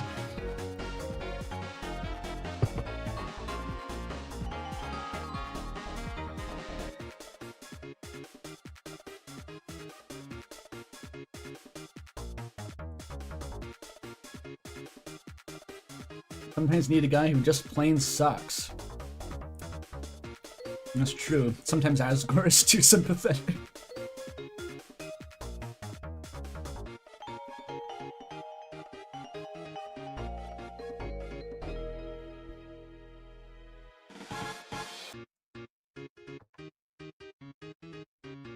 Okay, good news, chat. I finished my tofu.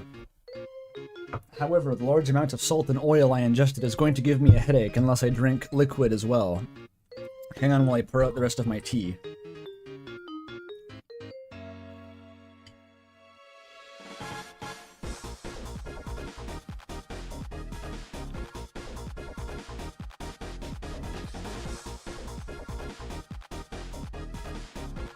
Yo, liquid shut up. Oh yeah. I still have a cookie. Oh yeah, we're cooking with gas now. I'm energized after my tofu. The espresso was still caffeinating my bloodstream. We're in the midnight hours. This is late night with Andy Cunningham.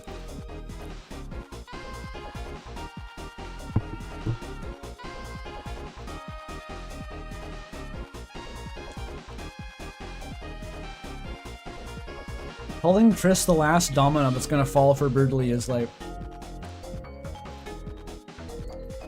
I'm sorry, Chris. If I have any influence over your life as the entity puppeting your body against your will, I'm gonna cock-block you getting together with Birdly. I don't care. I'm sabotaging that relationship. I'm gonna fucking Carol Holiday your ass. It's for your own good, Chris.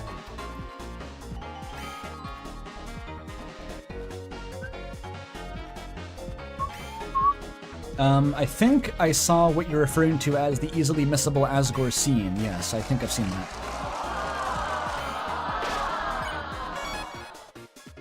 Alright. Let's run through this chaotic section. Oh, you're here for the challenge, aren't you? Hurry, put on these on and get on stage. This is horrifying, by the way. Wild West, huh? Got the feeling this game's gonna be a good one, right, Ralsei? Sure, just... Why do I have to be the horse? Don't think about it.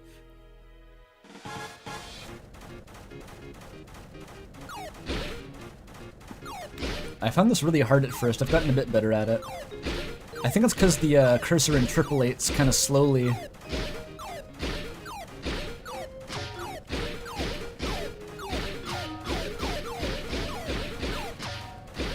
There we go.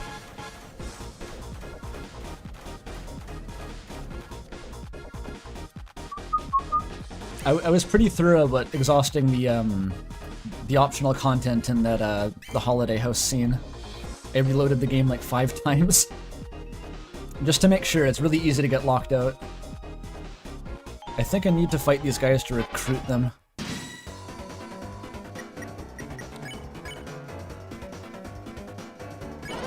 Sharpshooter's a good life hack just to spare things that you don't want to deal with.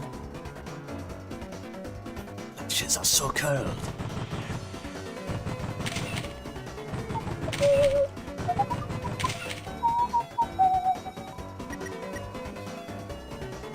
Sings in a gasping voice.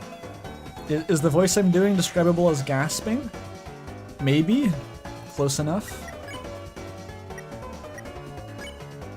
I associate the word gasping inextricably now with fucking that one BoJack Horseman episode, The Curse.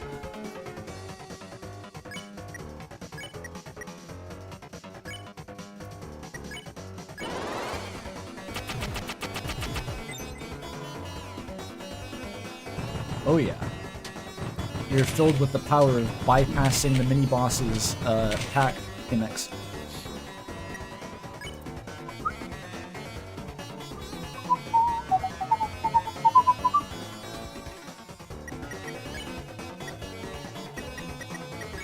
Alright, give him the spare, give him the saction, give him the raction. Ah, it's only 30%.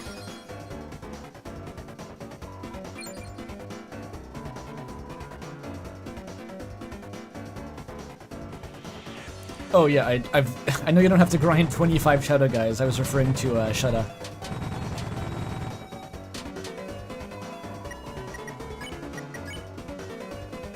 Fucking just brute force.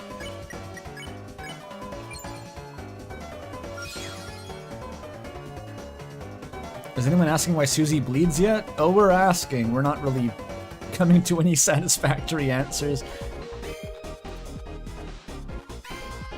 We talked about that previously in the stream. Yo, the Lancer Zone. Let's go.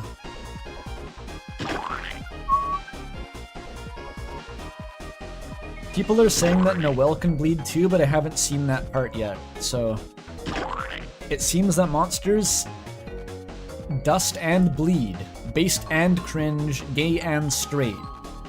Why choose one, you know? Ho ho ho, what's up, my gang? What are you doing? I lost my controller, so they gave me a fresh one. Repeat several times and voila, fun is had. I love this actually. Tips and tricks. Oh ho, you want some tricks of the trade? To be me, first find an X on the ground. Go on it and dig. I don't know which button. I just press all of them down with my tongue. Eventually your controller will break. A father figure will give you a new one. Say ah when they check your mouth for illness, then just gargle, rinse, and repeat. Fun. This voice sucks.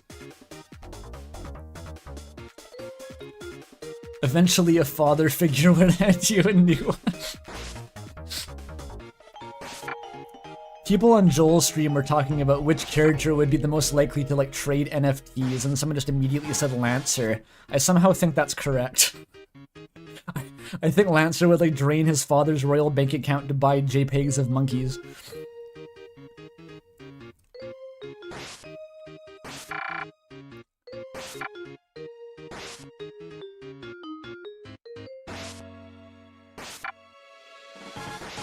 Lancer would crash the market.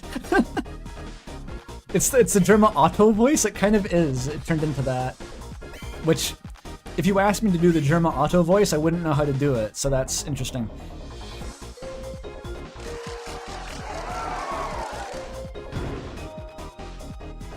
Fucking the TV dinners are useless. They waste of space.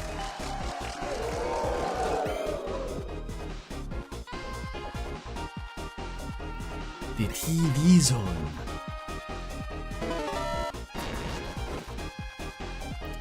Award for C rank is the cooler.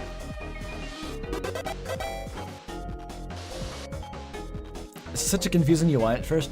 Who runs the green room? That's Ramb.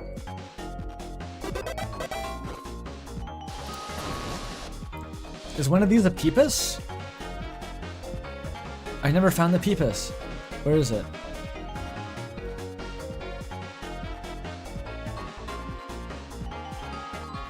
Bottom left.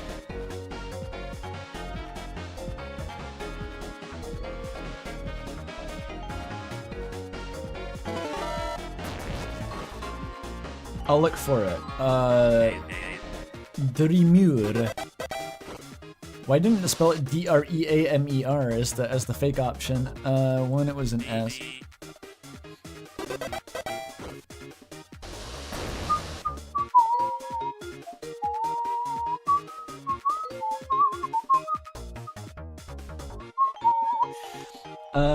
This is the trick. This is how you get the fucking egg. And this took me 3 playthroughs to finally figure out. It's rough.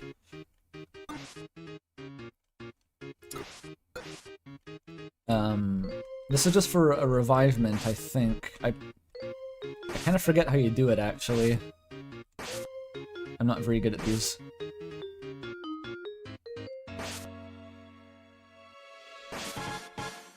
Shit. It's not going good.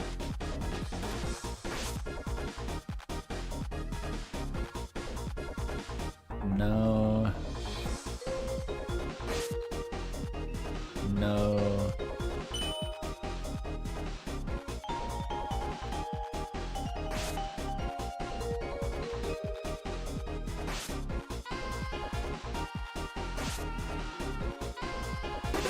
There we go, okay. I thought it was something like that. I have 3 Lancers.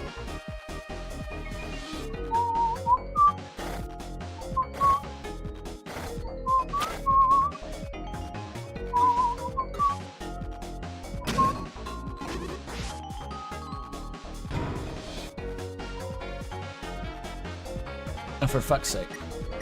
Hang on. Picnic time. Susie, eat the dark candy. Ralph, say eat the dark candy. Chris, chocolate, your favorite. I mean, not. Chris hates the heart donut. Give it to Susie. Spaghetti code is kind of bad, but whatever. Revivement. And then before you go, don't forget to throw the block over here.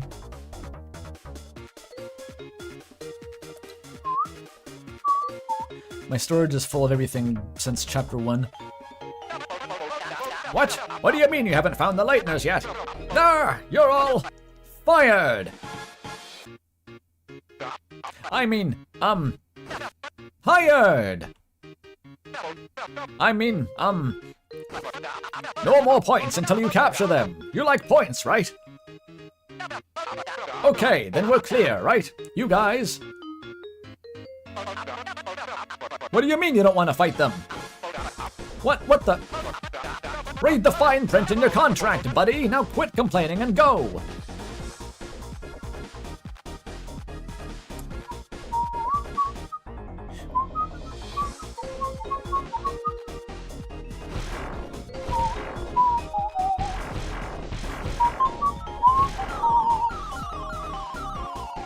Oh, I dodged them all. Insane. I never played the Susie Zilla minigame this time, actually. I forgot. Do I have to fight these guys? I don't remember. The trick is to whistle the lick when you go through. That's how you dodge them.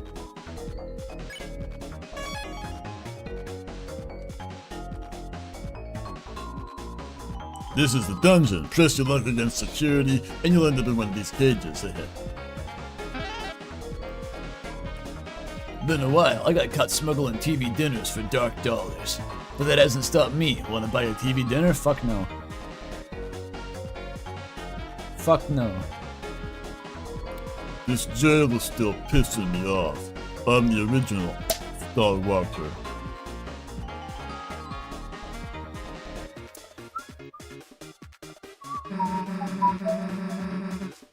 Hell yeah, security lights. That means it's gonna be a stealth.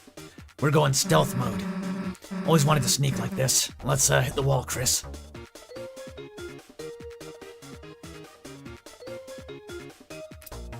This was foreshadowed in like a teaser, I believe. Hey, Chris. So, sneaking actually really sucks. Let's just go super fast. There is actually a hint for the ribbit, is that what it's called? There is a hint for that, but it comes from the gumball machine randomly. I found it just by wandering around, and it's like a forced battle. So if you go through that room, you're going to get into the battle with the Ribic, and it's going to, the way to spare it is just to use the attack, and then the X is red, and you're like, oh.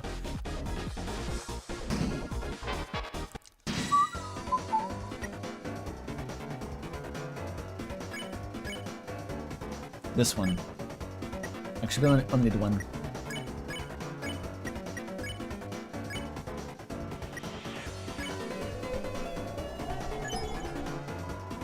Walk. It's not enough.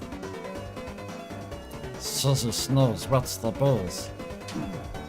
Insane Undertale reference.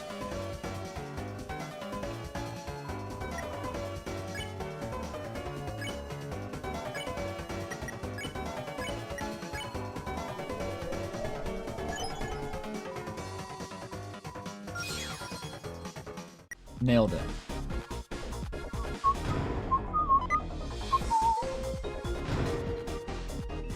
The song is so fucking catchy, I can't resist singing along to it. This references a niche indie RPG called Undertale. Probably haven't heard of it.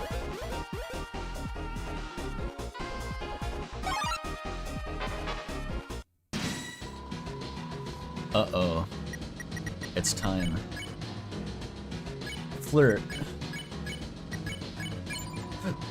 You told the water cooler it should actually be called the water coolest. The water turns pink for a sec. Rousey absorbs trace calcium. Susie puts cups on Chris's eyes. It really liked that. Bubble.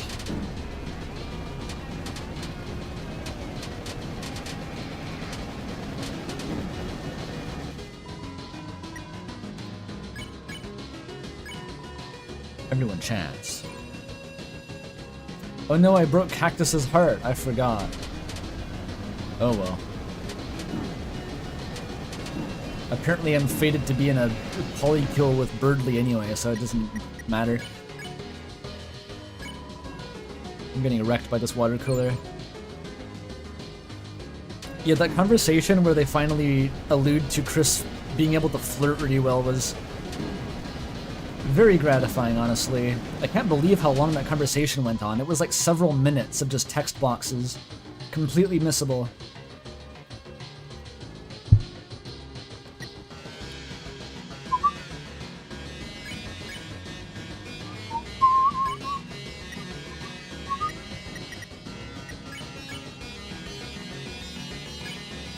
I'm gonna double down and flirt more. He took a slow sip of water, then asked if it cooled itself. Bubble.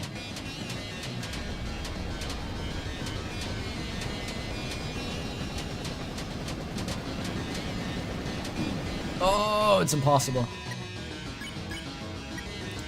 How close is it? Oh my god, okay. Just fucking... Actually, no. This should be enough.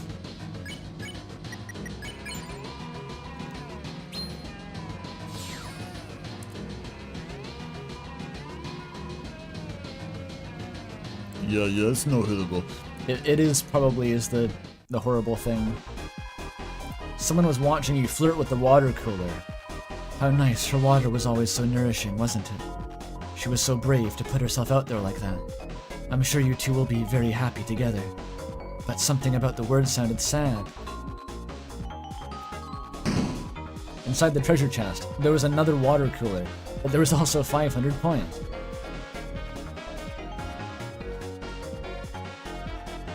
Chest water cooler gave you a heart attack? Damn, it's not the game's fault you got a thing for water coolers.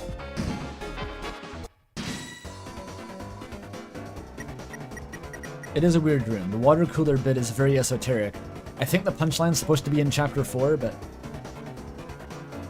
it's strange. How long will I keep streaming?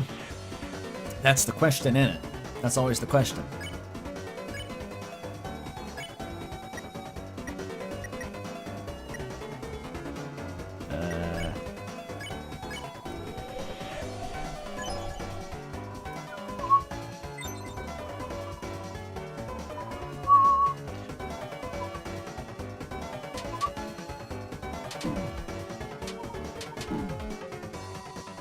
I'm gonna die. Just kidding, I'll live.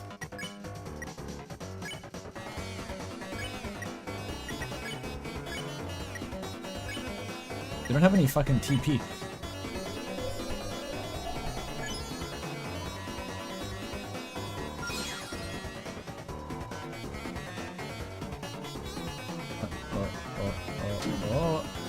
Oh, large hitbox flies, okay. I lived somehow, again.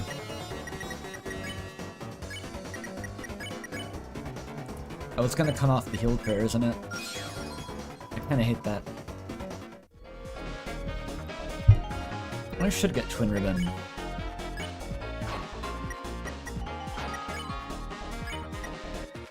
Well, these are pretty good. Royal Pin is only good for magic, though.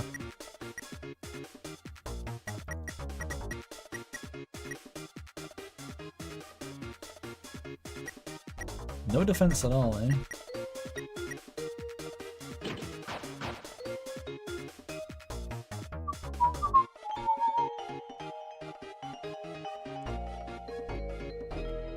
Who remembers that one room in Superstar Saga where you have to go through the barrel maze and it's kind of like this? A very annoying room.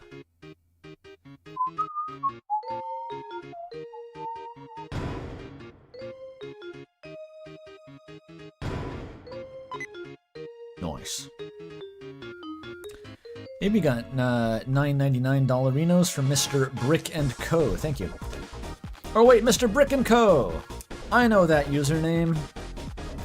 You're the person who I referenced watching your lecture video with Toffee. And you said that's cool that you watched my video, and I'm like, yeah, it was a cool video.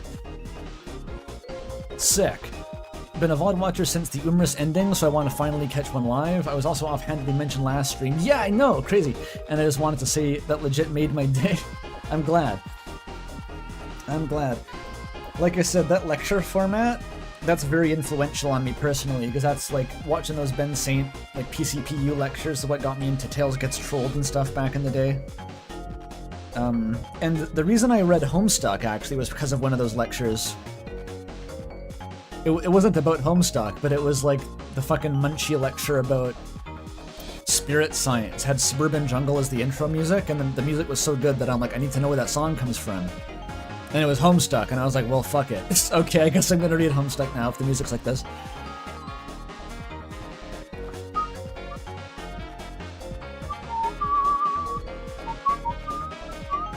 Why can't I... Oh, there's a wall here. I was confused. I thought I had tabbed out.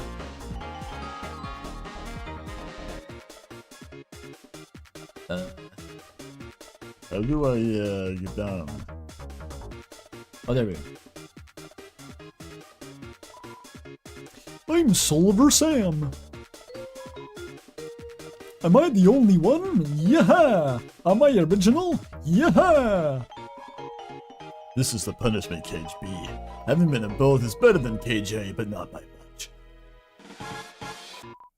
The boss is looking for cheaters. You ain't seen any cheaters, have you? I'm a cheater. What the say in the cage? I see that ain't too effective. Okay, alright. He knows when he's beat.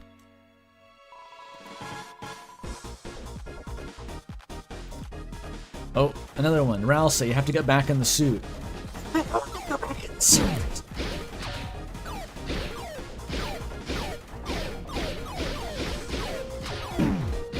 Fuck, they're fast.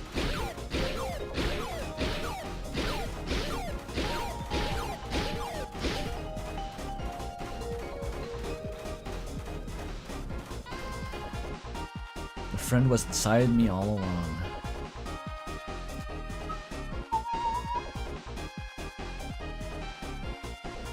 Oh, Jesus.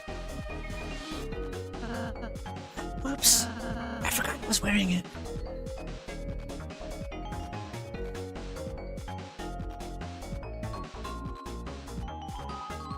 Pile of hay.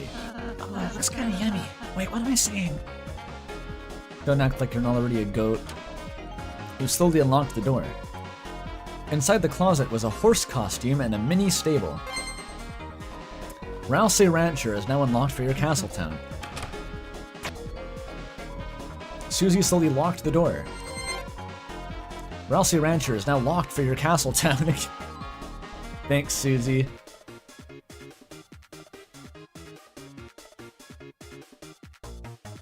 We love this room. Best sound. Talk to the hay again? Oh.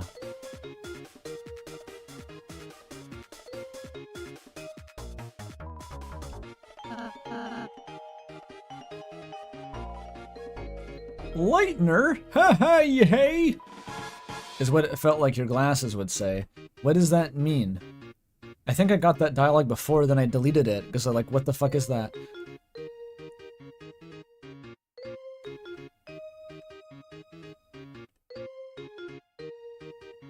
Oh, Spamton?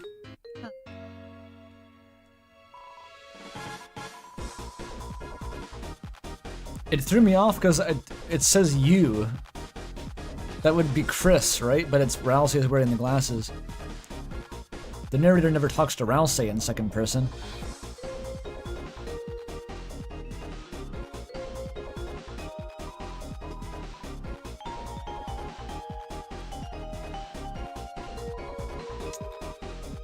What if I don't have it on? I'm assuming it just takes it from your inventory.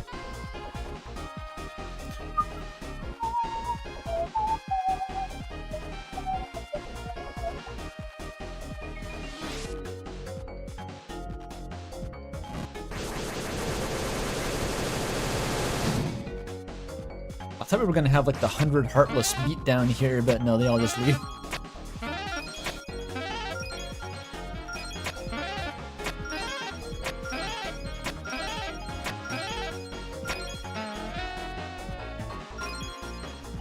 But wait. Nailed it. We shredded their contract. They're unemployed and better off for it, god damn it. They don't need employment. They're gonna go and live in Ralsei's like anarchist commune.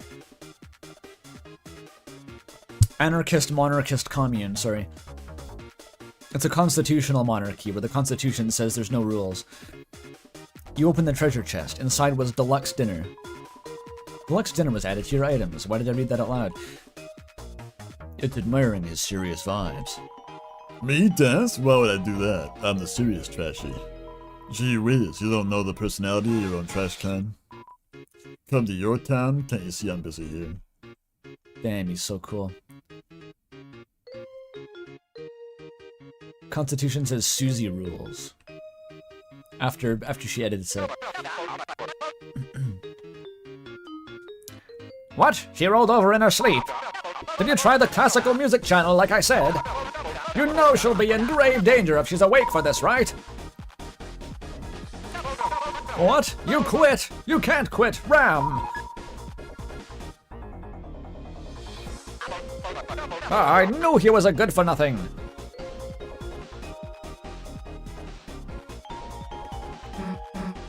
Damn, Chris, I don't know what's going on, but we gotta hurry.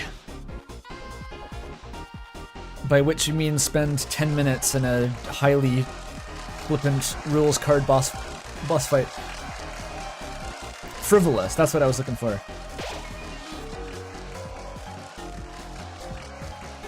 Everyone's playing a solo. Did that have brackets? It did. They all have brackets now. Okay, I'm looking for the secret interactive TV.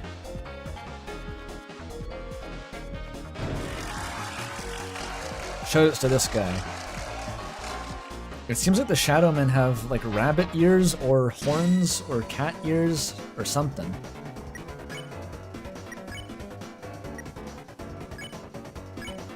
Fine, I'll do a photo for fun. Just for fun.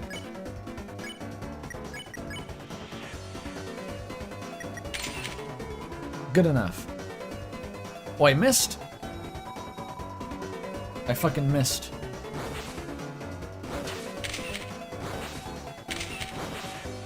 Oy, oy, oy. Yuri, yuri.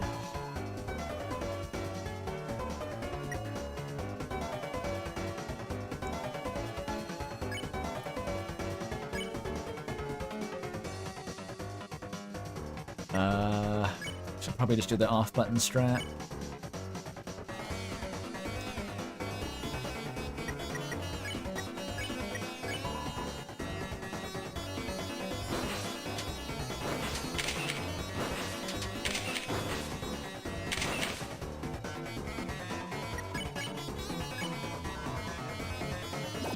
I like how the zappers and the Shadowmen make any other enemies they're in the encounter with easier, because you can just use their overpowered spare strats.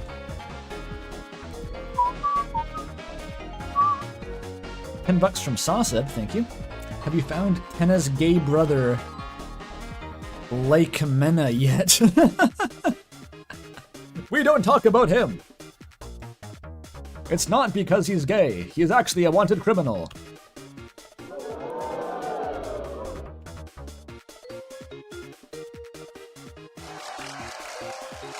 Yo, my biggest fan, still here. I passed it. I'm looking. I'm looking carefully.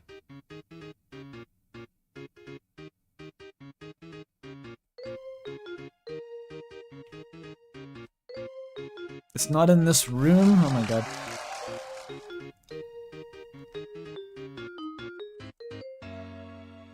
Okay, one of these.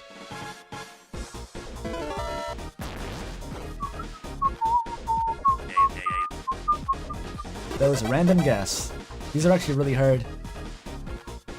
Choose B. I struggle with these. God help you if you're bad at reading. This? Oh wait, this one's green. Ah. The bonus zone. Oh, fuck yeah. Yo, it's Big Brother's Talker Backer. I got 10 points. Yo. 10 points. Yo. Yo, 10 points.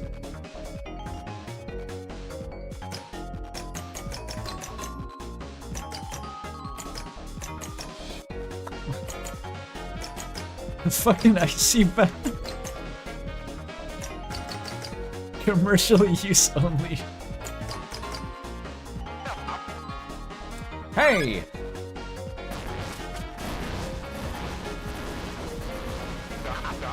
What the? My secret bonus zone! Hey!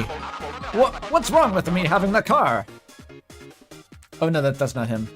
What's wrong with me having the car? They weren't gonna win it. I was just giving it a daily test drive, checking on that sweet breeze. All right, you little rip-off artists. You think you can take my cookies? Might I remind you, you signed a little, television contract. This isn't their contract. Where the heck are the contracts? Fine, you think I care? Haha, of course not. Not at all. Because I've got something you guys will never have. Something big, something very secret. Ha ha ha.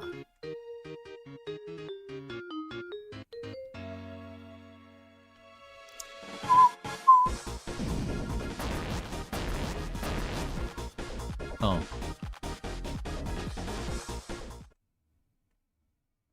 Oh. From the sweepstakes. What is it? The best lore. Open the drawer. Yes. It just kind of flops to the ground flaccidly. This is... Damn, tennis coming. Split. Is it gonna have a breakdown? What the? How did this get in here? My secret! No, everyone's gonna know. It's over. I'm at my limit. If only anyone was here for me. I'd even take that little mailman. Suddenly, the deal maker came out of your inventory. Oh no. Oh no. He can do that? He can come back to life?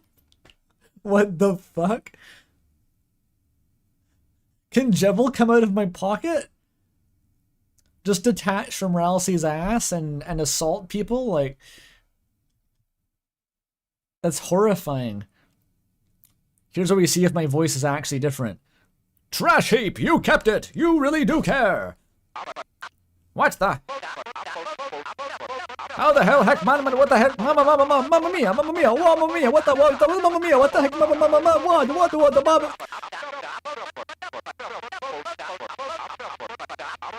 How long does it... What?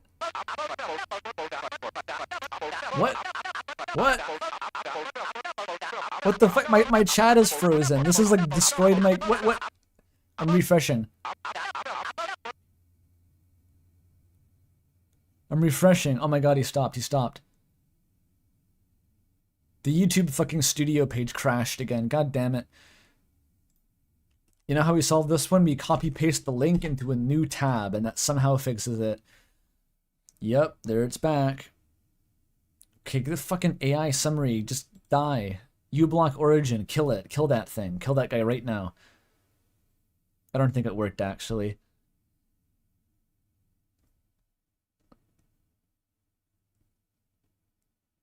What the heck is that thing? Some kind of rat? Some kind of creature? Don't you recognize? Stay away from her, you fiend!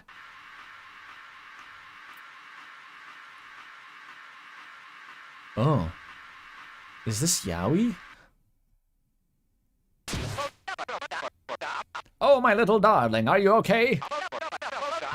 Bear maze? Did that overly small, weird, identifiable thing hurt you? Don't worry, you're going someplace safe.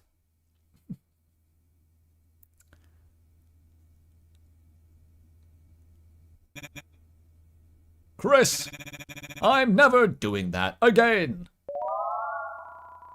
Dealmaker returned. Is it still covered in whipped cream? Maybe?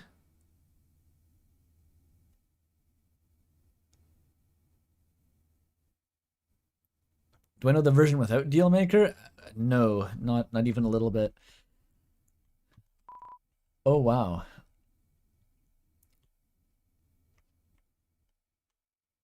Doesn't in chapter 4 Susie mentions that they should make a fire extinguisher that shoots whipped cream. Maybe that's what that was. Yeah, true, that was a female Peepus without a bow. That's actually like destroying gender norms. I can't believe that Peepus was so brave. Oh. I guess that's it. That's what you get. Well, Spamton's alive, I guess.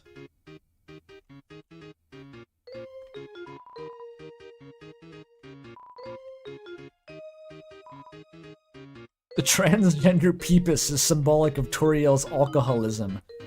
Finally, we figured it out.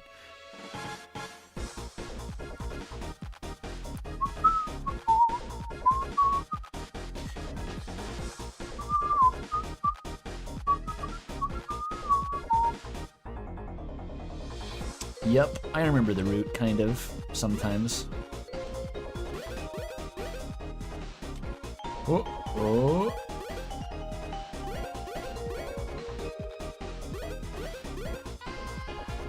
Classic Hanna-Barbera bullshit.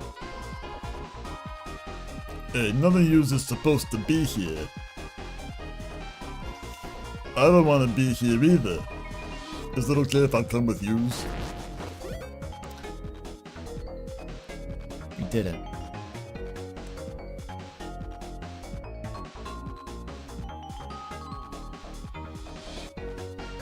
There's another secret room in there?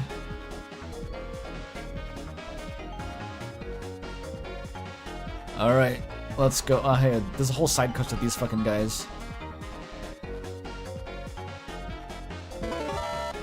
Oh, never mind.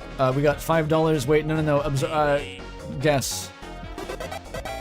Nice, 50-50. There's a dono, though. $5 from Zachary Johnson, thank you. It says...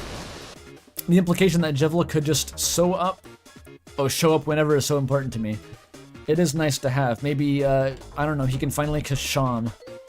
That's what the audience wants, right? Even the King of Spades is kind of like, damn. Damn, it's so sad that Jevil had to go insane and break up Sham's cute little thing they had going. God damn, they were kind of cute low-key, not gonna lie. I'm pretty sure that's what he said.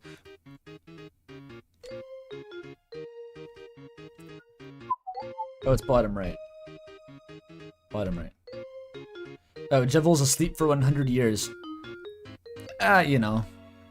They could get past that in, 20,020. It's probably fine for Shaman Jevil. Big bet. No. Bug radiation.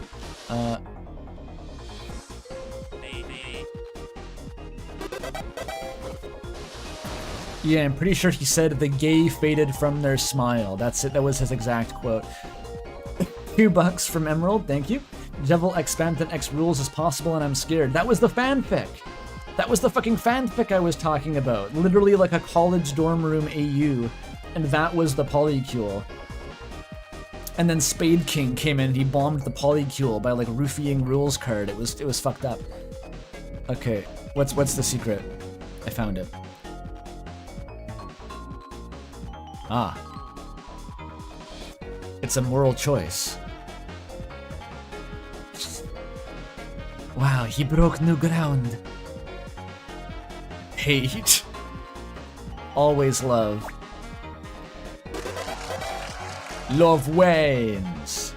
I knew it. Let me crawl into one of your butts now. That's important. Okay, I can't do it in this room. Usually you can do that with these guys. Love one.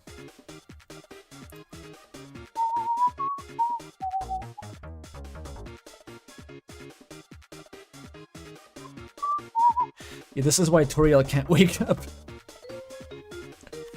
Why? I can't believe how persistent the fucking... It's not even persistent in a way that people take it seriously. Homophobic Toriel, I mean. It's persistent as like a meme. And I feel like the fact that it stays alive as a meme actually poisons people's brains into like subconsciously thinking like, oh yeah, Toriel's probably homophobic, right? It's like, it's kind of weird. It's like an insane psyop that's been applied to the entire fan base. I'm Golden Sun. I wish there was a Golden Sun too. If I send you to the other side, will you check for one? Okay. I'm Golden Sun 2. I wish there was a Golden Sun 3. If I send you to the other side, will you check for one? But what about Golden Sun? No, I already know about Golden Sun 1. That's why I'm Golden Sun 2. Of course there must be a first one. However, I always wanted another son as a second brother or sister. You know, it's hard being the only sibling with a number in their name. This is a very important quest. I'm Golden Sun. Shall I send you to the other side? What about Golden Sun 3? I see they want another brother or sister. Tell them I'll change my name to Golden Sun 3.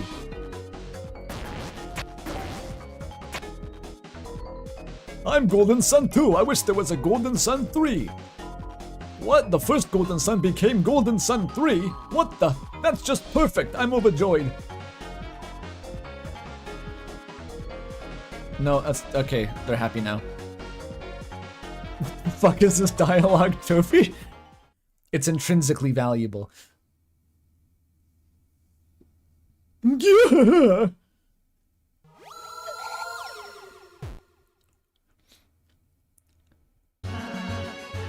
This is like 1 hour in the rules queue. That's what you look like afterward. It's like you've gone through a meat grinder.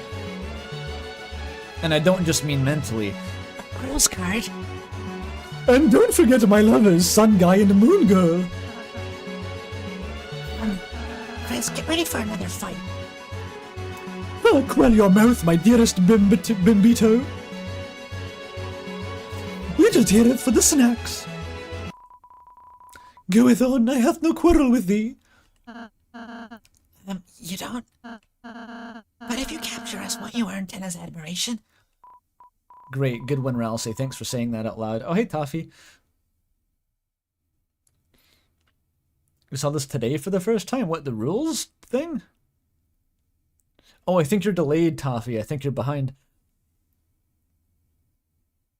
Someone tell Toffee she's behind.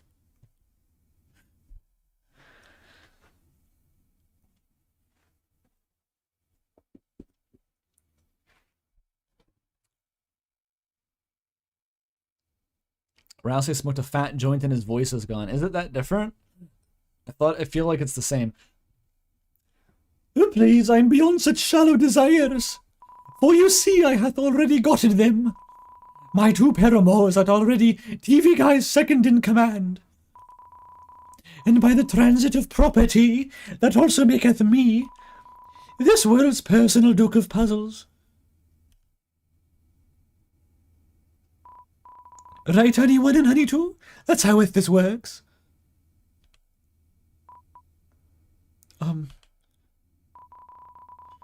See, it's totally how it works.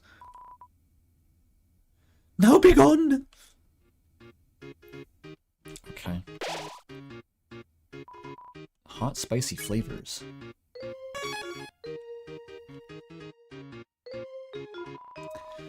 Each moment with Roses. Rosie? Each moment with Rosie is, so informative. See, he has us write everything on these cards. The rules card relationship system. It's like the Dennis method. Yeah.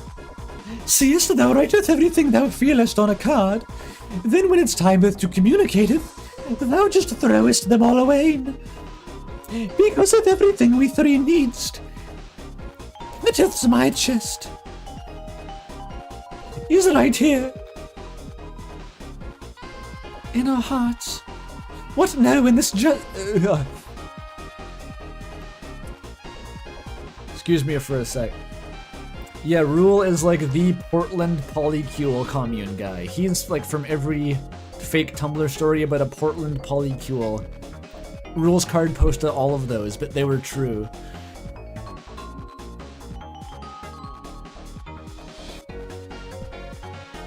Like, he's the guy who made his partner sleep in the heated doghouse. Like, he's that guy.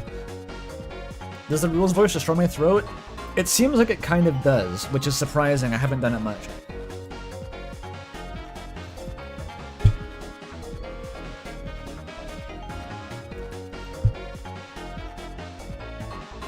My polycule is unionizing. This is just where I keepeth my cards. They're stronger. They have like abilities and stuff. I added a Leica. I'm doing Toby Fox's job for him. It's really just about having the best deck. And the longest deck, if you know what I... This system. This system really makes me see. Oh, this is a different character. See, this system really makes me see how bright Lenino is.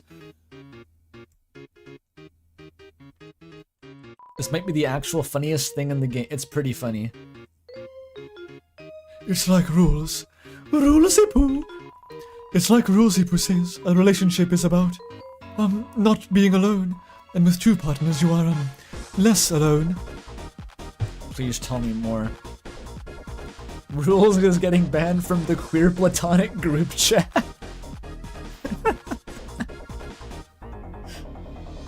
This feels like such a niche kind of comedy, like, it's fascinating. The subject matter, anyway.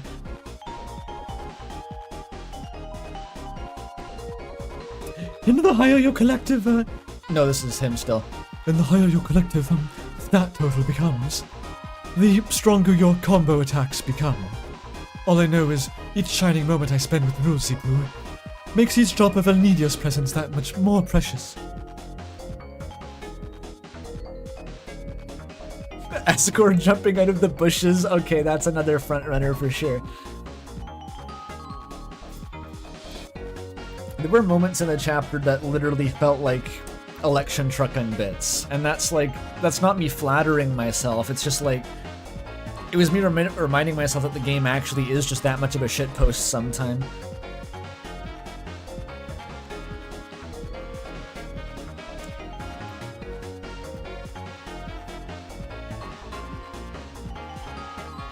How to draw a dragon's book. Too bad we never got the secret boss for that. The ESRB forced Toby to take it out.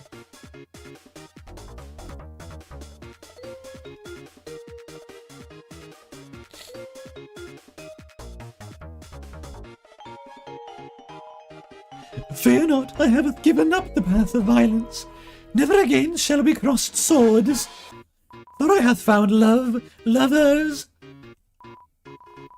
Thou is't who shouldst adoreth me, and changeth my socks, and changeth my worms, and changeth my cereal, and watcheth little answer, and moisten his eyes, and shineth light in his mouth to see if he is sick, and shineth light in his hands to see if they are sick, and shineth light in his mouth to see if he is sick.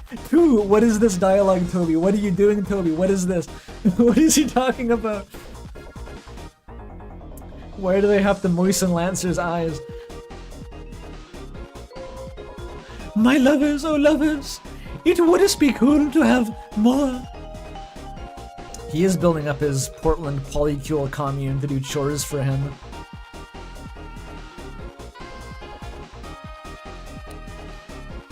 It is funny that Lancer is the only character that Rules Card genuinely actually cares about. He's like a conniving, skeevy asshole in every other context. Okay, no more, no more. Okay, thou's just jealous cause thou and Thruple doth suck. I didn't even see you on Thruple's night at the Thruple Ball. I didn't see this before. This is longer than if you ask him to continue speaking. It was just us, alone like yon losers, low medieval L, on mine for. What is he fucking saying? Rules Card, shut the fuck up.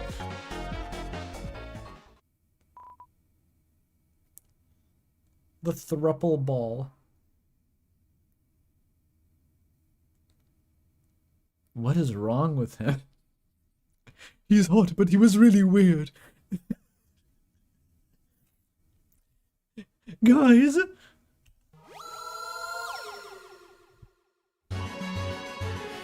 So it actually doesn't work. We had a talk and it doesn't work. Even if I dated them, I am not second in command. So, heads together. What are we going to do about that? If you fight us, we'll kick your ass. Yes, I knowest. We shall not fight. Unless we did, non-violently. Yon medieval air launched mine forehead. Please don't start a battle. Okay. But what if I do?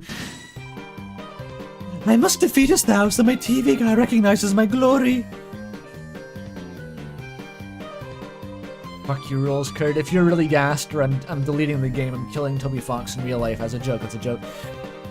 But fear not, the four of us needeth not attack. For what is a show if thou dost not act? With the effect of the rules card, which is now a thing, you can only act.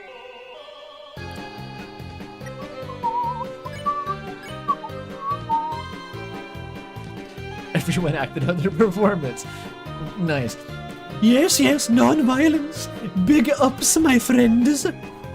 Now for my act. I shall hire people to shoot at you. What do these say? I've never looked what this fucking airplanes say. Is it like rules or something? That's what I would write. Hey,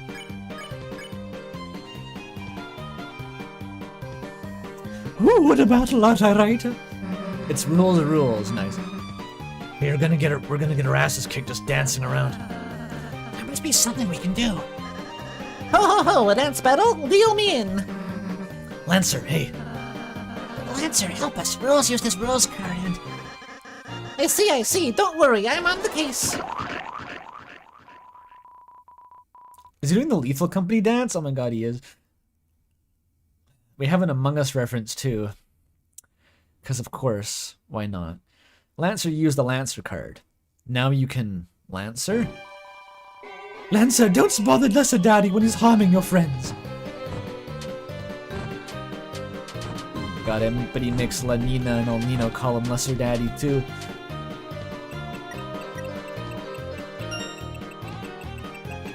This is that one fucking arcade game that got sued for being rigged. Lancer recruits the enemies to your side. Wait, there's an Opa Toby style sound font? There's a lot of sound fonts in that, to be fair. Fritteth not, mine recruits. From now on, thine salary shall be most resplendent. I think the rules voice is easier to do the more fucked up you make the words. Like, when he's speaking in normal English, it's actually harder to do the voice.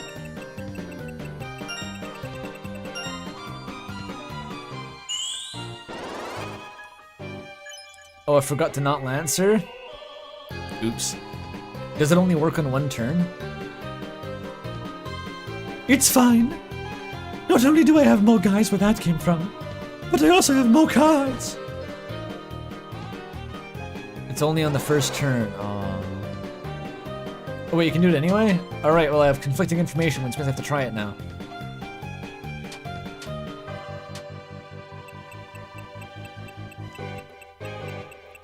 If I just stall forever...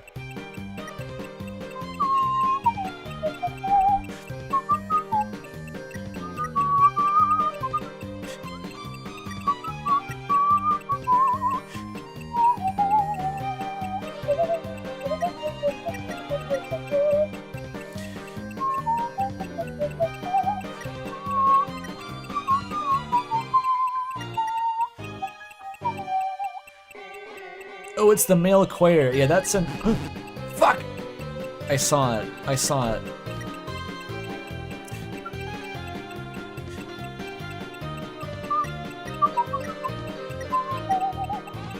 At least the song is good.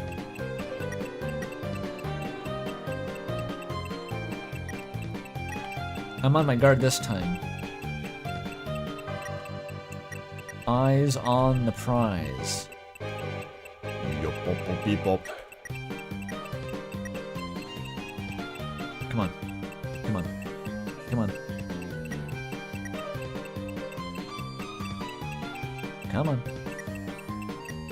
Come on.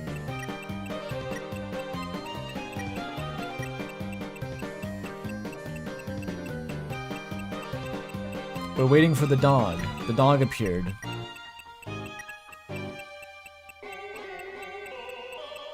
Is it gonna happen again?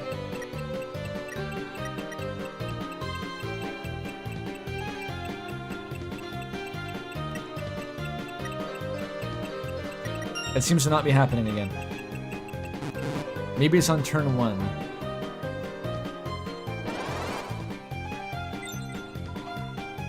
You seeth I hath secretly trading cards with TV Guy. One rule card for his debit card.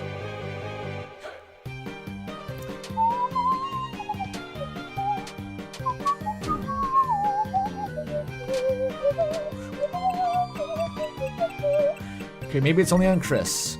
This time for sure, this time for real. I know that Rousey can turn into a ball of yarn, it's very funny.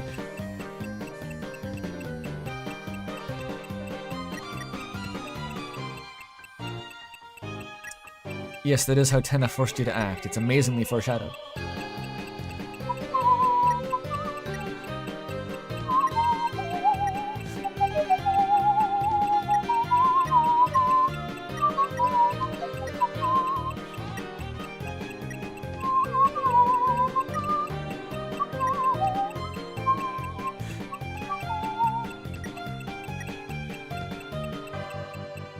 Was there a dog? I didn't miss it, did I? Yup, beep, bop, beep, bop.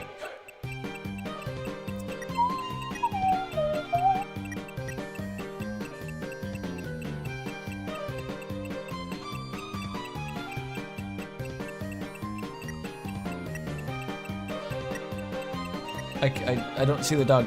Wait, it was there? You're gaslighting me. You're fake.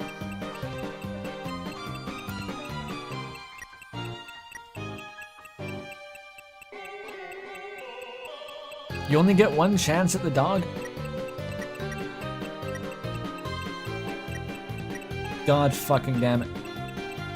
Reset the whole battle? Reset the battle. I saved before this, right? Fuck it.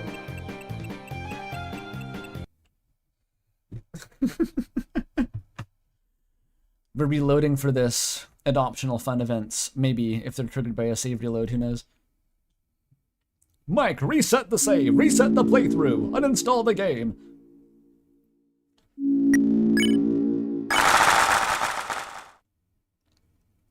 Mike, buy me a new Switch.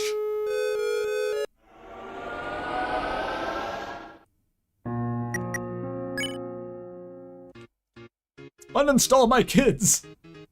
There's no way he has kids. There's no. We're so bad. Okay, well, fortunately you can just skip all of the bantering about their polycule and do the fight. It takes like 10 seconds. A snack mix. All of the bagel chips have been picked out, rendering it powerless. We're gonna get back into the snack mix lore. What the fuck is a bagel chip? I don't even know what that refers to. All I know are bits and bytes.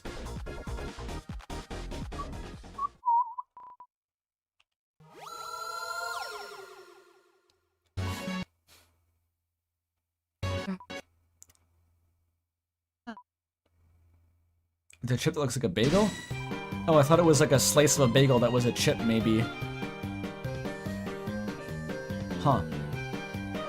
Oh, maybe I've seen those. They're circular, like a donut shape, and they're flat. One side is kind of glossy and has salt. The other side is like kind of where they cut it. Those are pretty good. Okay, this time we don't advance.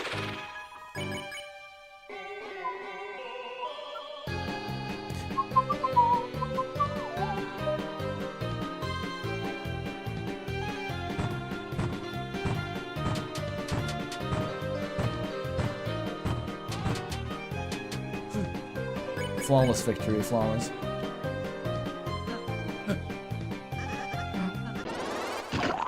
Here we go. Azzy Pants polycule? I don't want to talk about it. I don't want to talk about the Azzy Pants situation. I don't want to talk about it.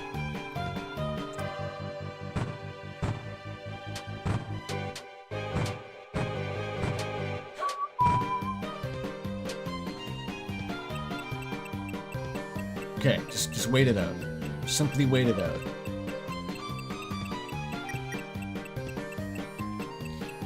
How long do I have to react to this dog? Is it gonna be like one and done?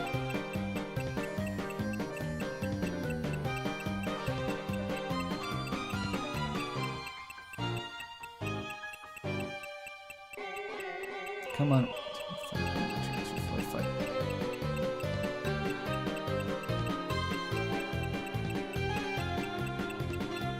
Got it. With this effect... Oh wait, no, this is new. Didn't the dog status effect replace all your actions so you can never do anything for the rest of your life?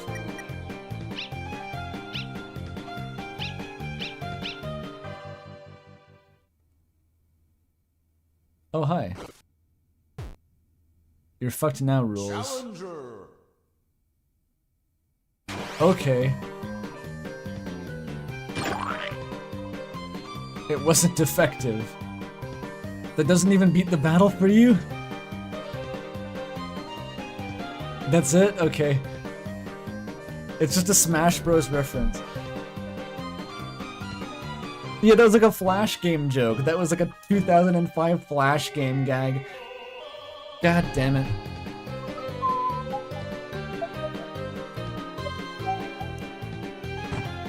Alright. We pick up where we left off. Ow.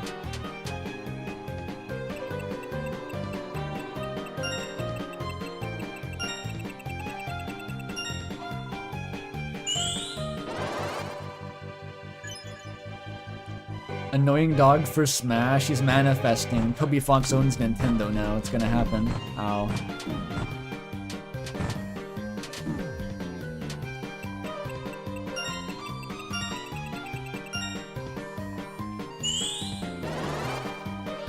That gag was 5 years of development.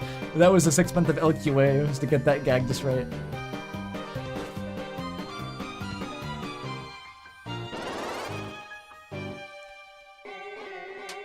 Rousey, you have to turn into yarn. There we go. Swoon. Chris, Susie, I'm sorry. I've become a big cuddly ball. I don't think this is what I asked for. Likest yarn? You don't even harvest guns. Okay, I see it. I see. You're a little bit fired, by the way. Next. Don't worry, guys. Look at the refund on that one. You may have gotten rid of my goons. What canst thou defeat? The power of love. Honeys, oh my honeys.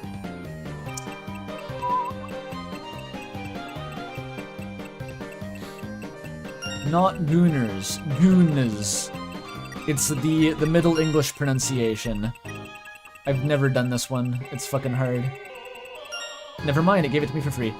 First try, idiot. Oh yeah, he's wearing a chef hat. I literally didn't even notice. I'd never registered that he was wearing a chef hat. It's so inconsequential. I feelst it. We are stronger. We are growing as a throuple. Oh, stronger, yes, pump the muscles. You think Bulk Bongoon would get into a weird polycule? I think he would do that.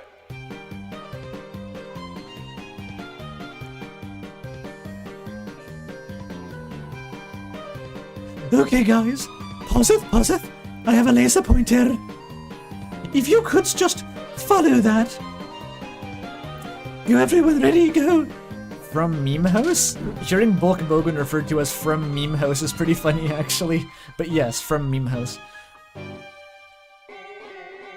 Pump the muscles. Stronger, yes, stronger.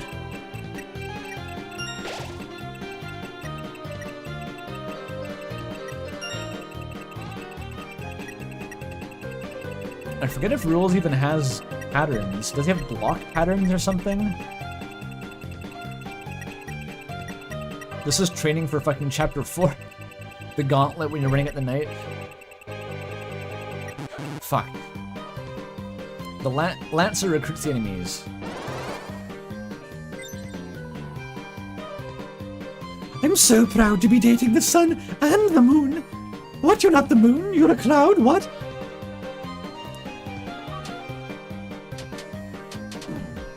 Laser pointer is quite hard to dodge, honestly. Fuck. I don't like it very much.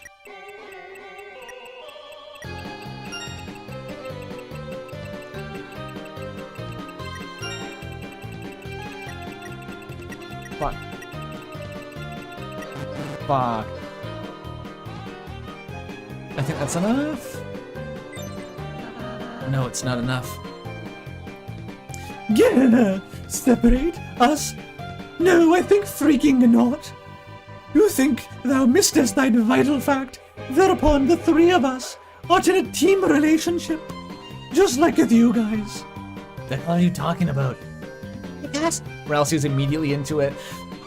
Wait, you guys aren't a thing? No. I... Not now, honey, I'm processing this. Don't call me honey anymore. Let me know. I'm sorry, El Nina. I am going to the other side. I'm going too. I thought you were the one who liked rules cards, so I'm sorry, my sunshine. I'm sorry, my dewdrop. The weather should always stick together. Is this a failed polycule archetype? Is like only two of them actually like each other and there's just like the third fucking guy? Does that happen? It probably happens. There's probably like combinatorically many ways to fuck up a polycule. Unanimous agreement in chat. Yes, yes, universal experience.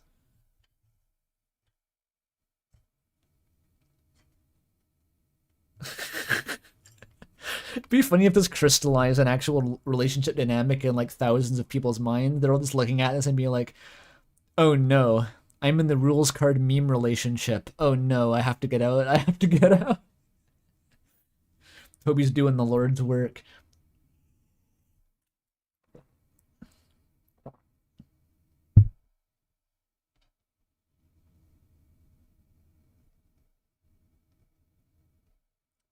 Pronouncing polycules like polycules. The famous, that's like a good gaslighting bit you could do.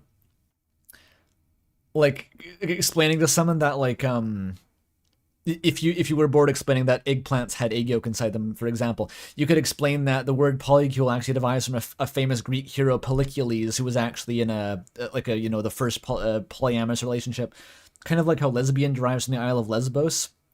I feel like that'd be pretty believable, actually. Auspisticism? No. Lesbiales. Yes, famous Greek hero Lesbiales.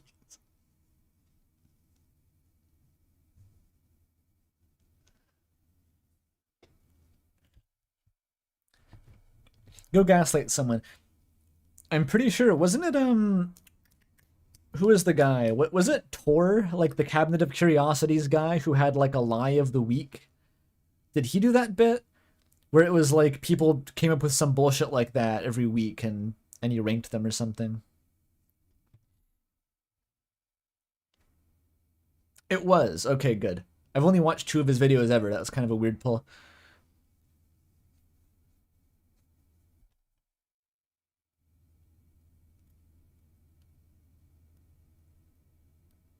You beat Jevil? Good job, chat member, for beating Jevil.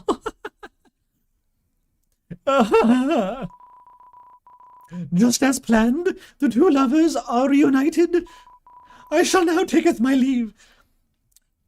We should mod Slay the Princess. I know that, like, you know, voice actor for all the voices of the narrator, very good job, extremely talented, but like just replace the voice of the opportunist with like my rules card voice and it would be perfect. That's all I need to change.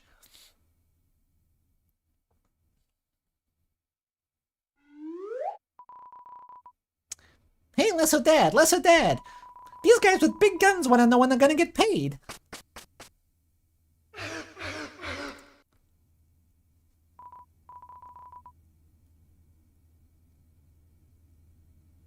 Yes, I'm aware that lesbian actually does come from Lesbos. Which makes it awkward when you're trying to sell lesbian cheese. At grocery stores, apparently. People get it twisted. You won. I got $1,000 for destroying a polycule. Oh, my sweet cloud, I'm after you. No, my sunny moon, you go first.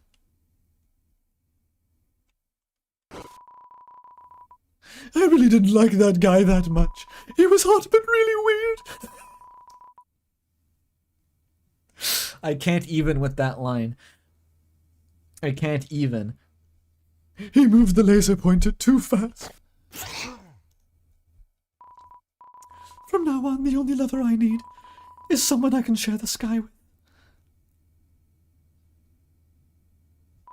Start Walker.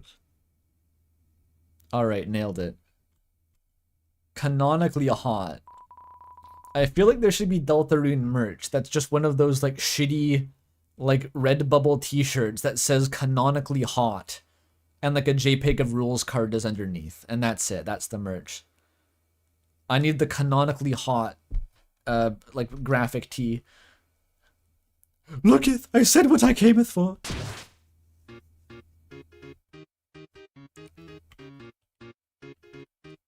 First Andrew Cunningham merch.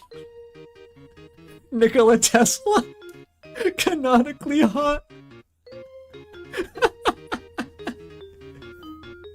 I mean, it's kind of true of Nikola.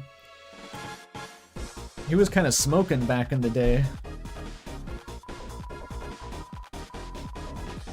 All of the bagel chips have been picked out, rendering it powerless.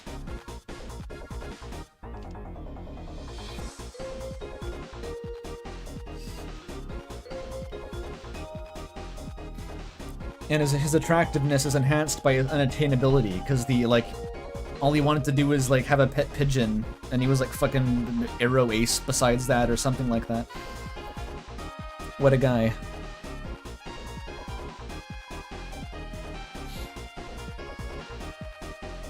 Okay, I'm gonna save after that one. I don't know if we're finishing tonight.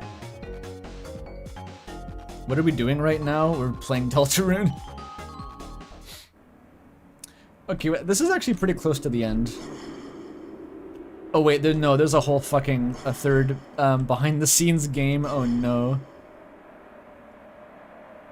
There's so much more actually. Chapter 3 is long as fuck. Look everyone, it'll be fine. I'm cutting edge, I'm new, I'm TV. 3 colors, cathode ray tube, make you laugh, make you cry. Entertainment that never gets old. They hate him. Hey, stop, don't go. Darn it, this is all that little spammy mailman's fault. He told me he was gonna teach me how to use technology. How to plug in and make it big. And where is he? If I could get my hands on... Wait, where are you going? Stop, help me, help! Does anyone know what an email is? I think the picture that emerges of Spamton and Tenna is actually fairly comprehensible once you do the final, like, secret game. It seems like they both act like the other one betrayed them because it was... because they both ruined it. Like, Tenna encouraged Spamton to tell him the secret, and because he was about to tell him the secret, I think that's when the voice cut him off. And so Spamton blames Tenna for removing his secret to being a star, and Tenna blames Spamton for abandoning him before telling him the secret.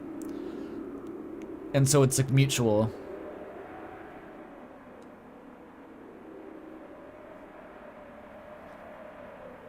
What were they trying to do? They were just trying to be business partners and maybe kiss, but mostly be business partners. The Great Gaster Cockblock. I'm pretty sure it's the night now. We have to stop. We have to de-gasterify our secret bosses, and they're night-pilled now. They're no longer gaster-pilled, okay? Elnina and Lenino, you two, come on, old friends. You can't leave. They can be both. I'm not saying the knight isn't, like, herself gassed or pilled, but... Fine, fine, you wanna go? Then go. We'll see how far the Lightners get. Without the Weather Channel. How can they know the weather without TV? What apps? What are those? Everything's changing so fast. Mike, you're leaving too. Mike, no! Anyone but you! Anyone!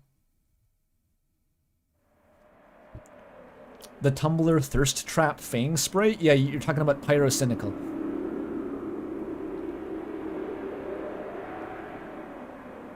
I have not gotten into the mic room yet. I'm gonna do it eventually on stream, so just hold off on the mic lore for now. Molly told me how to do it. There was once a great wilderness here, yes. But the world became the theater, and us the children of Tennis Contract. Those that did not sign the paper set off for the far land and were forgotten. Now only the legend, Old Hermit, still knows the way to the place. Chris, you do not know him so much? What does that line of, like, even mean? Like, I don't know how to parse that into a sentence. Let me get more liquids real quick before my voice, starts to hurt.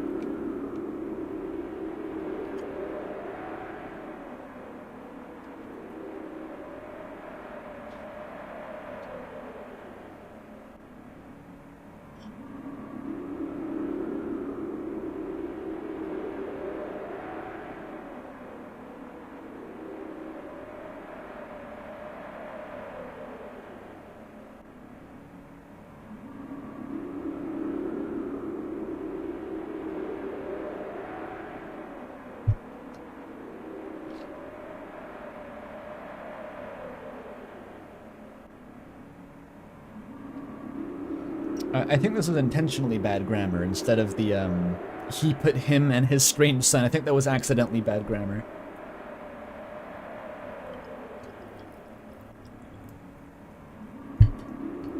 Yeah, I know who Shada's talking about. It's just like that sentence is uniquely crusty.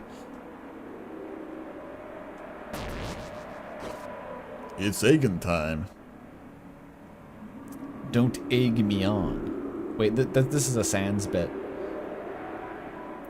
Now, honestly, that'll take you somewhere.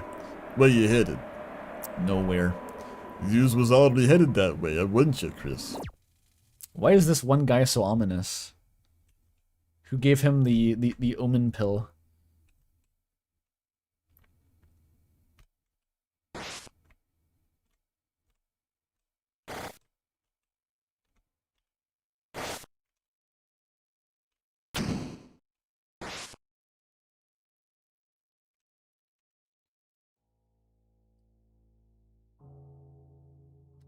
This is where it starts to get completely fucking surreal.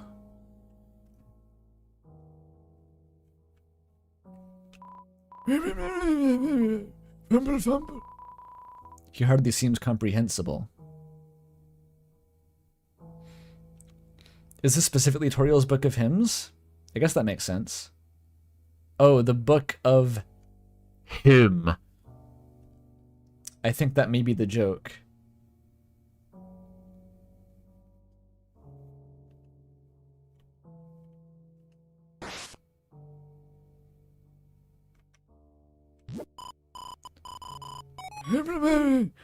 Where could this be? Nowhere. No, this is somewhere. This old tome admires your inquisitiveness. You're very interested in going nowhere, aren't you? Well, I have a ticket here. Yes, I have a ticket there.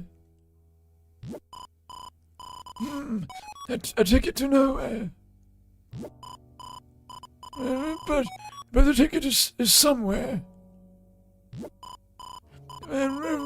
Yes, it was left here. It was left here by I don't seem to remember. You're not alone, are you? Good, it's not a good idea to go nowhere with somebody else. Alone is better. I only have one ticket after all. Where is it?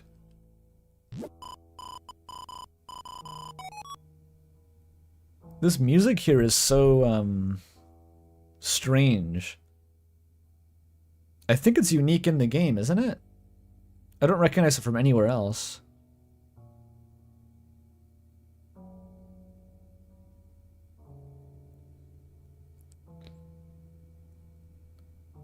What does it remind me of?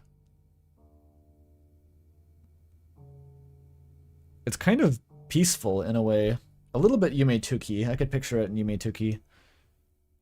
It's not overtly foreboding like Flashback is. It's a more kind of like resolved harmony that it has. But it's really slow and weird.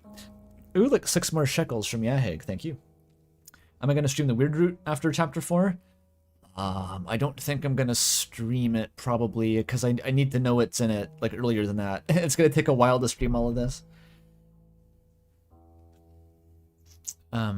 The Weird Route, it just takes so much time, and I'm kind of on a limited time budget right now. I can't really afford to be quite as luxurious with streaming every part of this game as I'd like to. That's right, it's in the wardrobe. I don't think any of this has dialogue, or narration rather.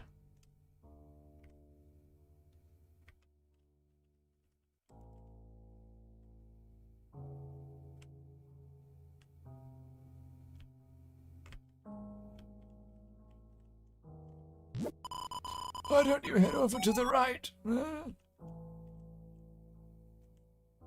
Oh, there it is. That's odd. I thought it was in the wardrobe. You looked in the wardrobe. Alas, the wardrobe is empty.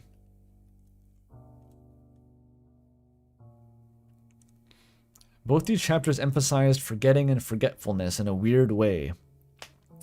Yes. Especially the egg scene in Chapter 3. At least it's elaborating on it. It does seem like Chris has repressed a memory or two.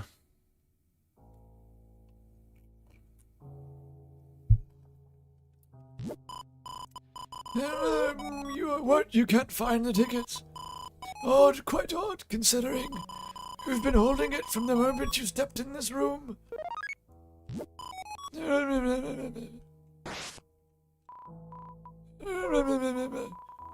You know, it's quite hard to understand you sometimes.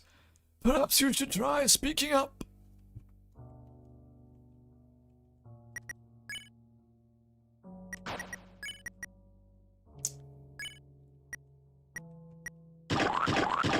That still works. The trip ticket. A ticket to nowhere. A map pointing to the left of a red X. This is deeply cryptic.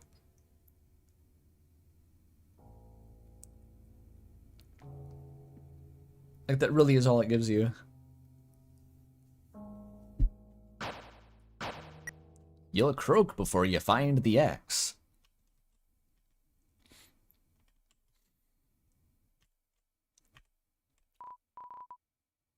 Hey, Chris, all done?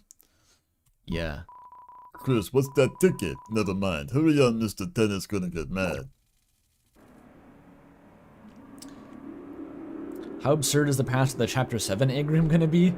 Well, considering the riddle you get in Chapter 3, it sounds like they only go to Chapter 5, potentially. There's a lot of things that are hinted at, like, they only go to Chapter 5. After Chapter 5 is, like, some sort of, like, big fucking break in the pattern. Because there's only 5 shadow crystals, there's only 5 hints for the egg locations. Ooh, my preferred egg doneness. I like, I never eat eggs by themselves, usually. So usually I make them really runny so the yolk can soak into whatever I'm eating them with.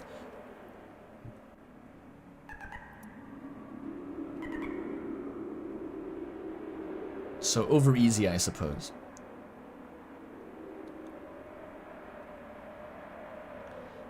There are hints for the eggs, but they're harder to get to than just finding the eggs themselves. You'll see in a sec.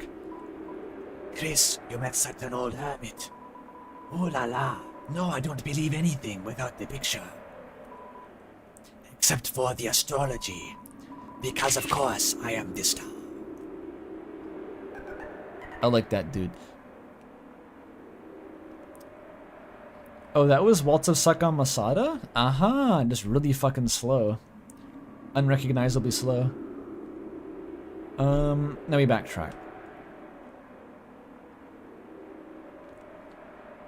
I mean, poached might be nice, I don't really want to take the bother of poaching eggs. I stick them in a pan, and if they're not done in 3 minutes, then it's not worth it.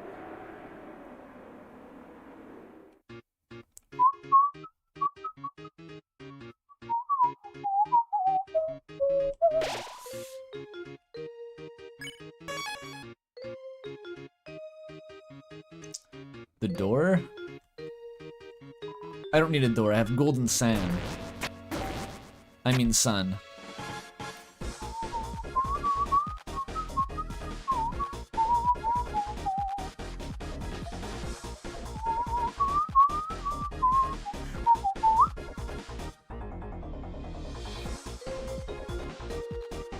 This definitely isn't a waste of time.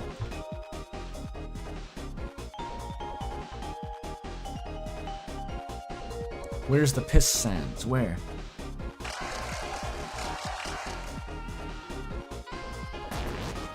Ah, fug. Oh no. It's okay, this is an easy one.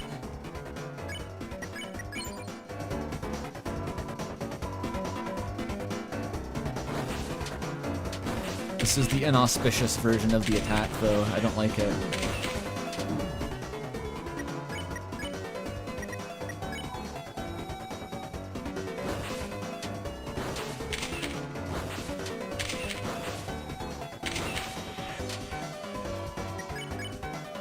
There we go. Easy.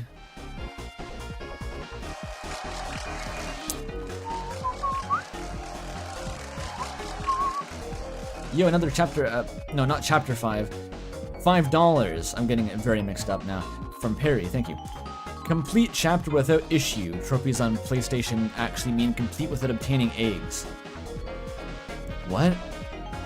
The eggs are an issue? I don't know, man. The eggs are just supposed to be as confusing as possible. That's it. Like, if you understand that the eggs are meant to confuse and baffle you, you understand the aesthetic of the egg. So that's checks out to me.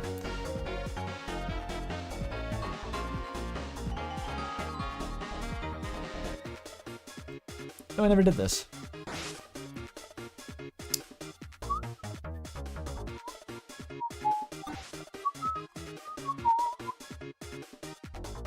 How do you get the flower? I gotta get the flower, obviously. You have to.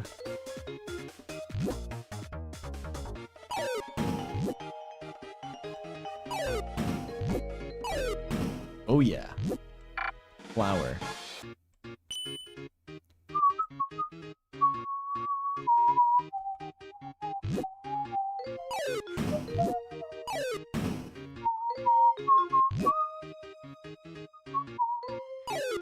I thought it was harder than that, actually. Oh well.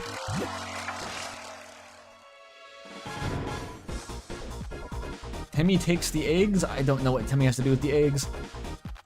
Temmie's halfway to being the annoying dog, though. I don't know. I don't trust her. Temmie, stop taking my eggs! Temmie's vocal cover, though. Fucking nuts. The pipes on that creature. Oh, it's coming, it's coming.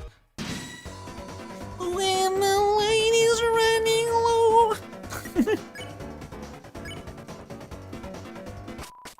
And that's how you do it. It couldn't be weirder if it tried. It's as weird as it's possible to be. No, Temmie doesn't actually sing the normal cover. There's an Easter egg. She's also pretty good at singing it, from what it sounds like.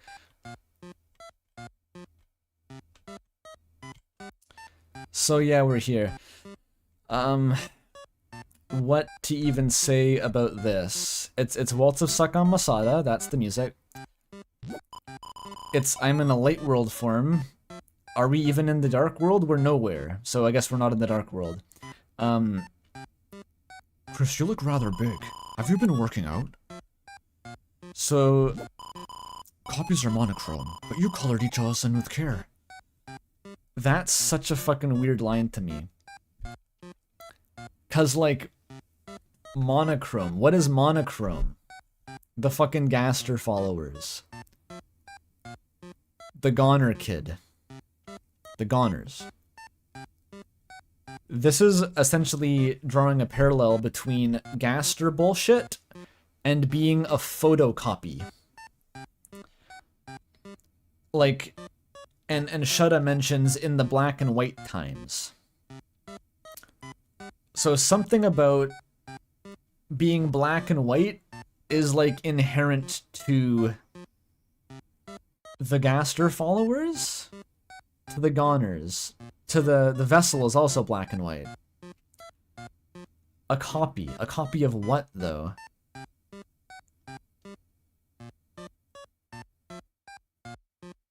It's so fucking weird.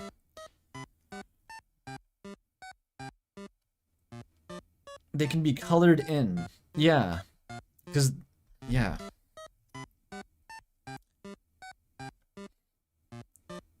They're photocopies of existing people. Then what was the vessel a copy of? You assemble the copy yourself, so it can't be anyone specific. The Gaster followers, are they doppelgangers? I think some of them... Am I wrong about this? I thought some of them actually only had doppelgangers in Deltarune. Or maybe they had doppelgangers in Undertale already.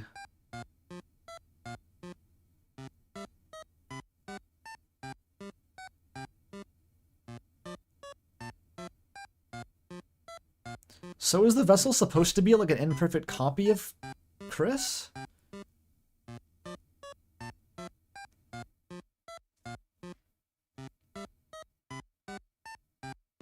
What's the point of them, though? Like, it's not like you copy them and then there's two of them. The whole point of the Goner kid was that they were, they weren't part of the world anymore.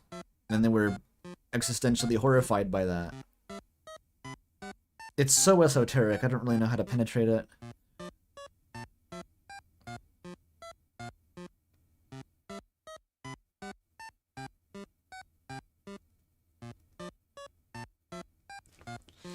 Anyway, we're just scratching the surface. It's a man's world. Welcome to Man Country.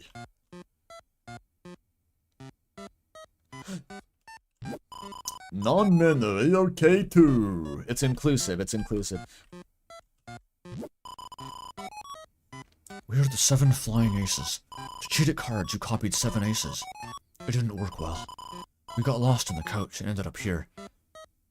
So, again, it seems like the guy behind the tree, this was alluded to in chapter 4 as well. You find him by getting lost, which is very on point. Do I have a menu? It's a Dark World menu.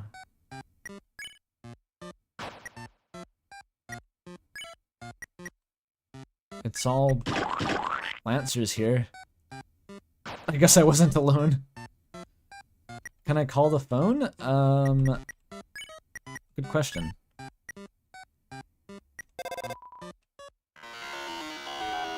No.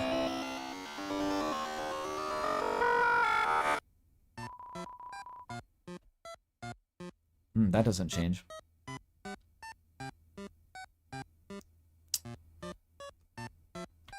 Wait, was that unique dialogue from Lancer? Lancer's controllers, they're covered at night. The best thing about me is that I'm the only one. Is that unique for this room? Like, not a copy?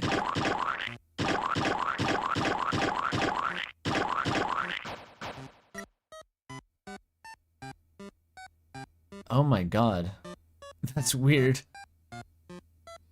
Wait, it wasn't unique? Okay, I'm getting conflicting information now.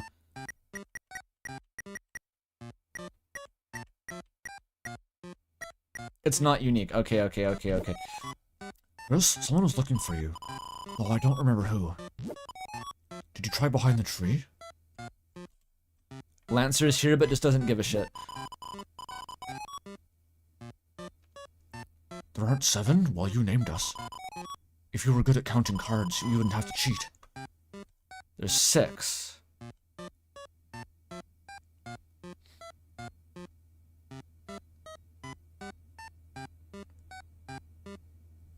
The desiccated voice of a man ranting about eggs is disturbing. What are you referring to? Someone else is using these. Well, 6 is already the Gaster number. It doesn't need to be 6 human souls. Come on, guys. That's old hat. What is this? I don't fucking know. I don't think it changes. Oh wait, was the secretary one of these guys in chapter 4?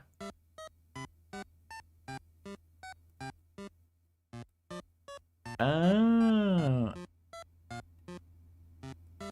I found that before this, so I didn't realize what that guy was. Yeah, this is some Petscop shit, like I don't know what that is.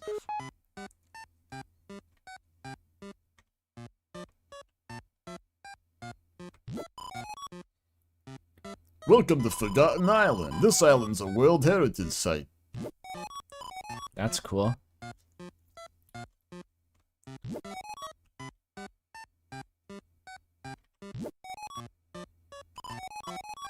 Yeah, I don't think anything in the game is currently weirder than whatever the fuck this sequence is. Are they looking at a tree? It looks like carpet to me. Carpet. Check it out. I'm in the house. Like... carpet. Tutu. Oh, Chris, what are you doing here? Did you come here to play with us? Chris never wants to play. Boo-hoo. Why don't you photocopy a Chris to play with us? I guess you grew up. Well, stop that. Like the weird, it's all like your childhood, you've regressed to your childhood, and there's like these weird guys and they got lost and they're fake and they're redundant copies and like, it's just weird. It's Man Country. I know it's named after the man, but like, what, it's like Lisa the Painful vibes and it's like, Yeah, these are Rudens. They're supposed to be Aces of Diamonds, but just like bootlegged versions. Maybe the pink case was suspicious.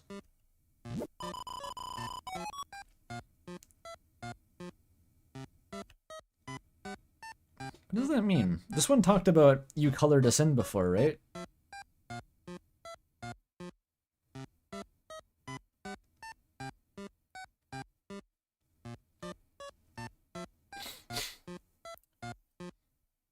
The secretary was pink? I thought it was blue.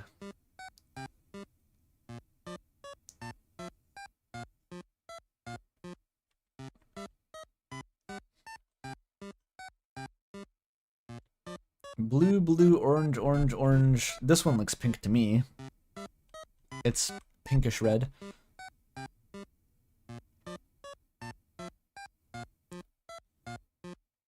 Wait, Susie and Noel talking about the evil route for Dragon Blazers? I never even saw that line. They say the music is repeating. That applies to a lot of music in the game, honestly, but certainly here.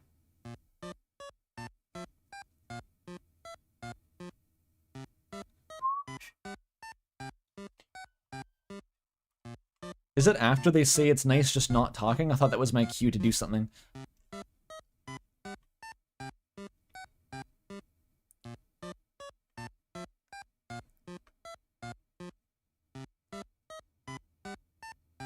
The colors of the Rudens is randomized? Like, on first entry? Oh.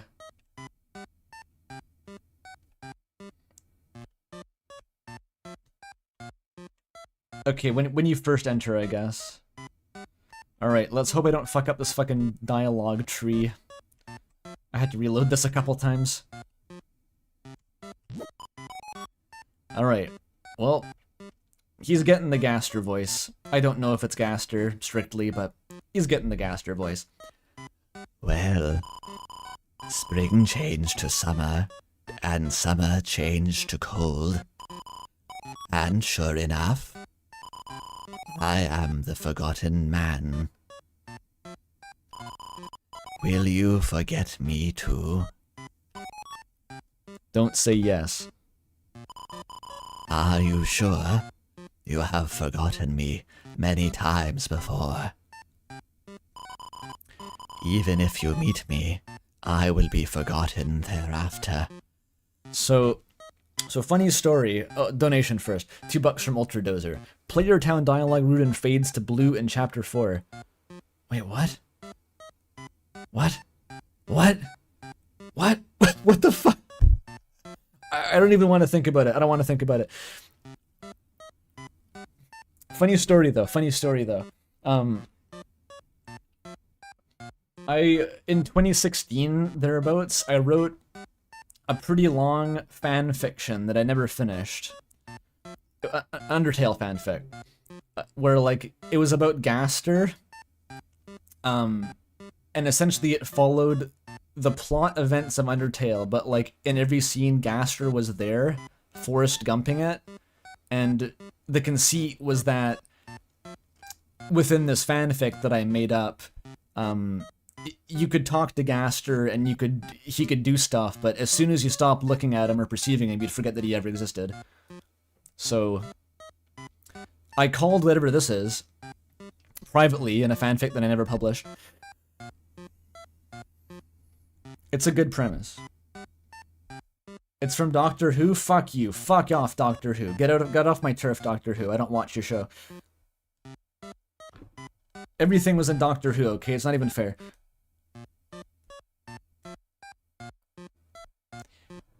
Even if you meet me, I will be forgotten thereafter. Sometimes I even forget myself. I ask again, will you forget me? This guy is totally the guy who wrote that letter, by the way. The Valentine's letter, like the quote-unquote Gaster letter? Which, again, I don't really know if this guy is Gaster or not, even. But it's totally this is who wrote it. There's a quote. I ask again, will you forget me? Nuh-uh. You'll remember me. Well, in that case, Forget about it. I am just a man. Listen well to my story. Once upon a time, the whole world looked like this. This is... I don't know what this fucking means, by the way. Do you think so? I answered yes before. I'm afraid if I answer wrong, it'll boot me out of the dialogue tree. So I'm gonna answer what I did the first time just to be safe. You don't get to retry it. Really? You believe something so absurd? I am happy to hear it. Let me continue. Well, the world changed. Society was developed. The earth was covered in water. Dinosaurs appeared. An ice age. Is this deeply allegorical or something? Because there's like the nonsense riddle later about like, I bake the donuts on Thursday. and I was like, okay, he's just speaking garbage, it's nothing. And then I thought about it, and I'm like, oh no, this is actually like fucking completely coded. It all has meaning. What would this mean? Okay, we know there was a mention in Chapter 4 of the fallen star crying bitter water, which I forget if it covered everything or not.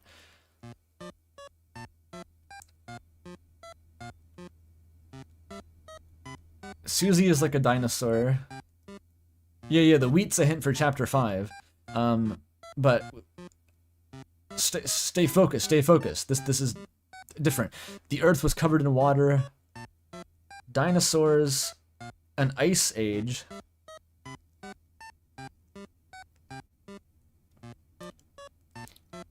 world is covered in darkness like water.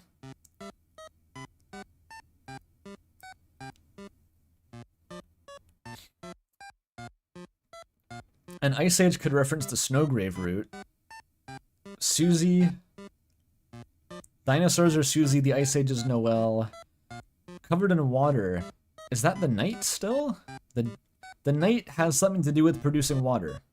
The night be crying water, and that water be producing shadow crystals. We even see that in the conch shell that burns up, and it's like washed up with stuff that looks like glass. It's like the water generates the shadow crystals. And the water comes from the night's tears. I sound like a lunatic, but it's literally just in the game.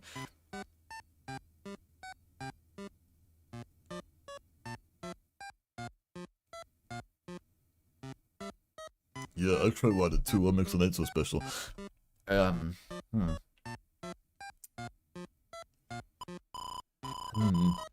Actually, there are still dinosaurs. Is it mixed up? In any case, this island is the only place left I can talk. Do you understand what I am saying?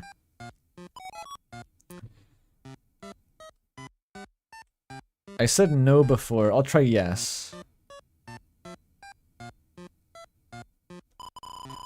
Funny, I haven't the faintest clue what it all means. But one day, this island too will disappear. We may not meet again. In that case. Did you want to meet again? Of course. Oh joy. I'll tell you my schedule. Schedule. Listen carefully. On Thursday, I go to sell the donuts, The bake sale. On Friday, I toss the leftovers in the dumpster. The Spamton dumpster alley. On Saturday, I let it cool on the windowsill. The window hallway in the Dark Sanctuary. On Sunday, I harvest the wheat. Chapter 5 bullshit. It's all a study guide. Hold your breath, head to the left, and count backwards to 100. This hint might apply to Chapter 5, honestly, because, as I said, I literally tried holding left for 100 seconds in the night fight after holding breath, like the act. It doesn't work. Like Burger Pants' face. It doesn't work.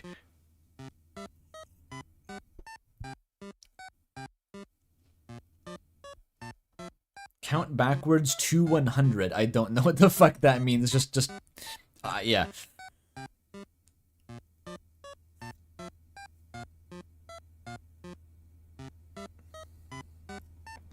Eggman being separate from Gaster, like, I'm not saying the Eggman is definitely Gaster. He just has very similar energy. He seems aware of Deltarune as a concept. He has, like, Gaster follower adjacent dudes in the zone with him. He's Gaster adjacent.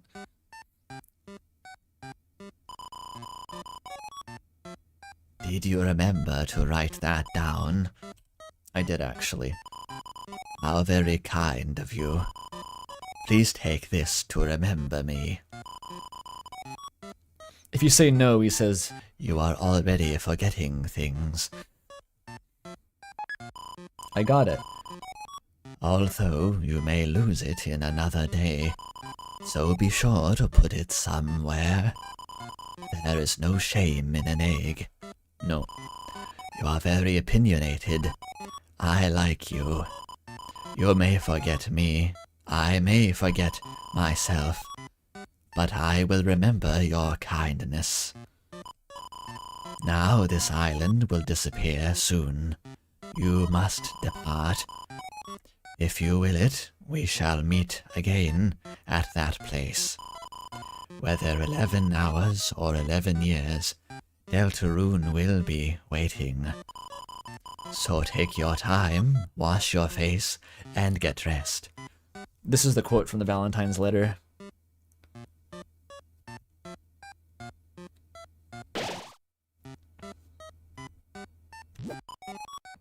And that's it.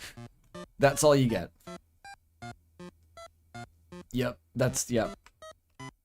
You just have to kind of sit with that for the next year and a bit. Oh wait, I'm a Dark World now. What the fuck? I didn't even notice that.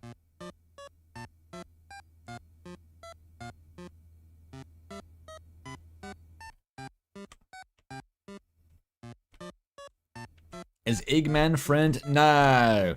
Friend is a little blob that the chapter 3 secret boss can... I don't know what friend is. No one knows what friend is.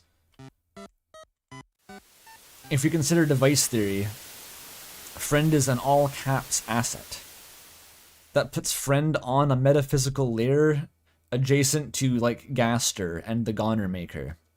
So no one knows what friend is. I'm blue, dabu dee dabu da.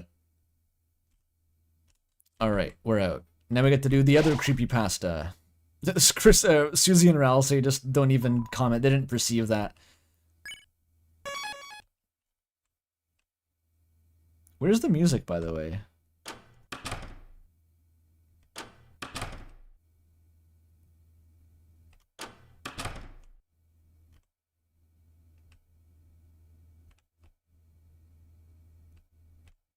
The music's nice here. Gaster ate my music. By which I mean the egg guy. Reboot it. Turn it off and on again. There we go.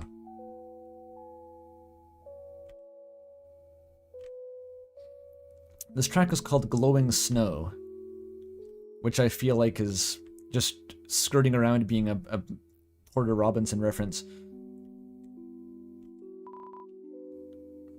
I don't get it. Shouldn't I have been the one to turn a stone?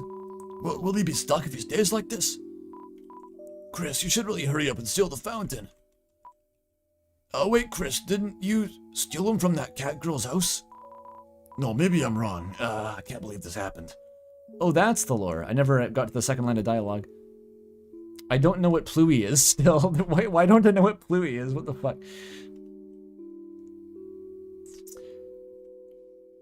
Mind telling you where to find the Eggman? Oh, it's easy. All you have to follow is the secret egg riddle. On Thursday, I make the donuts. No, I sell the donuts on Thursday. And on Friday, I throw the leftovers into the dumpster. And on Saturday, I let them cool on the windowsill. As long as you remember that, you should be able to find it. I'm just kidding. It's at the bake sale room. If you leave to the right and then go back and forth out of the bake sale room and then back into it, you'll eventually find it.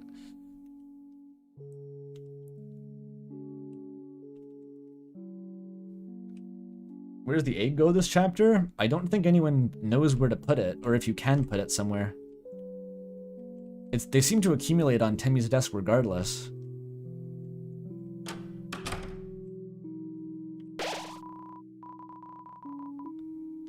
Not the bake sale? After the Starwalker room.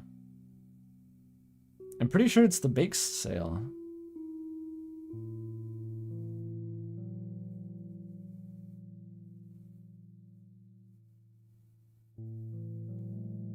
Wait, why would Gaster talk about donuts?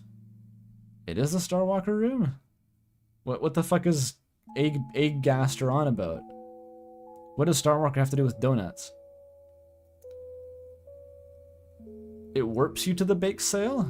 Oh, I guess that one's not really a hint.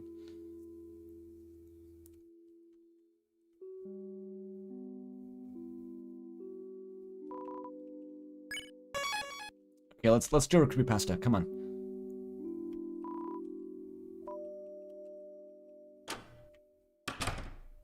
I've been ditching Susie and Ralsei for hours. Oh, here it is. Huh?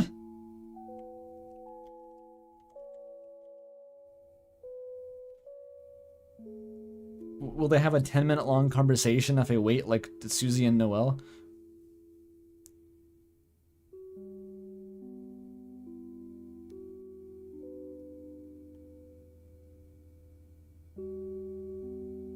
Apparently not, they're gaming too hard. Pick a sword, Chris. Loot the alcohol. Underage drinking, immediately, go. Huh. That's cool.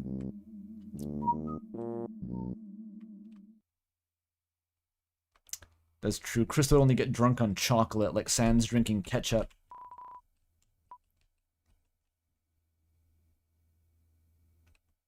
How you doing there, buddy? You're looking pastel. Chris, that's you, innit, love?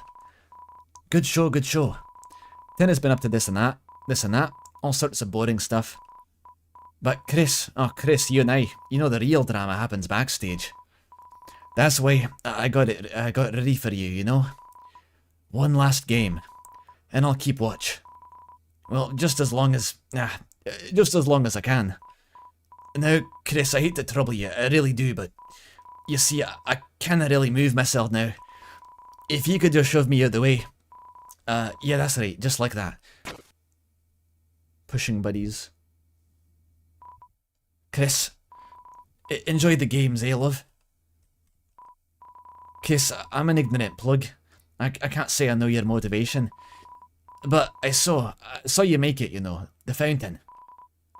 Could it be you just wanted to have fun again? This is kind of insane, by the way. It's like, which Darkeners are or aren't aware of who made the fountain? It's... because we know we got it confirmed. 100% confirmed that the knight... or no, the king from chapter 1 never actually met the knight. He asks what were they like. And it's like...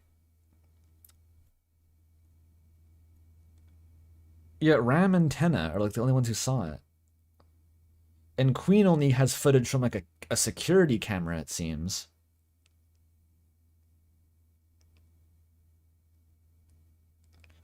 The maker of the fountain chooses, who knows? I don't know, man.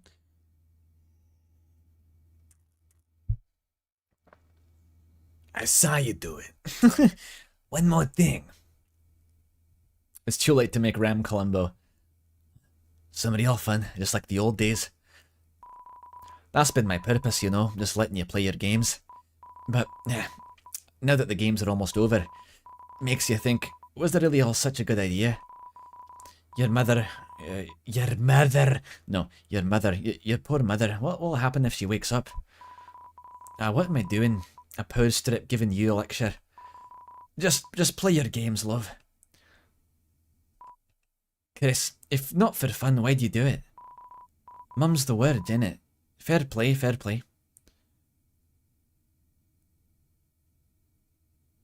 Is that like is that British for you're keeping silent, or is mom literally the word? Is it about frisks? No, Chris's mom. Does someone speak British in chat? Because keeping mum means keeping quiet.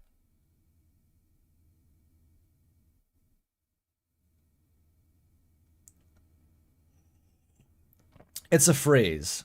It means keeping quiet. Okay, so Chris is simply not saying. What a confusing idiom.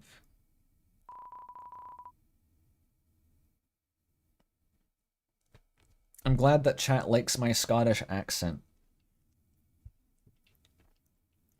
I do have some Scottish relatives. Looks like a game console. You haven't heard that before, Toffee? You're a fake Brit at this point. They're gonna revoke your license. You should apply to be an Australian instead. Yes, time for 3 hours of this. Yippee! It looks like a game console. Play it. Yeah. When Susie at the end asks you if you're having fun, I was like, good question, Susie. I think I was. I lied and said no. I'm not gonna lie to her this time. the dulcet tones. I love how the ground gets brighter every time it loads a new strip in. That's such a good detail. Okay, I'm gonna save time this round. I don't have the sword yet. Hang on.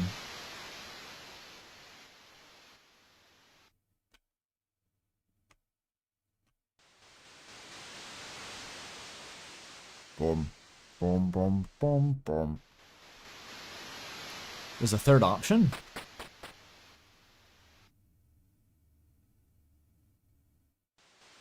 Oh, okay, I'll wait around.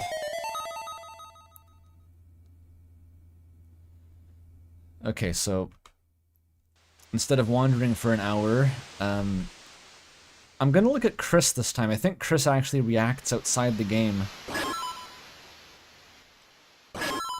They don't want to look at it. That's rough, buddy. Press up and left. What the fuck? How much bullshit is there in this game? As far as I know, there's nothing else in the city. Oh, they're looking at the player? It could be either.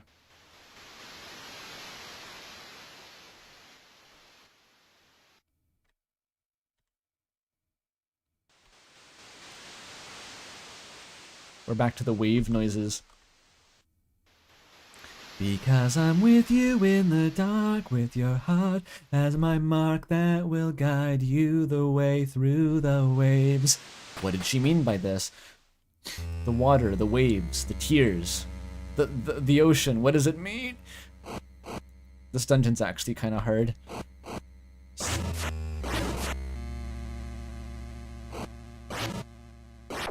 Fuck. Come on. Okay. Is this the same music as the Spamton basement? The droning, okay, $2 Canadian from Vivi the Huntress. I'm gonna run around this firebar while reading. The droning sounds like Kira Genocide Route. You mean like the anticipation theme? Or just the Genocide Route slow songs in general? It's similar to the tone.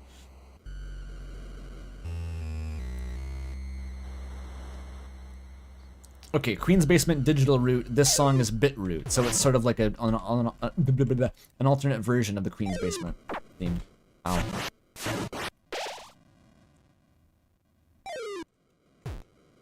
No. Okay.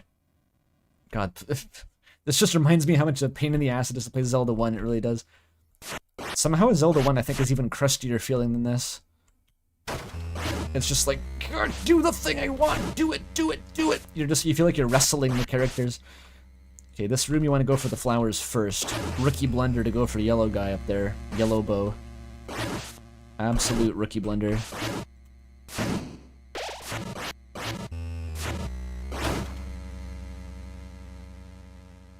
Lots of talk of roots in this chapters. Well, there's the root room, like in the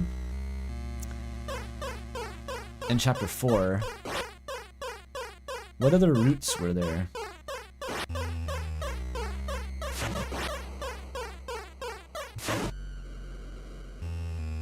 Is that Mew Mew? It might actually. I didn't think about it. I don't actually know what a bit root is in terms of like programming. A digital root is something to do with like truncating the digits of a number. I forget exactly, but haven't really heard of a bit root.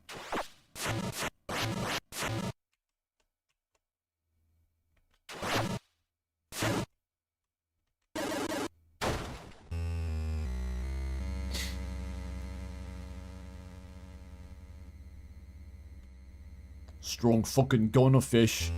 Yeah. Ooh, I want that. I need that. I want that. I need that. I'm not continuing the Meatloaf parody. I don't really have any grand plan with that.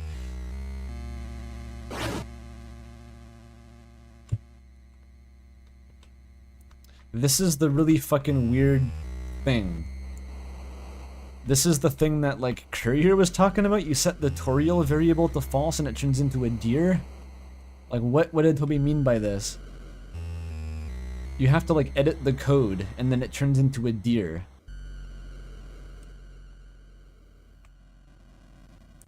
You think it's a goat? Goats are notoriously similar looking to deer. Is it a deer now? What the fuck is it?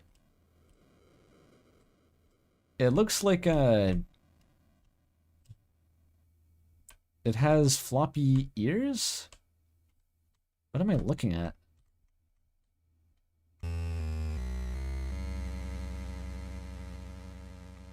It's a goat. It's kinda hard to tell. Oh, is it one of the default Toriel enemies? Oh yeah, I think it is. So wait, if you set Toriel to false, it becomes a deer, but it already looks like Toriel. I feel like that wasn't discussed previously. Can I... Like, you're setting Toriel to false on the thing that looks like Toriel. And that turns it into a deer. This bit kind of scared me, actually. It's just weird. I don't know what that means, but it's fucking weird.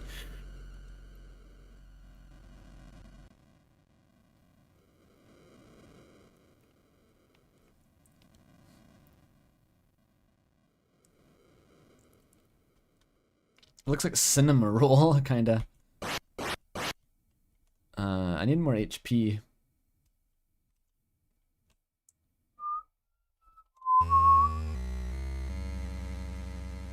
Aha. The genocide room.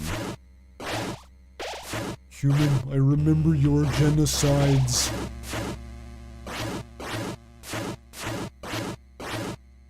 I had to do it. I had no choice.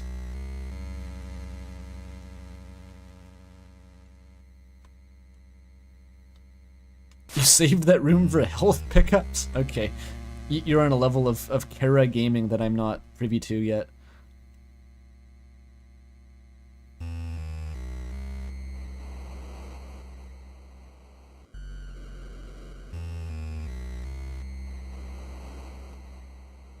I have to defeat the Pole's voices. One of these fucking rooms.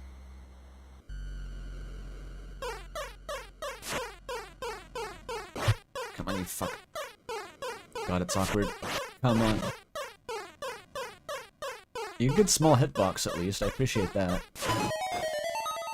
They're evil. They're coming. These guys are scary if they if you don't get them in one hit.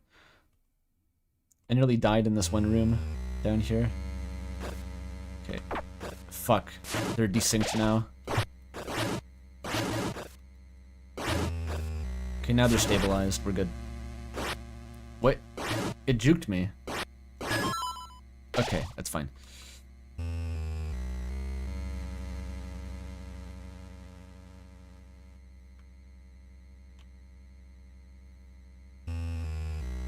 I can break the funny tree now. What is it with this game and breaking plants? Why is that the theme? What deep meaning does this convey?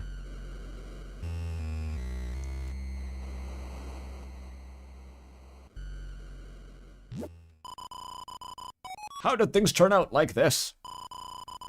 Keeping poor Toriel all locked up.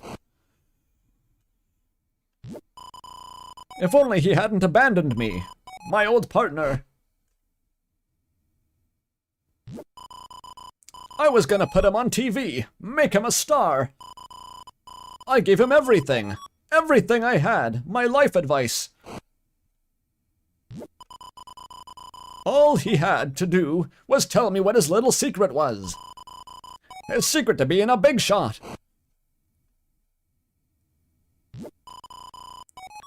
It took a little sweet talk, but just when I had finally... Finally? Haha. Why does he have a moment there?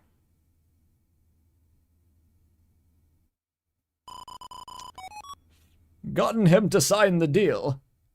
Is it cause like, Spamton would do that to me? he suddenly had to take a phone call. But when he picked it up, his face turned pale. He had ran right out of the room with the receiver hanging. Is Game Tennis sentient? It doesn't matter. So I went to pick it up, thinking it was finally my chance to be a big shot. But there was nobody there.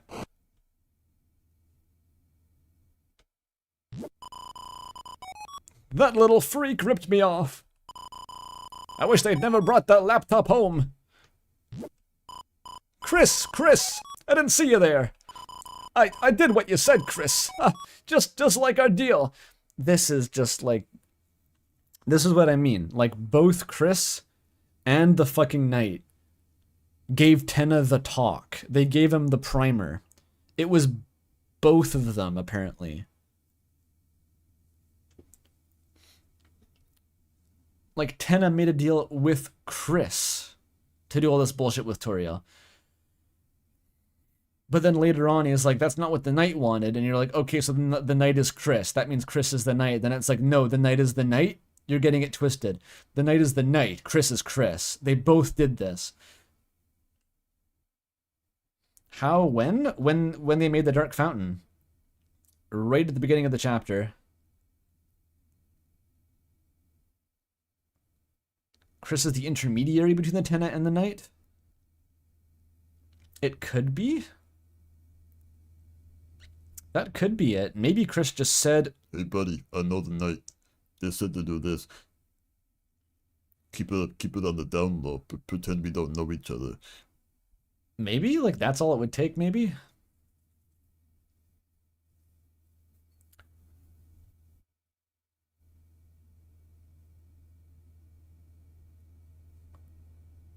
If Chris wanted to protect Toriel, then, like, what their plan has to rely on the knight taking arbitrarily like 7 hours to get to the house, which I don't understand why that's the case in the first place. We talked about this before. The only way that scenario makes sense to me is if the goal wasn't to get Toriel, and in fact they were waiting for Undyne to arrive.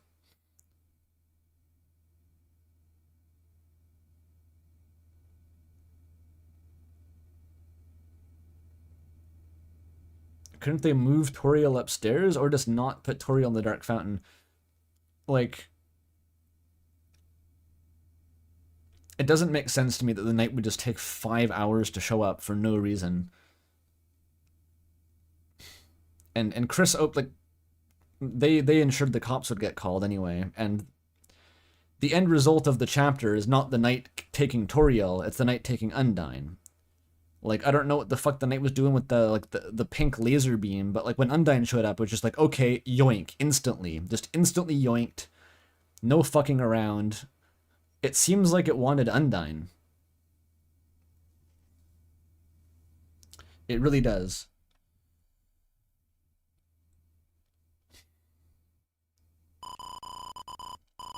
You aren't gonna turn me off again, are you?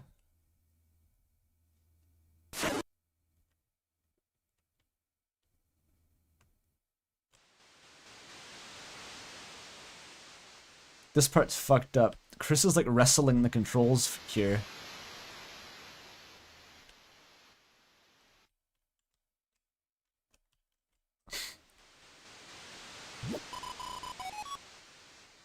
Chris really doesn't want to go in here.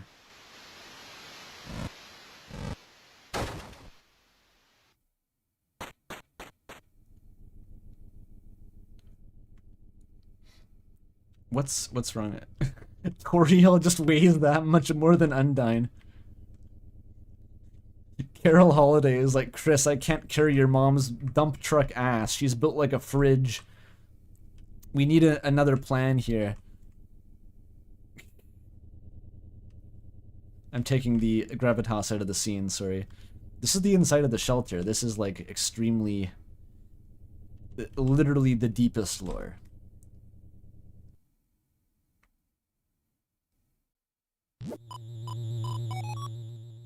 Chris, oh Chris. Is it fun, Chris? Playing around like this? That's why you're searching for them, aren't you? the shadow crystals and the shadow mantle that I am holding. Do you honestly think you'll get what you want?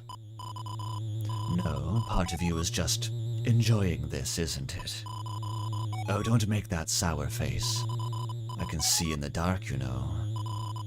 The question is, can you?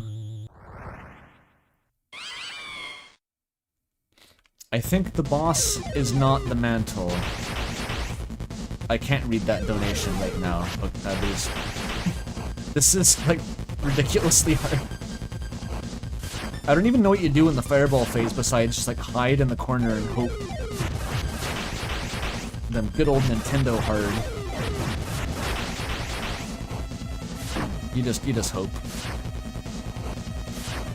Be as far away as possible. Oh, here we go. You can tag him on the way down sometimes.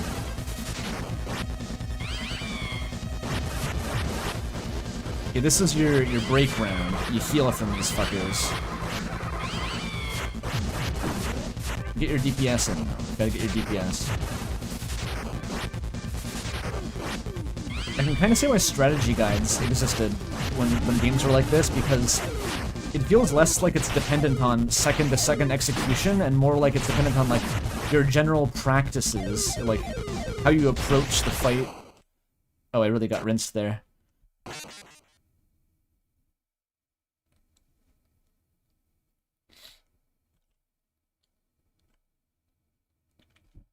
The theme is called Burning Eyes, like the prophecy? I don't remember Burning Eyes being referenced in the prophecy. I know that one guy describes Susie's eyes as burning bright and burning black. Everyone thinks the mantle is the cape that King was wearing. Why? It's just a cape. It's called a cape. It's a mantle. Mantles are capes. Capes are mantles. It is the only cape we've seen in the game. Why would it be the same? What do these have to do with each other at all?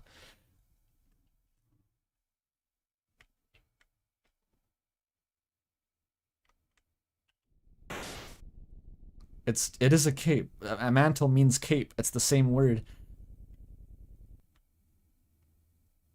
Toby says, nice mantle, bro. Cool, good for him. It means cape. Asgore had one in Undertale.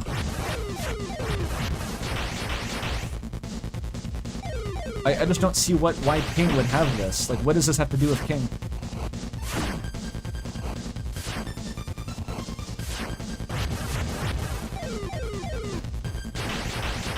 Why does King's cape get lore? And Sham thought that they had the cape. Why would the king have stolen Sham's cape?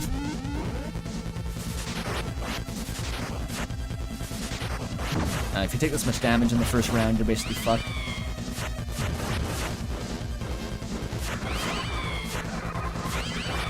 Come on, give me the candy.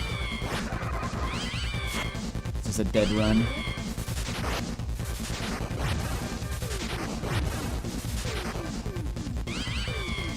Get him.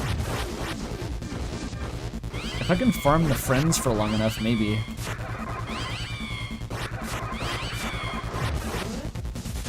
Fuck. It's really like the third phase, that's the slobber knocker. Like, what is this shit? Good luck. Ooh, lucky spawn there.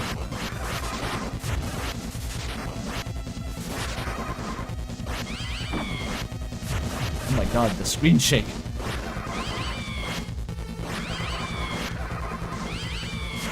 I'm trying to farm your guys.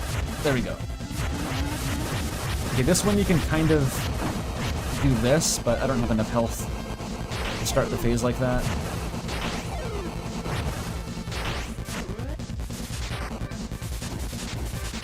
I don't usually have any luck hitting him in this form.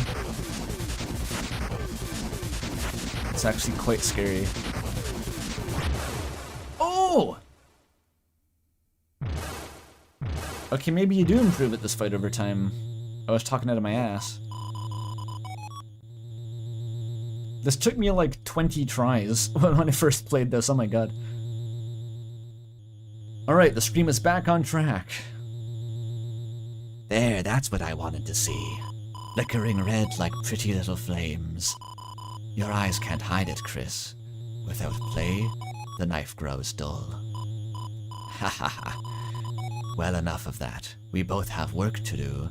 What did he mean by this? So if you want this mantle, hurry up and take it. If you can reach it.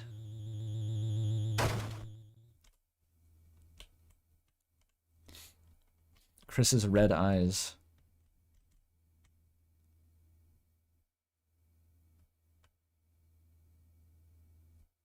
Yeah, this is deeply fucked.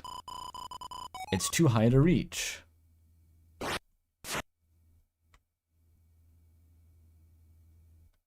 Like, I was legitimately expecting a screen scroll.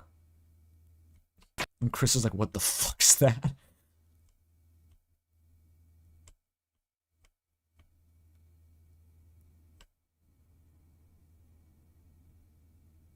Like, okay.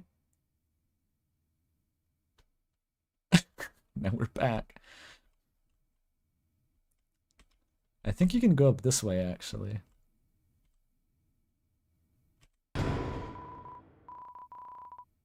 There it is.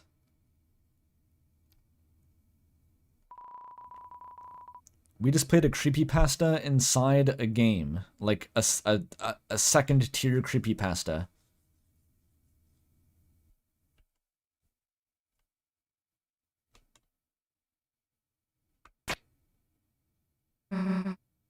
Why did they pick up the controller again? Hey, Chris.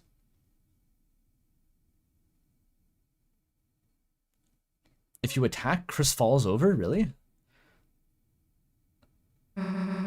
What the hell are you doing? You can try hard all by yourself? Hold up. You seriously enjoy this? I didn't know it could come back. Chris, what are you... Alright, I get it. Well, if you really want to... Go ahead. I tasted your shampoo in the bathroom. Here, you can taste mine. This is how she's reading it? Thank God for Susie. Thank God this isn't the fucking awkward hentai protagonist moment. Susie just wants to lick hair.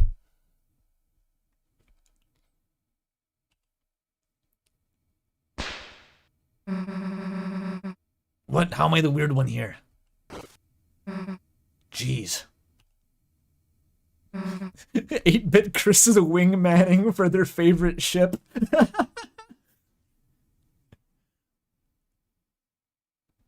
Anyway, here, stole you a drink. Now stop making us wait already.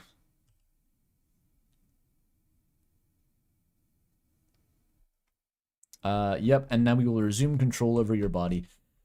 Oh, well. It's probably still in there, that's scary. You found a flat soda. Susie already drank it. For maximum RP, you have to drink it immediately. You can't save it.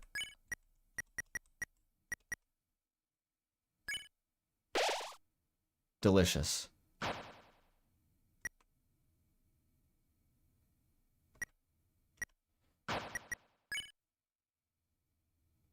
Level 3? Oh yeah, the Eggman inflicts you with this fucking status. You don't even have a role anymore. You're just level 3. Enjoying the youthful days. Sure.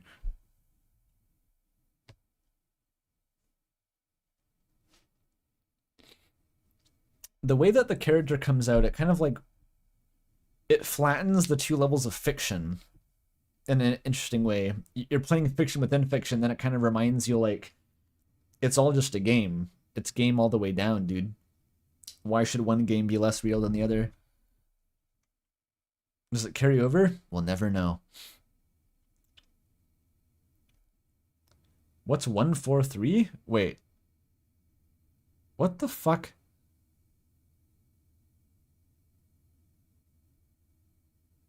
Why? Is that the number of kills? I love you. Oh yeah, it's I love you.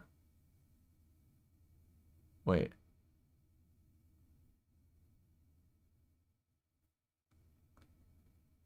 Who loves me? That's just my Mantle game kill count? If it's a love reference, then that would be on point though. There's a fixed number of kills you need. It's love, right? The whole point was grinding love.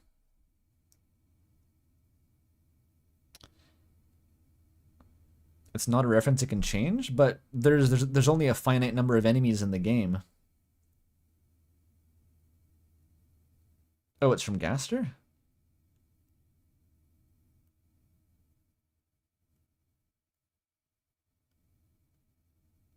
This is so confusing. It's just a fucking number. It's just sitting there. Like, why? It's appeared in my stat menu. How am I supposed to interpret this, Toby?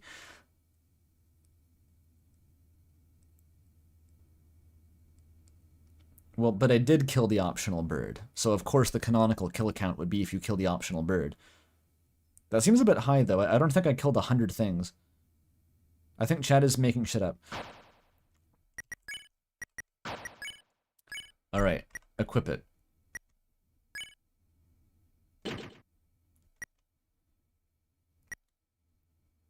Looking swish as fuck. I think we should equip... Don't I have Saber 10? We want some better attack for the night fight. It's more valuable than the one defense. Keep Twin Ribbon? How is Twin Ribbon good for the night?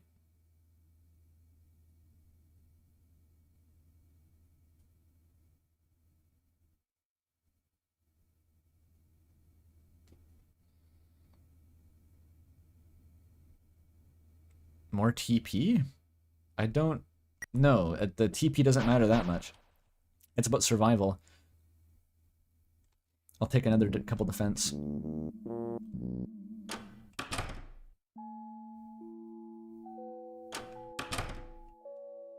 I know it's better on Susie, but it's on Chris because I think that's cool. Took you long enough. I'm beating the knight, I get to choose the build. Susie, I made it to level 2. Level 2, huh? Chris, you're doing the tryhard. You're the tryhard. What do you think?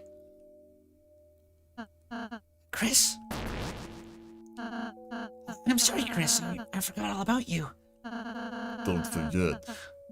I got so into playing games with Susie that I... You should have seen it, Chris. He was actually raging at the falling arrow part.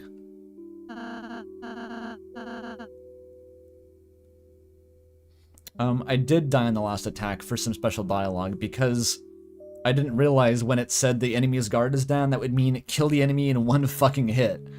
I thought it was going to be like, okay, I do 10 times as much damage now, but it's still going to be several turns. So I kind of got stuck healing and I eventually got overwhelmed. I suppose I was not very chuffed by that dart. Yeah, I don't even know what this cunt even is, but he's chuffing back a fat dart and that's all that matters. There it is. Sorry, did you want to play, Chris? Dude, we need to seal the fountain. Oh, right, how did I forget about that?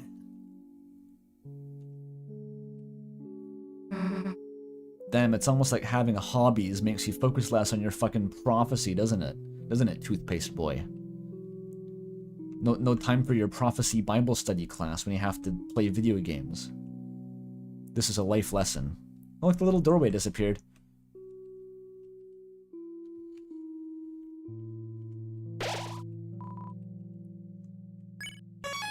What a weenie, am I right? Yeah.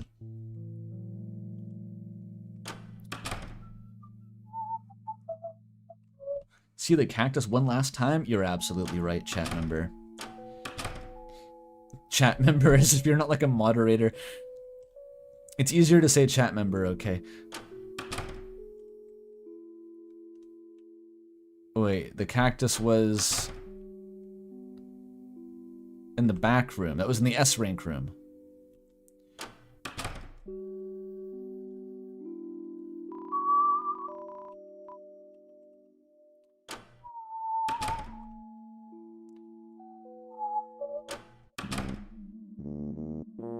Is this guy still...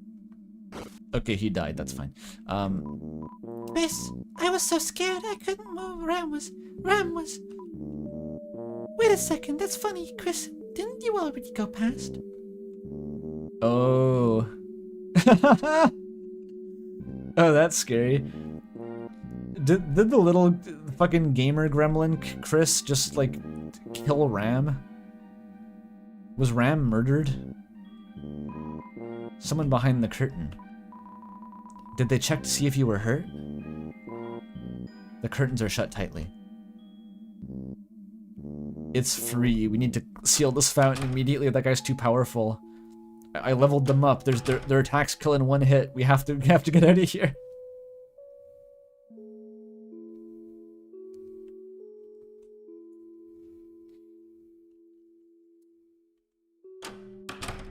It's the cactus behind the curtain. Yes, I showed off the T rank room. It's great. It's fun.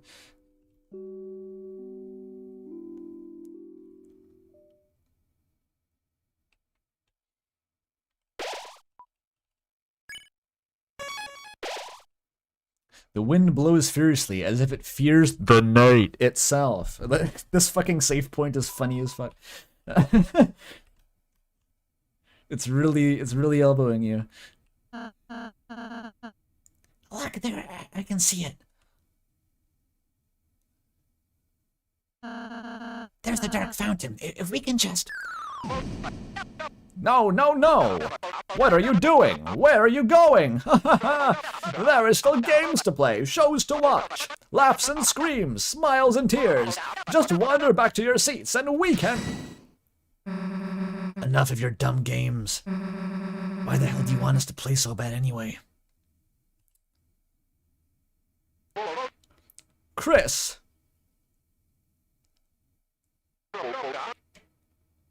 Chris knows why. Oh, chapter 3 is titled Late Night? That's a good one, actually.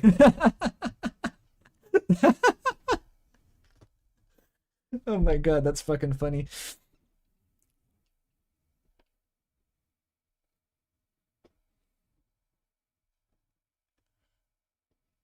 Chris knows why. Do you remember it, Chris? When everyone came over for the holidays.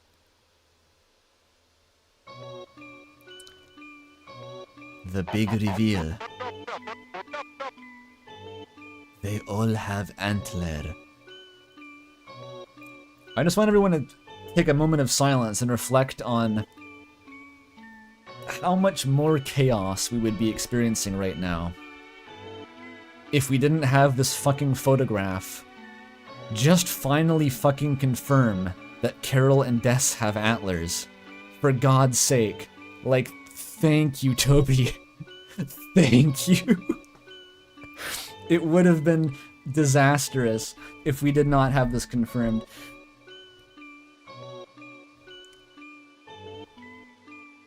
I don't even want to think about it. Okay. Back when I was just a little old TV, everyone used to gather around my glow to watch the specials.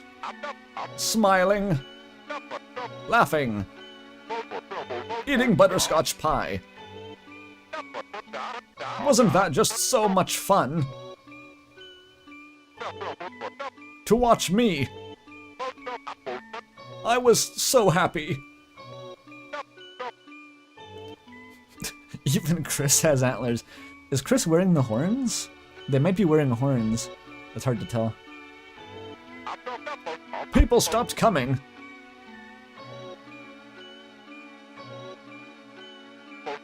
Rudy's the last to go. Everyone disappeared, one by one.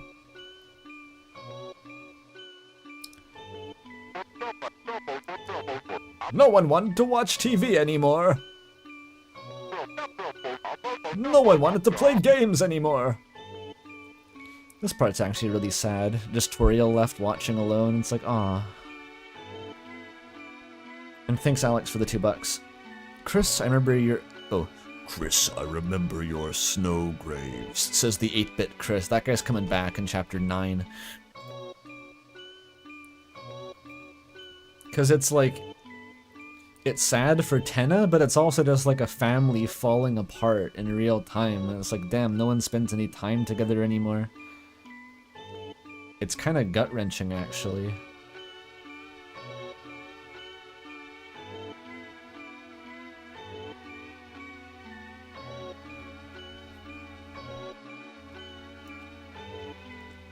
The living room TV is a symbol of a family being together. Basically, yeah. I've been all alone. Until now. When the night appeared. The roaring night. See, Tenna really makes it sound like he met the night. Like it really does, because we know the night didn't make this fountain. So that implies the night just kind of came here.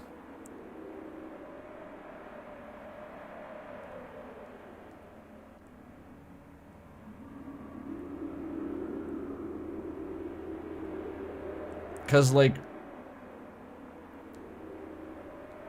the knight told him to keep everyone busy. Yeah, but, like, I thought that he was referring to Chris. Like, Chris was the one who made the fountain, therefore Chris is the knight, therefore Chris made the deal. But then it's like, literally the roaring knight appears and kills him for breaking the deal. It's like, okay, so that's a different fucking guy.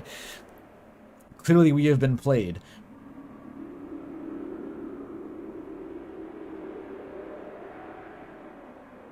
Just like, how did the actual The Roaring Knight, the one, the only, capital R Roaring Knight, get in contact with Tenna? Chris told Tenna to pretend the knight told him. That's like, honestly, where I'm kind of thinking right now, but...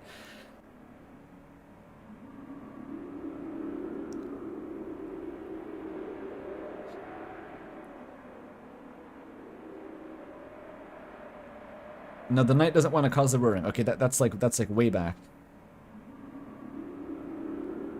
Yeah, there's so many switch up. It's like, okay, Chris is the knight confirmed, and it's like the one thing that could refute this immediately. Like, okay, Des is the knight confirmed, and it's like the one thing that could cast ambiguity on that immediately. It's Torment.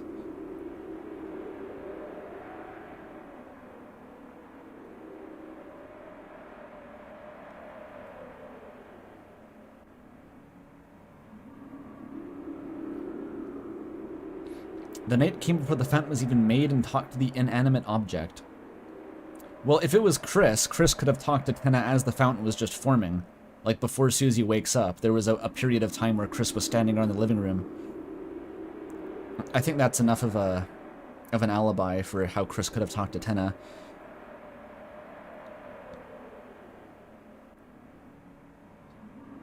Yeah...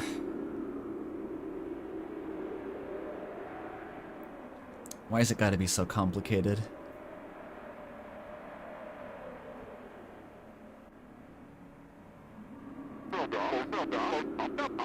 And I was told if I keep you three busy, I can have all the people watch me that I want. So that was kind of just bullshit, I assume. I don't know how the knight could even achieve that.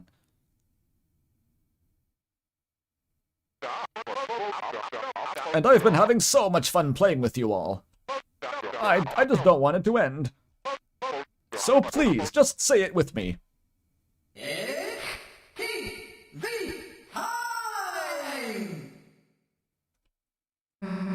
Enough already.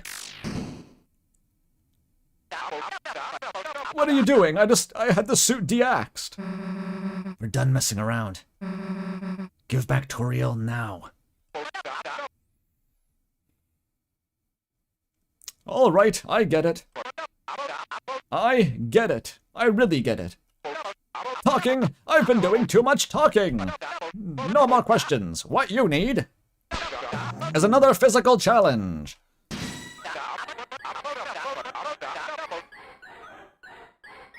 That's right, folks. One last challenge. 1,000 points or bust. Can you do it? It's TV time. Very Big Shot sounding.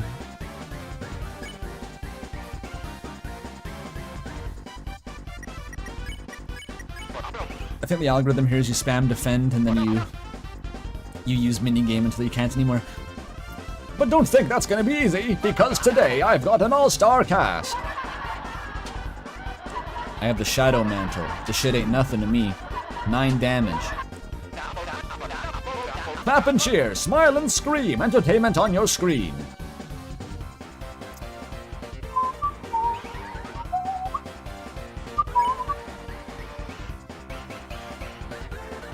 Evil did on violence here? I love Pinna. Here's the strat. You Ralsei max, and then you Saction. No wait, I want to bet 30. I don't have any points yet. Okay, in that case, I'll just everyone max. Our star contestants have something. But can they survive another physical challenge? Fire.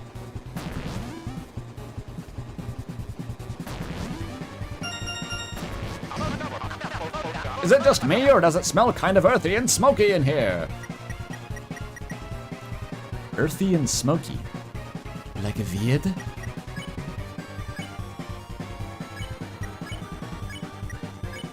There you go. Jevil came back. Neo shows, Neo programs, just watch, watch, watch!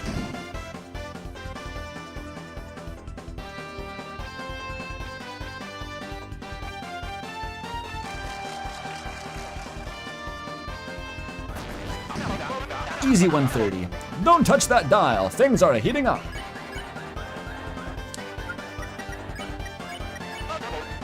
Aha, no way we can use that cut.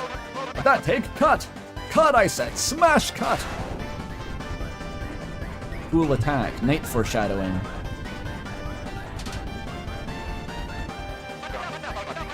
Clap and cheer, smile and scream, entertainment on your screen.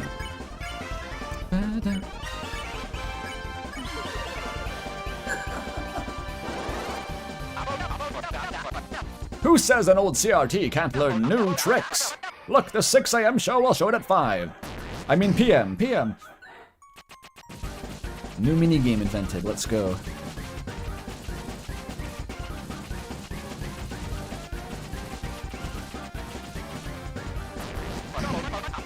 Nailed it. Don't touch that dial, things are heating up.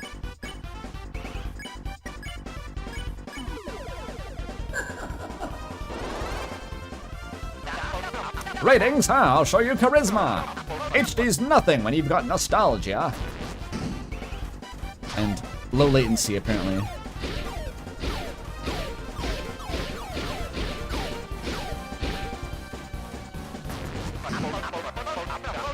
There we go. Fresh from the juice. Fresh from the juice. Hop off, King. Why is the Czech dialogue Spamton? You know, Spamton can be the narrator sometimes. We established this. It was established. Oh wait, it's not Spamton anymore. What the fuck? Despite his size, sadly, he's not quite fragile. I remember it being Spamton before. If you do the sword route, it stops being Spamton? What the fuck? Why? You guys are so good, it's making me laugh. How about we play a rim shot? This pattern's actually fucked up. I hate this pattern. This is kind of the knight's attack, eh? Like, the knight uses a very similar attack to this.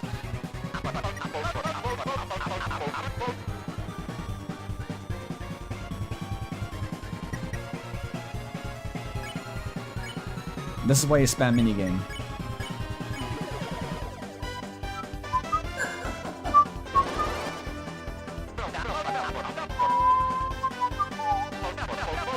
Susie, you liked watching, didn't you? Come on, tell him, tell him!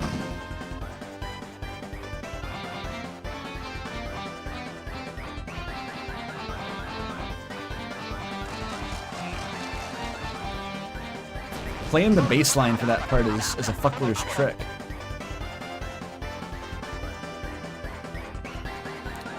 Where's the audience? Where'd they go? Where are they? There is no audience. Actually, there is. There's still 1,200 people watching. It's fine.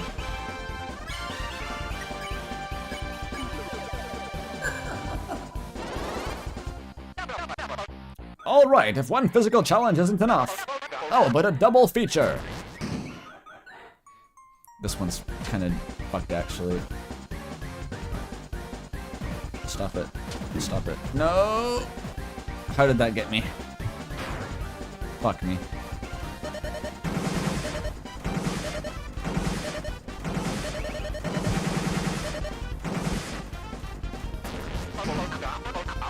That damn audience! I gave them so many points to be here today!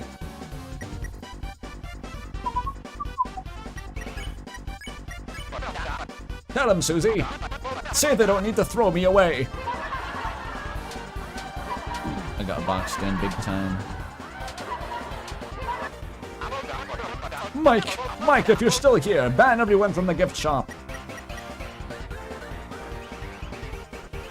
Is the Susie bent more efficient or just for vibes? I have no fucking idea. I'm assuming it's the fastest way to do it, if you're perfect.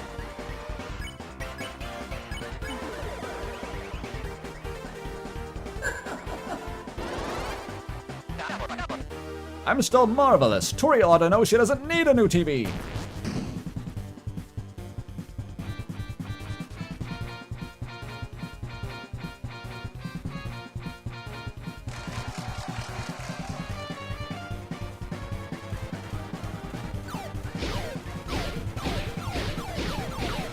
I guess it doesn't matter if you attack, considering he fucking dies afterward anyway.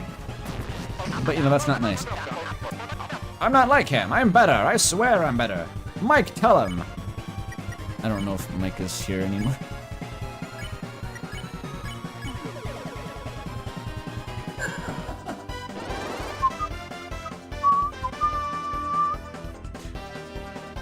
Are we up to 12 hours already? Oh my god, that was fast.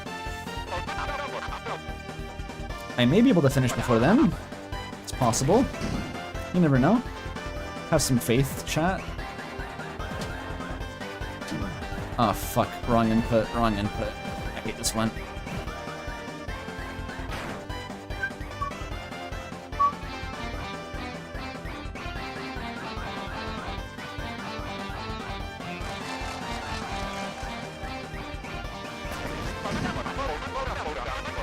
Cowabungadero, that's the smooth taste of TV time.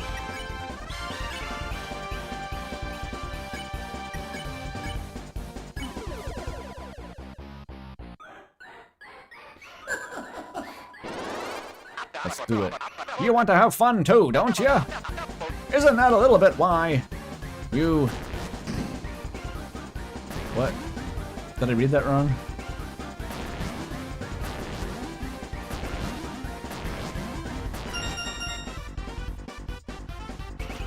Big bonus. No! Fuck off. Nailed it. Alright, let's fuck him up.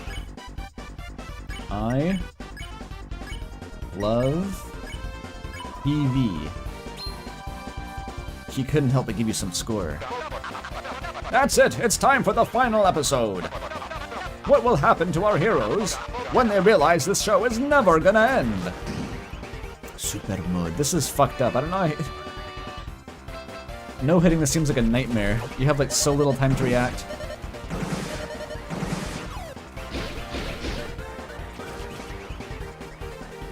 Oh.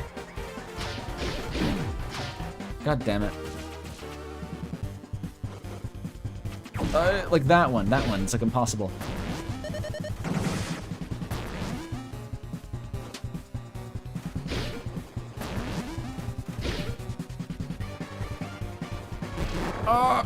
That's like a couple frames.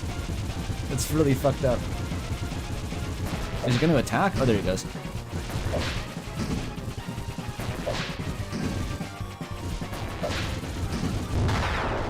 There we go.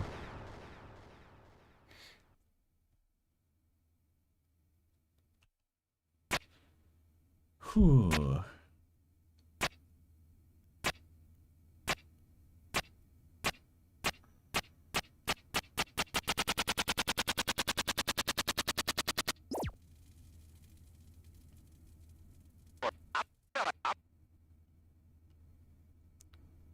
No, no, no, no, no. No! Miniature. I just wanted to be watched. I just wanted you to look at me. One last time. Since a little while ago. All that I've been broadcasting is the same reruns, over and over. I don't have anything anyone wants to watch anymore. I beat it so fast you missed my favorite line. That's the other side of the sword, isn't it? You do good and you miss optional dialogue. Thanks, Toby.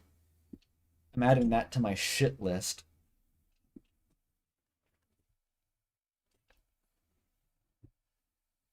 I'm irrelevant. I'm junk.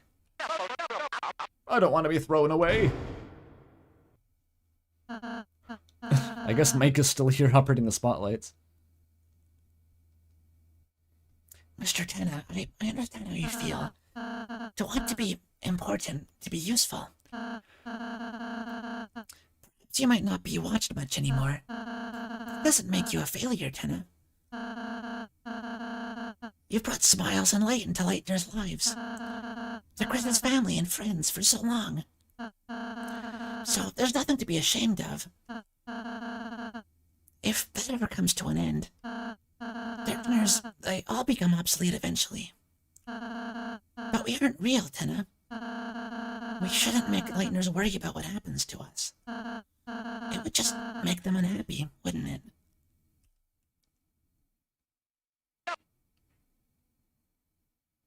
Oof. It is Toy Story. Rousey, go the fuck to therapy. This is why Rousey's not allowed to be a counselor.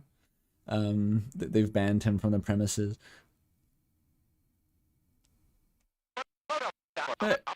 Maybe you're right, but I. Hey, you want to know what I think? Time for the big emotional scene. Let's go. Susie? I think you don't have to take being thrown away.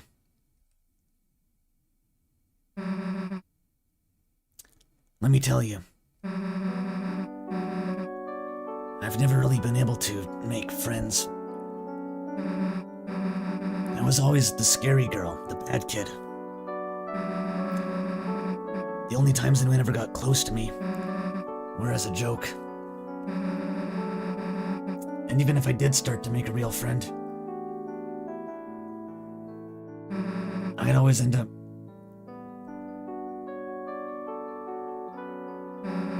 moving away.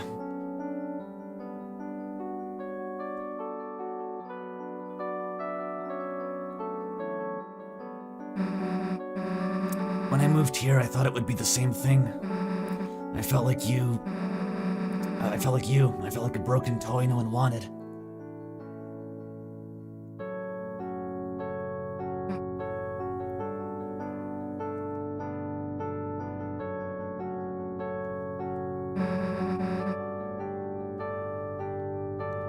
Chris's mom saw me, Toriel, saw me sitting on the bench of the graveyard, crying. She asked me what was wrong, and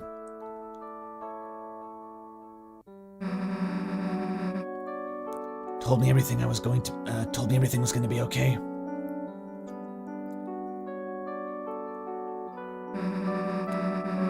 Took me to the diner, brought me a hot chocolate. Talked to me, told me I'd make friends. That gave me hope, even if just a little.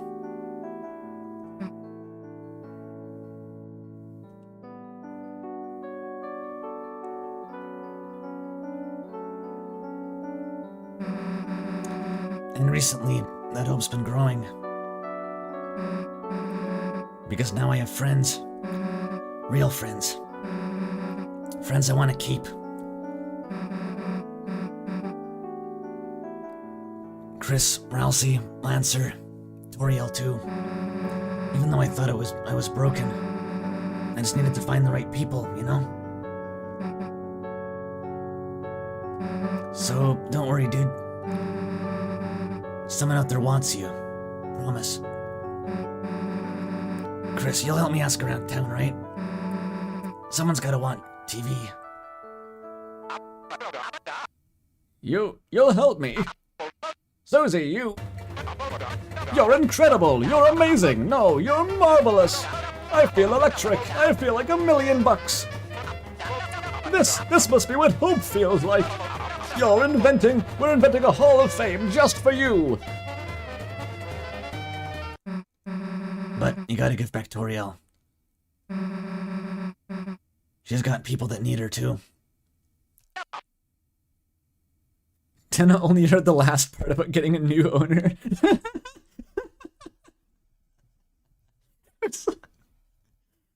You stop. I understand. I know it's not what the knight wants, but... Chris, Susie, good contestants deserve a good prize. I'm sure betraying the knight will have no ramifications. This way! Lost Girl plays during that scene, so Susie is Noelle confirmed. Yule cowards don't even realize that Lost Girl is Dess's theme. I guess Lost Girl is the theme of every fucking girl in the story now, because they're all lost, metaphysically or emotionally. It's just anyone who's a girl can use that theme song. I think that's how it works. Which I guess is kind of like how the prophecy, like the girl in the prophecy. I need to replay chapter 4. I need to confirm or deny whether it's ambiguous that Susie is the girl in the prophecy. Because if it's ambiguous, then like fucking... I'm calling it. Like Des is the prophecy girl. What if it's Des? What if it's literally Des? What if they needed Des to do the prophecy? And then Des was like, oh, she lost. She gone. We can't find her. So the world's gonna end now. And then you're like, oh no, we gotta get Des back. What if it's like that?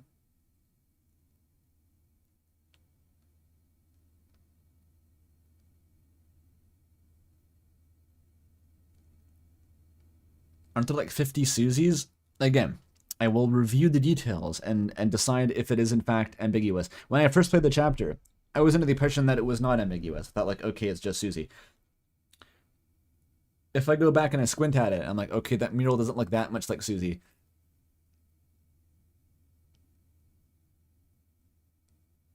It did kind of look like Susie.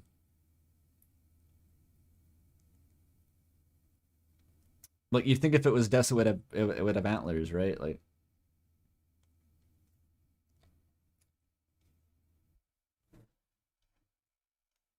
Susie. 45 minutes left. Okay, I better pick up the pace. Hear that, Ralsei? No one's gonna get thrown away. Not you, not me, not Chris. Got it? I got it, Susie. Well, let's go. Oh, better save, actually.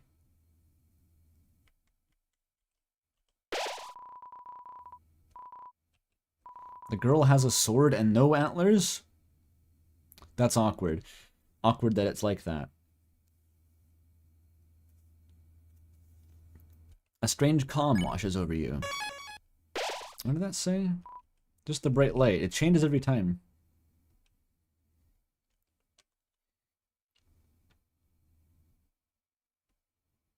I wonder if that's significant, or if that's just kind of generic save point text. Audience, would you please stand up and clap for our winners? For outstanding kindness and bravery, the Lighteners have won the grand prize! Love this fucking song.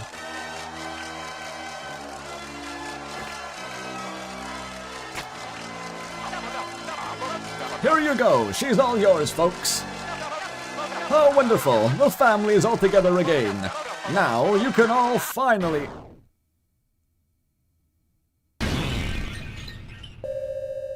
It was a disarming comment. Tenna. Red numbers are always bad news, aren't they?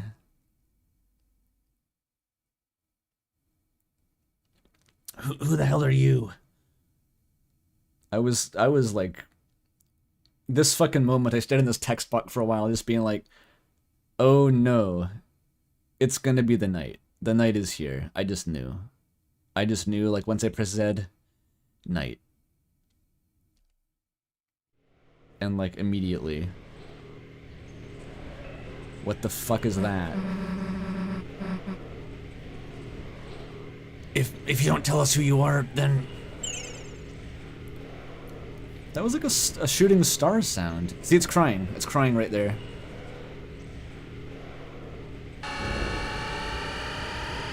It's sucking. Why is it doing that?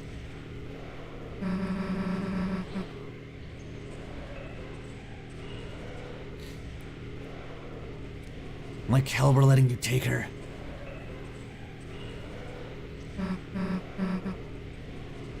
Chris, Rousey, come on. Here's the fucking...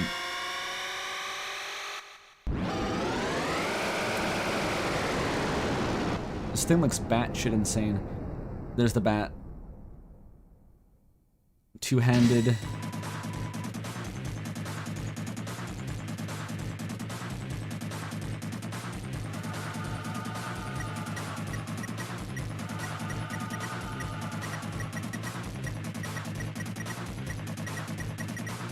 This does not sound like Furia Boss music. I'm not sure why that's your first comparison. This sounds like that Burn and Despair track that plays in Asriel's fight briefly. And then it turns into a Legend remix. Alright, so time to lock the fuck in.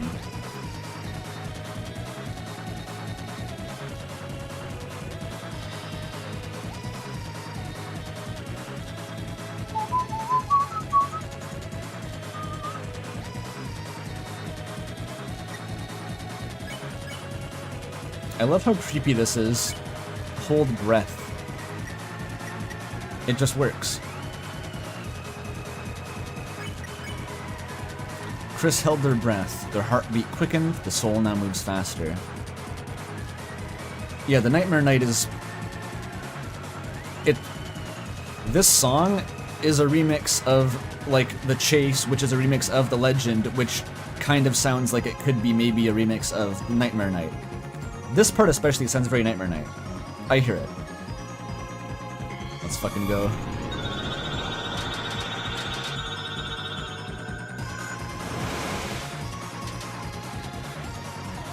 Alright, and now we go into the rhythm. It's kind of an algorithm to it.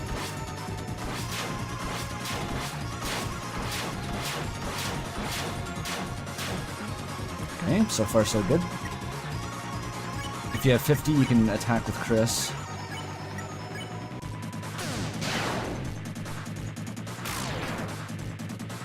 I'm not seeing huge damage numbers after doing the sword route, I gotta say. Fuck, I'm doing bad. I'm doing real bad. This is the one you really have to learn how to dodge. Bad start. Very bad start. Okay.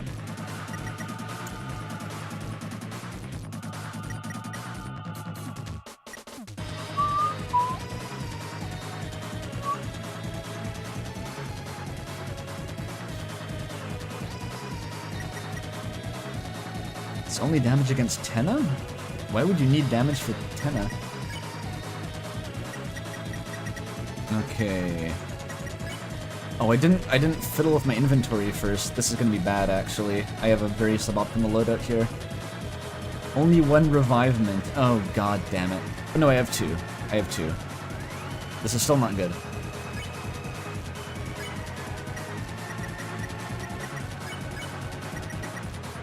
We sacrifice Rousey. Okay, Rousey can heal himself. I'll allow it. Optimism. Even Susie's damage sucks ass.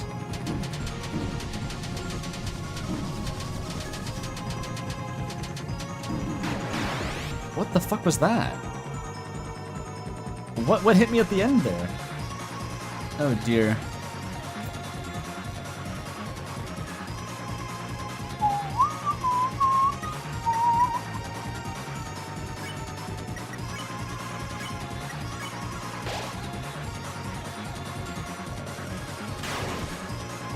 This is kind of the easiest one.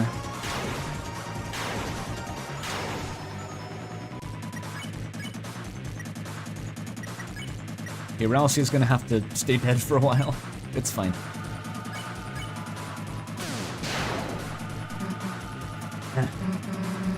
Didn't think we'd still be standing, did you?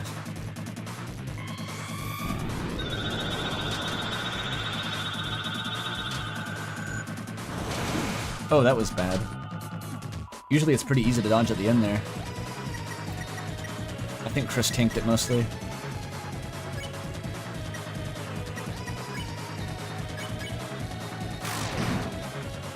$43, that's not too bad.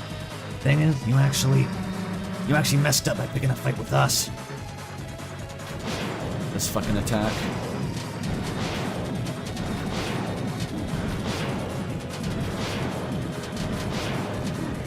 Fuck. Without the mantle, that's what kills you. Like, I probably would have wiped from that if I didn't have the mantle. It's really, really hard.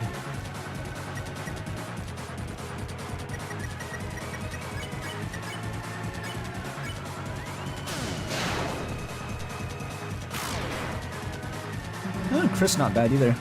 You're all damn alone. I'm not sure that's actually true, Susie. Me, I got Ralsei and Chris behind me. This is fucked. I don't know what you do with this one. I don't know what you do with that one. Fuck that. Okay, Chris, you're gonna have to tank for a while. Hang on.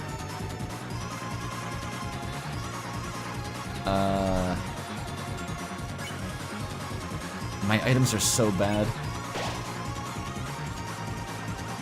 I've mostly dodged that attack before, but it feels almost random. Oh dear. You don't get resistance against that.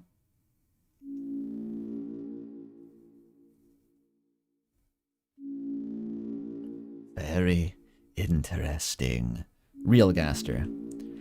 Your loss here is all but guaranteed.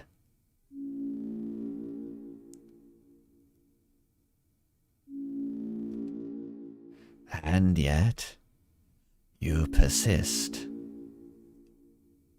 If you are so determined to try once more, then shall we hasten?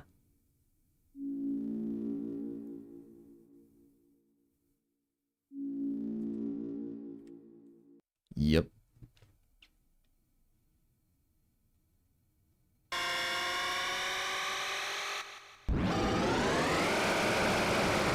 Let's go. Oh, look at the bat. The bat's back. The bat's back. Few bucks to ask. Wait, you're still streaming? Yes. Thank you. Okay, I have a bit over half an hour to kill this knight.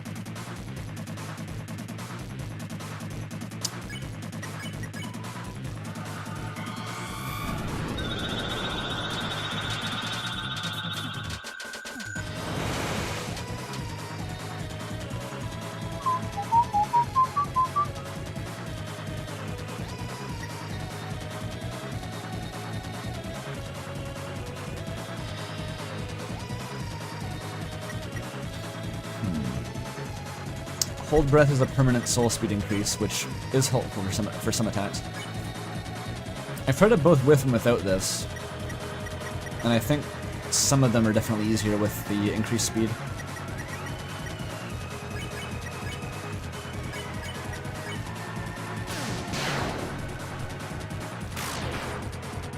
It starts up at 16. Is that because Ralsei was down? That it got higher, or does it just increase as the fight goes on?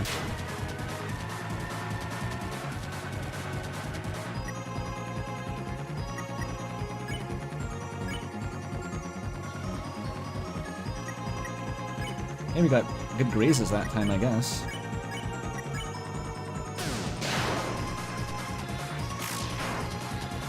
Four.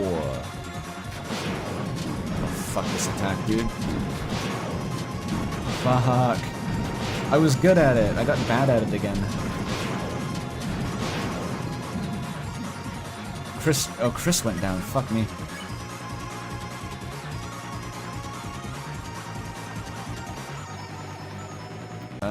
This is salvageable.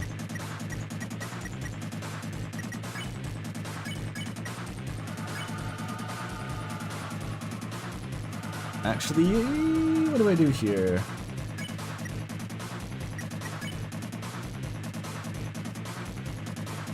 Fuck it, spin cake.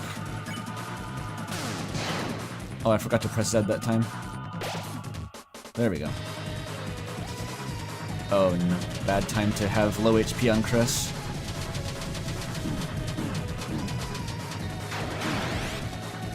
Fuck it.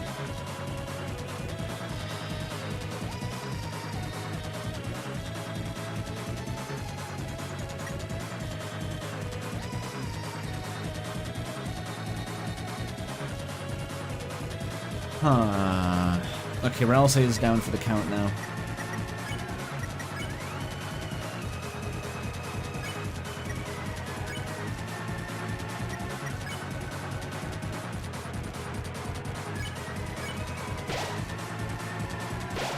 Susie finally ate the fucking chalk. Oh fuck, I forgot the strategy for this.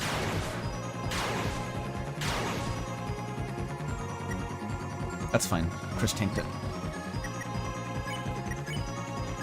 We're back. We're so back. I'm not gonna do this every time.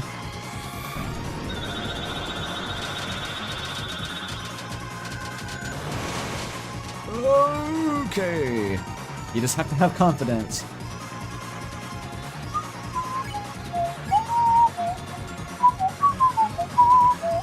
I don't know if this is the same motif.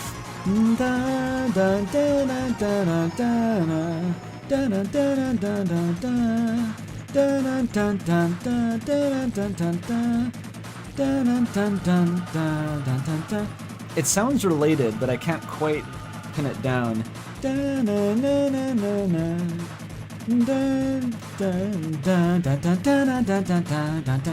It sounds Nightmare Nighty. It sounds like Nightmare Night somehow.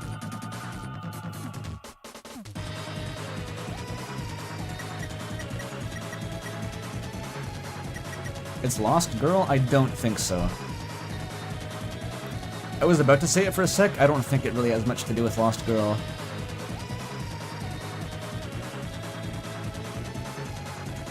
Well, Lost Girl and Nightmare Night both like arpeggiate 7 chords, but like that's not in itself that similar. Because Nightmare Night goes down. Lost Girl goes da da da da da da. It goes up.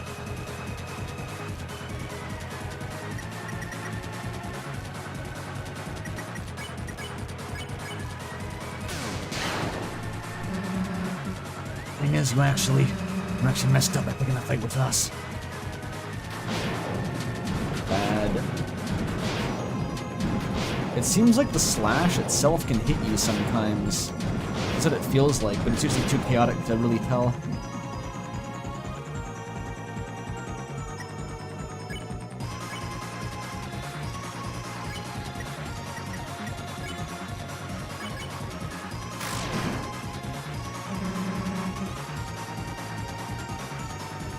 You're all down low. Bad. Ow, ow, ow, ow, ow, ow, ow. Death.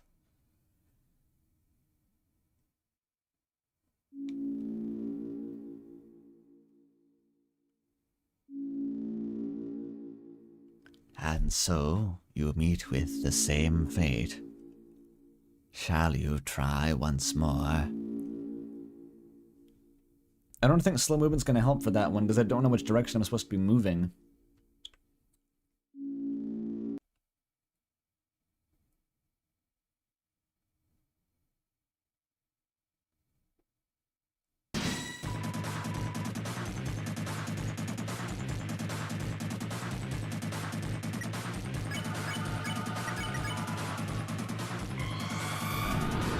I like this attack. Give me this attack.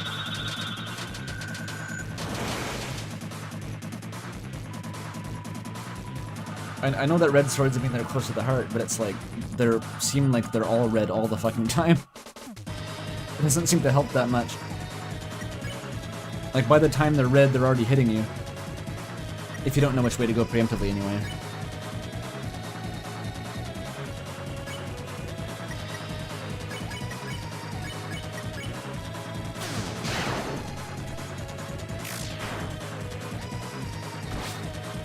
Great job, Chris.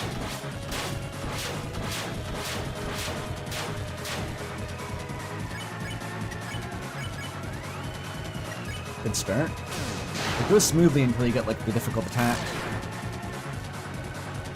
This one.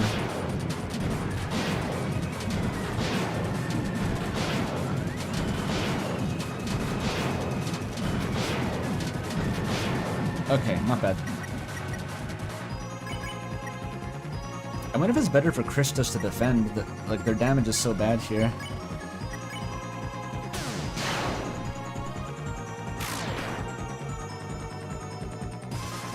Uh-oh.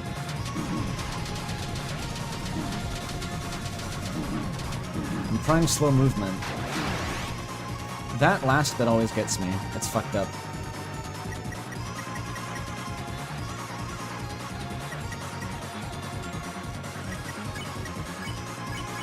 Fuck it.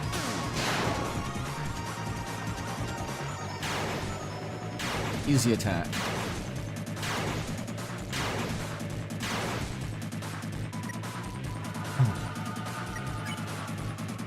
So you actually get the flavor text about Chris getting lightheaded and woozy even if you don't hold your breath, which I thought was strange. Like, that's not holding their breath, that's just the knight being here is doing that.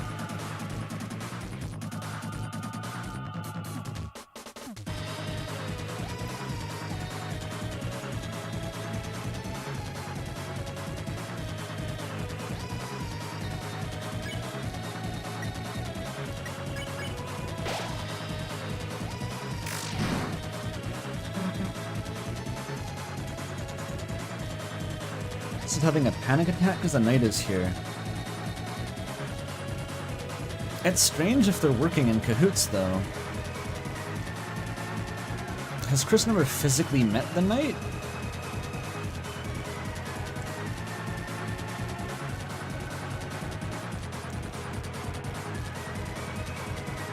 Chris is only really pantomiming a fight here.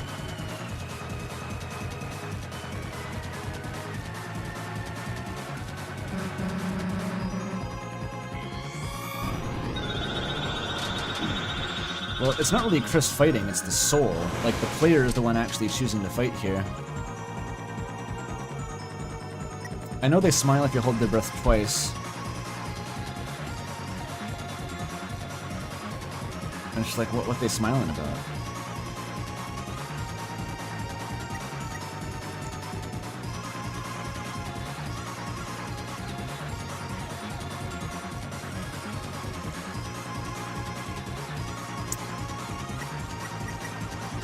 Chris and Susie both do low damage. It's not like Chris is actually like holding back against the knight.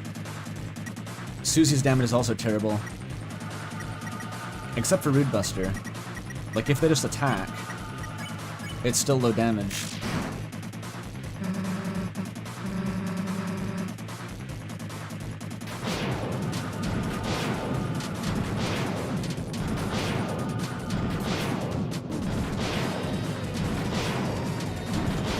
Fuck. Okay, we're fine. Lots of TP.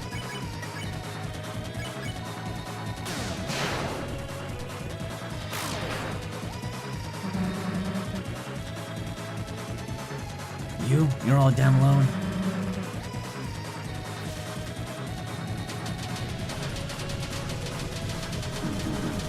Go up, and then left, and then down.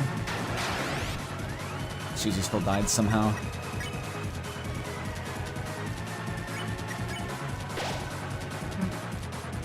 Even if you knock me down? Good timing. As long as Chris and Ralsei are here.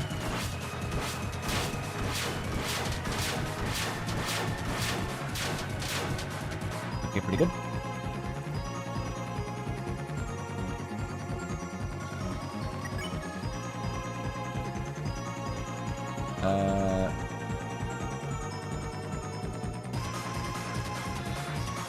Why do I have rules Rue? Fuck me. Fine, eat the rules Rue. No, I can eat the TV dinner.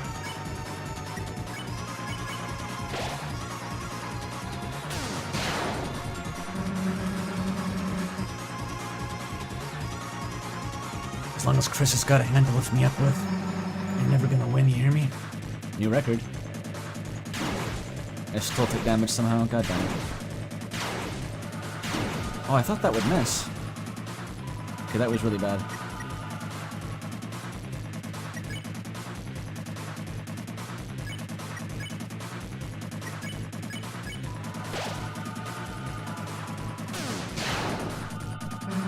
Susie's damage is going up too for some reason. Don't give up.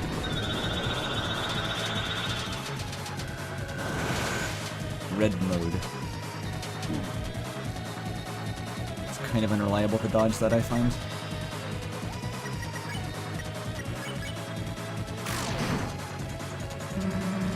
You know you can't win, so give up. Diagonal one is so fucked up, actually. I hate diagonal one. Or maybe you just move diagonally and it works always. It just always works if you move diagonally. It's not quite that simple, but okay. I have one more. You won't even say a thing, huh?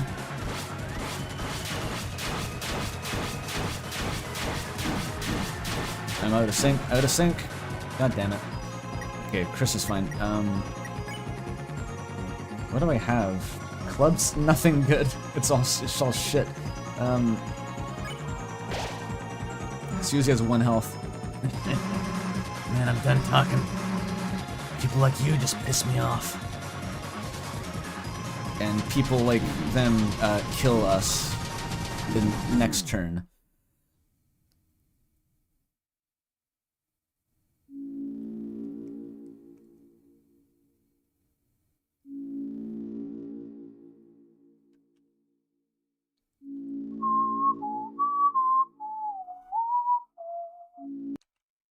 $12-hour limit? I got 20 minutes.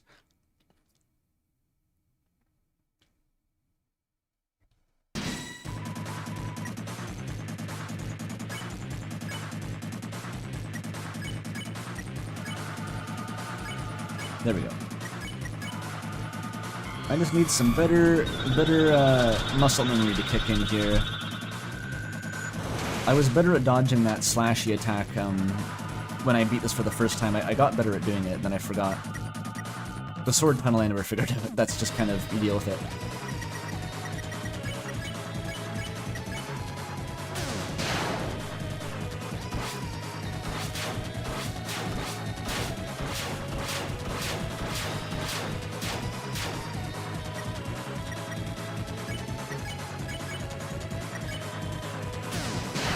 The north wind is blowing. That's a important flavor text, by the way, that I'm missing. I'm not paying attention.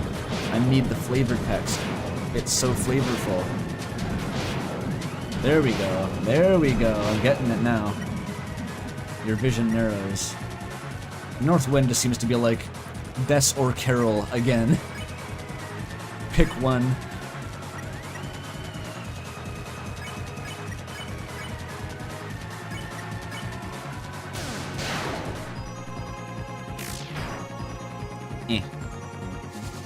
Oh no.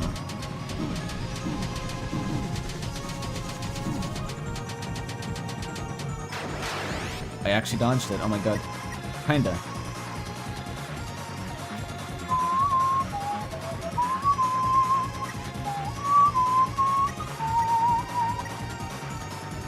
Yeah, the Knight's helmet looks like a visor to me, but it shapeshifts. It becomes an eye sometimes.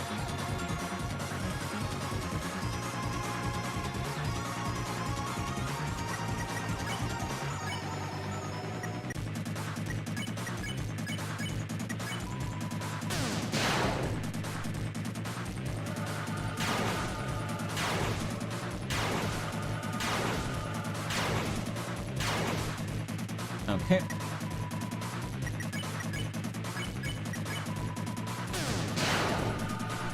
Good.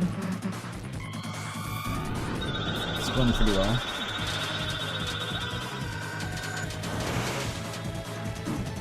Oh, that can still get you? Fuck. Those must have tiny hitboxes. Okay, we need to heal Susie. Or else I can do it.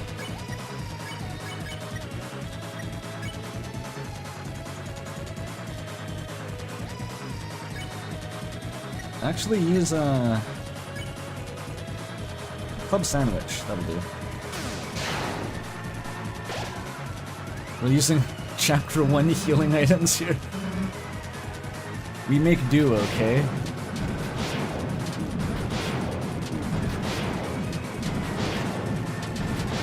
feel like I should be dodging these, but I'm not. Why am I oh, fuck. Okay, bye, Ralsei.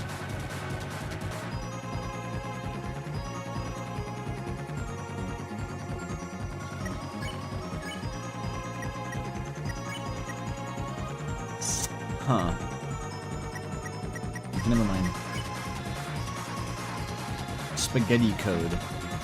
I have another club sandwich, don't I? I do.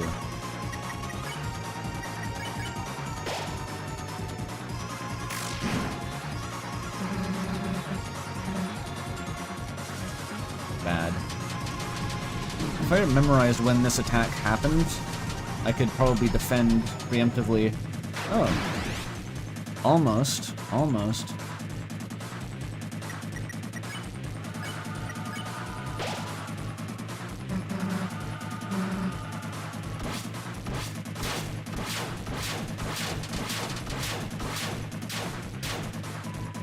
I think if you hold breath, you can actually survive that by moving in, like, a diagonal direction instead of perfectly perpendicular. That's one of the main advantages.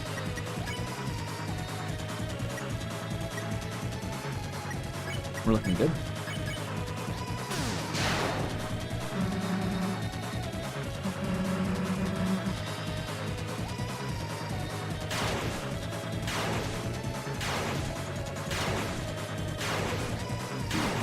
Fuck.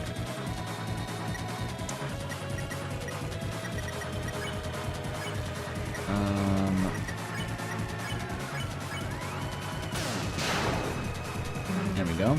So give up.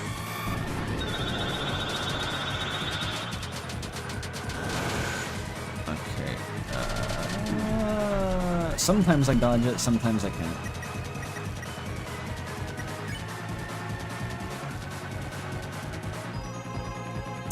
How much health? I think light candy.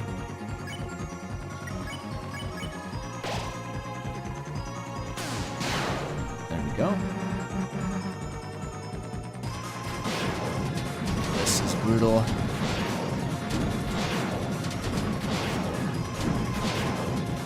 Not fast enough. Not fast enough. Fuck. Okay, spin cake. I still have the spin cake.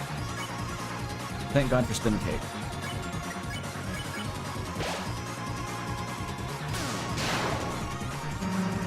You won't even say a thing, huh? No. I fucked up the easy one.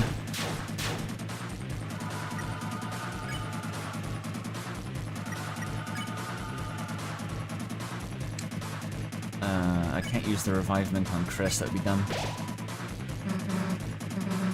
I'm done talking. Okay, this is the bad one. Very bad, very bad.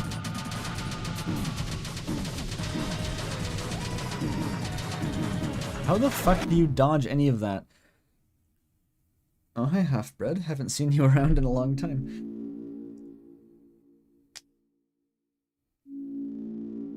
Chapter 3 Weird Route. I still haven't looked at those, unfortunately.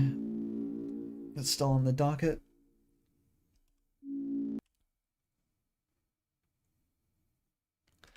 Yep.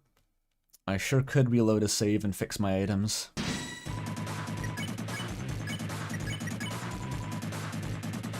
People wanted me to do this fight without the Shadow Mantle, and now you're saying, like, no, you should reload and do it with better items, though. It's like, pick whether you want me to have an easy time or to suffer. Just pick one.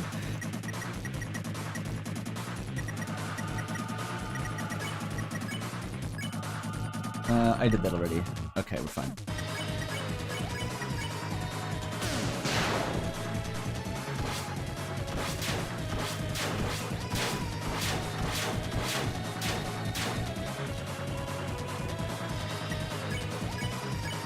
Wait, don't hold breath. Stop it. Stop it.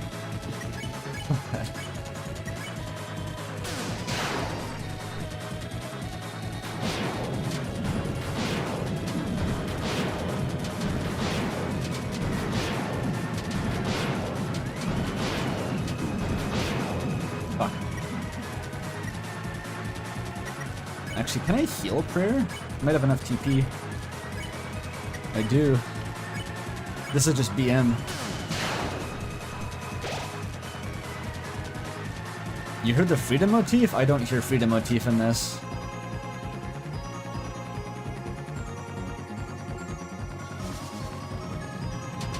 I've listened to it in the soundtrack too outside the fight. I still didn't hear any freedom motif. It really is just the legend. Ralsei's still alive. Good for him.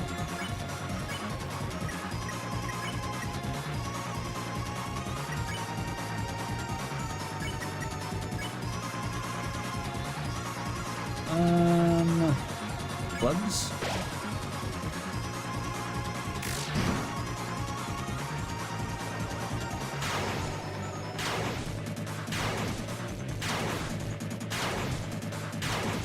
Okay. Wait, stop it, stop it.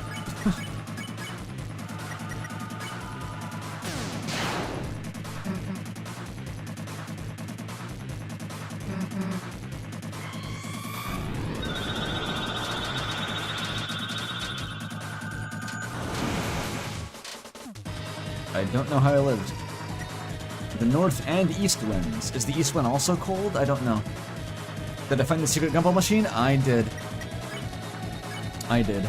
Because 400,000 people in chat told me to. And also Molly told me to. Okay, the rude busting.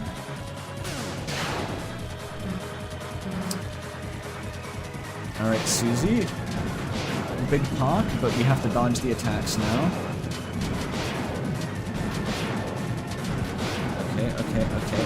Okay. I got hit with a fucking slash. This actually isn't that bad. Fuck it, spaghetti code.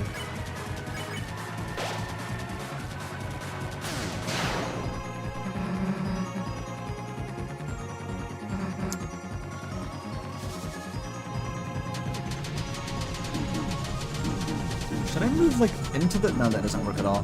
It's really bad. It's really bad. Really bad. Really bad.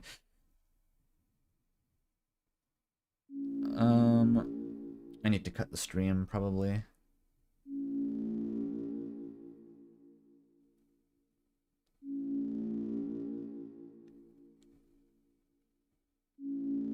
God, it sucks to have to restart the stream after... There's gonna be so little left. It's just gonna be like a couple night attempts and then yapping for a few minutes.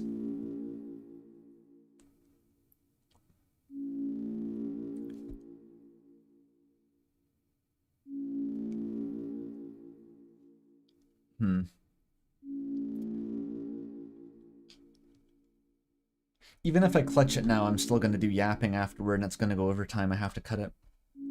Okay, so the way this works, the procedure, I have to end the stream and then restart the stream. If any one of you 1,168 concurrent viewers want to continue watching the stream, simply go to my channel page and wait for the new stream to pop up. That's it. That's what you do. Okay, see you soon.